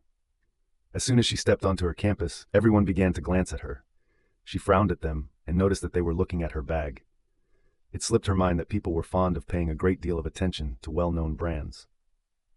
As she entered the Faculty of Business Studies, she paid no attention to their stares and proceeded inside. She called Sarah and asked her where she was. Sarah told her that she was in the cafeteria with Nolan. When Sophia looked at the time on her watch, she realized that there were still 20 minutes remaining until the beginning of her first lesson. She decided to join her friends in the cafeteria. As soon as Sophia arrived at their table, Sarah jumped up from her seat and welcomed her with a hug. "Sophia?" Nolan gave her a side hug and went back to sit on his chair. "What's up, champion?" "Sarah said you didn't come to the university yesterday because of a deal. Did our pack get it?" he asked. Sophia told them how Bryan won the deal and then signed it with 70% of the profit share. Their jaws dropped as they could not believe how Bryan got more than 5% without losing a single thing in the deal. After a few minutes, Nolan left the cafeteria when his friends came to meet him. "So, baby, what's going on? Is your alpha happy to get the deal?" Sarah asked, wiggling her brows. "I don't know his happiness, but he did throw a party tonight." "Can I come, please?" Sophia held her and replied in an upset tone. "I wish I could invite you. It's a business party." Sarah shook her head. "It's okay." Sophia felt bad that she could not invite her friend, but suddenly her face brightened. "Hey, wait! I can't invite you, but I can invite your dad. Uncle is also a businessman, and I can add him to the invitation list. You can come there with his invitation." Sarah clapped her hands. "You are right." Sophia immediately checked the invitation list. Due to the fact that she was the personal secretary of the CEO, she had the authority to include or exclude anyone from the guest list. "Done." "Yes," both of them chimed with contentment. Sarah's eyes fell on the bag, and she asked, "What's this? Did you buy this dress for the party?"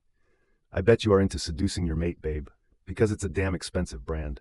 Sophia gave the bag to Sarah to see and mumbled, "He sent it to me to wear it tonight." Sarah smirked at her. "I see." Sophia cleared her throat and looked away while saying, "And he said he would take me somewhere after the party." Sarah's eyes widened and then she broke into a bright grin.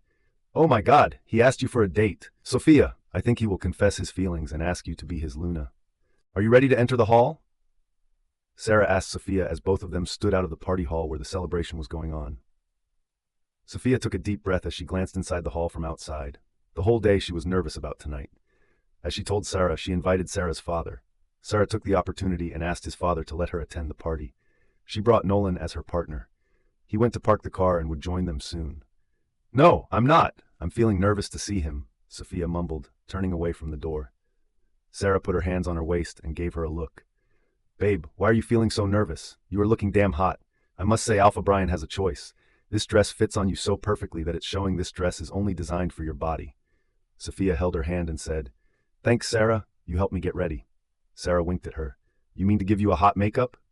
Sophia chuckled and hit her arm lightly. She turned her head and found Nolan approaching them. He was in a formal suit, which gave him a mature look. "Ladies, let's go." Both Sophia and Sarah nodded their heads and entered the hall together with him. They felt amazed by the decoration of the hall. The decorator really put all of their effort into it. After all, it was a party where the head alpha would be present. Sophia looked around as her eyes tried to find the only person in the hall who always made her heart beat faster. She could not find him, but her eyes met a few men's gazes who kept their eyes on her. She ignored their gazes and stood in a corner with her friends. "Oh, hi, beauty." When she heard the voice, she immediately turned in that direction. She spotted Delta Edger coming on her way. She smiled at him. "Edger." He stopped in front of her and looked at her appearance. "I almost thought I was looking at some famous model. You look pretty like blossoms." Sophia chuckled at his remarks. "Thank you." She glanced at her friends who were totally unaware of who Edger was. "They are my friends, Sarah and Nolan. And this is the Delta of our pack, Delta Edger." She introduced them to each other. They only knew Beta Robert since they had met him in the hotel and then hung out with him in the club. So now, after meeting with Edger, they feel delighted. They greeted him. Edger gave them a nod and returned his attention to Sophia. "The CEO hasn't arrived yet. His secretary comes before him." Sophia realized that Bryan had not come to the party yet. She thought she was late since he told her to come to the party at 8 p.m. After having a brief conversation with Sophia, Edger left her side. Sophia kept glancing at the door. She was waiting for Bryan. Though she noticed Alpha Noble, she did not go to him. She wanted to go to converse with anyone when Bryan would come. "Ah, my baby is waiting for her mate," Sarah whispered in her ear. "Shh, no one knows about it," Sophia reminded her. "Oh, come on. After tonight, he will scream to everyone that you are his mate," she replied, smirking at Sophia. Sophia bit her bottom lip to control her laugh as Sarah began to make expressions on her face to tease her. "Here he is, Alpha Bryan." Someone spoke out loudly. Sophia immediately turned her head toward the door and looked at the mighty man, who had just entered the hall with a powerful aura that no one could compare. Bryan was in an expensive, handmade black suit. Under his suit jacket, he was wearing a black shirt. 2 of the buttons on his shirt were open, which made all the women around the hall go crazy. Sophia's jaw dropped as she stared at Bryan. He was so handsome that she could not take her eyes off of him. "He is so hot. I wish I did not have a mate. I could have chased after him. For this man, I can leave my alpha too. It's just that he is an aggressive man and does not let women touch him. Otherwise, every woman is head over heels for him." Sophia heard whispers of young women who were drooling over Bryan. She frowned at them. She did not like their thoughts about Bryan. Throughout the whole hall, one name was echoing, and that was Alpha Bryan. He was in every woman's dreams and desires. They wanted to have him not only because of his position but also because of the personality he had. He was cold, yet dyingly handsome. His one glance could kill any woman in any pack. "Don't be jealous. He is so attractive. What can other ladies do?" Sarah said to her. Nolan glared at Sarah. "You know I'm standing next to you, right? Baby, you know we all like celebrities, but that doesn't mean we can have them, so don't worry about it. He is her mate, and you are mine." Nolan became calm with her words. She hugged his arm and said, "Don't get mad, I will make it up to you." Nolan smirked at her. "Sure." Sophia felt that she should leave the couple's side to let them enjoy the party with each other. "I'm going to the other side. You both can enjoy the party, okay?" Sarah said, looking at them. Sarah was about to oppose as she started to speak. "No, it's okay." But she paused when she looked behind Sophia. She looked frozen, as did Nolan. Sophia stared at them with confusion and turned around, only to find Bryan standing behind her. She gasped, almost losing her breath. His mysterious eyes met hers. They shifted from her eyes and slowly moved down to her whole body. Sophia felt he was brushing her whole body with his gaze. "Alpha," she mumbled after gulping. His gaze returned as he looked into her eyes. His dark eyes made her feel shy. He lowered his head and moved his mouth close to her ear, then whispered, "I didn't know you would look this perfect in this dress. You're ravishing." Sophia blushed when she heard Bryan. She lowered her head to hide her flushed face. Sarah cleared her throat as she and Nolan were standing next to them. Sophia felt embarrassed as she turned her head away from Bryan. Bryan stood straight and looked at Sarah, then shifted his eyes to Nolan, who looked nervous around him. "Alpha, nice to see you again," Sarah said, smiling at him brightly. Yes, Alpha. Congratulations to you for the deal," Nolan said, stretching his hand out toward Bryan. He thought Bryan would not shake his hand with him, so he was about to take his hand back to him, but Bryan extended his hand and shook hands with him. Nolan's eyes brightened. He smiled at him lightly. It was like a fortune for the pack members to even meet once with the head alpha. So shaking hands with him was something beyond expectations. "When she added your father's name to the invitation list, I knew it was because of you, but she could have told me directly," Bryan said to Sarah. Sarah's jaw dropped as she glanced at Sophia after hearing Bryan. She nudged her elbow at Sophia and said, "Alpha cares for you a lot. Wow." Her voice was audible. Sophia gave her a look to shut her mouth since Bryan was also listening to her. Enjoy the party, Bryan told Sarah, and Nolan then turned her head toward Sophia. He extended her hand toward her. Let's go. Sophia looked at him. Where? He raised a brow after hearing her question. In just 1 day's break from work, you have forgotten that you are my secretary? He was right. She almost forgot that she had come here as the personal secretary of Alpha Bryan. She immediately grabbed his hand and shook her head at him. Sorry, I didn't mean it. He held her hand softly and headed in another direction in the hall. Each and everyone's attention was focused on Bryan. They noticed how he was holding his secretary's hand. They had never seen him getting so close with another woman, except his ex-fiancée Mila, who almost became his Luna. While walking beside Bryan, Sophia fixed her eyes on him. Even his side profile captured her heart. She almost questioned the moon goddess about how she gave her such an attractive man as her mate. Congratulations, Alpha Noble, Bryan said, standing in front of the middle-aged man, who looked really happy. His beaming face astounded Sophia. Didn't he lose so much on the project? How can he be so happy tonight, she thought. All thanks to you, Alpha Bryan, Alpha Noble said to him. Sophia greeted him with a smile. Hello, Miss Sophia. You are such a beauty. If I had a son, I would have approached you for him. Sophia did not know what to say. She glanced at Bryan, who looked indifferent, but he was not silent. He replied to Alpha Noble with a calm tone. I would not have let her go. Alpha Noble looked at him with surprise. Why? Before Bryan could respond to his question, Beta Roberts' voice came to their ears. If he let go of his beautiful secretary, who would take over her job? He won't find another one like her. Alpha Noble chuckled and nodded his head in agreement. You are right. She is intelligent enough to be in that position. The way she replied in the meeting, I observed her there. Alpha Bryan is quite lucky to have her. Sophia was standing there quietly while listening to the praises. She felt relaxed when she saw that others were appreciating her in front of Bryan. She did not want him to feel disappointed by her in any way. The party lasted for hours. When it was time for dinner, Sarah asked Sophia to join her and Nolan. Sophia was about to say yes, but her phone began to ring at that moment. She looked at the screen and found out that it was Bryan who was calling her. He was outside for a few minutes, so she assumed that he had gone out to smoke. She received the call and put the phone close to her ear. Hello? Come outside. We are leaving the party. Her lips parted as she glanced at her friends, then mumbled in a lower tone. Alpha, don't you want to have dinner? If you are hungry, then don't be concerned about it. I won't starve you to death. You are going somewhere with me. His voice was mocking yet demanding. It was almost as if she palmed her forehead as she realized that she had forgotten that he had asked her to go out with him after the party. She had been so preoccupied with keeping herself busy at the business party that she had completely forgotten about it. I'm coming, Alpha. After hanging up the phone, she turned to her friends. She held Sarah's hand and apologized to her. I'm so sorry. I have to leave now. Sarah's brows lifted as she understood that she was going with Bryan. She hugged Sophia and whispered in her ear, Go, go. Best of luck, my baby.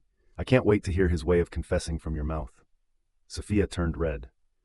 When Nolan asked where she was going, Sarah said she would tell him later. After saying goodbye to her and Nolan, she walked out of the hall. As soon as she came outside, she found Bryan's car outside the hall. He was smoking while leaning against his car. His one hand was holding the cigarette, and the other hand was inside his pocket. Sophia felt that, like the hero of a movie, he was waiting for his heroine. She lowered her head and walked toward him. As she reached his car, he opened the passenger door for her. Where is your driver? She asked, looking at him. He threw the cigarette on the ground and smashed it with his shoe, then replied to her, I'm going to drive. As she sat down in the passenger seat, she noticed that he had moved to the opposite side of the car, and then he sat down in the driver's seat. She fastened the seatbelt when he started the car and headed in a direction that was unknown to her. Alpha, where are we going? Sophia asked him. You will see when we reach there, Bryan replied while focusing his eyes on the road. He was her mate, and she trusted him blindly. She kept glancing at him. He looked in a good mood. She did not want to ruin it by asking more questions. The whole ride was silent. The car stopped in front of a place. Sophia got out of the car and looked at the nameplate. Love Dines. It looked like a restaurant. It had only one floor, which she could see from outside. Bryan signaled her with his head to walk inside. She entered the place and felt stunned. There was a small reception area, but from the glass doors she could see that it was an open place. Alpha, this way, the manager said as he himself came to take them to the place Bryan had booked for them. Sophia looked around while heading to the area. They had to walk a little before they reached the place. Please take seats, the manager said as he gestured his hand to the only table there, which was in the middle of the garden. The decorations on the trees around the table amazed Sophia. Yellow lights were set up in the trees that were brightening the place. She could see a big candle on the table. She walked to the table with a happy face. She turned her head and saw that the manager had left the area, leaving them alone. "Alpha, it's so beautiful," she mumbled with a cheerful voice. As they took their seats on the two chairs at the table, Bryan gazed at her. "Do you like it?" "Of course, it's fascinating." Bryan chuckled and shook his head. "It's nothing." In a few minutes, dinner had been served on their table. Sophia could not be more surprised by the appealing dishes. Bryan gestured to her to start eating. "You are hungry, aren't you?" She grabbed his plate first, started to fill it with food, and placed it in front of him. After that, she held her plate. "You first," she said with a warm smile. He stared at her all the time while having dinner. She was nervously eating and trying to avoid his gaze. After dinner, the waiters came to clean the table. They poured red wine into 2 glasses for them and bowed to Bryan. "Have a great time." Sophia glanced at the wine and shook her head. She wanted to make this night memorable for her. As Sarah told her, she also believed that Bryan would tell her about his feelings tonight. So, she could not get drunk to ruin this unforgettable night. She stood up to see the whole place since it looked like a beautiful open garden. Bryan gripped his glass and swallowed the whole drink. His eyes were fixed on her. Her every movement was captured by his eyes as they studied her. A butterfly on a flower caught Sophia's attention. "So beautiful," she said while looking at the butterfly. She was unaware that Bryan had stood up and approached her from behind. "Exactly, so beautiful." She heard Bryan's voice close to her right ear. She froze when a pair of strong arms wrapped around her waist and pulled her backward, which made her body press against a hard chest. "Alpha." She was interrupted when he rested his chin on her shoulder and kissed her neck. His hum and the touch of his lips both gave her goosebumps. He enjoyed seeing the reaction of her body to his touches. She closed her eyes and took a deep breath when his nose brushed her neck. "Ah!" She moaned when she felt him nipping her neck lightly, then sucking in the skin. Hearing her moan caused his hold on her waist to become more firm. "Do you know what I feel whenever I see you?" he asked her. She was eager to know that, but the sensation of his touch was making her feel an unthinkable pleasure. He turned her around to him. Her breasts squeezed against his chest. His eyes slowly shifted to her cleavage. She felt shy and tried to move away from him, but he pressed her against the tree close to them and asked, "What are you getting shy about? You can't even imagine what I will do to you."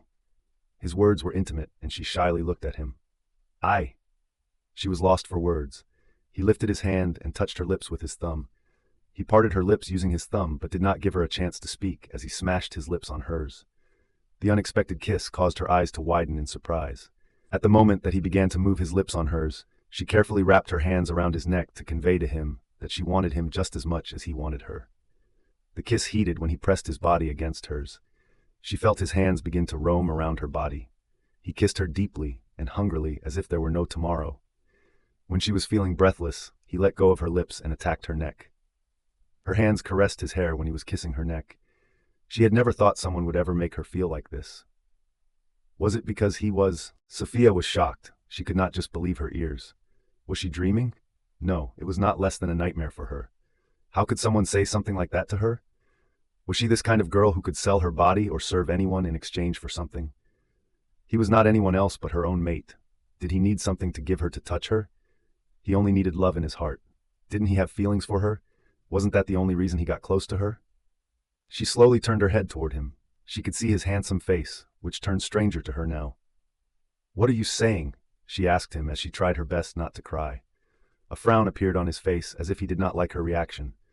What did he expect? She would feel happy with his statements? "Be my woman and stay with me," he replied. "For what? Because my wolf wants you." She took a deep breath and asked directly, "What about you? What about your heart?" He lifted his brows. His expressions demonstrated that she asked him an irrelevant question. "What about my heart?" he asked. She looked into his eyes for a while, then said, I thought you loved him." He interrupted her with a laugh. She felt a pang in her heart. She noticed his laugh halted and his face turned grimace. "Have you lost your mind, Sophia Berg?" he asked with a cold tone. She flinched at his chilly voice. It was rare when he called her first name, and every time he did, she liked it. But today, she was not liking it at all. She could not just understand how everything turned out like this. "After having a heartbreaking breakup, do you still believe in love?" Bruce was right. "You are still too young to understand the reality," he uttered, shaking his head in disappointment. She clenched her jaw when he reminded her about her breakup with Bruce. It was indeed heartbreaking to learn that her boyfriend was sleeping with her best friend. But what she was feeling right now was unbearable pain in her heart.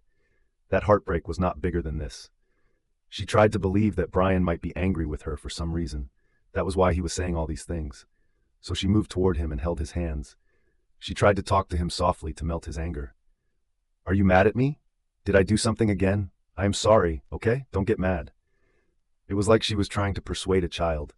Bryan furrowed his brows as he grabbed her hands to move them away from his wrists. How can you even think that I have some feelings for you? Didn't I clear it to you the very first day? The darkening of his gaze caused her to feel shivers all the way down her spine. Her heart was completely torn apart by his words. Why? Why can't you love me? She mumbled, trying to cage her tears inside her eyes. He released her hands while fixing his eyes on her. Don't behave like the other women who act like this to get the Luna's position. I can't waste my time on such a useless thing as love. You better know that grabbing someone's attention and making them fall for you are a whole different thing. At that moment, she was unable to hold back her tears any longer. They flowed down her cheeks. She bit her lower lip to control her sobs. How could a man be so cruel? How could he even talk like that? Did he not have a heart? Perhaps she had never been able to melt his cold heart. Sophia took a few steps back. Because she was unable to take any further steps backward, her back was again pressed against the tree.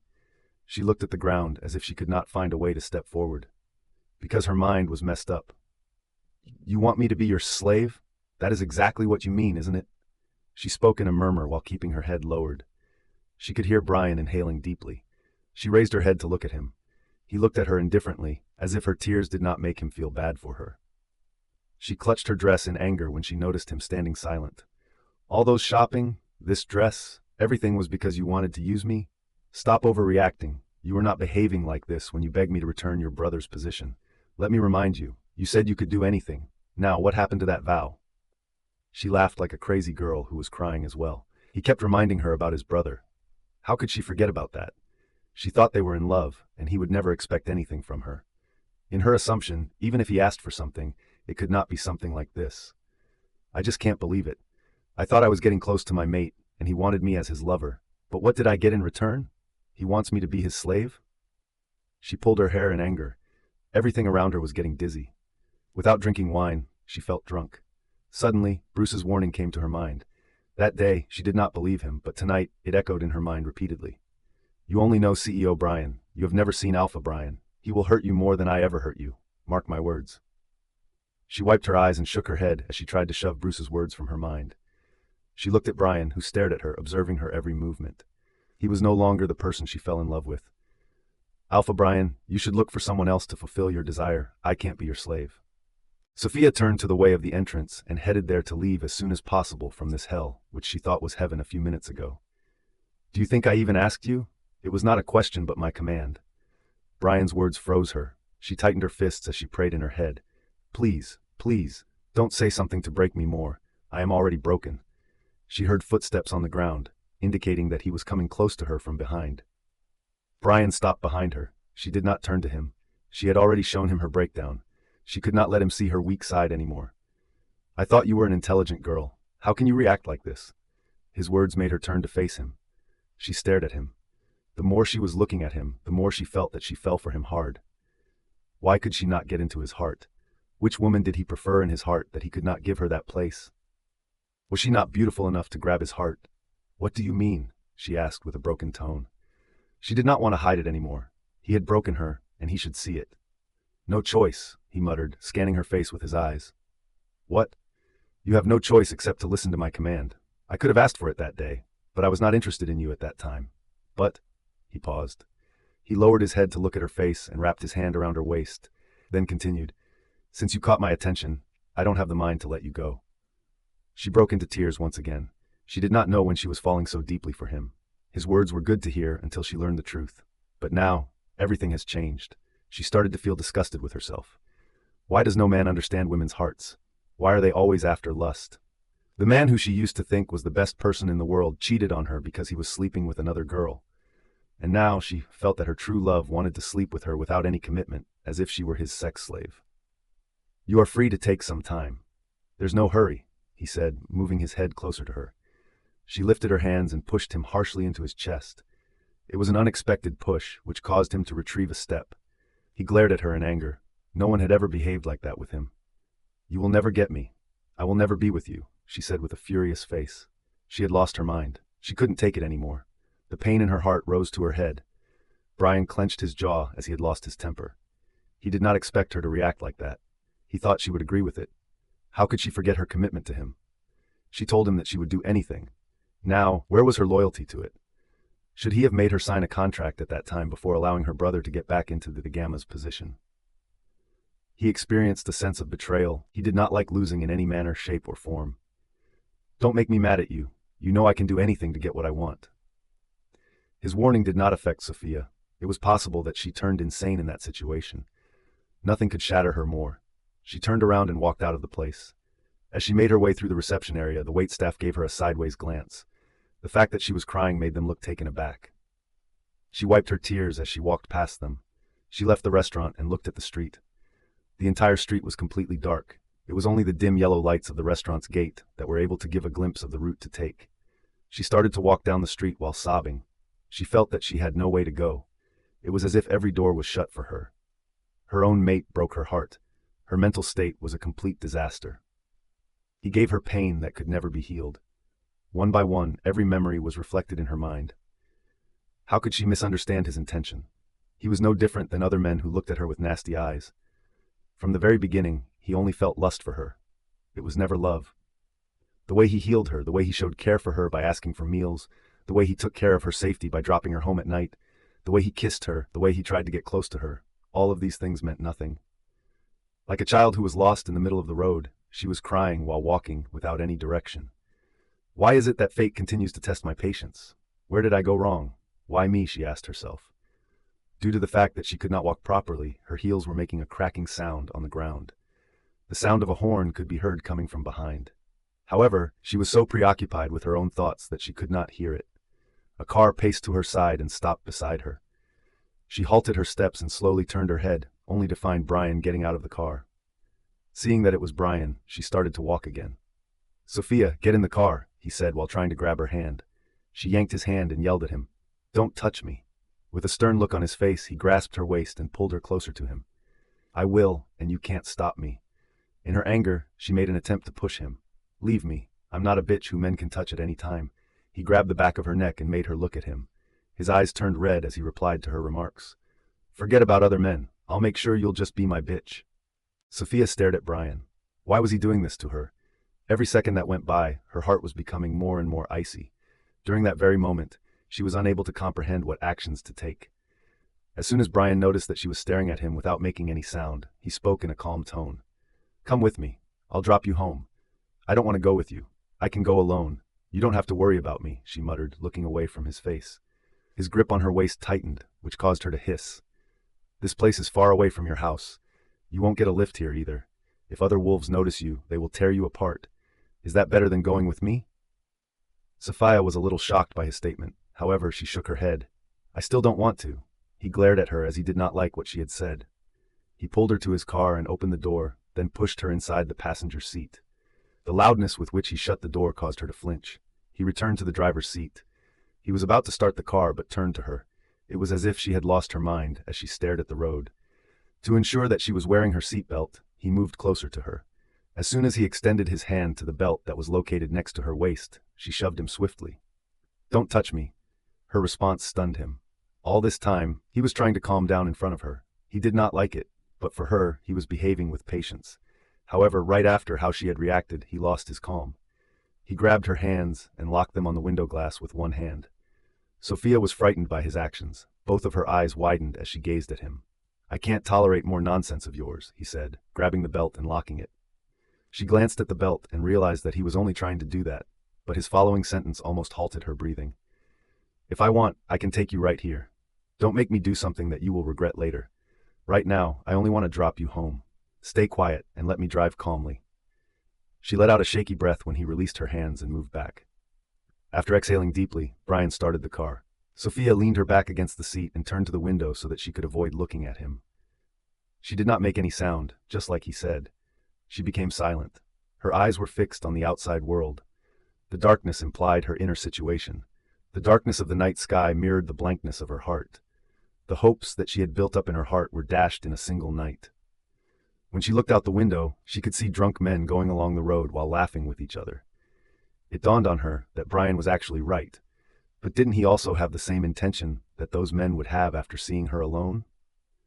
Her eyes fell on the woods when the car passed the forest, which was headed in another direction. She stared at the trees. Because of the closed window, she could not feel the fresh air. Though she wanted to have some, she had no strength to roll down the window. The tears were streaming down her face as she leaned her head against the edge of the seat. Life betrayed her in a way where there was no way to go. During the whole ride, Bryan did not say anything to her. She also shut her mouth, trying her best to avoid him completely. There was death silence in the car. Bryan stopped the car in front of her house. She did not realize that they had reached her home, so she remained unmoved. Bryan turned to look at her. "Do you want to go with me?" His question made her come out of her thoughts. She turned her head and glanced at him. No. He nodded his head and signaled her to her house. "You remained quiet and did not get out of the car, so I thought you had made up your mind." Sophia looked away from him. Never. She opened the door and was about to get out of the car, but he grabbed her wrist to stop her. "Wait." She returned her gaze to him and saw him taking off his suit jacket. "What are you doing?" she asked with wide eyes. He did not reply to her and wrapped the jacket around her shoulder. "Go like that." She immediately tried to remove it, but he held it tightly. "You will regret not taking it," he muttered, looking at her neck. She gave him a frown before she understood what he was trying to say. His hickeys were visible on her neck, and her mother could see them. Like a good man, he showed care for her. However, she had learned what kind of care it was. She scoffed at herself for falling for him. Without removing his jacket, she got out of the car. When Bryan drove the car away from her house, she remained motionless and stood there. As soon as she realized that the car was no longer in her line of sight, she cast a quick glance in the direction of her house. She had no heart to return to her house tonight. She wanted to give her mother a call, but then she realized that she had left her phone in the restaurant. "I'm sorry, Mom. I need some time right now. I'll come back tomorrow," she mumbled to herself and turned around. She began to stroll and walk for a while. She stopped on the way to enter the forest. She took a deep breath before making her way into the forest. She had no fear of getting into another wolf's hand.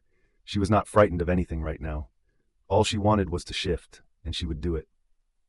Under the moonlight, a beautiful white wolf set her legs on the ground and began to run. Her ocean blue eyes were teary, yet they looked like the most stunning eyes anyone had ever seen before. She stopped in a place where she could see the moon very clearly. She raised her head to look at the moon and howled with all of the pain in her heart. After dropping Sophia off, Bryan drove away from her house. He was mad at himself. He had behaved too softly toward her all these days, which gave her the audacity to take him lightly.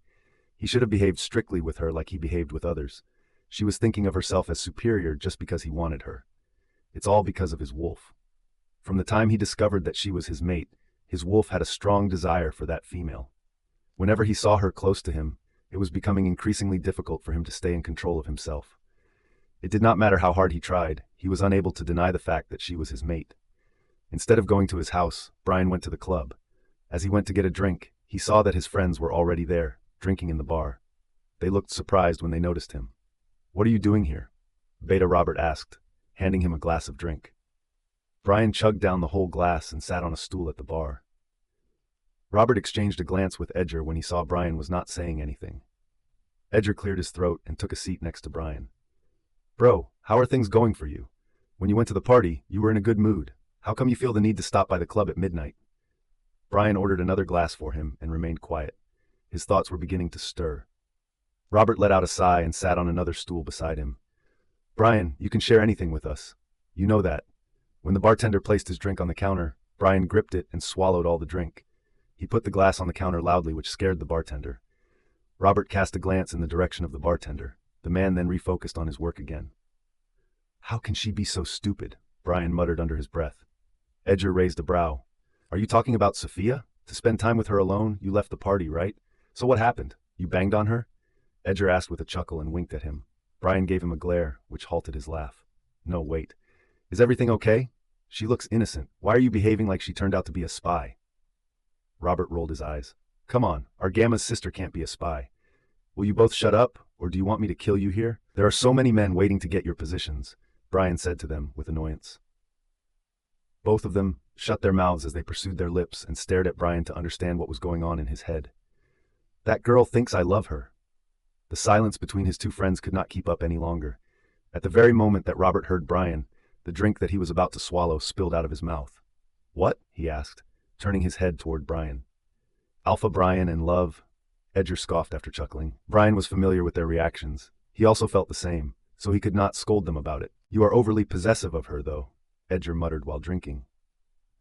I also tried to give him some alone time in this club with her. I don't know what he had done to her that night, Robert replied to Edgar as he recalled the night when they came here with Sophia and his friends.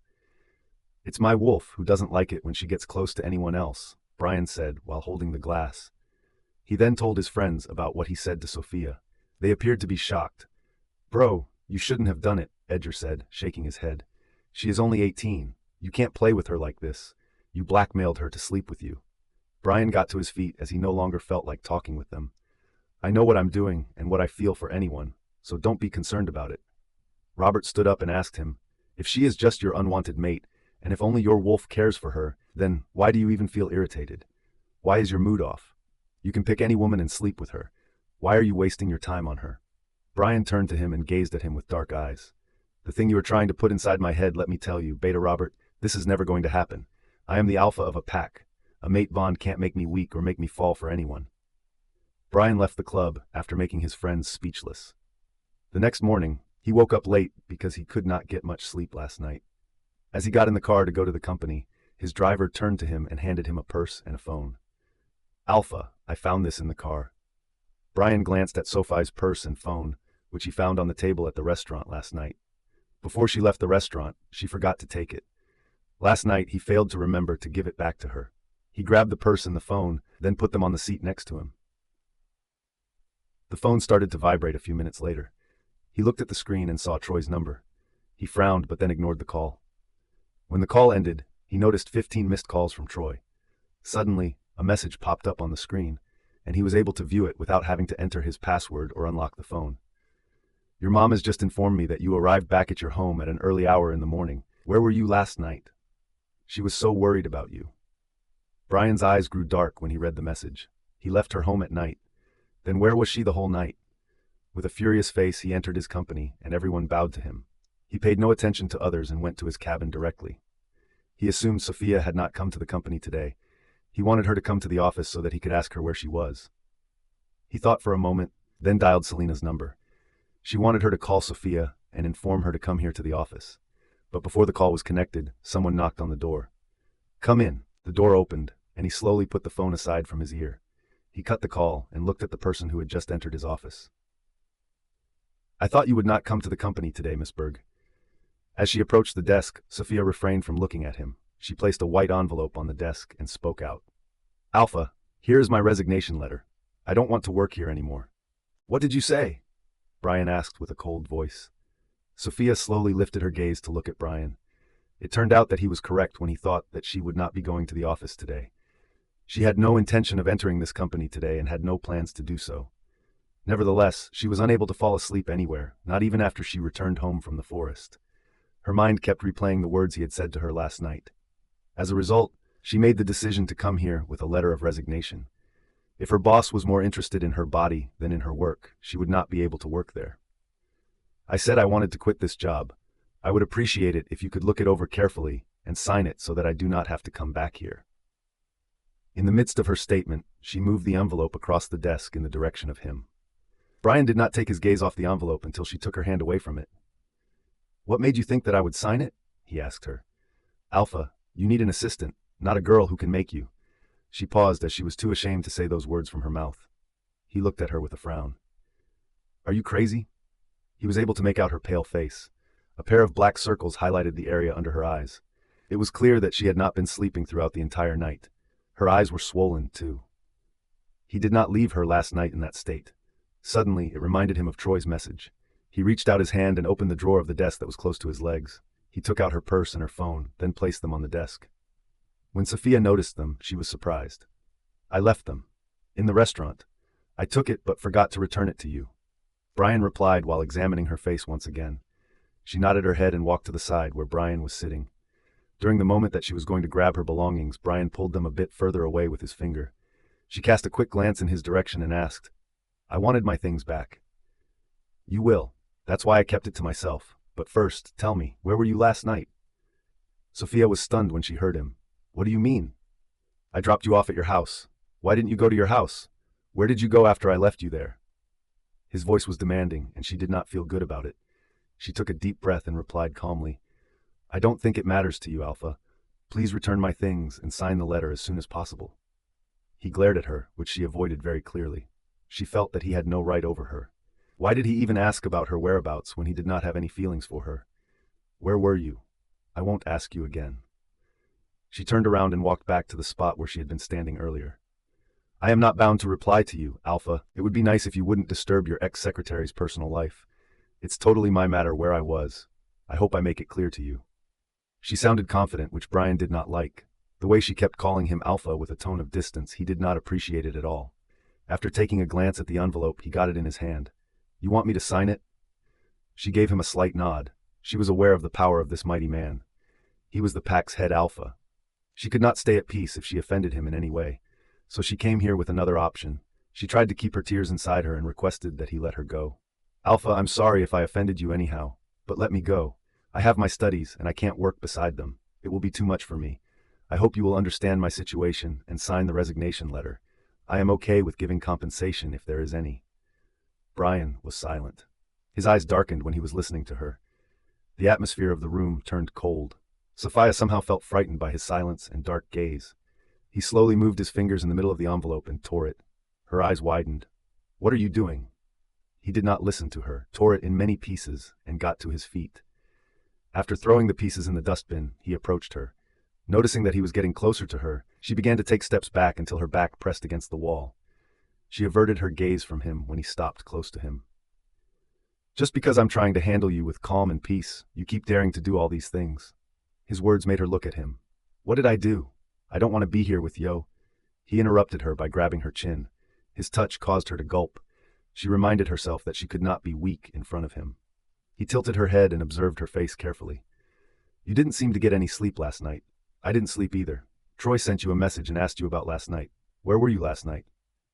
I will reply to him myself. You don't have to worry about me. I'm not concerned for you, but for my secretary, who needs to work beside me day and night. She frowned at him and pushed his hands away. Why can't you understand? I don't want to work here. Why?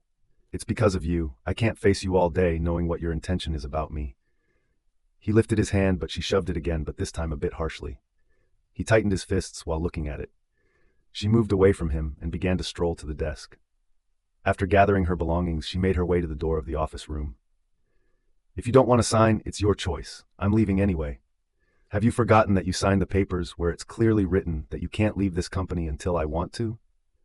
His voice, which was filled with rage, reached her ears from behind. She slowly turned to him as she remembered it. You did that intentionally, didn't you? He smirked at her as he shook his head. You wish to leave whenever you want after entering a deadly beast's den? This is not going to happen, baby girl. His remarks and smirk shocked her. She immediately opened the door to leave. She did not care about any papers. Just as she took a step out of his office, she heard him speak up once again. In 2 days, you'll come back to me and ask for your job back. Mark my words. As quickly as she could, Sophia left Bryan's office. With a slow pace, she made her way to the elevator of the building. She was constantly being observed by other employees. It was clear to them that she was not well. Some of them even asked her if she was okay. She chose to ignore everyone and continued walking. She entered the elevator and pressed the ground floor button. The elevator came to a stop and opened the door as it reached the floor of management. Sophia noticed Luisa entering the elevator with some other employees. In an effort to avoid drawing her attention, she turned her head to the other side. But luck was not on her side. Luisa's eyes fell on her the moment she turned her head to the right side. Oh, Miss Sophia, she addressed her with a mocking tone. Sophia closed her eyes in anger. Though she made an effort to hide herself, Luisa noticed her. As she had no other choices, she turned her head toward Luisa. Miss Louisa, good noon, she muttered as she glanced at other employees beside her. Oh my God, what happened to your glowing face? I saw some pictures of you and Alpha. I must say you tried hard to attract him toward you last night. I was wondering if it was successful last night. Louisa asked with a chuckle. Other employees joined her in the laughter. Sophia frowned at her. Does everyone only think about getting into each other's pants? Does Bryan think of me as like them? Sophia thought in her head while looking at Louisa. Louisa glared at her when she got no reply. She scoffed at Sophia as she brushed her hair away from her shoulder. Do you know Miss Sophia personally? You really do sound like that, an employee inquired from next to Louisa. Louisa nodded her head. Of course I do. She is very famous at our university. After all, she used to date Alpha's younger brother. Everyone in the elevator gasped loudly. They were not aware of it. Sophia was shocked that Louisa had revealed her past to others. Stop blabbering nonsense. I will complain about you to Alpha Bryan, Sophia warned her. Luisa raised her brow and asked, "What did you just say? You will complain about me? Are you kidding me? I know everything that you did last night." At that time, the elevator opened, but it seemed like no one wanted to leave and yearned to learn more gossip. "What has she done, Miss Luisa?" Luisa's presence disturbed Sophia. What was she talking about? There were only her and Bryan in the restaurant.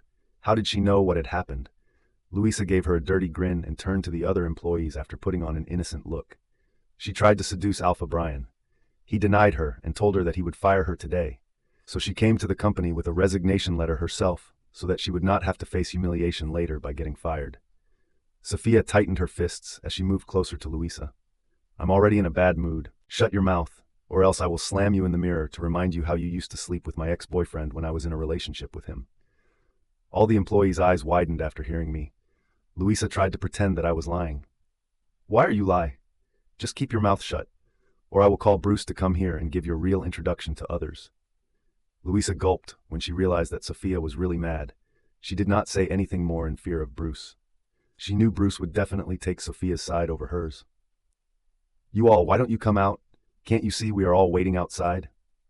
Some employees said it from outside the elevator. They were watching them for quite some time, so when they saw they were not coming out and they were getting late to get back to their work, they started shouting. Sophia was the one who walked out of the elevator first. She was passing the lobby area to leave the company when she heard someone calling out her name. "Sophia." She turned around and saw Troy walking toward her. "Hey," she said, greeting him in a low voice.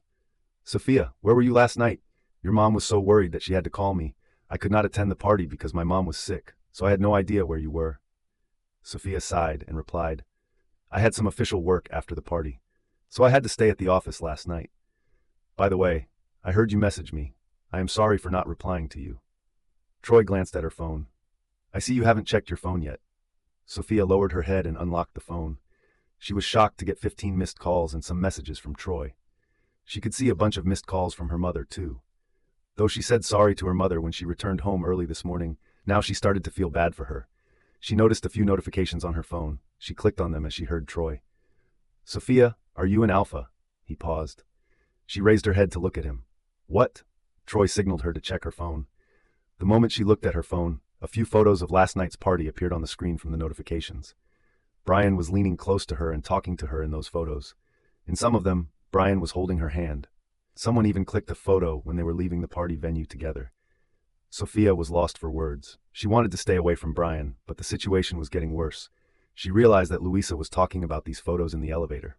Troy cleared his throat and said, "I didn't know you and Alpha were together. Now, it makes sense why he always asks me about you." He halted for a brief second, then stated carefully, "Sophia, you know how Alphas are. I think you should be careful. You are very young, and Alpha Bryan is very dangerous. He has the ability to make anyone's life better, and at the same time he is capable of destroying it too." Upon hearing Troy's words, Sophia was taken aback. She averted her gaze from him and shook her head in disappointment. "This is not the case. You are misunderstanding. Nothing is like that." An expression of bewilderment could be seen on Troy's face, which she was able to notice. Nevertheless, she was not in a state of mind that would allow her to say anything further. Her condition was not good enough for her to explain anything to him. She turned around and began to walk toward the entrance door. The receptionist smiled at her, but all she could do was nod in response to the smile. The receptionist looked stunned by her gloomy mood. Sophia sighed and left the company. The whole way back to her house, she kept thinking about what Bryan had said to her in his office. What would be the reason for her to go back to him for the job? She believed she would never do that. As she entered the house, she noticed her mother sitting on the couch, watching television. At the moment that she heard the sound of the door closing, her mother turned her attention to the door. "Sophia, you are back." She gave her a slight nod before making her way to the couch and sitting down next to her mother. "I told you, Mom, it would take an hour to return." "Yeah, right. Nowadays, you are so busy that it is impossible to see you at home before night." I made myself comfortable on the couch and placed my head on her lap. "I love you, Mom." Her mother was surprised by her sudden words, but then she stroked her head and replied, "I love you too, my daughter. What happened to you? You look so tired. Is everything okay?" As Sophia felt her mother gently stroke her hair, she closed her eyes. It felt blissful to her. "Mom, you love me unconditionally. In this world, the only people we should love are our families. We must not allow ourselves to be distracted by other people." Her mother's hand froze on her hair. "Sophia, are you talking about someone?" Sophia was shocked. She moved her head to look at her mother. "Why did you think that, Mom?" Then why are you talking like you have broken up with some guy? Sophia shook her head in response. No, Mom. I was just telling you, nothing else. Her mother smiled at her and continued to stroke her hair. Don't worry, my love. When you meet someone truly special, your mate, your life will change. Sophia immediately moved her head to the side to hide her face. She felt emotional hearing about mates. Mates are blessings of the moon goddess. When your partner discovers you, he will treat you with the utmost care. If I am able to hand you over to him, I will truly feel relieved. Tears streamed out of Sophia's eyes. She slowly wiped her tears so that her mother could not see them, or that tears could not fall on her mother's clothes. Your brother is already in a good position, so after seeing you with your mate, I can die in peace. She sat up and embraced her mother. Please, don't say that. You know how much brother and I love you, Mom. We can't live without you. If something happens to you, what will happen to us? Her mother smiled while caressing her back. You know your mom is a heart patient. Anything can happen at any time. Even though she bit her bottom lip in an attempt to stop her sobbing, Sophia was unable to do so. She went to her bedroom after she had finished her conversation with her mother. Because she was unable to fall asleep the night before, she slept through the entire day. When she finally opened her eyes, it was already late in the evening. Her mother told her to eat something. She had her meals while using her phone. She saw that all the photos of her and Bryan from last night's party had been taken down. She felt relaxed. She did not want other people to have a misunderstanding of her. She did not like what they were saying about her. She got a call from Sarah. Sarah asked her about how the night was. It was impossible for Sophia to explain to her what took place after she and Bryan left the party. She could not just tell her friend what her mate was thinking about her. It was not love but lust, which he only felt for her. I had to return home early, and we could not talk much. Sophia lied to Sarah. She could hear a tone of disappointment from Sarah. Oh no, I thought I would hear your delightful tone, but it turned out you two could not even confess to each other. Yeah, don't worry. I have observed how that man looks at you. I must say he is eager to devour you. Sophia lowered her head as she looked at her hand.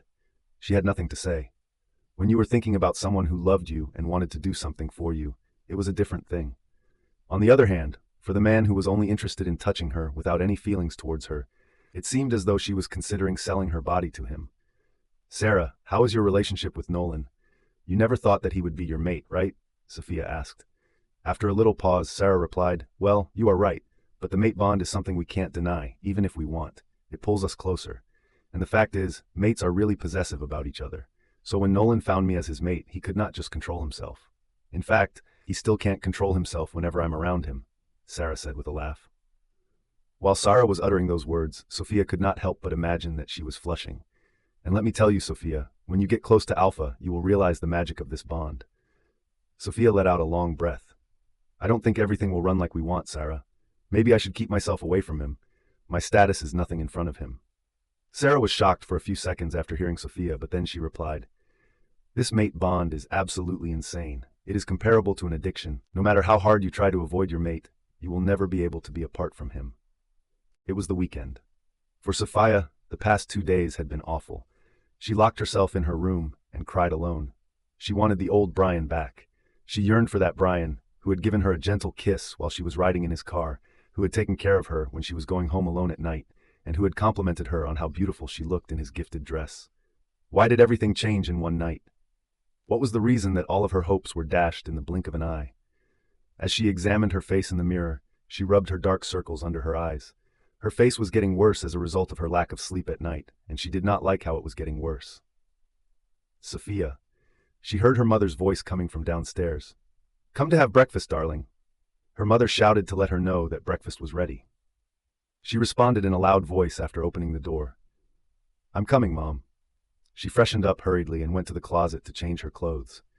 Her eyes fell on a black suit jacket. She slowly lifted her hand and touched the soft jacket. She pulled it close to her nose and sniffed the scent on it. It was Bryan's coat that he wrapped around her before leaving her in front of her home. She could not figure out why he had changed so suddenly, or if that was how he had always been. With a hasty movement, she took out a dress for herself and put on it. She left her room and went downstairs to have breakfast with her mother. Are you not going somewhere today? Her mother inquired. Sophia stopped chewing, and she gave her mother a glance. Where, Mom? It's the weekend. I thought you planned to go somewhere. The expression on Sophia's face changed. She did not want to go anywhere. She was not feeling good. She was heartbroken. No, Mom. Why are you feeling so down, my sweetheart? Are you missing your brother? She looked at her mother and replied, How is he, Mom? Right at that moment, her mother's phone began to ring.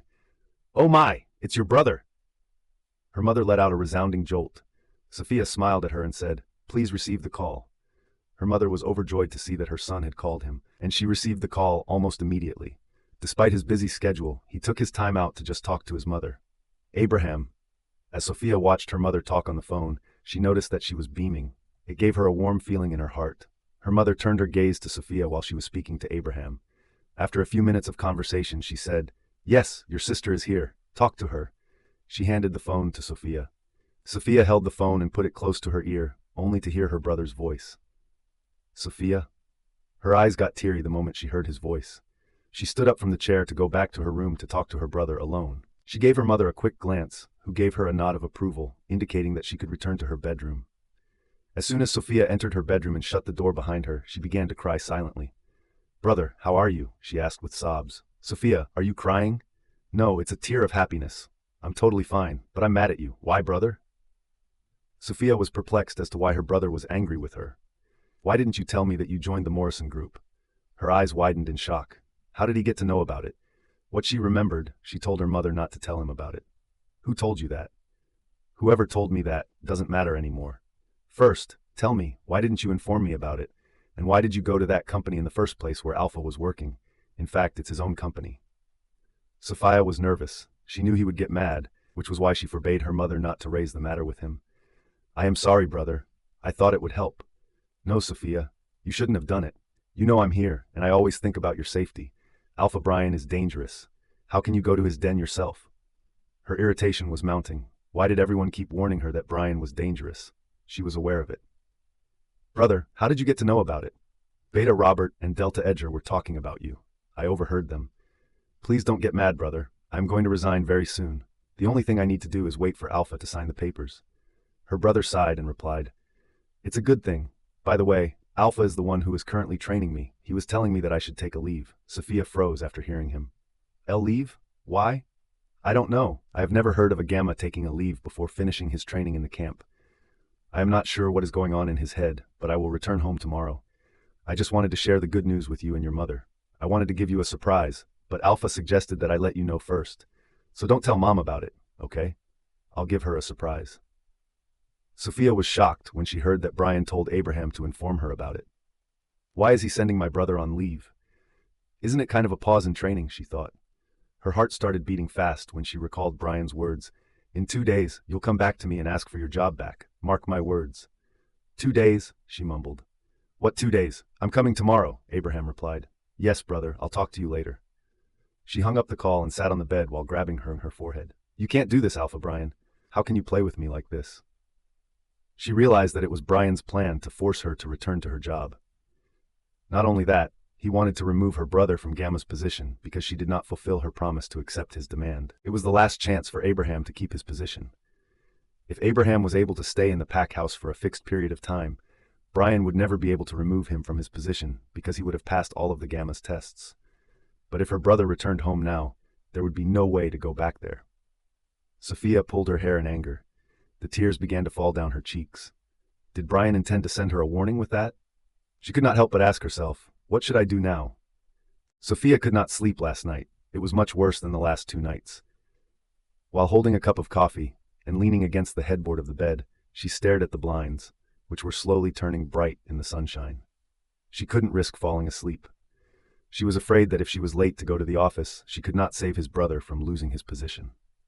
She felt that she came back to the day when she begged Bryan to give her brother back her position. That day, with a flow of emotion, she said she would do anything. Little did she know, he would ask her to be his slave. I have made up my mind, she mumbled to herself.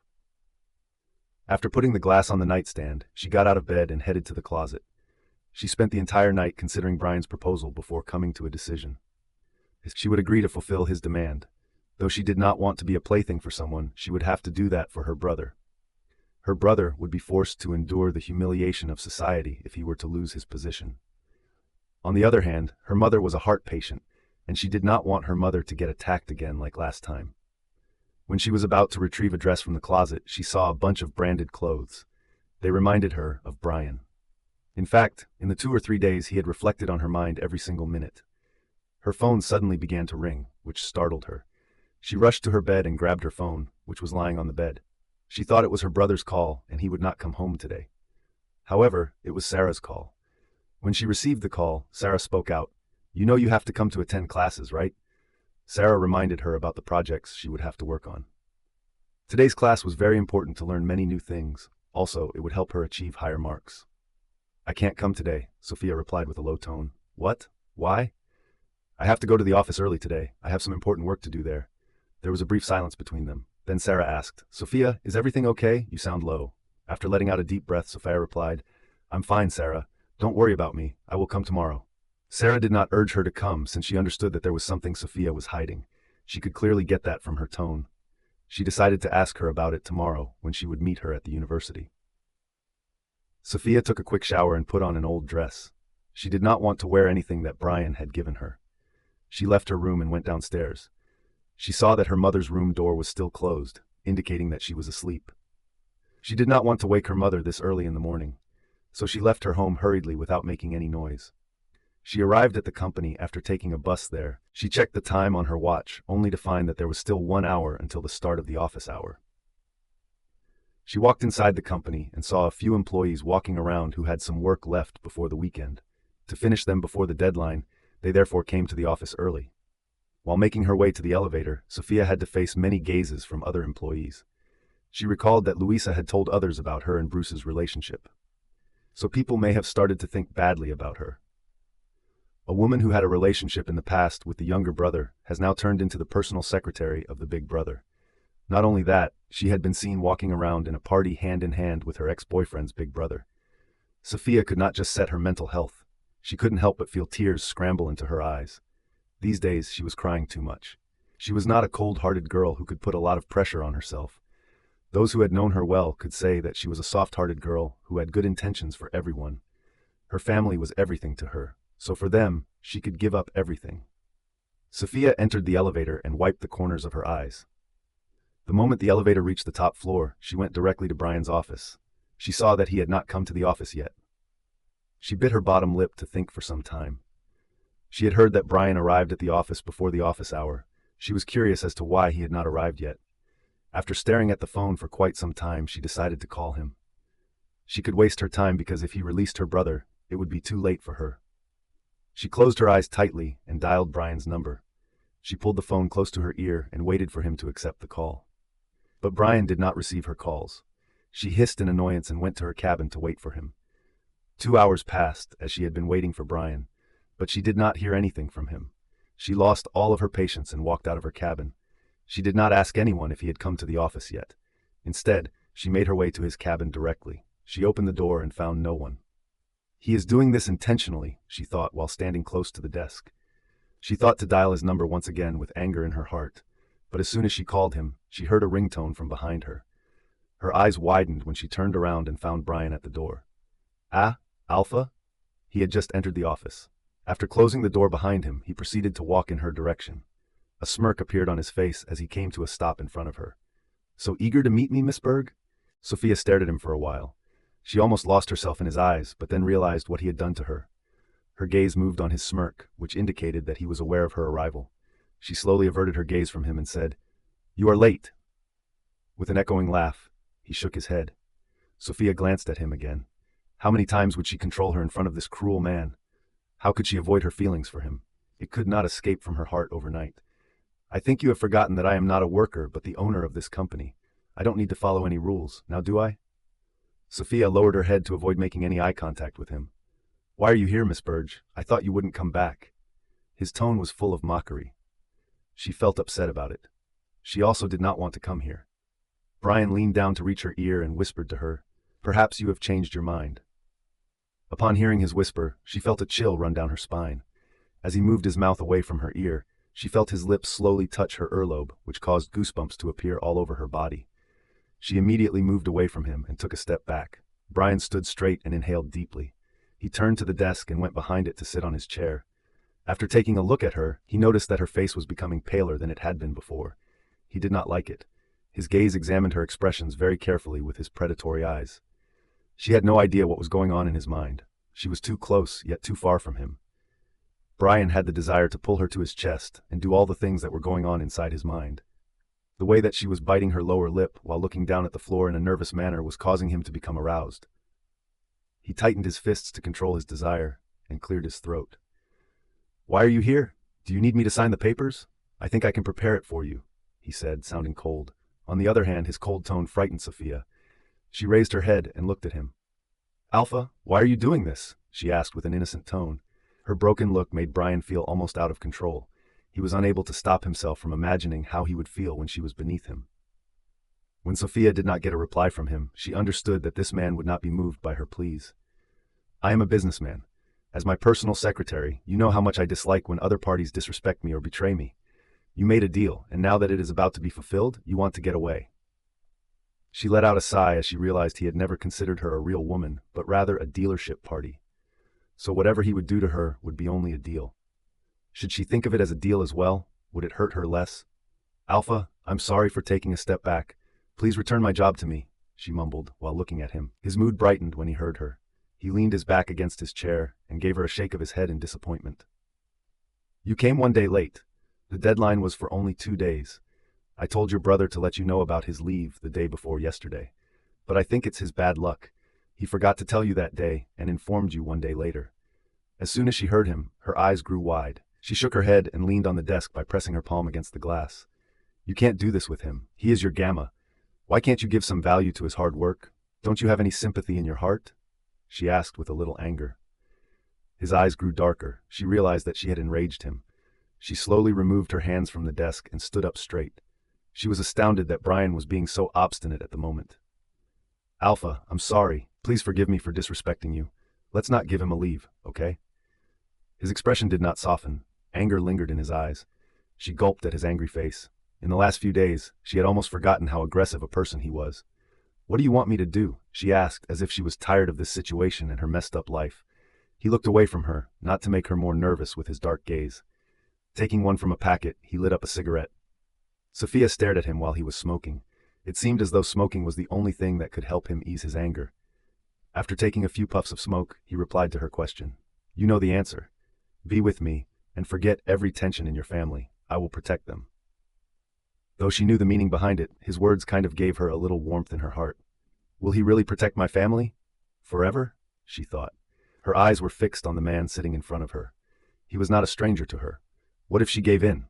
Would she ever be able to soften his heart for her? Would the closeness between them ease his mind? Would she become his safe place where he would not treat her coldly anymore? Would she be able to change this man? With a deep hole in her heart, she replied to him, "I agree with your deal. I will be with you, Alpha." As Bryan heard Sophia, a glint of satisfaction appeared on his dark orbs. Sophia could see the changes in his expression and immediately looked away from him. She lowered her head to wait for him to speak. "Are you sure, Miss Berg?" His voice came out so smoothly, as if he were asking the question with a pleased mind. Sophia nodded her head while looking at the floor. "It seems I have no other way to go," she mumbled in reply. "Why so diplomatic, Miss Berg?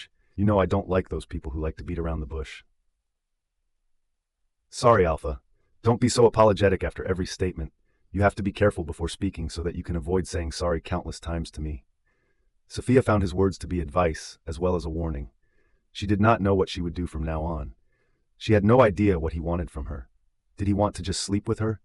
Would he want her to spend the night with him tonight? So many thoughts rushed through her mind. She felt ashamed just thinking of it. However, a part of her was excited to know his thoughts. "How long will you look at the floor? Do you find it more interesting than looking at me?" Bryan asked her while staring at her. He could see her cheeks turning red. He could not help but wonder what she was contemplating, which caused her to blush. Because of her flushed face and nervous state, he felt the urge to pull her toward him at this very moment. There was a desire forming inside him that wanted to ruin her in bed. If it had not been office hours and he had not had to work on some important files, he would have touched her to the core. His gaze lingered on her quivering lips. Those lips were tempting him.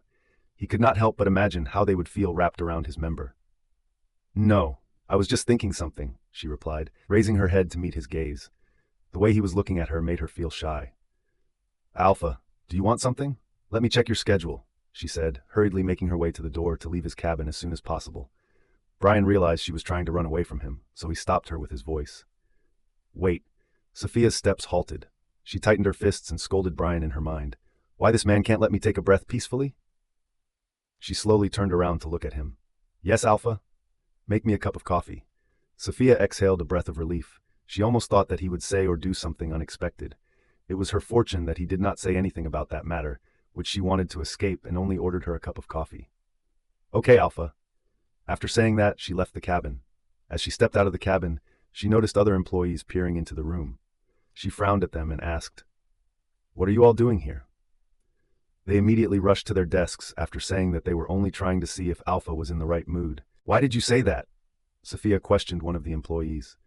The employee looked scared as he replied, "He was furious the last day. I have heard from some employees in the management department that Alpha wanted to fire you because of something you did. I am curious to know if you really did something that enraged him that day." Sophia could see interest in the employee's eyes. The man was young, and his tone was polite too. But she was unclear about the intention behind his question. "If he wanted to fire me, then do you really think I have the power to continue working here?" Sophia asked with a blank face. She was already exhausted. She could not sleep last night, and after talking with Bryan and solving the problem about her brother, she felt her mind and head both start to stop working. They wanted to take some rest, which she would not get today since she had just returned to her job. "Sorry if I offended you. I was just asking if the rumors are true." Sophia shrugged her shoulders and began to walk past the employee. She let out a loud tone so that others could hear her as well. She had other things to do, so she could not respond to each and every one of them individually.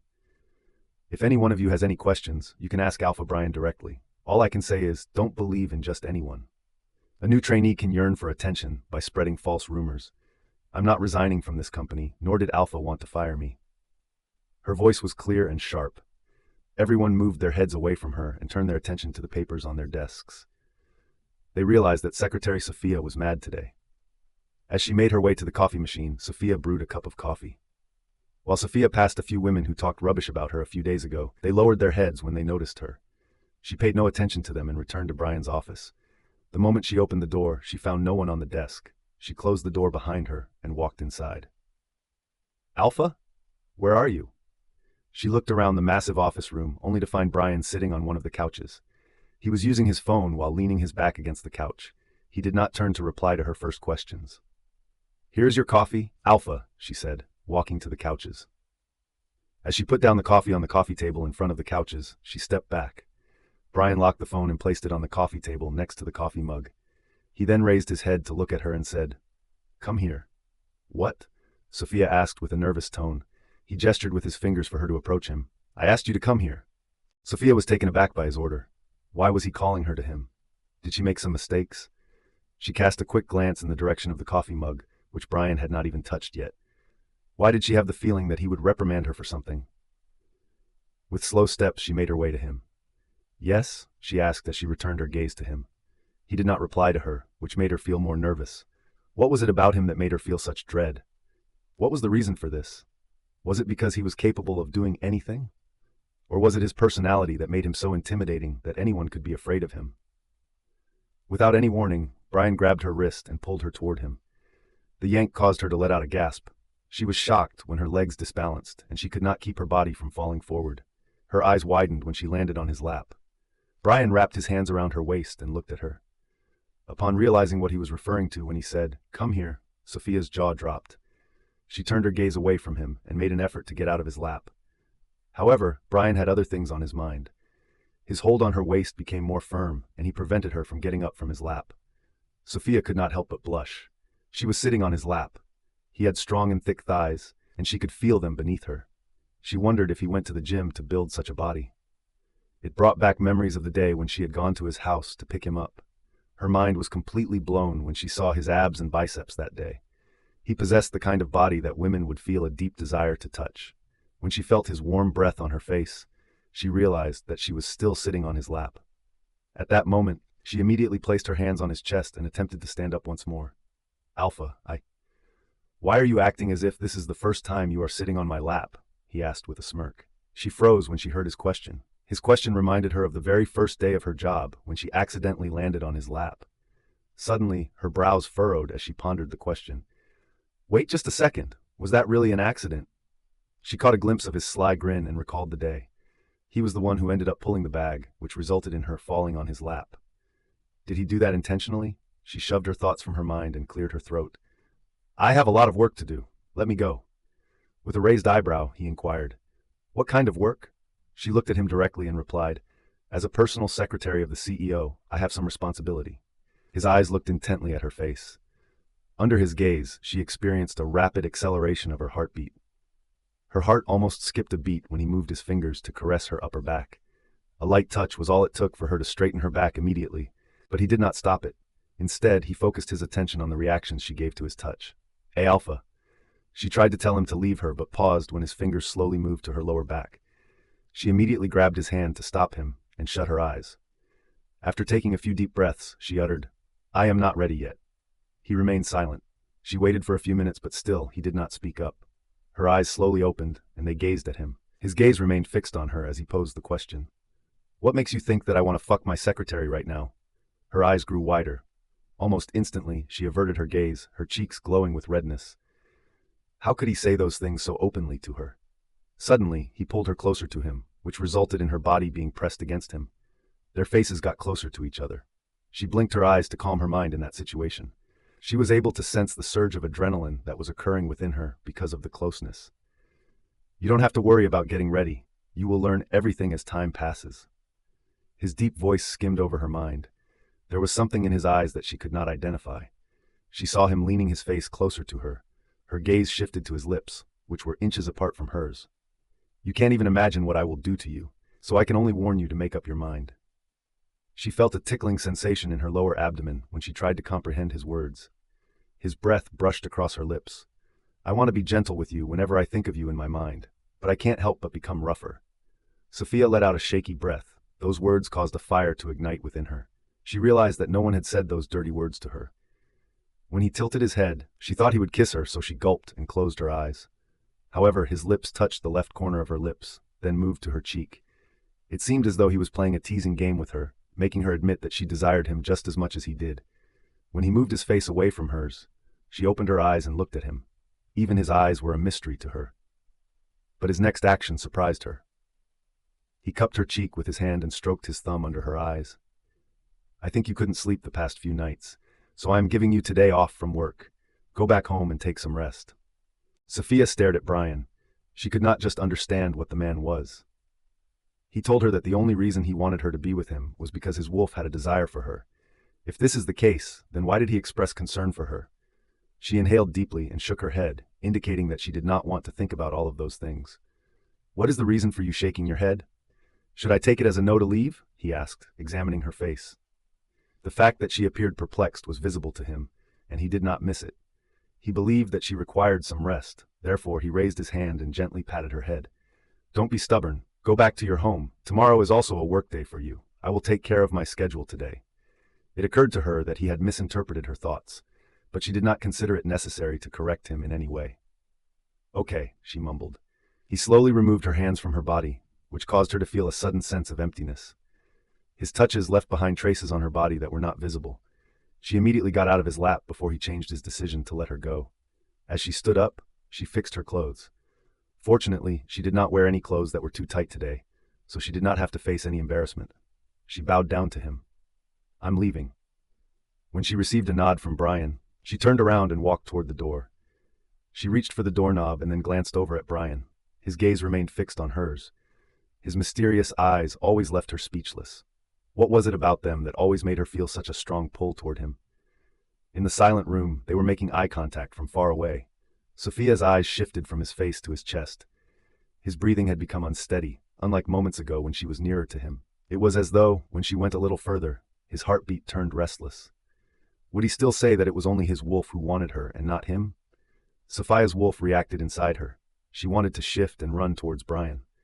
Sophia understood that maybe Bryan also felt the same when his wolf urged him to get closer to his mate. It could be possible that, because of this, he wanted her to be with him. There was a sudden desire that developed in Sophia's heart. If being with him without feeling was a sin, she would rather be a sinner. "I swear that if you keep staring at me with that innocent face, I will destroy you on this couch before you can even begin to comprehend anything." His voice jerked her body, and she turned her gaze away from him immediately. Why did his sinful words not make her feel disgusted? Why, whenever he touched her, she found herself lost in him? Is she capable of loving him without an end? Has the love that she had for him not diminished a little bit in her heart? Not even after what he had told her about his intentions? She opened the door and left the cabin hurriedly. When she stepped out, she closed the door behind her. She leaned against the door and patted her cheeks, which felt hot. I was angry with him until today. Why can't I be mad at him whenever he is in front of me? She muttered to herself. She sighed and was about to walk over to the elevator when her gaze fell on the employees. She furrowed her brows when she noticed them looking at her. It seemed as if they had one and only one job, which was to keep a close eye on her every move. After what she had told them, how could they still be after her? She paid no attention to everyone and decided to exit the company as soon as possible. She wanted to go back home and took a long nap, which could ease her restless mind. When Sophia came out of the company, she began to walk to look for a taxi. She did not have the strength to take a bus right now. When she was about to raise her hand to stop a taxi right next to her, a car pulled up in front of her and stopped. She was stunned when she saw it was Bryan's car. She turned her head to the company to see if Bryan had come out. Bryan's driver came out of the car and opened the back door for her. "Miss, get in the car." Sophia was taken aback. "Why, is there a meeting today? Is he coming out of the company?" she asked him, glancing inside the company once again. The driver shook his head and replied, "I am dropping you off at your house. Alpha just gave me the order." She was shocked by his reply. She noticed a few people looking at her while walking past her. She recognized that some of them were the company's employees. She could not help but feel worried that rumors would once again start to spread around her in the company, which she did not want. They would never understand why she was with their Alpha when he was not even committed to her. It was because she was his mate, and her fate was bound to him. So, in this case, only she would suffer a loss of reputation. "It's okay. I can go by myself." After saying that, she started to walk, but the driver stepped in her way and prevented her from walking further. "Please don't make things difficult for me. He will be mad at me if I do not take you to your house in his car." It came to her attention that the driver was terrified. She let out a sigh and nodded her head in agreement. "Okay." She got inside the car and the driver went back to his seat. When he started the car, she leaned her back against the seat. She did not know when her eyes were getting off to sleep. Just as she was about to go to dreamland, her phone began to vibrate in her hand. She opened her eyes and looked at the screen of the phone. When she saw the caller's name, a frown formed on her face. "Bruce? Why is Bruce calling me?" she thought as she stared at her phone's screen. She had no interest in receiving his calls, so she ignored it and let the phone ring. However, Bruce did not stop, and he kept calling her. She had just gotten close to her home when she took a glance at her phone and made the decision to answer the call. "Sophia!" She heard his desperate voice the moment she received the call. She had no idea what had occurred, and the tone of his voice conveyed the sense of desperation that he was feeling. "What happened? Are you okay?" he asked after taking a deep breath. She was confused as to why he thought she was unwell. "Yes, I'm okay. Why did you ask that?" "I heard what happened in the company," he muttered in a low voice. She frowned when she heard him. "What happened in the company?" she asked, trying to find out what he was talking about. "Brother wanted to fire you, and you decided to resign before he could do that." In truth, Sophia was not surprised at all. She understood how he got that news. "Luisa told you nonsense, and you heard her." "What? Is that not true?" She could feel disappointment in his voice. Sophia rolled her eyes and replied, "No, it's not." He remained quiet for a minute after hearing her, so Sophia spoke out. "If you called me to know about this, then I've already replied to you." "Don't cut the call." "What now? You said you would talk to me later that day, but you didn't contact me again. What stopped you from showing up to any of your classes? Don't you want to graduate anymore?" "I do, but I don't think I need to explain to you why I skipped my classes. Don't forget that you are my group member. There is still some time to start the assignment, so I don't think you need to worry about it." She thought she had answered all of his answers. Nevertheless, he took the conversation in a different direction and asked, "Sophia, you can't do this to me. I have seen photos of the pack party. I can't believe how you can hold another man's hand. That is your brother, and I have not done anything wrong. I had something for him, but now it's your brother who is after me," she mumbled, turning her head toward the window. "If that is the case, you should maintain a safe distance from him. Do you need my help?" "Bruce, have you lost your mind?" "No, Sophia, it is impossible for me to see you with him. For a very long time I warned him, but he never paid attention. You don't know him. The concepts of love and like are foreign to him. He is a businessman. According to him, everything is a business deal." What Bruce was telling her was right. She realized it 3 days ago. But other than obeying Bryan, she had no other option. "How many times will I have to tell you the same thing? If you disturb me one more time, I'll really talk to your brother about you." This caused Bruce to become enraged. He groaned in distress and said, "Mom is right. You are doing this intentionally. You want to be with the head alpha. Without a doubt, You would have gone to my brother even if I had never cheated you. Think whatever you want. Sophia cut the call in rage. Why could Bruce not just leave her alone? She had nothing for him in her heart. Even if she had to stay away from Bryan, she would never return to Bruce. She looked at the driver and found him glancing at her through the rear mirror. Sophia was embarrassed to think he was listening in on her conversation. When the driver arrived at Sophia's house, he got out of the car and opened the door for her. She thanked him and stepped out of the car. When she entered her house, her mother looked stunned. "So early today?" her mother asked her with a bright face. "Alpha gave me a day off. All thanks to him, you can now sleep peacefully. Because you had been keeping yourself so busy with work, you were unable to even get a good night's sleep." Sophia had actually been lying to her mother for the past few days, saying that she was busy with work in her locked room. That was why her mother did not go to check her room frequently, like other times. Sophia took a rest the whole day. It was as if sleep was the only thing she had ever wanted in her life. The next morning, Sophia woke up with a smiley face. She had a dream that Bryan came to meet her mother, and they were having dinner together. She yawned and sat up on the bed. At that time, she realized what had happened over the last few days. Her smile froze at the thought. A sigh escaped her lips as she climbed out of bed. She walked to the dressing table and looked in the mirror. As she looked under her eyes, she noticed that the dark circles had disappeared almost entirely. She felt a sense of calm as her face returned to its normal appearance, no longer looking like a zombie as it had on the last day. She touched under her eyes and remembered Bryan's touches on them. She shook her head. No, I can't think about him. She turned around to get a quick shower since she would have to go to her university. At that moment, her phone began to ring. She turned around and walked to her bed. She reached for her phone, which was resting on the nightstand. She grabbed it and saw that it was Miss Selina who was calling her. "Hello, Miss Selina.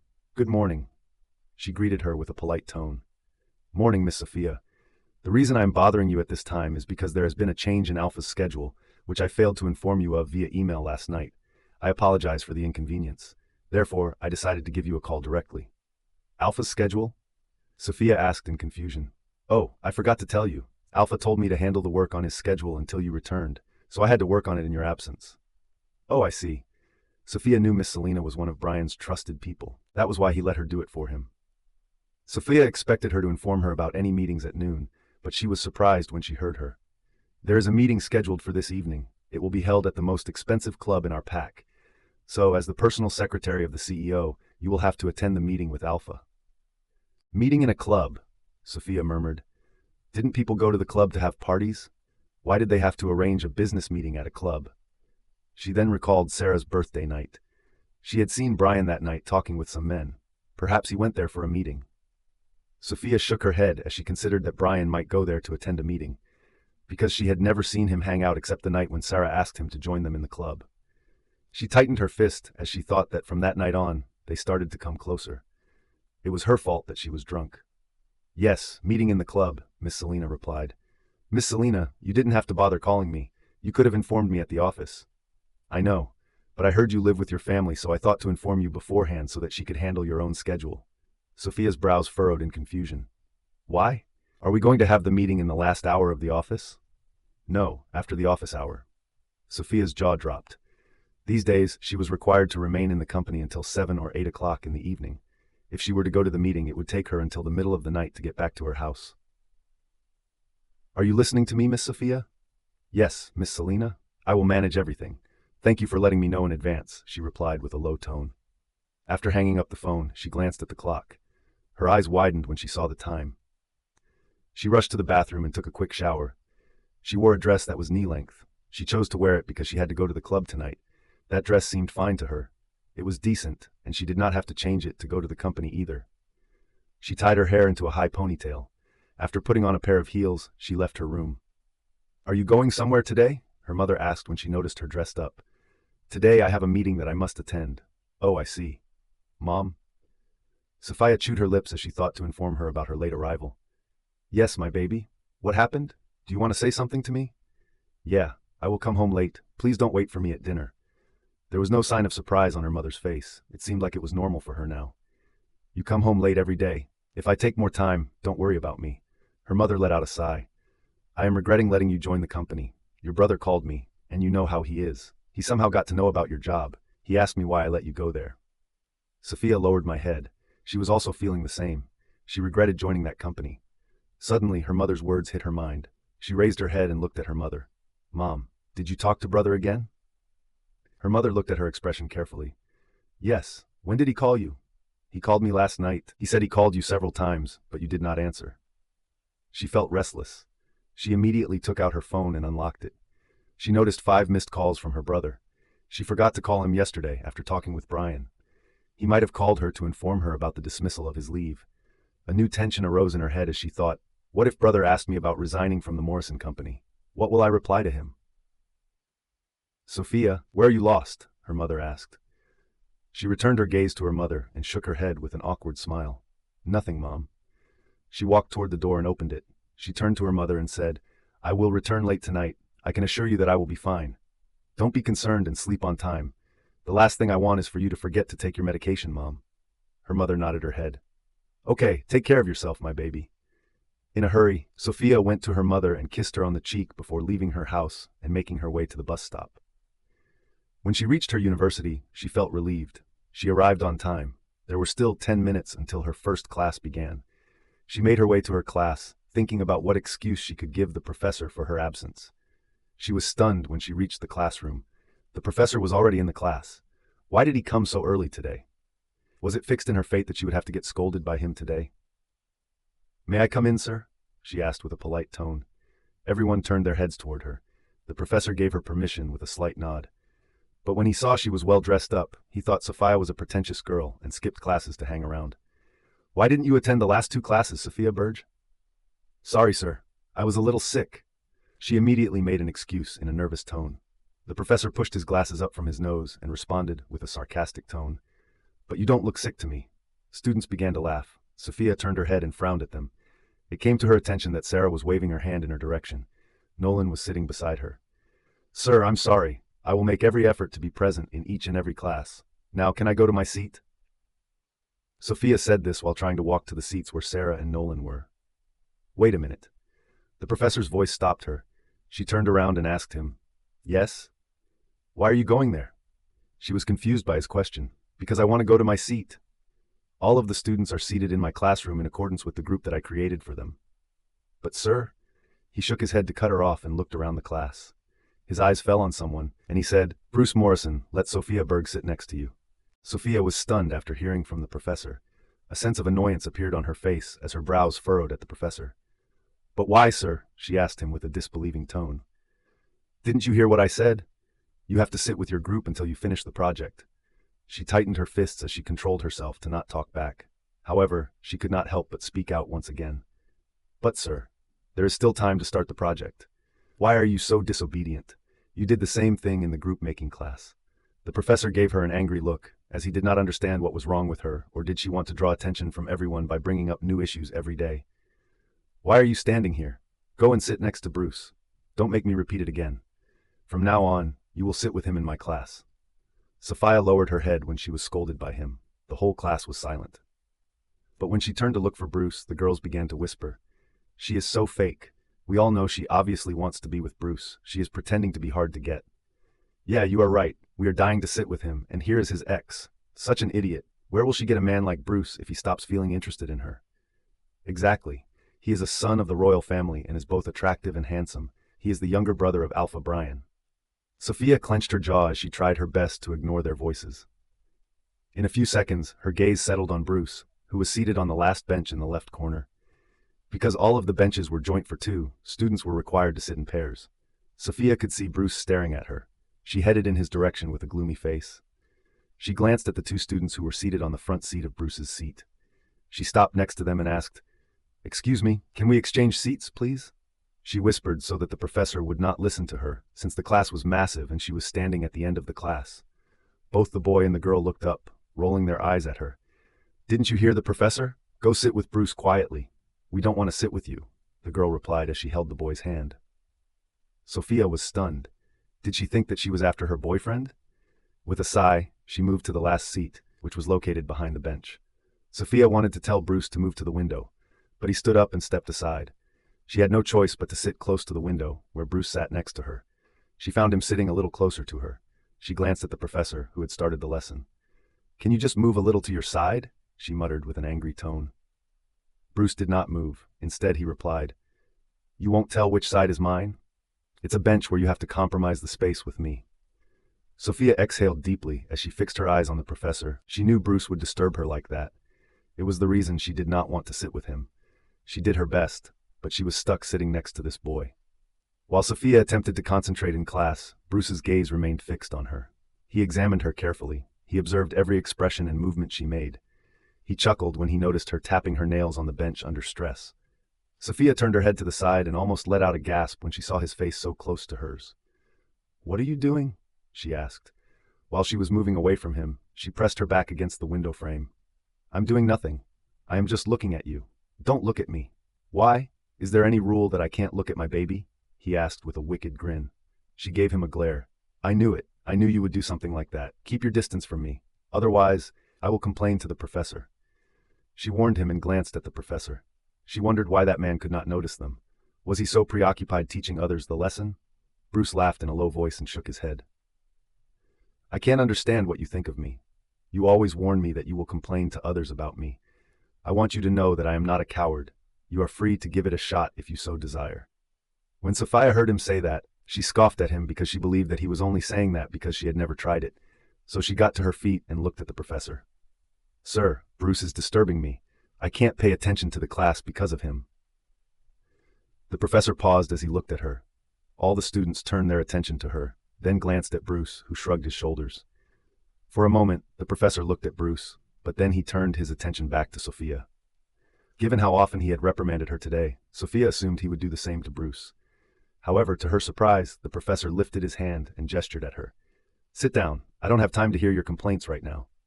Sophia's eyes widened. When the professor went back to his lesson, Sophia sat down slowly and with astonishment on her face. "How is that even possible?" she mumbled. She felt Bruce lean close to her and whisper, "I bought him." She pushed on his chest and looked at him. "What?"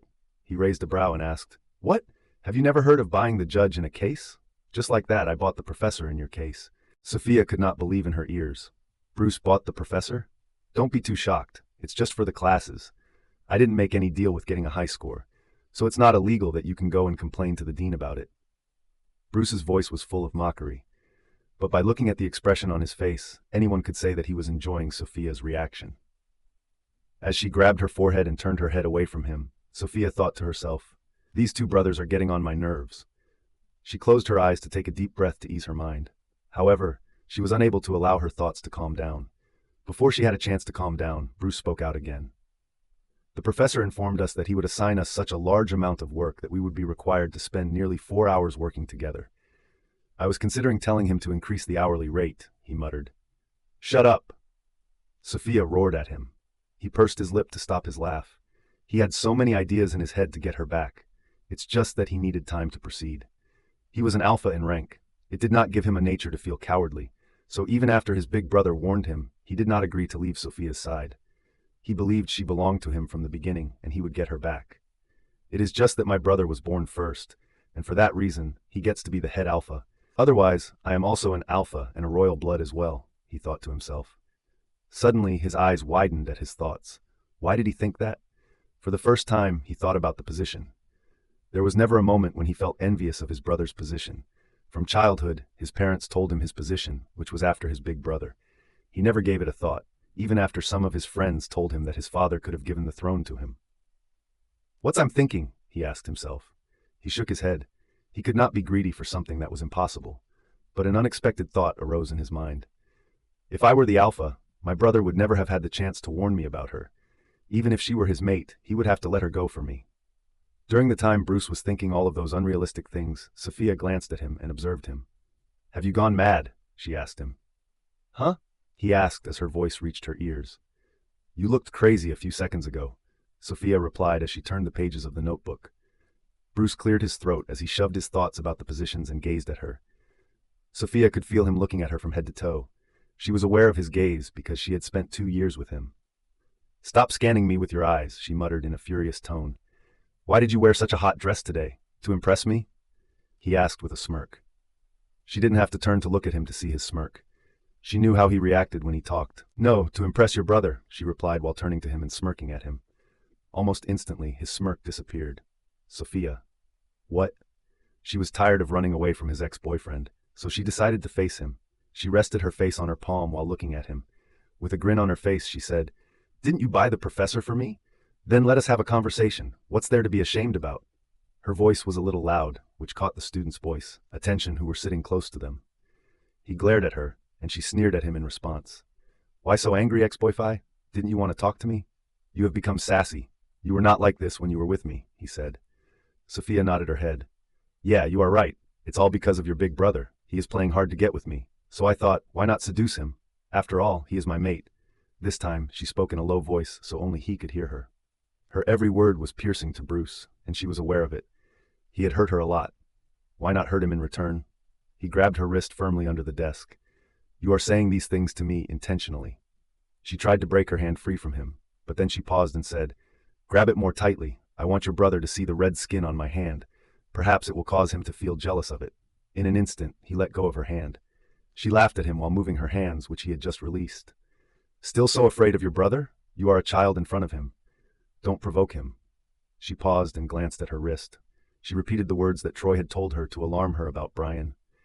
"He has the ability to make anyone's life better, and at the same time, he is capable of destroying it too." Bruce stared at her for a while, then replied to her warning. "He cannot destroy my life because I am not an ordinary person. I am not just his younger brother, but the younger son of the former head Alpha." It was the sharpness of his voice that caused her to look at him with a frown on her face. Upon observing his eyes, Sophia noticed a hint of rage. At that moment, she immediately turned her attention away from him. She had no intention of causing any friction between the two brothers in any way. The two brothers, who loved each other and had a strong bond, should not fight over a girl who they did not even love, but rather wanted to have her like a challenge thrown to them. After attending a few classes, Sophia went to the cafe to meet her friends. To her surprise, all the other classes did not feel as long as the first class did. As she entered the cafe, she found Sarah and Nolan sitting together. They waved at her as she approached them. "Hello, guys," Sophia said, sitting down in one of the empty chairs. "What's with your mood?" Nolan asked her. "Nolan, how can you even ask her that? She is upset because of Bruce," Sarah said. Sophia nodded her head with a sigh. "Yes, she is right. She knows me really well." Sarah smiled at her and mumbled, "By the way, you look hot today in this dress. Where are you planning to go with Alpha, huh?" "What? Are you dating Alpha?" Nolan asked with a stunned face. He recalled Bryan being so close to Sophia at the party. Therefore, he concluded that it could indeed be possible. He was relieved that Sophia's mate had accepted her. Hearing Nolan's question, Sophia felt upset in her heart. However, she did not let it come out in her expression. She shook her head and replied, "No, we are not dating. I'm going to a club with him for a party. That's why I thought of wearing this dress." She wished she could date Bryan, but that man was so arrogant that he would never think of that. What does that mean when you say you want someone but, at the same time, don't want to be committed to her? It was confusing to her. "Wow, I love clubs," Sarah muttered with a wink. Sophia understood the reason why she winked at her. Sarah took her mind back to all the times she had spent with Bryan at the club. "I repeat, it's just a meeting," she reminded Sarah. Yeah, just a minute." Sarah sang it like a song. Sophia did not say anything to her friends about how she felt heartbroken after Bryan broke her heart. She thought she could hide this matter until she found a direction in her life. After the break, Sophia had to return to her remaining classes to attend. She hurried to the bus stop after finishing all of her classes. She sensed a car was following her when she was making her way to the bus stop. She turned around and spotted Bruce's new car. She stared at it without moving. Bruce got out of the car and smiled awkwardly. While rubbing the back of his neck, he said, "I thought I could drop you off at your office." "No need," she replied with a cold tone. She did not want to entertain his idea that he could come and talk to her at any time. "Why?" he asked with an annoyed look. "Because neither you are my boyfriend nor my friend." He scoffed at first but then smirked at her. "But I am your ex-boyfriend. If you consider ex from the word, then you can come with me, you know." She rolled her eyes. "You never flirted with me like that when I was with you."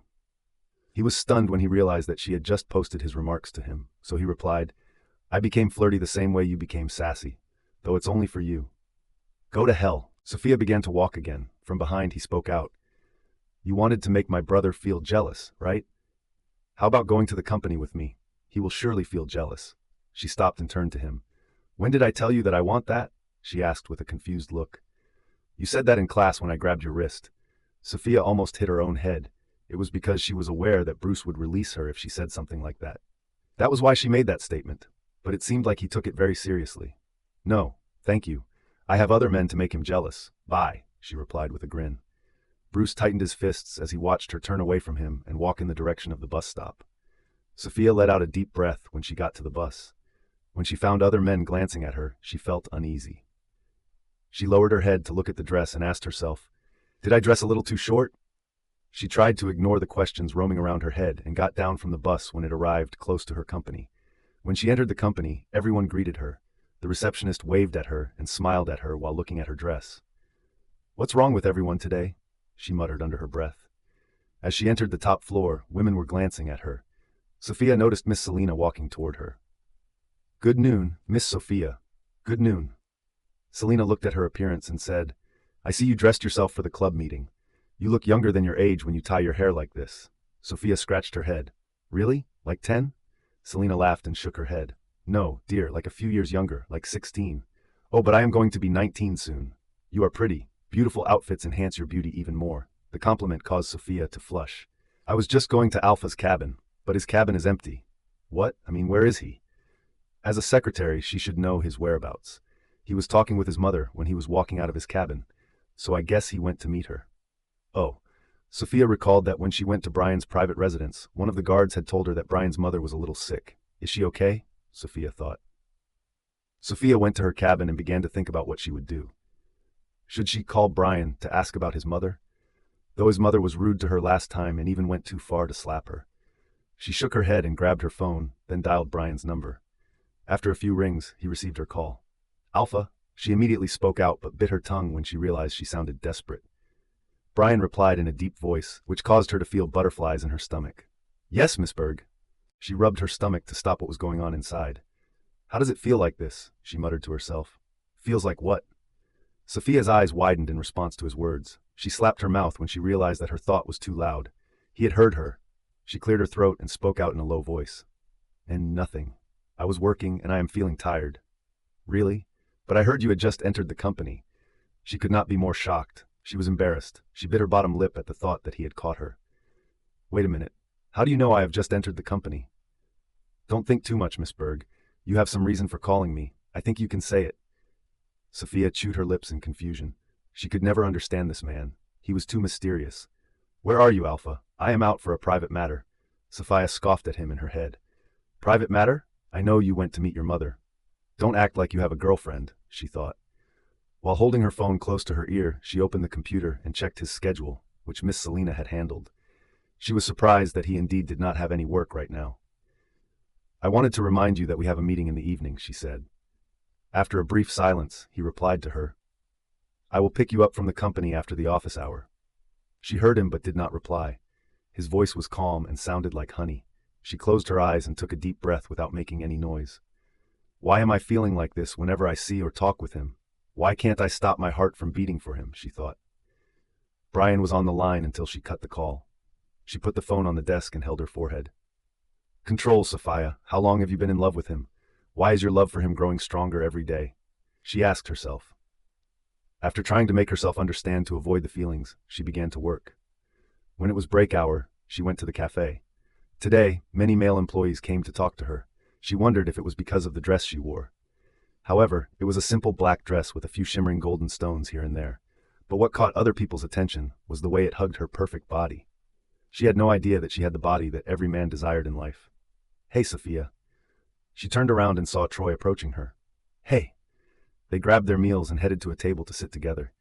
As they started to eat, they overheard the conversations of the peoples who were sitting next to their table. "She dressed up for Alpha."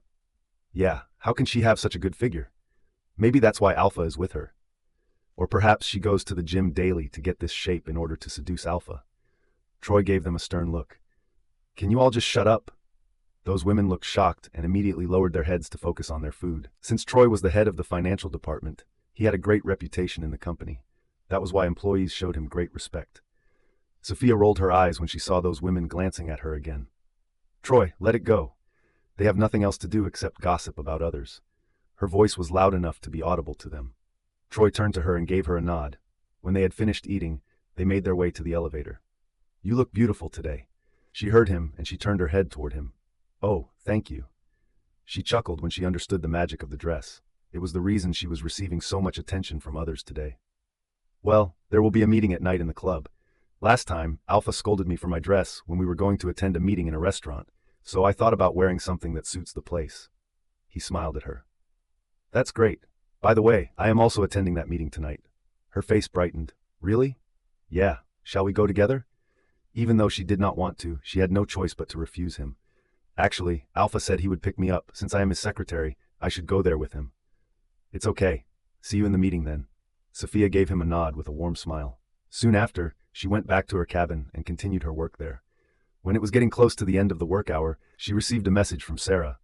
She looked up the message and read it. Don't forget to apply some makeup before going to the club. Good makeup can give you a confident look and power to hold your man's heart. Sophia stared at the message. Heart? Though she carried makeup kits with her in her bag to give it a touch-up, she did not think about it like Sarah. She replied to Sarah with an okay and finished her work in the office. She went to the restroom with her bag and starter to apply makeup. She tried to give herself a confident look, but ended up with a cute look. When she emerged from the restroom, everyone turned their attention to her. Female employees were like, Miss Sophia, you look pretty. With this hot dress, you look cute. Cute? Sophia asked herself this when she returned to her cabin. I thought it would look mature and confident. She shook her head, thinking that she needed to learn how to apply makeup on different occasions. Exactly at the moment that the office hour had come to an end, she received a message from Bryan. I am outside the company. Unknown to her, a tiny smile spread across her face. He did not believe in love, but he still wanted to be with her. The fact that she was the only woman in his life continued to make her feel the same for him. She hurriedly left the company and went outside, only to find Bryan's car waiting for her. She walked to the car and opened the back door. As soon as she sat on the seat, she turned to look at Bryan. Her heart skipped a beat when she saw him with a new haircut. Her heart screamed inside. He looks damn hot! She was so lost in his handsome face that she could not notice how Bryan's eyes shifted from her eyes to her body. His eyes slowly caressed every part of her body. As soon as the driver started the car, Sophia became aware of Bryan's gaze and immediately averted her gaze away from him. She was blushing hard under his predatory gaze. She wanted to run away and hide herself somewhere. She cleared her throat to break the silence and spoke out. Hello, Alpha. Hello. When he spoke, his voice was raspy, and it caused her to turn around and face him. At that moment, he was no longer looking at her. Her gaze moved from his side profile to his perfectly fitted suit. She could not be more stunned by his charms than this. His suit clung to his well-built body. Even while he was sitting in the car, he appeared to be quite tall. Taking a quick look at his torso, she recalled the sexy abs he had. The moment she attempted to return her gaze to his face, her eyes widened in surprise. He caught her scanning his body. Done staring at me? She turned around and looked outside the window. I was not staring at you. Oh, really? Yeah. Though she was lying, she tried to speak confidently. She did not want to feel embarrassed. She leaned her back against the seat and closed her eyes when she felt the cold breeze touch her face. All of a sudden, she felt Bryan's scent coming closer to her. As she opened her eyes, she found him leaning toward her. She sat up while looking at him. Alpha, she muttered as she glanced at the driver. He kept moving until his face got closer to hers. It made her lean her back against the car once again. Because he was so close to her face, she could not even take a deep breath without catching a whiff of his cologne. She closed her eyes and asked, What are you doing? You will catch a cold, so I'm going to roll up the window. An instant after she heard him, she opened her eyes. She was an idiot. She thought he would kiss her. She glanced at his face as he turned toward her. She almost lost her breath when his nose brushed against hers. She gulped at the closeness. He then moved his hand to reach the window switch to close the window. She got goosebumps as his hand brushed her thighs while he was doing this. She eventually came to the realization that she needed to pull the dress down a little bit because it had shifted up while she was sitting in a hurry. I can do that, she mumbled. Done, he said as he returned to his seat a moment later. Fixing her dress instantly, she closed her eyes and exhaled deeply, releasing the breath she had been holding the entire time. This man is doing this intentionally, she thought. She did not open her eyes for a while and decided she would remain like that until she reached the club. She did not want to face him right now because she feared she might be flushing red. Bryan did not speak during the whole ride. She wondered why he was so calm today. She realized that she could not ask him about his mother. Was his quiet mood related to hers? Just when she opened her eyes to ask him about his mother, the car came to a complete stop. She glanced outside the window. It was indeed the most expensive club in their pack. All the high-class people were entering the club with expensive clothing, though she found the women's clothes a little too revealing. She was relieved that she wore a knee-length dress. The driver got out of the car and opened the door for Bryan. Sophia got out by herself. She looked around and felt amazed by the atmosphere outside the club. "Let's go." Bryan stated that and proceeded to the entrance, where two guards were standing for checkups. They saw Bryan and bowed to him. When they glanced at Sophia, she was about to unzip the chain of her bag to take out her company's ID card to show. However, Bryan held her hand and told the two guards, "She is with me." They immediately nodded their heads and stepped aside to let them enter the club. Sophia looked at her hand, which Bryan was holding. She bit her bottom lip to control her smile when he went inside the club with her hand in hand. Sophia looked around to see. In comparison to the club she visited the previous time, the establishment of the club was even more stunning. Bryan headed to the lounging area. There, she discovered the members of the business community seated on the couches. She noticed Troy waving at her from there. She smiled at him and was about to wave him back, but realized that Bryan was still holding her hand. She cleared her throat and said to him, "Alpha, leave my hand. Others will mistake us." Bryan turned his head with a frown, but when he noticed her giving a smile to Troy, he let go of her hand and began to walk alone. Sophia followed him behind. She stood beside him when he took a seat on the couch.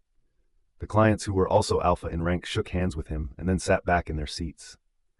The meeting started after the waiter served them drinks. During the meeting, Sophia kept herself busy since she had to keep informing Bryan about the project. "Sophia, you are free to take a seat here," Troy spoke out, which interrupted everyone. Bryan turned his head to look at him and noticed that he was smiling towards Sophia again. Bryan frowned when Sophia did not even glance at the seat beside him. Instead, after giving it some thought, she went to sit next to Troy without asking his permission. The men chuckled as one of them spoke out. "It appears that the financial department and Alpha's secretary are fairly close." Another man laughed and joined the conversation.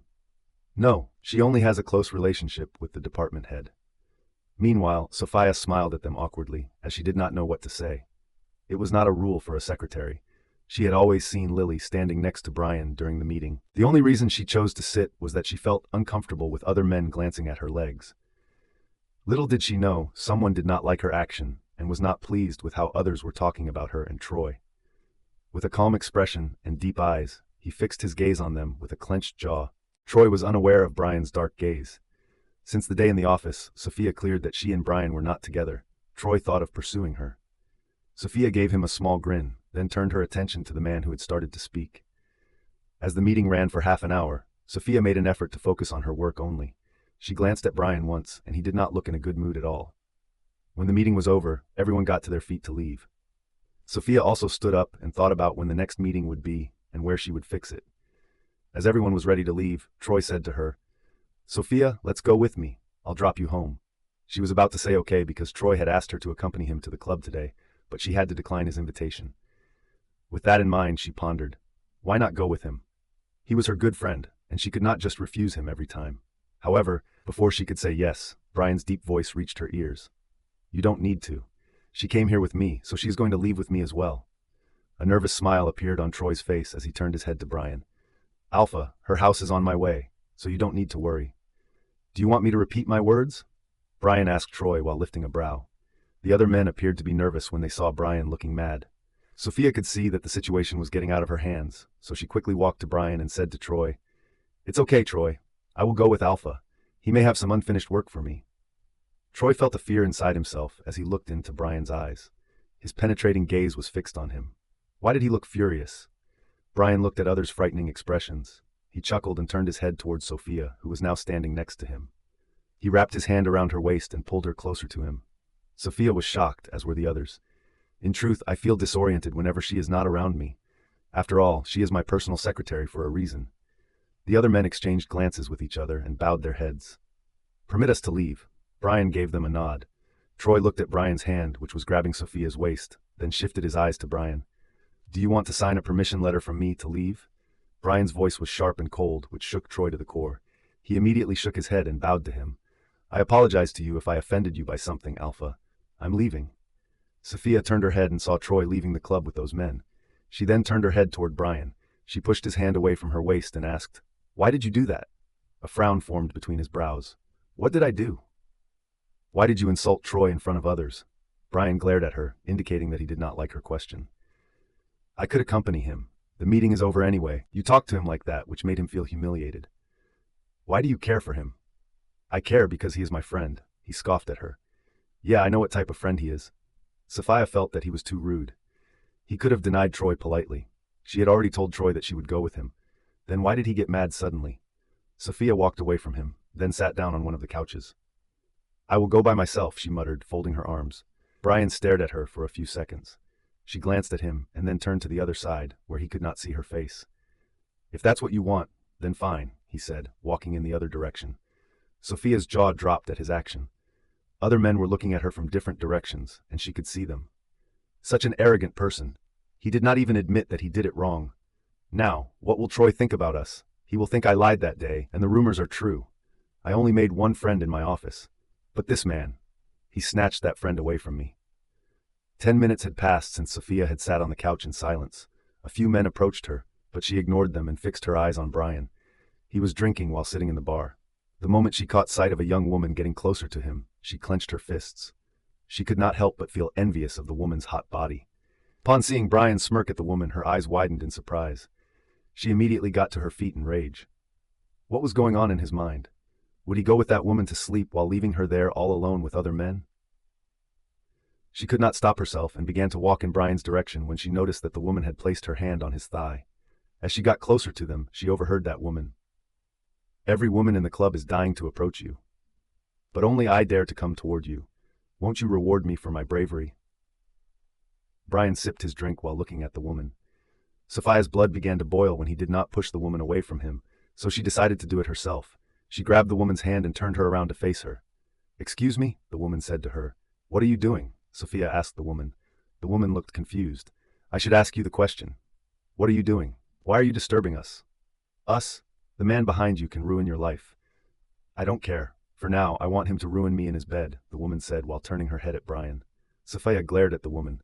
How brazen you are. Go away from here. The woman yanked her hand from Sophia's grip and asked, Girl, who the hell are you?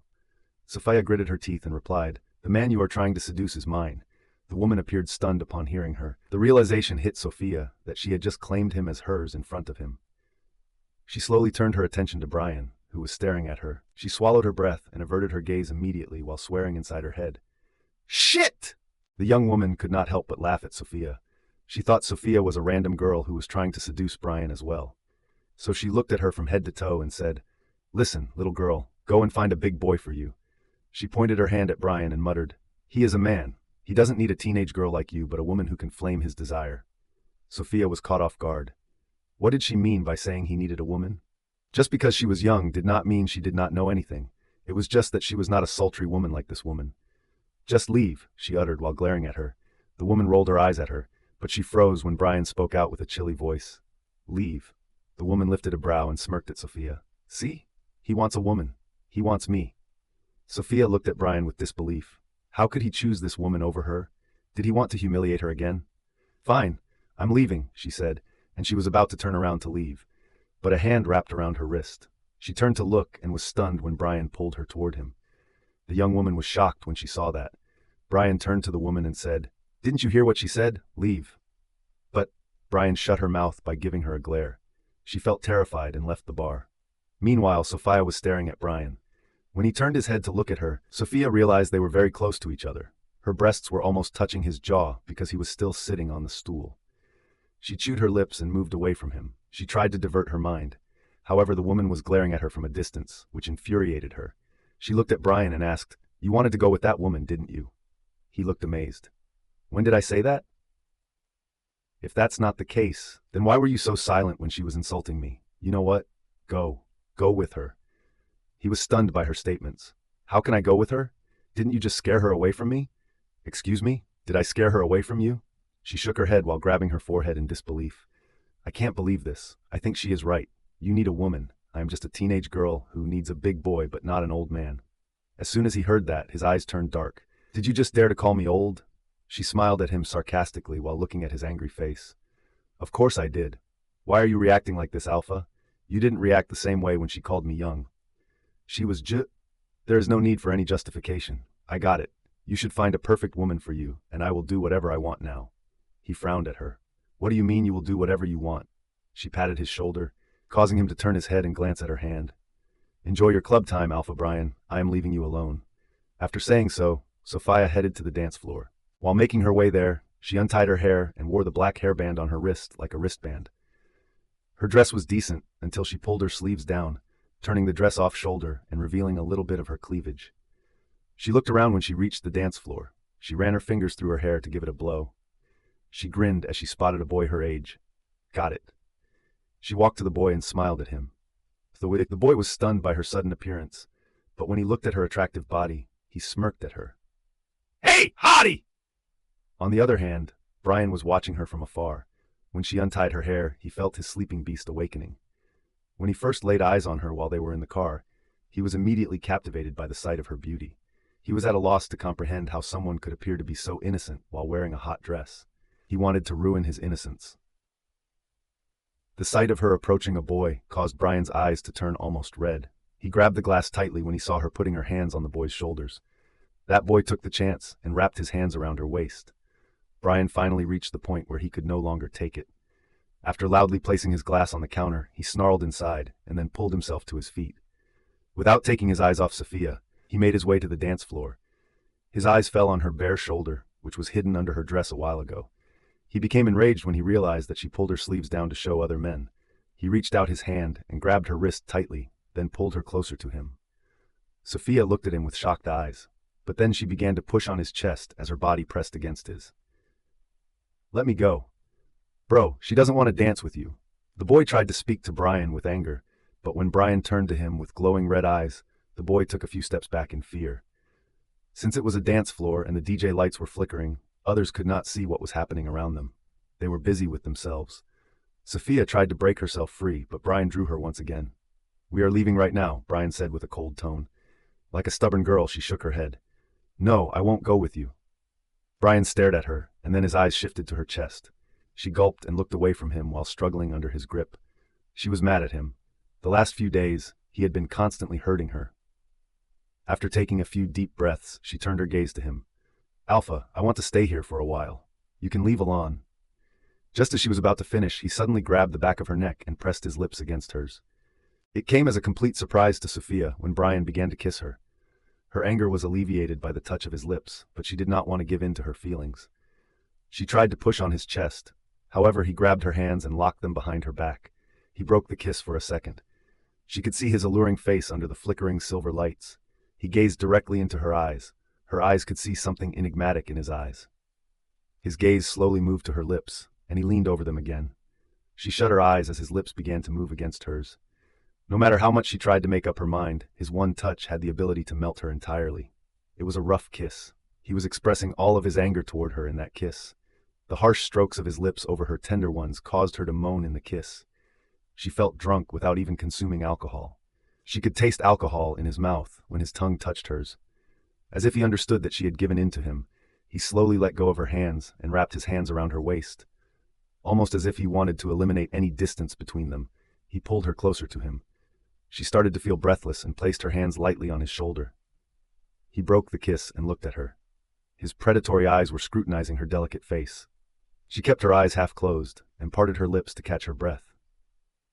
When she took a few deep breaths to calm herself, she tried to look at him clearly. However, as soon as she looked at him, he removed his hand from her waist and began to pull her in the opposite direction by grabbing her wrist. While passing the crowd, Sophia noticed there were couples making out on the dance floor.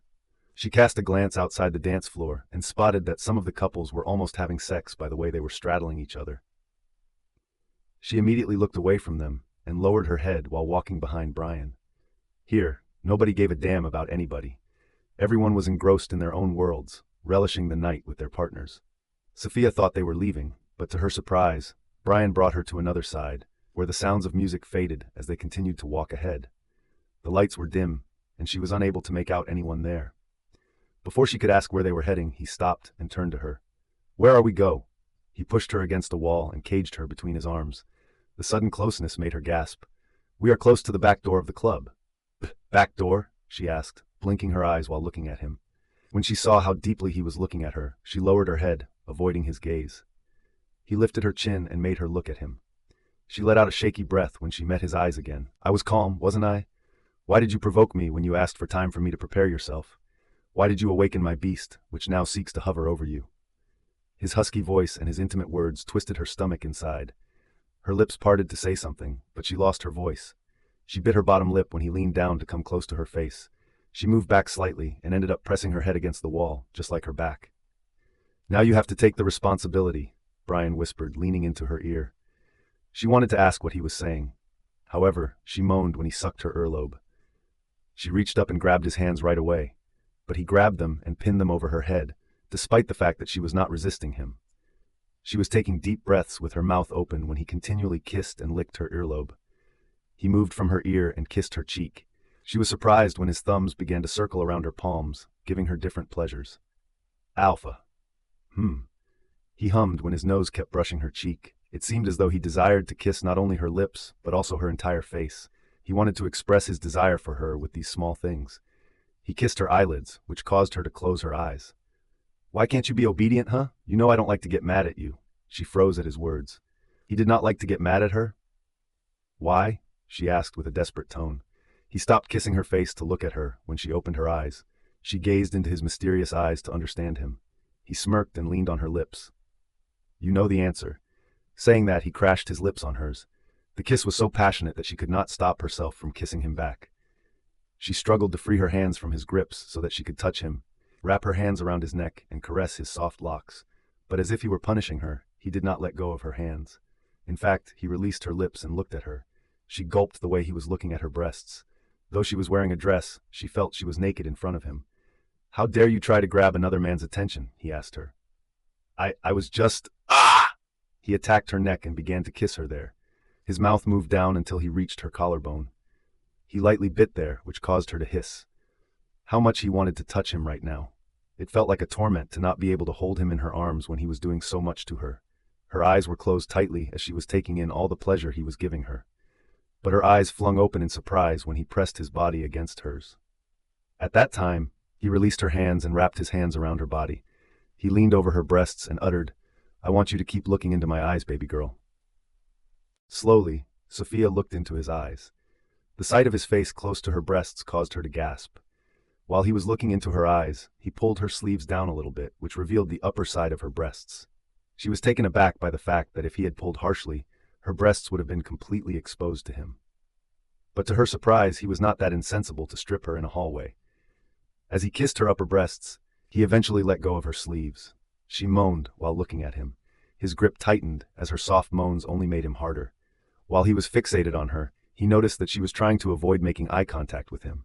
It was then that he released his grip on her body and pressed his body against hers once more. She leaned her head against his shoulder, as everything was too much pleasure for her. He bit the tip of her earlobe gently, and whispered, "I am not done yet." She moaned and moved her head away from his shoulder. She looked at him with an innocent face. His face remained calm, as if he were not feeling upside down inside. He lifted his hand while caressing the side of her body. His hand came to a stop on her face. He rubbed her lips with his thumb. She did not know what the consequences of loving this man would be, but she decided that she would continue loving him. He tilted her head as his hand reached the back of her neck. He gave her a passionate kiss as if there were no tomorrow.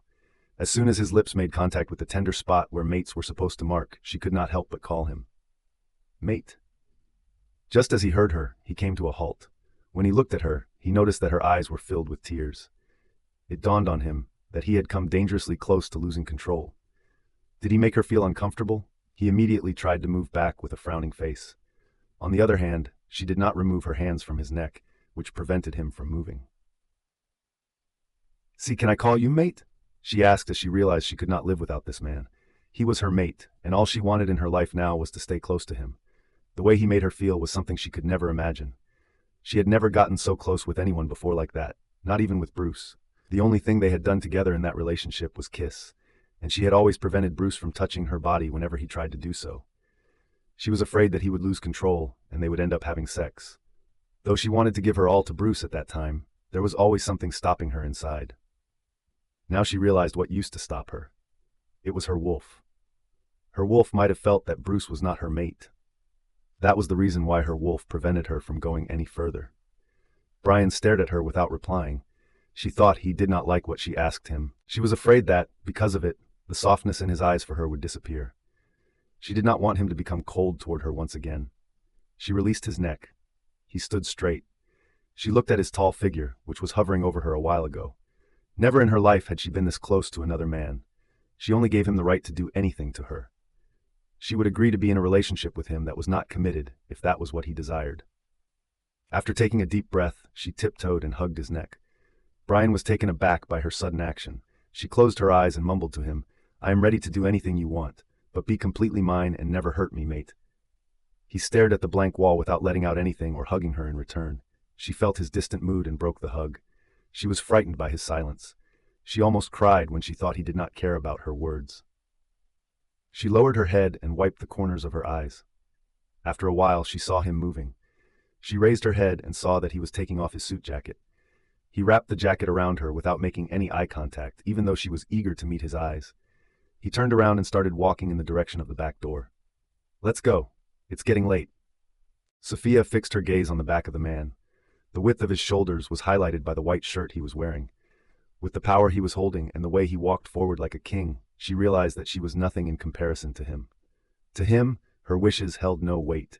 He was the head alpha of the largest pack. She did not even know how many packs he had won in the last few years. A powerful man like him would never like a girl like her. She was not from a high-class family. She did not come from a wealthy family that would have allowed her to be by his side. There was only one reputation that could at least give her respect, which was that she was the sister of the Gamma of this pack. Otherwise, a mere Omega like her was not close to him. She was chosen for him by fate. She was not his choice. A tear escaped from her eyes. She lowered her head once again to wipe her tears and trailed along at a slow pace behind him. While she was walking behind him, she cast a glance in his direction. As he was using his phone to make a phone call to someone, he put one hand in his pocket. Sophia assumed that he was calling his driver. As she continued to look at him, the intimate things that he had been doing to her a short while ago kept playing over and over in her head. She raised her hand and held the coat tightly to her chest. The feeling of the touches of his lips still lingered on her body. She stopped when she saw Bryan reach the door. She wondered how he knew that there was a back door. How many times had he come to this place? Why did he come here before? Just thinking about him doing those things that he was doing to her with some other woman, her heart clenched inside. She sighed and shook her head. That was his past. I also had a past with his brother, but he never brings those matters up, so I should not think about his past too. As Bryan walked out of the club, Sophia also did the same. The moment she came outside, the cold wind touched her face and legs. She felt shivers in her body. She glanced at Bryan's coat, which was covering her upper body fully. Bryan's car approached from the other side and came to a stop right next to him. His driver got out hurriedly to open the back door for him. Bryan did not get inside. Instead, he turned to Sophia and asked, "What are you waiting for?" "Huh?" She came out of her thoughts and walked to the car. She got inside the car. Bryan closed the door and walked to the other side. When he sat next to Sophia, the driver went back to his seat and started the car. "Alpha, where to?" the driver asked while driving the car away from the club area. "Her house," Bryan replied. Sophia turned her head to look at Bryan. He was silently looking outside the window. She stared at him and thought, "Why are you so hesitant to make any promises? Why can't you just open your heart for me?" A few minutes later, the car moved onto a bumpy road, which caused her to lean on him, dangerously close to falling onto his lap. He wrapped his hand around her to keep her from getting hurt by the front seats. Taking advantage of the opportunity, she rested her head against his chest. She could sense that her action had frozen him. However, she did not care what he would do or think. She had the courage to lean on him, and she had done it. She closed her eyes and slowly wrapped her hands around his torso. "I will be obedient. Please don't treat me coldly," she mumbled in a low tone. But Bryan heard her clearly. He moved his hand from her shoulder to her head and began to stroke her hair. When she felt his gentle caress on her hair, she could not help but smile. Her grip on him is tightening. She was over the moon. She felt a sense of relief when she realized that he was not angry with her. The last few days, she was stubborn enough to even talk to him and decided to stay away from him. But at this moment, everything seemed to be under a spell. As if he were a magician and did some magic on her, or he was a wizard who used a spell to bind her. Her wolf was overjoyed to get close to her mate. Sophia blushed when she felt him pulling her closer to him. In just one night, they had become so close. She had never imagined that they could be this close one day. "Sleep. When we get to your house, I will wake you up," he stated quietly. She nodded her head and did not move at all. He let her sleep on his chest, which gave her a sense of security. She felt that it was her safe place. No one in the world could harm her if he was with her. She did not realize it when she fell asleep in his arms. When she opened her eyes, she saw smoke in front of her. She was about to sit up but found her head leaning on a firm chest and an arm wrapped around her. She realized what had happened before she fell asleep. She turned her head and saw Bryan smoking. He was still holding her in his arms. "Have we arrived at my house?" she asked softly. He replied, unwrapping his arm from her shoulder. She sat up and looked at him. His stillness sometimes frightened her. She could only get a few reactions from him, such as a calm look, and at his glare, smirk, or dark chuckle. One of his favorite responses was to maintain his composure. That was what Sophia thought. The fact that he continued to stare at her caused her to flush. She lowered her head and said, "Alpha, I am leaving then." He raised his hand and patted her head. "Be a good girl, and don't overthink about anything." Like an obedient girl, she replied, "Yes," but her face brightened up with happiness when she heard his next statement. "And you can call me that." She raised her head to look at him. She smiled at him and asked, "Mate?" He gave him a nod and replied, "Only when we are alone." With a bright smile on her face, Sophia nodded her head at Bryan. Okay.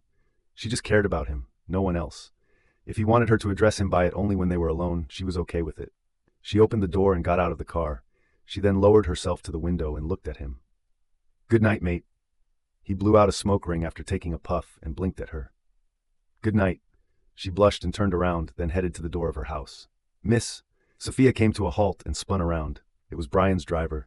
He walked over to her with a small bag. "Yes?" "Alpha told me to hand you this." Sophia gazed at the car. Bryan was looking at her. "What is it?" she asked Bryan.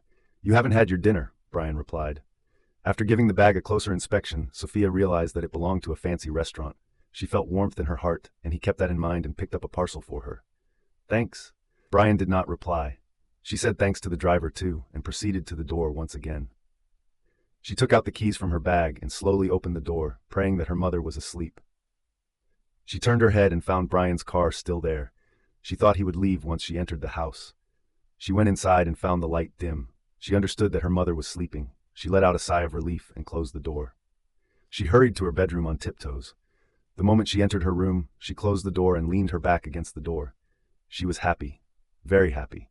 She could not believe how close Bryan and she had come today. He even gave her permission to call him mate. Everything felt like a dream to her. She lowered her head and sniffed Bryan's coat. His scent lingered on it, causing her heart to race. She walked toward the mirror and slowly took off the coat. Her lips parted in surprise when she found so many hickeys in her neck and over her breasts. She slowly touched them, then hissed. She could still feel the touch of his lips on them. She covered her face in shyness. She went to the window and looked outside. She looked down at the road outside her house. She could see Bryan's car leaving.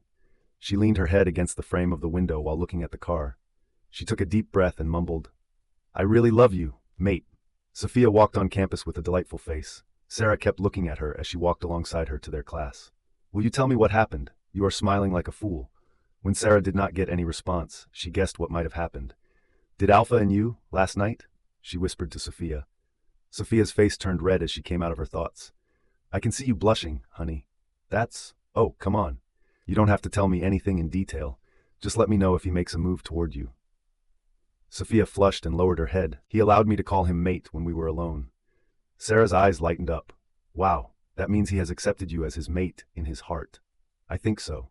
Sophia could not say Bryan had nothing in his heart for her. That man took care of her. Even though she thought she would go to bed hungry, he gave her a box of dinner. He did not leave without seeing her enter the house. If it's not love, then what is it? He is too stubborn to accept it, but I will be the woman in his heart, Sophia thought. After finishing 2 classes, it was the class where Sophia would have to attend with her group. From today on, they were going to start working on their project. As the professor said last time, Sophia went to sit with Bruce. She was calm. She did not want to argue with Bruce in any way. Right now, for her, he was only her mate's younger brother. "Bruce, will you just stop staring at me?" Sophia asked when Bruce kept looking at her in the whole class. "I can't help it." Whatever. As usual, she could not pay attention in class. When the class was over, her other 2 group members turned their heads at them since they were sitting in front of them. "Let's meet in the afternoon to start the work on this project," the girl said. Sophia was worried about it. She had to work in the office.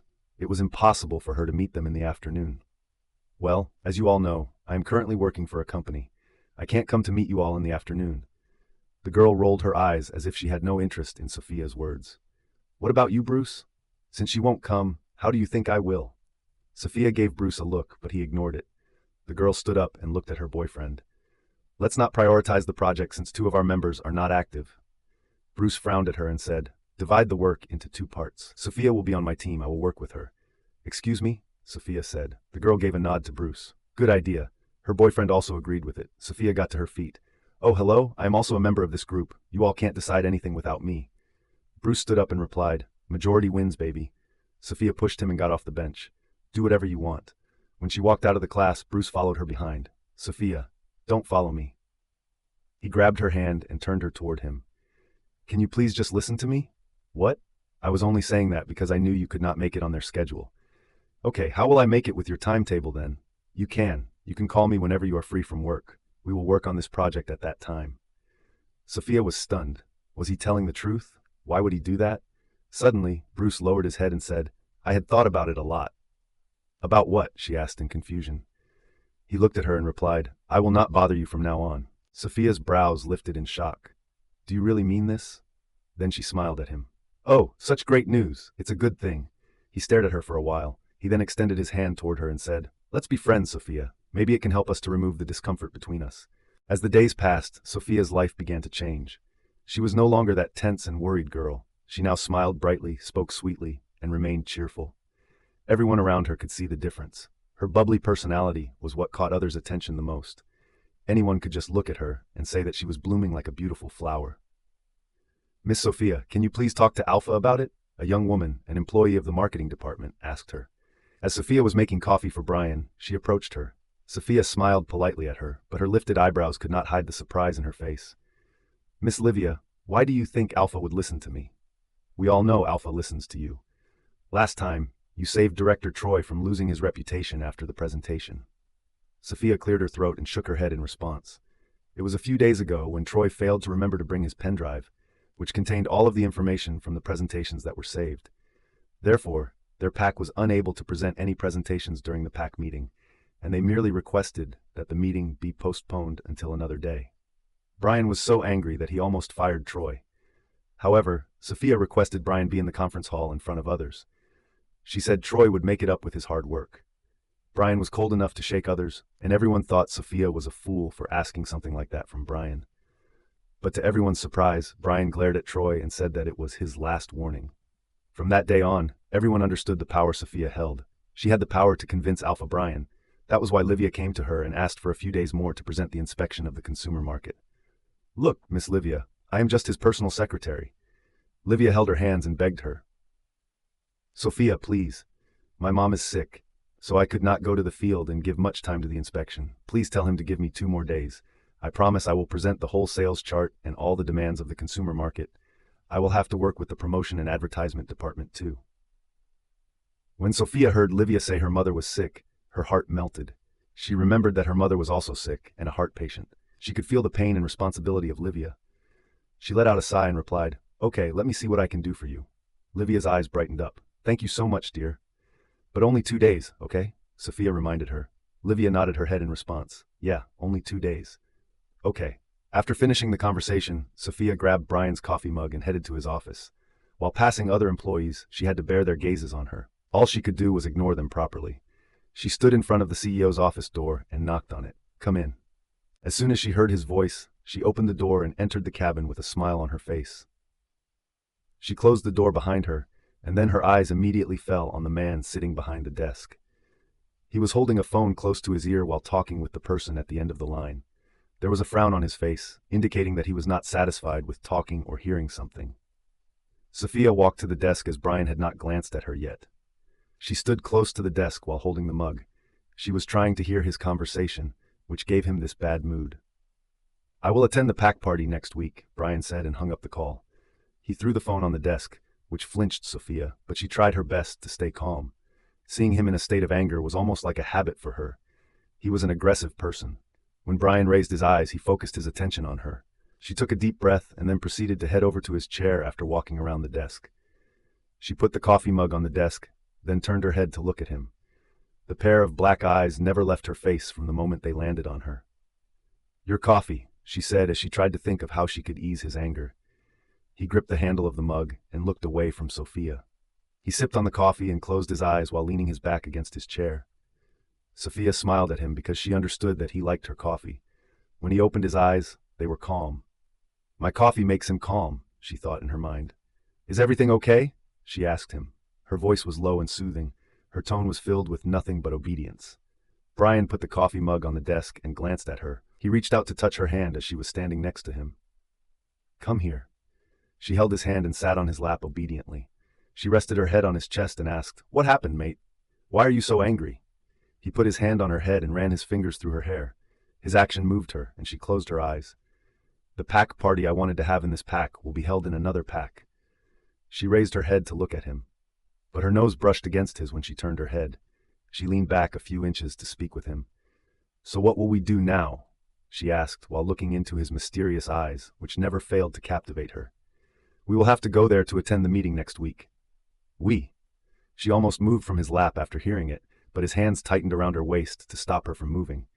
She looked at him with a shocked expression. "We? Did you mean that I would also need to go there?"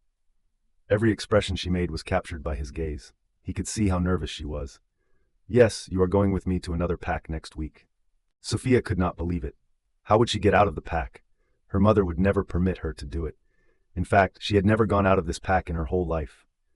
"I can't," she replied to him. There was a slight movement in his calm eyes. She could see it clearly. They turned a little dark and gloomy. She came to the realization that she had reacted too much, so she took a deep breath and lifted her hands to place them on his shoulders. "Mate, you know my family. Mom will not give me permission." He remained silent, which sent a shiver down her spine. She hugged him as she felt frightened by his calm and dark expression. "Mate, I'm sorry."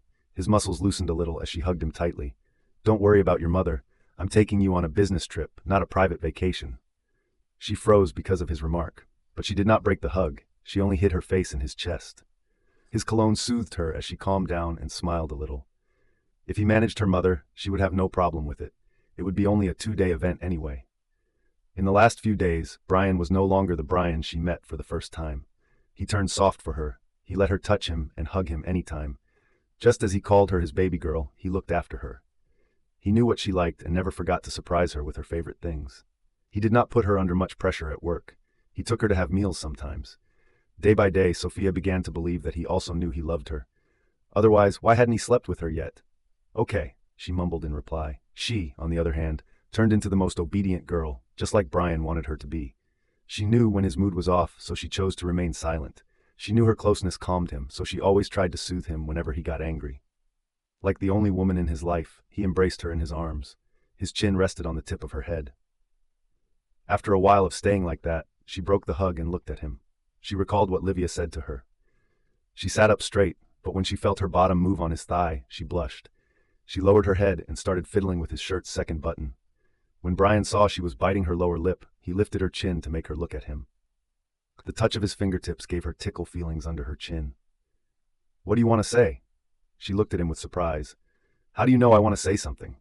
He reached out his hand to hold the coffee mug and sipped it. "I know you. Go ahead." She stared at him. "He knows me. Yes, he knows me really well," she said in her head. She coughed a little and held his hand, which was holding his chin a few seconds ago. "Can you please give a little more time to Miss Livia for submitting her project?" She became nervous when he paused while drinking the coffee. He shifted his gaze at her and raised an eyebrow. She cleared her throat a few times as if she could find her voice in front of him. "Why?" he asked. "Mate, please. Her mother is sick." "So?" She was stunned by his blank expression. She played her fingers on his button again and replied, "Please give her 2 more days. She has to take care of her mother too." "Did she tell you all these things?" She shook her head and lied to him. She could not risk Livia's job. "No, I overheard others." "That means she was talking about these in the office. Otherwise, how did they know?" She looked at him with a shocked expression. Why was this man so clever? He knew that Livia was the one who said it, but he wanted to hear it from her mouth. She tried to think of how she would convince him. She smiled at her and said, "Please don't fire her, mate. Give her some spare time, pretty please." She gave him a puppy look and blinked her eyes quite a few times, the intention being to win his heart over. But he looked like a stone. She thought he would not agree. After a while, he put the mug on the desk and unwrapped his hands from her waist, leaving her to go. "Please?" He gave her a nod. "If you want that, then okay." A broad grin appeared on her face. "But what will I get in return?" he asked, moving his finger around the mug's rim. Sophia shook her head. This man was a business tycoon. He only believed in deals. She would have to give something in return. But she was happy that he did not refuse her request. "Thanks, mate," she said and kissed his cheek. Before he could turn his head toward her, she got up from his lap and rushed to the door with a flushed face. "I am going back to my cabin," she said hastily, before opening the door and leaving. When she came out of the cabin, she let out a deep breath that she had been holding before kissing Bryan's cheek. For the first time, she took the initiative. It was because in the last few days he made her comfortable with him. She patted her cheeks while going to her cabin. Trying to control her smile, she bit her bottom lip. "You are so brave, Sophia." "Not bad." She gave her shoulder a pat and chuckled. She could only imagine Bryan's frozen expression at how boldly she had just reacted. Her thoughts were interrupted when her phone rang. She grabbed her phone from the desk and looked at the caller's name. She received the call. "Bruce, will you be free around 7? I will come to pick you up." After giving it some thought, Sophia reclined in her chair and replied to Bruce, "You know Alpha doesn't leave the company before 8. As his personal secretary, how can I?" "Oh, come on, Sophia. You need to be available today. I managed the other 2 for tonight. You know how important this project is for us." Sophia played with her nails as she tapped them lightly on the desk. She struggled to come up with a way to convince Bryan to let her go before 8 o'clock. A few days ago, Bruce asked her to be his friend. She agreed with him. She thought he was right about the situation. Everything would be fine if they were to become friends with one another. It would be possible for her to be with Bryan, where there would be no conflict between the 2 brothers. "Okay." "What okay? Are you coming or not?" Bruce's desperate tone was audible. "Yeah, I'm coming, but don't come here to pick me up. I will come by myself. Just tell me where to come." "Are you sure?" "Yeah, I am." "All right, then come to our dormitory." "Done." Sophia hung up the phone and stared at the screen for a while. Things were going well between Bruce and her. He was no longer a source of annoyance for her. He behaved like a friend and talked nicely to her. He stayed within his limits. For Bryan's sake, Sophia was even willing to forget Bruce's mistakes and make an effort to be friendly with him, despite the fact that it was difficult for her to talk to and spend time with her ex-boyfriend. One thing that always bothered her was that Bryan did not know about the project that she and Bruce were working on. Bruce requested not to tell Bryan about it since there was nothing between him and her. He said this had nothing to do with Bryan, and he didn't want his brother to interrupt his study projects. Sophia let out a sigh before opening her computer. As soon as she started working, her thoughts kept going back to Bryan. She spent the entire day at work. Whenever Bryan called her in his office, she tried to ignore making eye contact with him. She was feeling too shy after kissing his cheek. Surprisingly, Bryan did not tease her and focused on his work only. As time was getting closer to 7, Sophia was getting nervous. She was in Bryan's office, standing next to the desk with another employee. Bryan was talking with the employee. Meanwhile, she kept glancing at the clock. Bryan noticed it and asked, "Miss Berg?" She jerked at his voice and turned to him. "Yes, Alpha?" She did not always call him mate. She called him that only when they were alone. But right now, there was another employee in the room with them. "Looks like you are keeping track of time. Is there any plan waiting for you?" Sophia let out an awkward chuckle as she was about to shake her head, but she refrained from doing so when the angry looks on the faces of her group members reflected her own thoughts. She could not make it last time. Most of the time, she spent time with Bruce in the library during her class break to work on the project. But not always. Only 2 of them could work. There was something called group discussion, too. She cleared her throat and said, "Alpha, I want to take a leave right now. I have a plan. It would be a great help if you could let me go 1 hour earlier today." Bryan raised an eyebrow when he heard that. He motioned with his fingers for the employee to leave his cabin. After giving Sophia a quick glance, the employee bowed to Bryan and then left the room. "What plan?" Bryan asked her. Sophia thought of an excuse, but she realized that she did not need to lie to him. "I have group studies. I have to go to the campus right now." Bryan placed the file on the desk that he was holding before and stood up from his chair. When he approached her, she felt he was like a tower. She lifted her head to look at his face. "You spend the entire day working, and then you put in a lot of effort studying. Do you want me to speak with your professor?" "No," she said immediately. Bryan gave her a questioning look. Sophia bit her tongue and sighed. "Alpha, please don't talk to anyone. I can manage everything together." Bryan observed her expressions for a while. Sophia gulped when she noticed how his dark eyes scrutinized her face. It was true that even if Bruce had not told her not to say anything to Bryan, she would still not have said anything to him. She did not want Bryan to react coldly to her just because she was with Bruce for study projects. He would not understand her friendship with her ex-boyfriend. "Alpha? Okay." Her eyes lightened up. She smiled at him. "Thank you, mate." She blushed when she saw he did not leave his gaze away from her. "I am thinking of going." Tough. This was the second time she cut him off and replied, "I can go by myself. Are you sure?" "Yeah. Okay." He gave her a simple nod. She almost frowned when she saw there was something in his eyes. But after finishing the conversation, she did not wait for a minute in Bryan's cabin and left. She did not want Bryan to change his mind. When Sophia left the company and made her way to the bus stop, a man was looking down at her while smoking near the large window on the top floor of the building. His dark eyes trailed her movements until she disappeared from his sight. He moved his gaze from the street and looked at his phone as he dialed a number. When the phone connected, the man from the other end spoke out, "Alpha." Bryan's eyes darkened as he said, "Follow her." When Sophia arrived on campus, she immediately called Bruce. The moment he emerged from the dormitory building, he gave her a friendly wave. She made her way over to him and asked, "I forgot to ask, who stays here?" "Jason," he replied. Oh, Jason was the other boy in their group, and her girlfriend was Tina. She was a little bold. However, they did not react badly to Bruce, as he had some reputation on their campus. "Let's go," he said, leading her upstairs. They went to the second floor. As Sophia walked past the rooms, she looked around. When she looked around, she realized that she had never been to the dormitory before. She could get a glimpse of the lifestyle of the students who stayed there. As Bruce approached a room, he knocked on the door and stood in front of it. It was Jason who opened the door. Sophia peeked inside and found Tina sitting on the bed. She was fixing her clothes as if the two were doing something before Bruce knocked on the door. Jason stepped aside and let them enter the room. Sophia glanced around the room and felt that it was a small but comfortable room for staying. She turned to Tina, who had gotten out of bed, to let Bruce sit on it. "Thank God you made it today. Otherwise, I thought we would have to start our room date," Tina said to Sophia while rolling her eyes. Sophia paid no attention to her comments and instead sat down on the edge of the bed. "Let's start, guys," Bruce said to others. When Jason got in bed, Bruce signaled for Sophia to move from where she was sitting and sit next to him. Sophia frowned, but when she saw how close Jason was sitting and how Tina was glaring at her because she wanted to sit with her boyfriend, she got up and went to sit next to Bruce. As they started to work, they became busy with the project. When Bruce showed them how much work he had done, Sophia was completely taken aback. In fact, he also did the work that Sophia took in her hand. "I must say Bruce can do anything to win his ex-girlfriend's heart," Tina remarked. Sophia gave her a calm look, but her words were sharp, which shocked Tina. "Can't you just focus on your own business, Tina?" Tina gave her a mocking glare. "I didn't lie, though." Sophia felt that the people around them would not let others get out of their pasts. Just as Bruce made the decision to behave like a good man and make friends with her, other people began to make fun of him at that moment.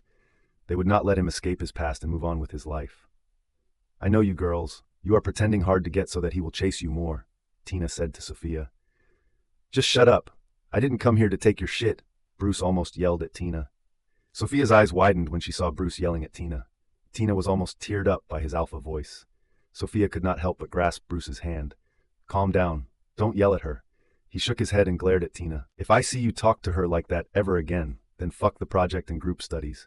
I will throw you out of the university." Sophia was shocked. She could see a flame of rage burning in Bruce's eyes. She was slightly startled. To her surprise, from sitting beside him while looking at his side profile and the way he was showing his anger, she could see Bryan in him. Was it because both were brothers, and at the same time alphas in rank? The difference was that Bryan was not loud. He was a man who was very calm but aggressive at the same time. His aggression could only be seen in his dark eyes. Meanwhile, Bruce was a friendly guy, but he was loud. Unlike his older brothers, he could not keep his emotions and expressions on his face or hidden from others. I was just... "Tina, let's go outside for a while. I think you need fresh air," Jason said, holding her hand and then pulling her out of the bed to leave the room for a while. He glanced at Bruce and said, "Please, Bruce, don't mind my girlfriend's words. Forgive her." Bruce did not reply but only glared at Tina. Tina hid behind her boyfriend's shoulders. All of her boldness washed over her in fear. Sophia saw Jason take Tina out of the room and close the door behind them. She slowly turned her head toward Bruce. He stared at the notebooks and sheets that were scattered across the bed. "You shouldn't have used your alpha voice on her," Sophia said. He rubbed his forehead and mumbled, "I could not help it." She stared at him for a while. Bruce had never gotten this angry when they were in a relationship. He used to be a very composed and decent boy. When she realized her hand was still holding his hand, she tried to remove it. But he placed his palm over her hand to stop her from removing it. He turned to face her and stared at her. Sophia blinked several times when she noticed Bruce's soft gaze at her. She cleared her throat, moved his hand away from hers, and got out of bed. She reached for the notes she would need to review and stuffed them into her bag. She turned to the door and said, "I'm leaving. I don't think we four can continue tonight. Plan for another day." She did not hear anything from Bruce. He remained silent. It was then that she made her way to the door, and just as she was about to open it, her waist was encircled by a pair of hands. Bruce hugged her from behind. "Bruce, what are you?" He interrupted her, tightening his grip around her. Sophia, friends can hug each other, can't they? Let's just stay like that for a while. In the enormous office room, Bryan was sitting on his chair, typing on the laptop. It had been 2 hours since Sophia had left, but he did not leave the company and continued to work. At that moment, his phone began to ring. He glanced at the screen of his phone and saw that it was the number of the man whom he had ordered to keep an eye on Sophia. Bryan received the call and put it on loudspeaker. Alpha. Go ahead. Alpha. After leaving the company, she went to the Nightshade University. Bryan was listening to him while tapping his fingers on the laptop. She has just come off campus, but she is not alone. She is with young Master. Bryan's hands paused after hearing it. His eyes, which were dark, moved slightly. They turned gloomy until he spoke out. Follow them. Alpha. Young Master is hailing a cab for her. I think she is leaving alone. The man paused as if he wanted to be sure, then said, Yes, Alpha, she is leaving alone. Then follow her until she reaches her house. Okay, Alpha. Bryan did not even move to cut the call. He waited until the man hung up the phone. His fists tightened as if something were going on in his mind. If anyone were to see him, they would not be able to determine what he was thinking about. Meanwhile, Sophia leaned back against the back seat as the driver started the cab. She turned her head to the window and noticed the nightlife of the city. Her mind kept reminding her about what had happened in Jason's room. Sophia, I'm sorry for what I did. I wish I were your mate. I would never have let you leave me, and I would have made you my wife. The word wife made Sophia feel strange at that time. She did not know why, but her heart felt a little uncomfortable. His big brother was her mate, and he had never told her to his girlfriend, so thinking about whether he would ever propose to her to his wife was very difficult. The time when Bruce hugged her, she wanted to break it, but his tight grip kept her close to him. He told her to stay quiet, just like a friend. He hugged her just like a friend. But was it just a friendly hug? She moved her eyes from the window and lowered her head. She could not forget that he was still her ex-boyfriend. She should not stay close to him. Today, she could see the remorse in Bruce's eyes. He was trying his best to become someone she would trust or accept. But she was no longer the Sophia who could return to her ex. She had a mate now, and she was in love with him. Even if that man did not want to be in a committed relationship, she was sure that he would never cheat on her. As he told her once, he was not a womanizer. She was happy with him. She would wait until the end for him to ask her to be his life partner. Sophia closed her eyes. There was a smile on her face when she recalled the moments when Bryan pulled her closer to him. The way he treated her so softly, she believed he could never treat someone else like that. The next day, Sophia went to the university. She could talk to Sarah and Nolan for only a few minutes because she had no time during break hours. She had to meet Bruce for the project in the library. Bruce was quite busy the whole hour, and so was she. They only talked about the project. As Sophia decided last night, she kept her distance from him, and he also noticed it. But he did not raise the topic. When Sophia left the university, she went to the bus stop to go to the company. She boarded a bus and sat by a window. Her phone vibrated, and she unlocked her phone. She saw a message from the unknown number, which she had saved with admirer. She bit her bottom lips to control her smile, and clicked to read the message. If you lie to someone to meet someone else, you should be aware that you have feelings for the second person. Sophia froze after reading it. She began to feel nervous. Did he know that she was meeting with Bruce? Why did he say that she had feelings for Bruce? Did he not know that he was the only one in her heart? When she arrived at the company, she gave others polite smiles and went to the top floor of the building. Her eyes picked up on the slightly anxious looks on the faces of other employees. She lifted her brows as she felt confused about what made their mood like that. Excuse me, she said that and stopped a woman. Miss Sophia, what happened to everyone? The woman looked stunned by the question. Don't you know? Alpha fired 2 employees today. Why? She asked with a shocked face. The woman leaned close to her ear and whispered, We don't know why, but we guess his mood is kind of off today. Sophia gulped when she heard that. She turned around and headed to the coffee machine instead of going to her cabin first. She was afraid that Bryan's mood was off because of her. After preparing coffee for him, she headed to his cabin. She knocked a few times on the door, but Bryan did not respond. She grabbed the doorknob and opened the door. She peered inside and found Bryan smoking near the window. She assumed he was having some thoughts and did not listen to her knocks, so she entered the cabin and closed the door behind her. She slowly walked to the desk. On the way, she moved to the couches and placed her bag on one of them. When she got close to Bryan's empty chair, she placed the coffee mug on the desk beside it. She then glanced at Bryan, her gaze focused on his back. By looking from behind, he looked like a tall and strong man in the realm of power. His black appearance radiated a dark aura around him. Sophia stood behind him and swallowed her breath. Alpha. Bryan did not turn around or turn his head to glance at her. It made her feel more nervous. It was clear to her from the message that he had learned that she had gone to meet Bruce. He was angry at her. Alpha. She spoke out once again to grab his attention. While he was smoking, Bryan kept his gaze fixed on the street and observed the people who were passing by from the window.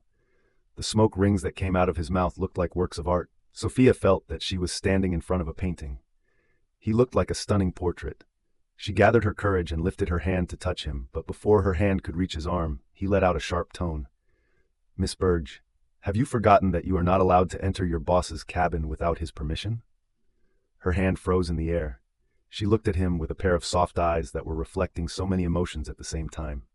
She dropped her hand and lowered her head. "I'm sorry." Bryan turned around and raised an eyebrow at her. "For what, Miss Burge?" She could not say anything. She was too afraid to look into his cold eyes. He had pampered her so much in the past few days that she could not see him looking coldly at her.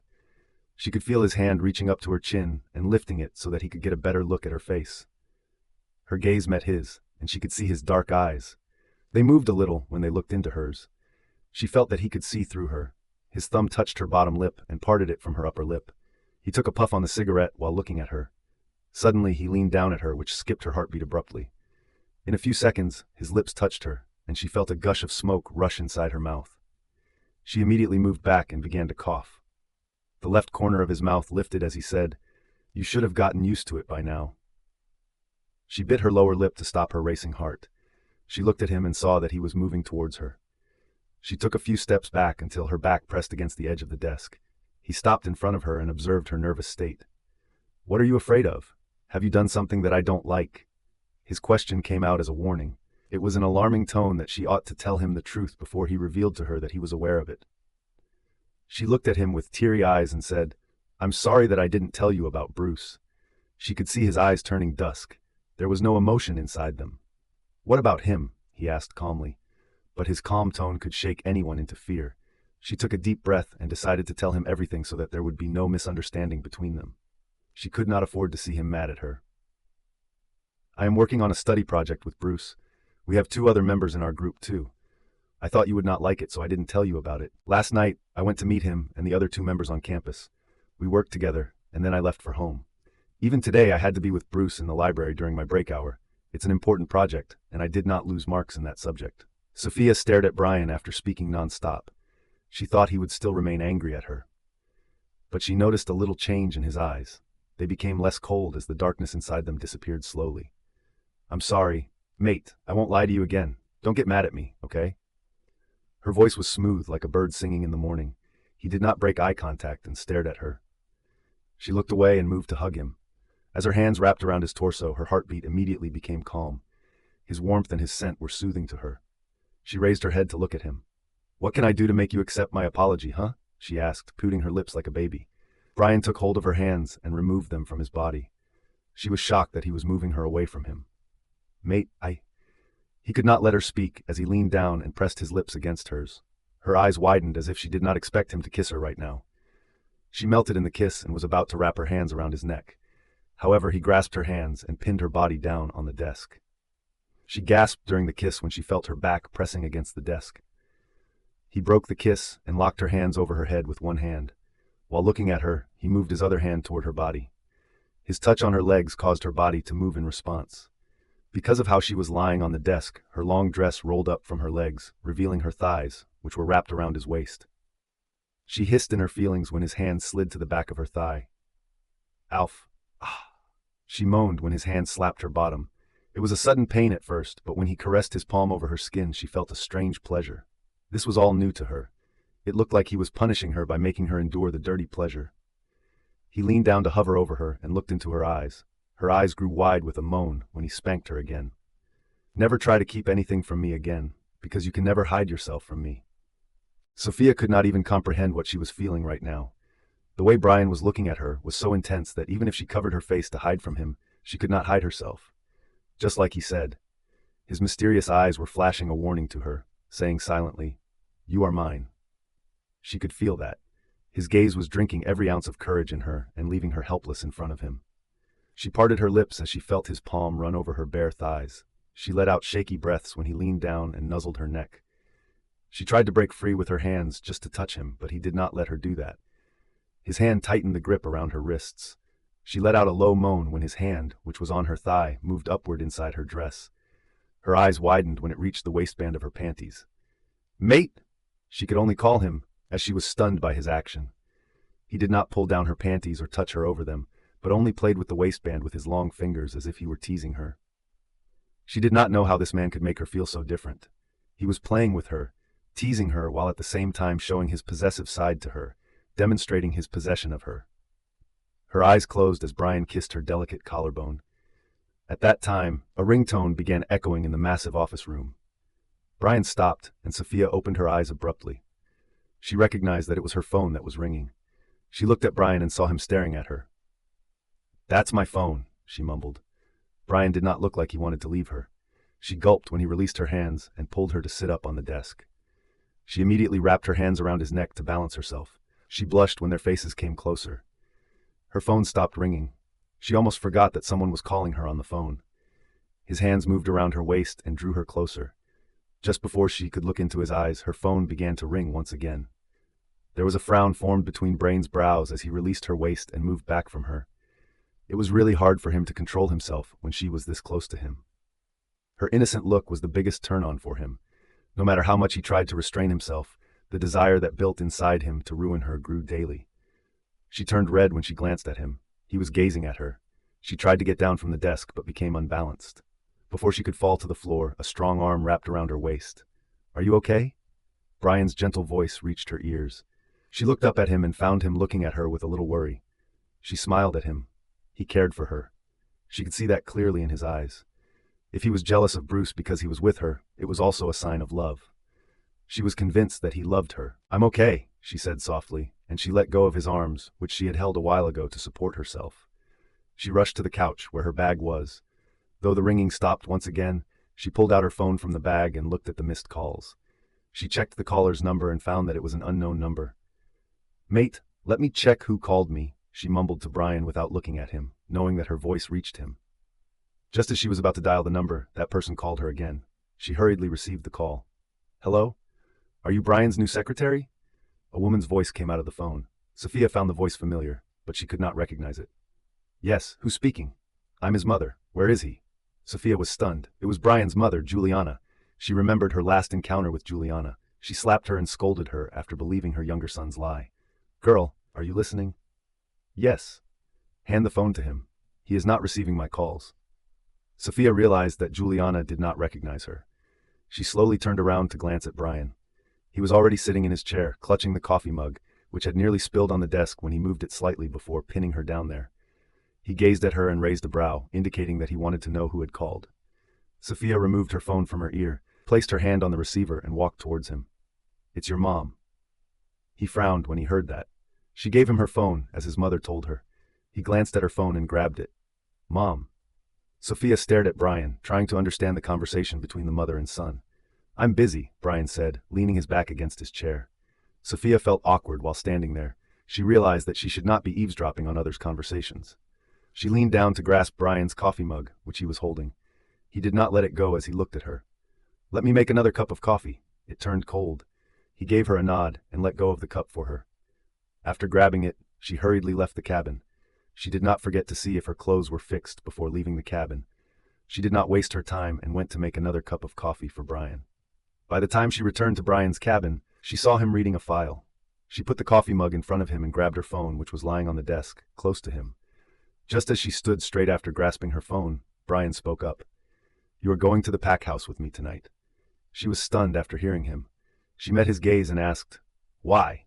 He replied to her calmly, "Mom asked me to attend the family dinner. I want you to accompany me there." Sophia could not help but feel shocked. Did he just say he wanted her to accompany him to his family dinner? It was really a big deal. She knew what a family dinner in the pack house meant. Bryan did not live with his family, so every week his father called him for a family dinner. She almost forgot about it, but now she recalls that Bruce once mentioned it to her. He had stated that Bryan never missed family dinner because it was the only way for others to meet or talk with him. He was indeed a very busy person. But one thing Bruce clearly defined was that no one from outside the family was invited there. Only the family members and their chosen lovers could attend the dinner. Sophia lowered her head. She started to fiddle with her fingers as she thought, "He wants to take me to the pack house with him. He sure has feelings for me. Why do you look upset? Do I need to remind you that you have to be with me whenever and whatever I want? His voice was not cold, and at the same time it was not soft either. It was as if he were alarming her, and she would have to listen to him. She let out a sigh and raised her head to look at her. It seemed that he only knew dominance. He knew only this language to make others do what he wanted. Even if he had not put any pressure on her, she would have been willing to comply with his requests. I can go anywhere with you, mate. He fixed his gaze on her when he heard her soft voice. She also did not break eye contact.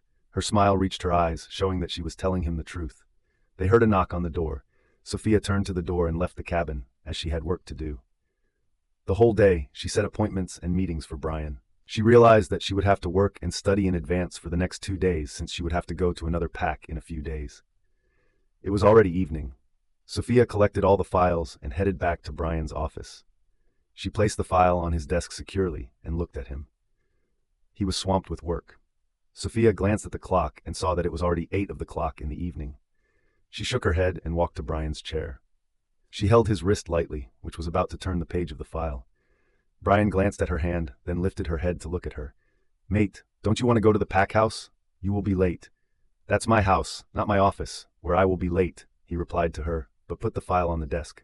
She let go of his hand and said, Family is more important than work. You can't sacrifice your family time for your work. His brows lifted in response. Oh, really? Does family give you the power that a big business deal can give you? Sophia was taken aback by his question. She was quiet, as she was speechless. How could he compare his family time with a business deal? She took a few steps back as he rose from his chair, grabbed his suit jacket, and placed it on his wrist. Let's go. He walked past her and made his way to the door. She stared at his back while trailing behind him. He was a business tycoon for a reason. It looked like he only liked to do business. He portrayed that he had no emotions for his family. But she knew that he cared for his family. He cared for his brother the most. She had seen his dark look when she broke the photo frame in his bedroom. There was no other photo in his room, but only him with his younger brother. It showed that he loved him the most. Sophia had a wish to make him understand that he loved his people. Why did he never confess it to them? They walked out of the company. Bryan's driver was waiting outside for him with his car. They got in the car and headed in the direction of the pack house. Sophia began to feel nervous the moment the car started to move. Since the day she spoke with Bryan there on behalf of her brother, she has not gone to the pack house again.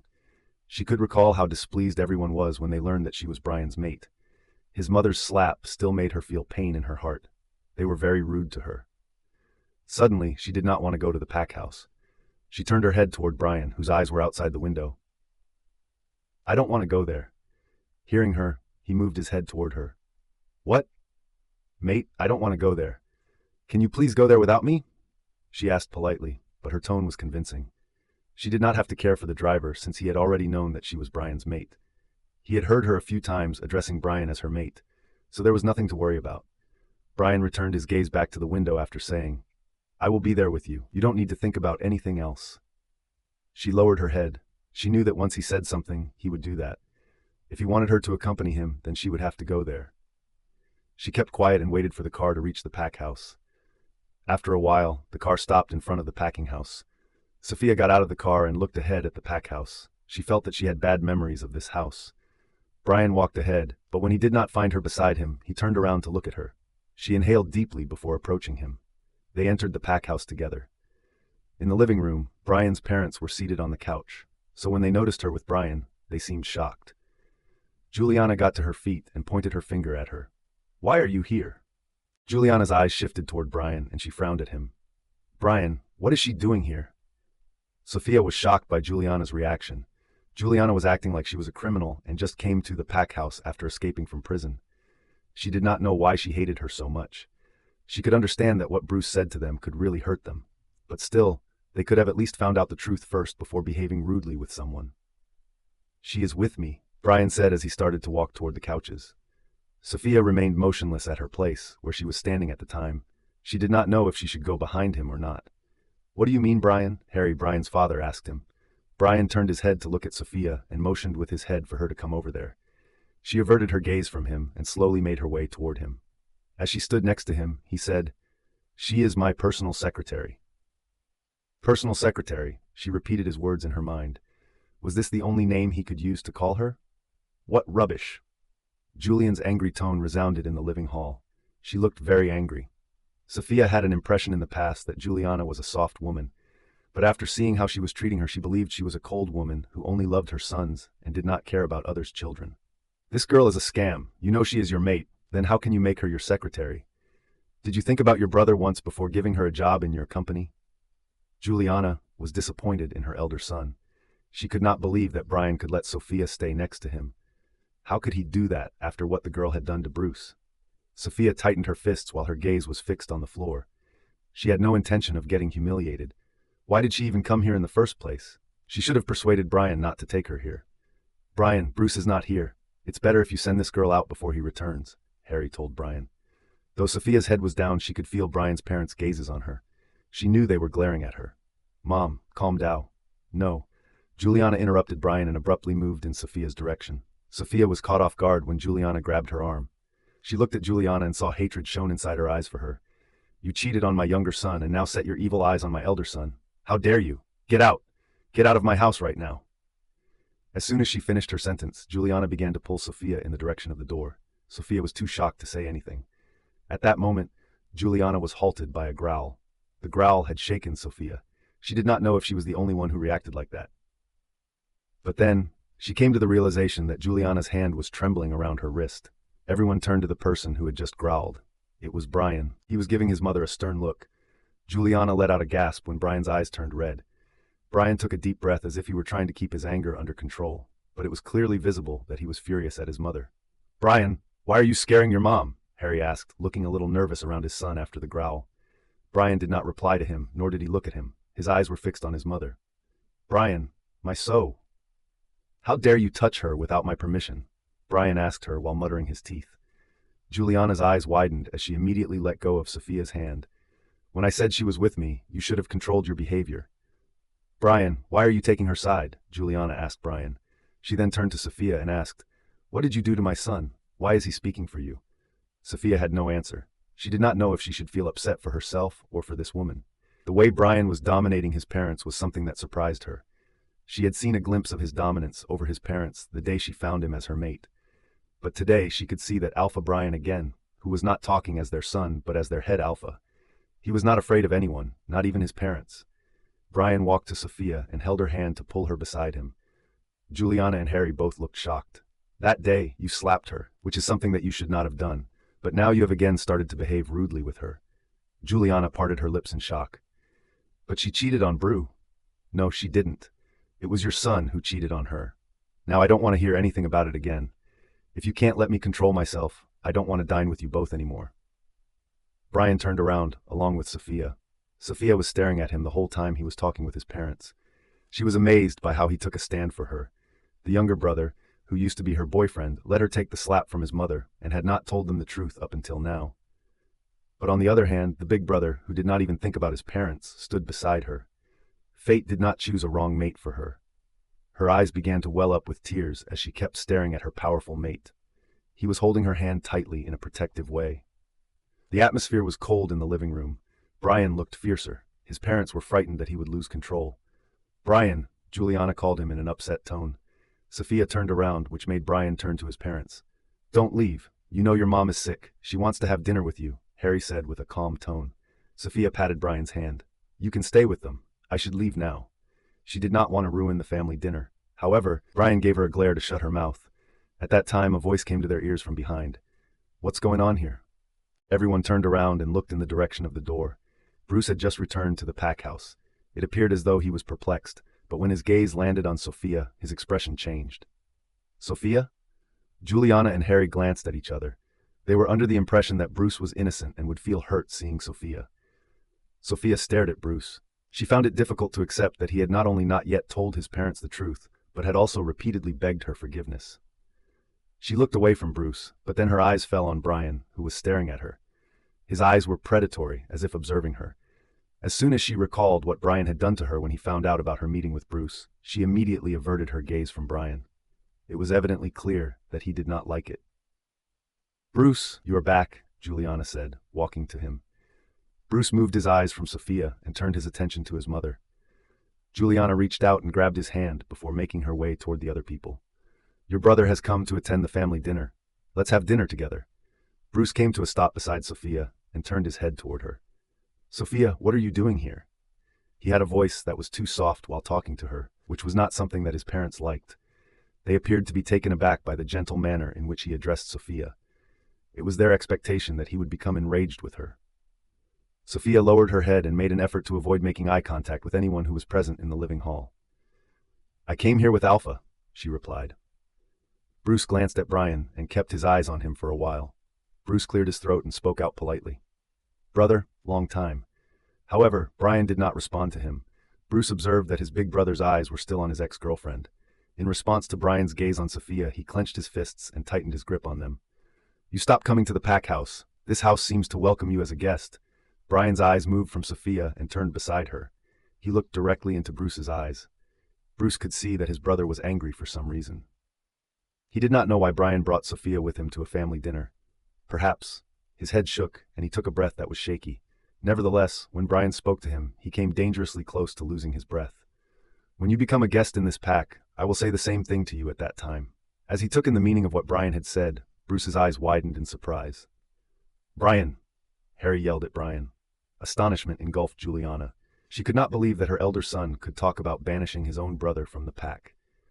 On the other hand, Sophia could not be more nervous. She was also stunned by Bryan's remark. Brother, did I do something to offend you? Bruce asked. His voice or tone no longer felt like taunts or mockery.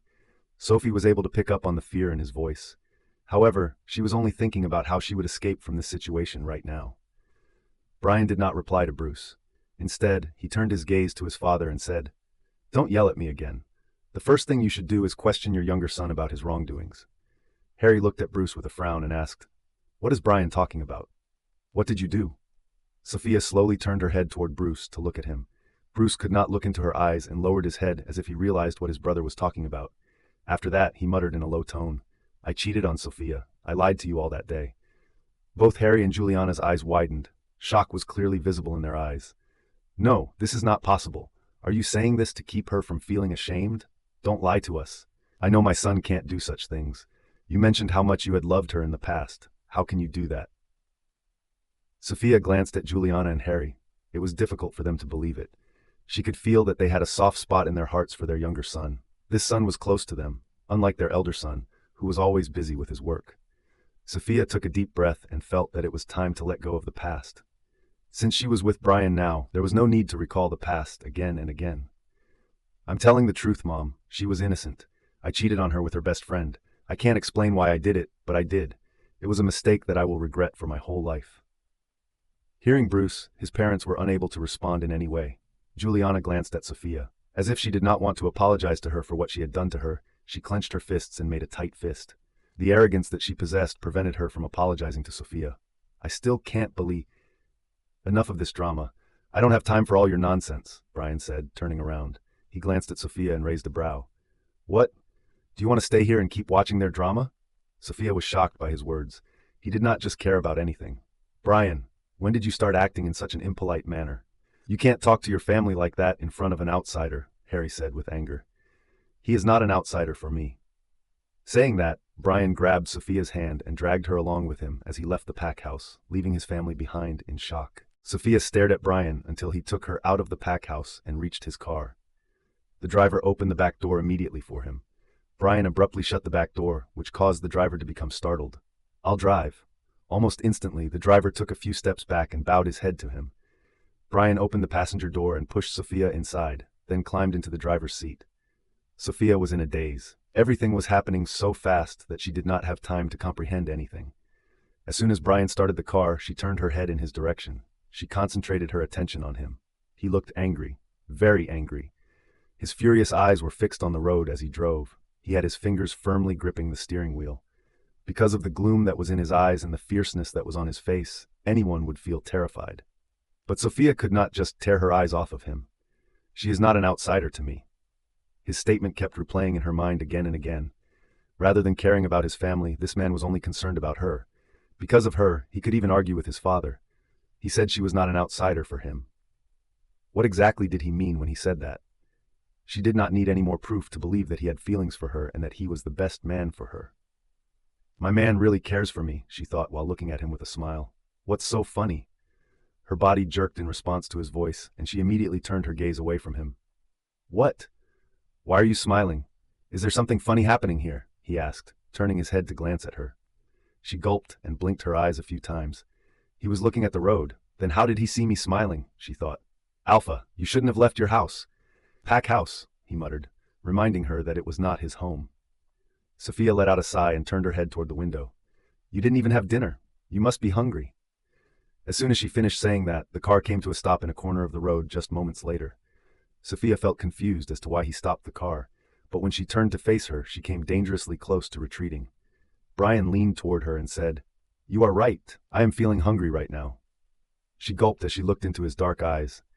They were cruising over her face, taking in every detail. All the things he did for her tonight were reflected in her mind. It made her muster up her courage. Reaching up, she put her hand on his cheek. He looked down at her hand, his brows furrowed. "Don't get mad at them, mate. They are your parents." Bryan fixed his eyes on her when she continued to talk. "I am grateful that you stood by me today. No one had ever done that for me except my brother." "So I remind you of your brother?" he asked with a deep growling tone.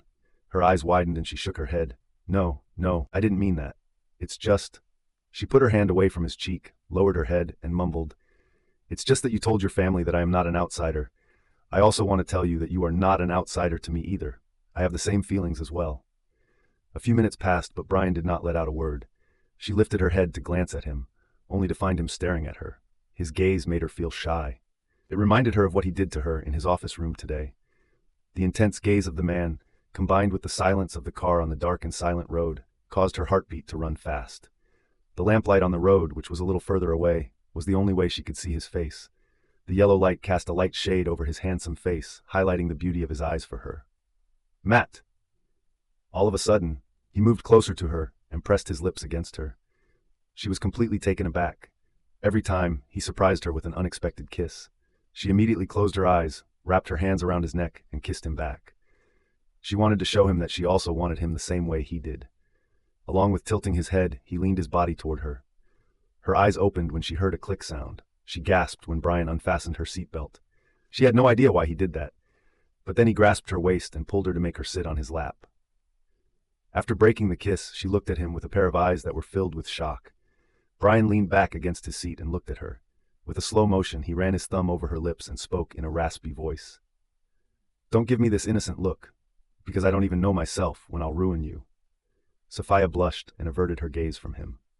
She covered her face with her hands to hide herself from him, almost forgetting that she was sitting on her lap in a straddling position. "Look at me." She moved her fingers away from her eyes to look at him, but she did not take her hands off her face. He sighed and reached for her hands. He removed them from her face and lightly grabbed the back of her head before pulling her face closer to his. She looked at him with her eyes widening. When he was about to speak to her, his eyes wandered to the dress that she was wearing. It loosened on her neck and moved down, exposing her delicate collarbone. "Damn! I can't even talk right now." He scolded himself, and without any warning, he kissed her once again. He kissed her hungrily, as if he were starving to kiss her.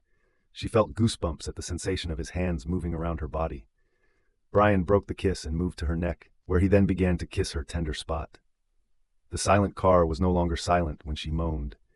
She tried to move when she felt him suck on her neck, but his tight grip around her waist stopped her. As he moved closer to her ear, he bit her earlobe, which caused her to let out a gasp. She instantly fisted his shirt upon hearing his deep voice. "Don't move to make me hard, baby girl. Otherwise, I will have to take you right here, right now." Sophia was taken aback. Her cheeks heated up as she realized what he was saying. She bit her bottom lip as an unfamiliar sensation rose in her core. With a careful move, she slowly hugged his neck. Bryan appeared to be stunned by her action. It was clear that she did not want that right now. He sighed, realizing he was straining too hard to hold himself together. He closed his eyes and let out a long, slow breath when she laid her head on his shoulder. Without a word, he wrapped his hand around her back. His gaze was on the road, but the yellow light was preventing him from keeping his eyes fixed on the road. However, the girl in his arms made him feel at ease. Her soothing heartbeat was something that reduced his anger. After staying like that for a while, Sophia moved her head back from his neck and looked at his face. She met his dark gaze. She looked into them. The closeness gave her the confidence to move her hands and cup his cheeks. "Mate, don't look mad. I am afraid of you when you are mad. Your eyes." She moved her gaze to his whole face, then back to his eyes. "Whenever you get angry, your eyes turn dark. I don't like it." I feel like you are two different people. His brow furrowed upon hearing her words. She brushed her thumbs across his brow. It caused him to relax his frown. He stared at her and found her cute.